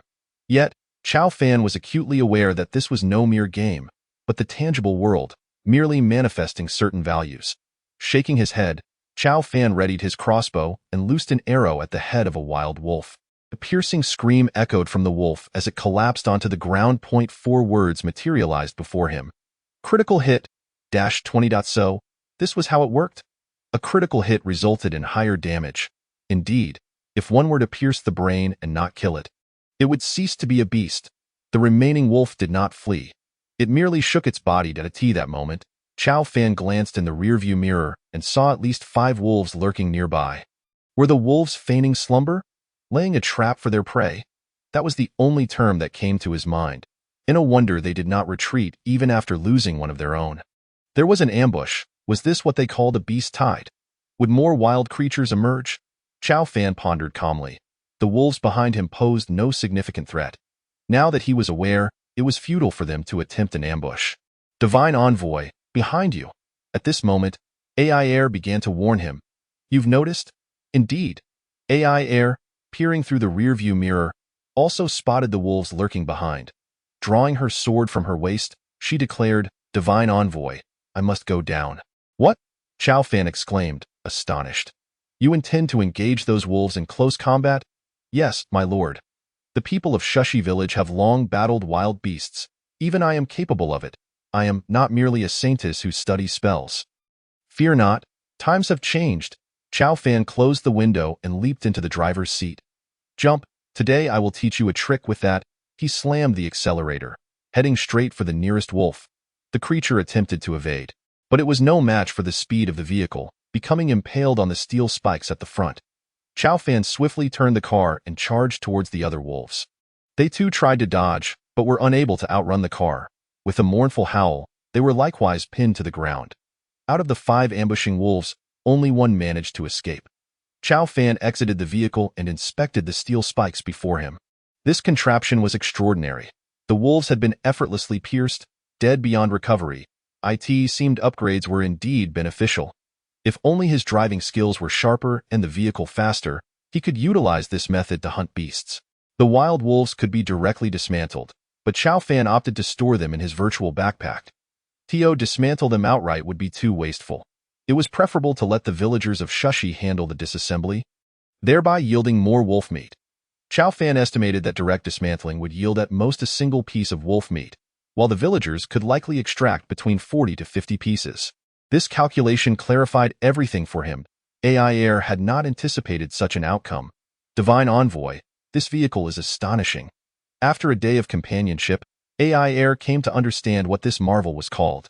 Vehicle was the first modern term she had learned, thankfully. As for the wolf that had perished, it was simply crushed, and Chao Fan chose to dismantle it immediately. A piece of wolf meat appeared on the ground, which he picked up and stowed in his virtual backpack. Returning to the vehicle, Chao Fan opened the global chat channel. Brothers, there are wild beasts. I encountered a bear. I am currently in a vehicle, which I just upgraded with a steel body, but the bear keeps clawing at my car. Help! I feel like I'm shaking. Hurry and ride away. What are you waiting for? The bear is incredibly strong. Ah, help! I haven't upgraded the body, and I've encountered hyenas. Luckily, I was clever and swiftly escaped. This was merely during the day. Humans must sleep, while wild beasts thrive in the night. At that time, Chao Fan could hardly imagine the horrors that awaited. The best course of action now was to upgrade the vehicle, transforming it into a fortress of safety. The fates of others were of no concern to him. Sitting by the bed, Chao Fan was tidying his belongings when he suddenly discovered a letter in his virtual backpack. This letter was a farewell note left by a fallen warrior. The memory struck him. Following the name mentioned in the letter, he sent a friend request to that individual. Before long, the request was accepted. Who are you? Hello, I am a friend of your father, Zhang Feng. My father has passed away, hasn't he? Looking at the private message, Chao Fan was uncertain how to respond. Perhaps she had known all along. For once a friend in the list perished, their name would turn gray. I have a letter from him, along with some materials he left behind. I will hand them over to you. All right, thank you. Chow Fan initiated a trade. The supplies left by her father were scarce. Only 10 iron ingots, a bicycle vehicle, 10 plastic pieces, and 3 rubber items. He decided to contribute 80 iron ingots as well. Providing her with additional resources, that much? The price of iron ingots has risen considerably. Chow Fan could surmise that many were in need of vehicle modifications now, no longer living rough. They required steel bodies for protection. That's about it. I've converted the rest of the materials into iron ingots. Understood. Thank you. After completing the transaction, Chow Fan deleted her from his friend list. Although he had added her via a nickname, he preferred not to accumulate too many contacts. That was all he could do. Jump. Let's drive. Chapter 95. The 100 health wild wolf. The vehicle gradually started, and after 10 minutes, Chow Fan spotted a silver treasure chest by the roadside. However, he did not exit the vehicle. Instead, he scanned the surroundings from within. The landscape had transformed from barren roads to the presence of a forest. Perhaps these could be termed exploration points. At that moment, Chow Fan noticed several health bars appearing amidst the bushes. So they were laying in wait. One of the health bars displayed a staggering 100 points. This was nearly 3 times Chow Fan's own health. Speaking of which, he glanced at AI Air and Jump. Indeed, both had health bars above their heads. AI Air's health bar registered 112 points, while Jump boasted an astonishing 1061 points. How could Jump's health be so high? Chow Fan found it hard to believe that a slime possessed over 1,000 health points. Moreover, AI Air's health was also considerable. Based on previous calculations, doubling her constitution equated to her health, which meant her constitution stood at 50. Given that constitution was the average of other attributes, her strength, intelligence, agility, spirit, and endurance must also average out to 50. A saintess and a woman. Such high values. This was more than double Chow Fan's own. He could not help but marvel at how extraordinary the inhabitants of Shushi Village were. Nonetheless, the stronger AI Air and Jump became, the better it was for him. AI Air remarked, "Divine Envoy, there is a silver treasure chest nearby. Shall I retrieve it? I feel it may be unsafe for you to exit the vehicle." AI Air's intuition was indeed accurate. After she spoke, Chow Fan felt touched. She placed his safety above her own, willing to take risks rather than allow him to do so. Not exit the vehicle. There are foul creatures below. Foul creatures? Chow Fan nodded. In other words, there are wild beasts. AI Air acknowledged this. Chow Fan lowered the window just enough for an arrow to pass through. He positioned the crossbow and pulled the trigger towards the location of the health bar. A wretched howl emanated from the bushes. But in the blink of an eye, it ceased. Chow Fan beheld the 100 health wolf suddenly rush forth, its sound fading away. Could it be? This creature was aware enough to silence its companion. Of course, this method of silencing was not simple, for Chow Fan noticed that the previous wolf had only 9 health points remaining before its health bar emptied. This indicated that the 100 health wolf had killed its companion. How ruthless, however, such cunning was futile before Chow Fan.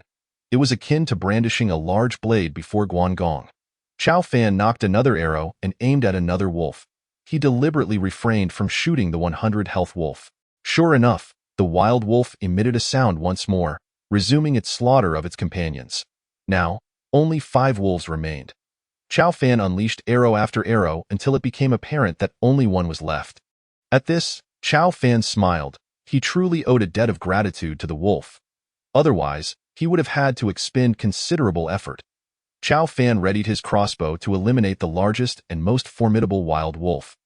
Boasting a full 100 health points, he knocked another bolt, and with a swift release, the arrow flew true.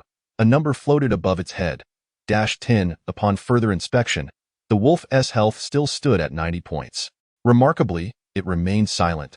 How could it endure such pain? Chow Fan shot again, this time dealing -5 damage. The blow seemed to strike a non-lethal area. Why do you not reveal yourself? Chow Fan pondered, unsure whether to label the wolf as clever or foolish. It clearly realized he had detected it, yet it still naively believed it was well concealed. Even going so far as to slay other wolves that had exposed themselves, a shot struck true, resulting in -50 damage from a critical hit. Several numbers appeared, and the wolf's health halved, leaving it with only 35 points. Finally, the wolf, feeling the pain, dashed out from the bushes, an arrow lodged in its side. Blood streaming forth. Life is gradually ebbing away, decrement by decrement. There stands a colossal wolf, its entire frame cloaked in a coat of gray fur, appearing as large as a human. Good heavens, such a massive creature. The giant wolf fixates intently on Chow Fan, letting out a piercing howl before collapsing. Chow Fan chuckles, noting that it still possesses 20 points of life and yet has fallen is it feigning death? It is in this moment that Chow Fan recognizes the cunning nature of wild wolves. They are capable of playing dead. He realizes that if he were to lower his guard and disembark from the vehicle, the giant wolf might suddenly spring into action. Fortunately, Chow Fan can see its health bar. Just then, AI Air interjects, "My lord, it is pretending to be dead." "Oh? AI Air, how do you know this?" AI Air replies, "It is a kind of perception. I can sense that it is not dead, despite its grave injuries." Hearing this, Chow Fan nods in understanding. By the way, AI Air, don't you possess a perception technique? Why not use it? Chow Fan had assumed AI Air's knowledge of the wolf's status stemmed from her ability, but it appears otherwise. My lord, at this distance, I cannot utilize my perception technique. My current abilities are limited, allowing me to sense only within a 1-meter radius. Ah, so that is how it is. Chow Fan readies his crossbow, taking aim directly at the wolf's head. Just before its demise, it realizes that the adversary was merely feigning ignorance. A damage value of 100 emerges, striking a critical point. The wolf lies dead, unable to rise again. Chow Fan surveys the surroundings from the vehicle, confirming the absence of other health bars before disembarking. 6 wolves, 5 young ones and 1 large wolf. Chow Fan has never tasted wolf meat before. With the 3 wolves from earlier, that makes a total of 9. My lord, may I now descend to retrieve the silver treasure chest? Indeed, there is a silver treasure chest nearby. This marks Chow Fan's first encounter with a silver-level chest by the roadside. Typically, such chests are found at exploration points. The serendipity of finding one now is truly remarkable. Chow Fan alights from the vehicle, and AI Air produces her staff to employ her perception technique. There are no dangers within. It seems to contain several materials. Now AI Air comprehends what materials are. She opens the chest, revealing 10 iron ingots, 10 electronic components, 1 fine iron piece, and a vacuum-sealed bag. The fine iron is undoubtedly a valuable find, but Chow Fan is more intrigued by the vacuum-sealed bag. Upon inspection, he discovers scallion description. This is a pack of scallion seedlings, containing 5, suitable for planting. Chow Fan returns to the vehicle and retrieves the vegetables he had acquired earlier. AI Air. What a great find. What is this? This is scallion. Do you not know? It is essential for cooking. Chow Fan has forgotten the taste of scallion and reflects that, with both vegetables and scallion now in hand, he might commence planting. He glances at the space atop the van and contemplates planting there. However, he realizes that the solar panels atop the vehicle cannot be obstructed. Thus, he shifts the solar panel slightly forward, leaving ample space in the rear. For the moment, space constraints are not a concern.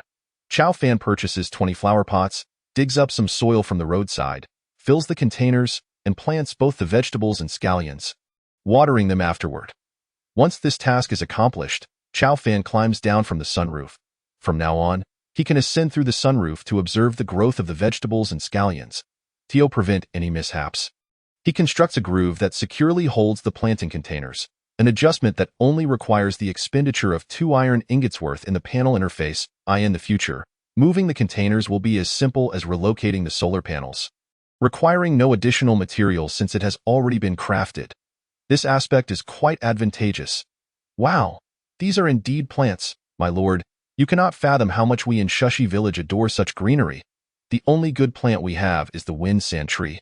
AI Air rambles on excitedly. Chow Fan chuckles at her enthusiasm, considering that the arid surroundings of Shushi Village surely lack such flora. The mere sight of the verdant shrubs must have reshaped her understanding of the environment. Indeed, AI Air begins excitedly pointing at the lush greenery nearby. Wow, I didn't even notice before. So many green plants. If only Shushi Village looked like this. Unintentionally, AI Air's words spark a thought in Chow Fan's mind. Afforestation? Desert transformation? This does not seem insurmountable. However, it warrants careful deliberation. Understanding Shushi Village's environment is crucial for any suitable alterations. Moreover, this plan is somewhat grandiose, and Chow Fan is not entirely confident in its success. As he is merely an ordinary person, not a scientist, jump, drive the car, go.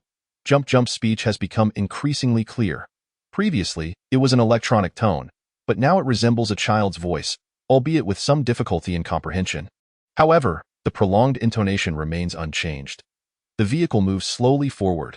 With Jump Jump and the Saint Lady at the helm, Chow Fan need not fret over driving or missing any roadside treasure chests. They manage everything seamlessly. At present, Chow Fan merely needs to recline comfortably in the vehicle, though he finds himself lacking in entertainment options. After acquiring a silver-level treasure chest, it seems his luck has run dry. As no treasure chests appear on the road until midday, at this juncture, Zhao Kuer sends him a private message. Chow Fan, I have encountered a plethora of wild dogs. Thankfully, my vehicle has a sturdy frame. I shudder to think how perilous it would have been otherwise. Is that so? Chow Fan replies. Zhao Kuer responds, indeed. Chow Fan adds, but don't you have a crossbow? Just create an opening and ambush them with your crossbow. Zhao Kuer laughs, that's precisely what I did. I took them all down. Chow Fan finds himself at a loss for words. He remembers that he has not checked in on Tang Xiao for a while. She has not messaged him either. Tang Xiao, how have you fared? I hope you were not injured during this beast tide. Not at all. I am perfectly safe. Tang Xiao quickly replies, is she really that robust? This revelation surprises Chow Fan. At this moment, Zhao Kuer is with Tang Xiao, hiding inside their vehicle, launching crossbow bolts at the outside. Had Chow Fan witnessed this, he would understand why Tang Xiao remains unscathed. Clearly, Zhao Kuer and Tang Xiao have formed a team. Tang Xiao, you open the chest when the time comes. Let us see if you can unearth any blueprints. My shop desperately requires your expertise in blueprints. Rest assured, Sister Kuer, I am confident I can procure a blueprint this time. Preferably one that is reusable. The bucket blueprint you sold last time was reusable. For every wooden barrel we sell, we earn a piece of wood. Though wood is not particularly valuable, it is still profit. Understood, Sister Kuer. Zhao Kuer subsequently sends a message to Chow Fan. Chow Fan, what about the beast meat you promised me? 100 pieces, fear not. What I promised you will certainly be yours. It's no trouble for me, that is reassuring. Chow Fan closes the interface, noticing that midday has arrived. While it is not as scorching as before, the sun remains relentless. AI air, let us head to Shushi Village. Back to the village? Indeed. I wish to savor the cuisine of Shushi Village. I have grown weary of cooking for myself. There isn't much to eat in Shushi Village. It would be better to enjoy the meals prepared by the deity. AI Air remarks. A look of anticipation spreads across AI Air's face. Indeed, this will be her first experience tasting food from the outside world, igniting her curiosity for all culinary delights. Chow Fan pats AI Air's shoulder, saying, let us set aside lunch for now. I shall prepare roasted lamb for you tonight. Chow Fan still has 3 full packs of cooked lamb, just right for a delightful evening of lamb skewers. Lamb? What kind of meat is that? AI Air has yet to taste roasted lamb. She has only experienced roasted beast meat. The flavor of lamb is entirely distinct from that of beast meat, truly delectable. Oh, tasty meat. Very well then. After contemplating, Chow Fan decides to park the vehicle here. After all, he will return from the same spot he just vanished from. Should a wild beast appear upon his return, it would be less than ideal. He engages the parking gear, feeling secure against any lurking wolves or similar threats. Let us go. Chow Fan leads them as they disappear from the vehicle, reappearing in Shushi Village. Shushi Village has undergone a remarkable transformation. If there is any distinction from before, it is that every household now boasts a water collection system atop their roofs. Even AI Air's dwelling features such a system. The only exception seems to be the deity's palace. Soon enough, news of the deity and Saintess' return spreads among the elders. My lord. Chow Fan nods, observing the water collection systems. How much water have they gathered? Approximately one-fifth, you say? That translates to about 200 milliliters. With a total of 20,000 water collection systems, that amounts to 4,000 liters of water. While this quantity appears substantial, it is not particularly impressive, as 1 liter of water can be exchanged for 1 iron ingot, yielding merely 4,000 units of materials. After all, these water collectors were crafted at a cost of 100,000 materials. To recoup the investment, at least 25 units of 4,000 liters each are required, based on current estimates. In Shatsi Village, only 2/5 of the water can be collected in a day, which amounts to 400 milliliters. Calculating from a total of 500 liters, it will take approximately 14 to 17 days. Upon further reflection, this payback period is quite reasonable. After 14 days, everything thereafter will be pure profit. Quite satisfactory. Chapter 97. The oil-burning trike. The elders chuckled and remarked, "This is not merely satisfactory.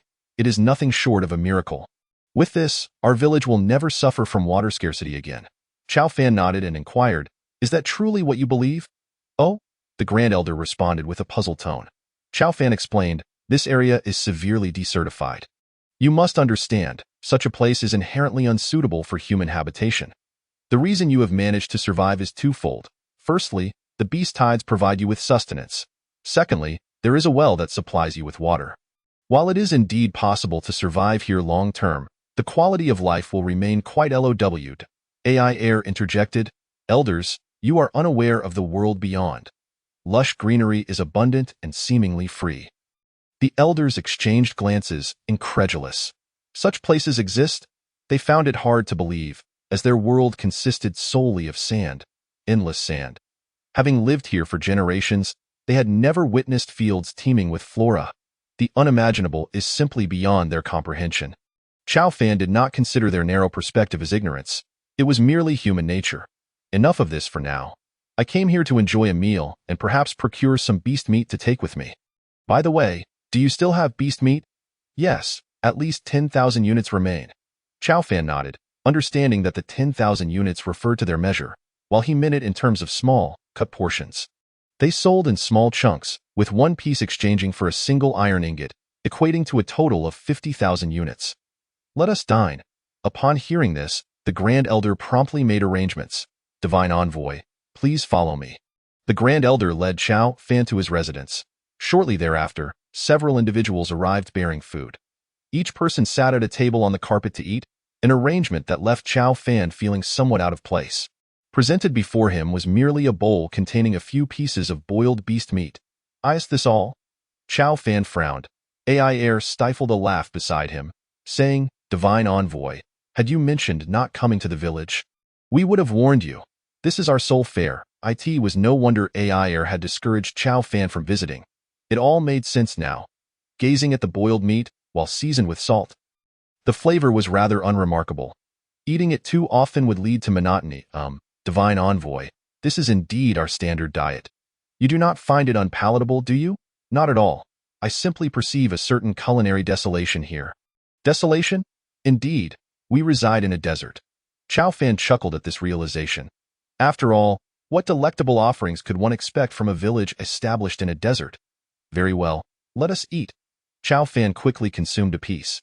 Preparing to leave once he finished, "By the way, AI Air, have you been adequately protecting the Divine Envoy while outside?" "Yes, however, we encountered little danger." "Your van is quite formidable." The Grand Elder nodded in agreement.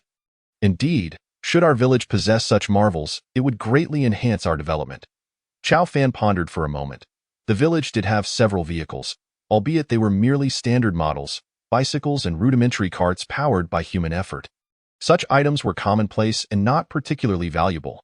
The true treasures were the vehicles powered by gasoline. Chow Fan checked the trading post and noted that gasoline prices had surged. Previously, one iron ingot could be exchanged for 100 liters.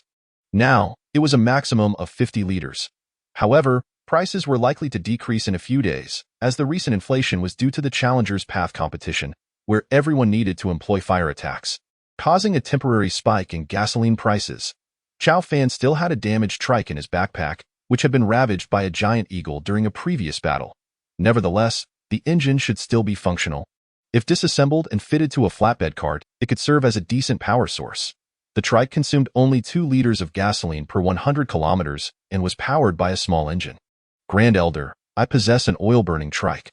I shall modify it shortly for your use as a power source." "Oh? What does it look like?" The Grand Elder's face lit up with anticipation. "You shall see shortly. First, let us finish our meal." After dining, Chow Fan escorted the Grand Elder and others to the village street. At that moment, an indescribable stench wafted through the air. An odor most unpleasant. "What is that?" the Grand Elder inquired. "Quick, let us investigate." Before long, a person was brought forth, none other than Shao Qi. Without needing to ask, Chow Fan was already aware of his activities. "Shao Qi, what are you doing?" the guards replied. "Grand Elder, He is boiling feces. This revelation stunned everyone. What? Boiling feces? Several guards nearly burst into laughter but managed to suppress it due to their training. The others, including the Grand Elder, laughed heartily. Shao-Chi, what are you doing? Are you dissatisfied with anyone among us? Shao-Chi wore an expression of grievance. Grand Elder, no. I am merely experimenting. Experimenting? You spend your days fiddling with your peculiar concoctions, and now you have resorted to boiling feces? It was I who instructed him to do so. Chao Fan interjected, this pronouncement. The crowd fell silent in shock. Divine Envoy? For what purpose? Chao Fan smiled and said, Shao-Chi, lead the way. Yes. Chao Fan and his entourage arrived at Shao-Chi's residence, where he was seen in his yard with an iron pot containing feces. Upon inspection, a layer of white substance had formed atop. Shao-Chi, extract the white substance. Understood. Shao-Chi retrieved a spoon, and the sight caused the onlookers' eyes to widen in disbelief as they were left wondering what the Divine Envoy and Shao-Chi were concocting with such materials. After a while, Chao Fan opened his interface and examined the contents. Nitrate, description. This is nitrate. Indeed, it was nitrate. Chao Fan then inquired, Shao-Chi, where is the sulfur you made? In the house. Shao-Chi hurriedly fetched it. Upon inspection, it was indeed sulfur. Chao Fan combined the nitrate with the sulfur and added a bit of incompletely burned charcoal from the firewood shed. Mixing them together, he checked his interface and confirmed they had created gunpowder. By the way, how do you ignite fire here? By drilling wood or using flint? Go fetch some fire. The Grand Elder promptly gave the order. Shortly thereafter, someone arrived with a torch. Chao Fan took the torch and placed it atop the gunpowder. A flash of light erupted, nearly blinding the gathered crowd. What was that? Chao Fan replied, this is gunpowder. If placed inside a paper cylinder, it becomes explosives. Explosives? What use do they have? Simply put, they are immensely powerful. With sufficient quantity, they can obliterate an entire building. This declaration left the elders aghast. Although they were skeptical, it was a claim made by the Divine Envoy, leaving them little room for doubt. Chapter 98. The creation of gunpowder, by the way. I have not seen any trees here. Where do you source your wood? The Grand Elder responded, we use wind sand trees. These are the only plants that can be cultivated in our village, but they yield very little firewood each year. Therefore, we predominantly rely on the fat from beasts as fuel. The Grand Elder pointed to Shao-Chi's iron basin.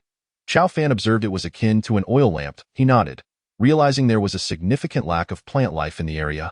Now that gunpowder had been created, he continued, what about iron? How do you procure it? There is a rocky mountain to the north, abundant with iron ore, from which blacksmiths produce iron. Chao Fan nodded, glancing at Shao-Chi.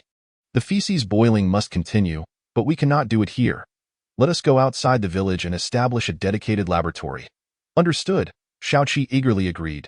Divine Envoy, what about that vehicle? Chao Fan nodded. What about those vehicles? Where are they stored? They are all kept in the warehouse. Would you like to take a look? Yes. The Grand Elder escorted Chao Fan to the so-called warehouse, where vehicles were piled high, many of which were intact. However, not a single one held any value. They were merely ordinary vehicles. Shao-Chi chimed in, Grand Elder, I previously requested these for research, yet not a single one was provided. The Grand Elder replied tersely. These items were arranged for storage by the Divine Envoy. How could I give them to you? Chao Fan smiled gently. These items hold little value. Let Shao-Chi take them for research. If they are damaged, it matters not. Upon hearing this, the Grand Elder nodded in agreement. Shao-Chi was overjoyed. He had long coveted these items, and now with permission granted, his excitement was palpable.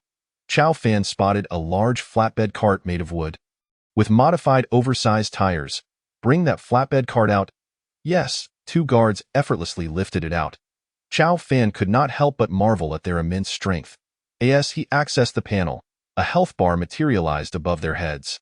Upon closer inspection, he noted that the health bars of Guard A and Guard B surpassed 200 points. This indicated that their constitution was approximately around 100 points. The constitution is the average of strength, intelligence, agility, spirit, and endurance. Thus, it could be inferred that their attributes in these 5 categories were each at least around 100 points. This is a staggering 10-fold increase compared to an ordinary individual. How terrifying. Even with the activation of the Ring of Strength, Chao Fan could only double his strength value of 22 points to 44, still falling short by a considerable margin. However, they were indeed the most formidable among the guards.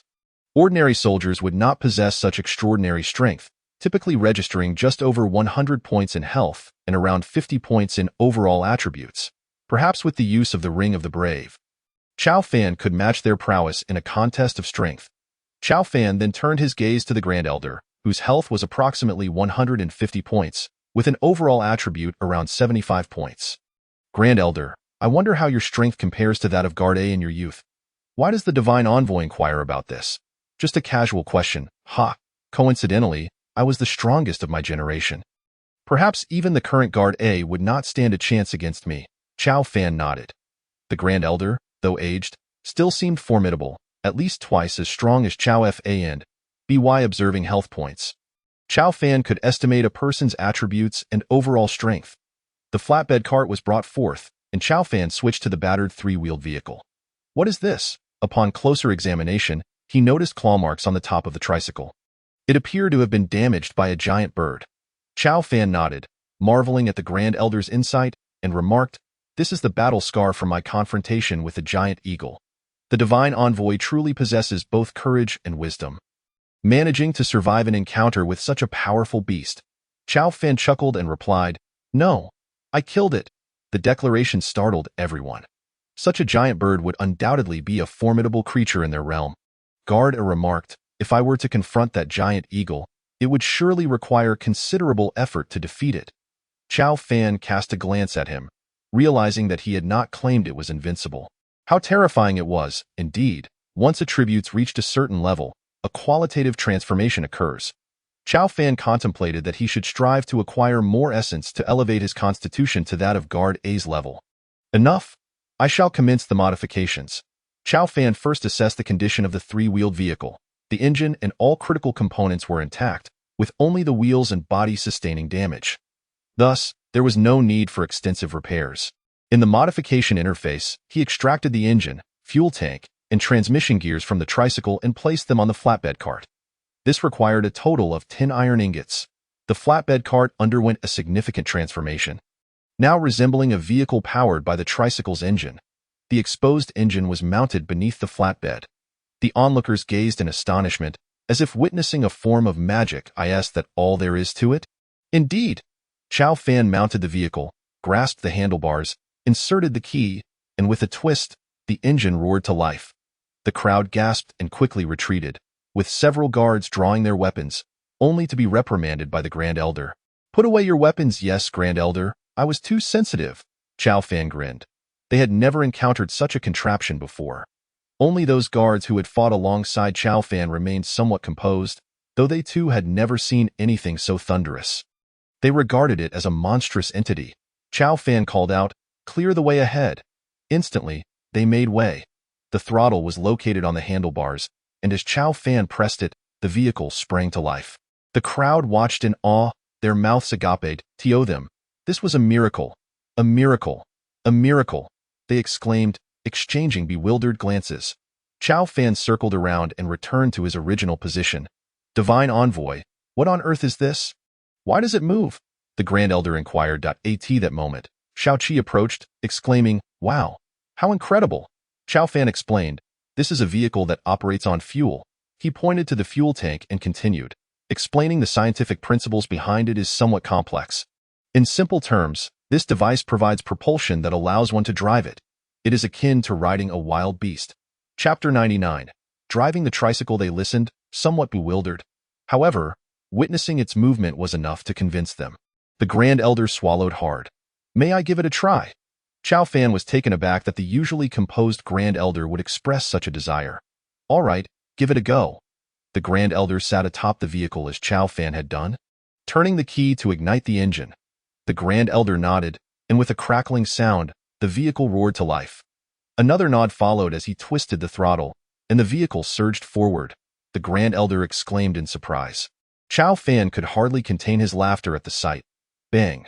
Clearly, as a novice driver, the Grand Elder struggled to control the steering, crashing directly into the wall. Ouch! The Grand Elder tumbled from the vehicle. The guards rushed over to assist him. Chao Fan inspected the situation and was relieved to find the vehicle undamaged, save for some deformation of the front wheels. "Why won't it respond?" Shao Qi remarked. "Grand Elder, you need to control the handlebars. They govern the direction. Chao Fan glanced at Xiao Qi and concurred. Xiao Qi is correct. You must control the handlebars and be gentle with the throttle. Otherwise, it will bolt ahead. Very well. The Grand Elder dismounted, now hesitant to drive again. The vehicle is indeed a remarkable creation. Chao Fan nodded, noting that the tricycle was fuel-efficient, currently boasting 10 liters of fuel, consuming only 2 liters per 100 kilometers, comparable to a motorcycle. Furthermore, the ample rear space was more than sufficient for transporting goods. However, it was not designed as a cargo vehicle. Items would need to be secured with ropes, resembling a flatbed instead. The tires could only be considered barely adequate. Chao Fan wished to modify it further, but he currently lacked materials, having not a single iron ingot to spare. Thus, it would have to suffice for now.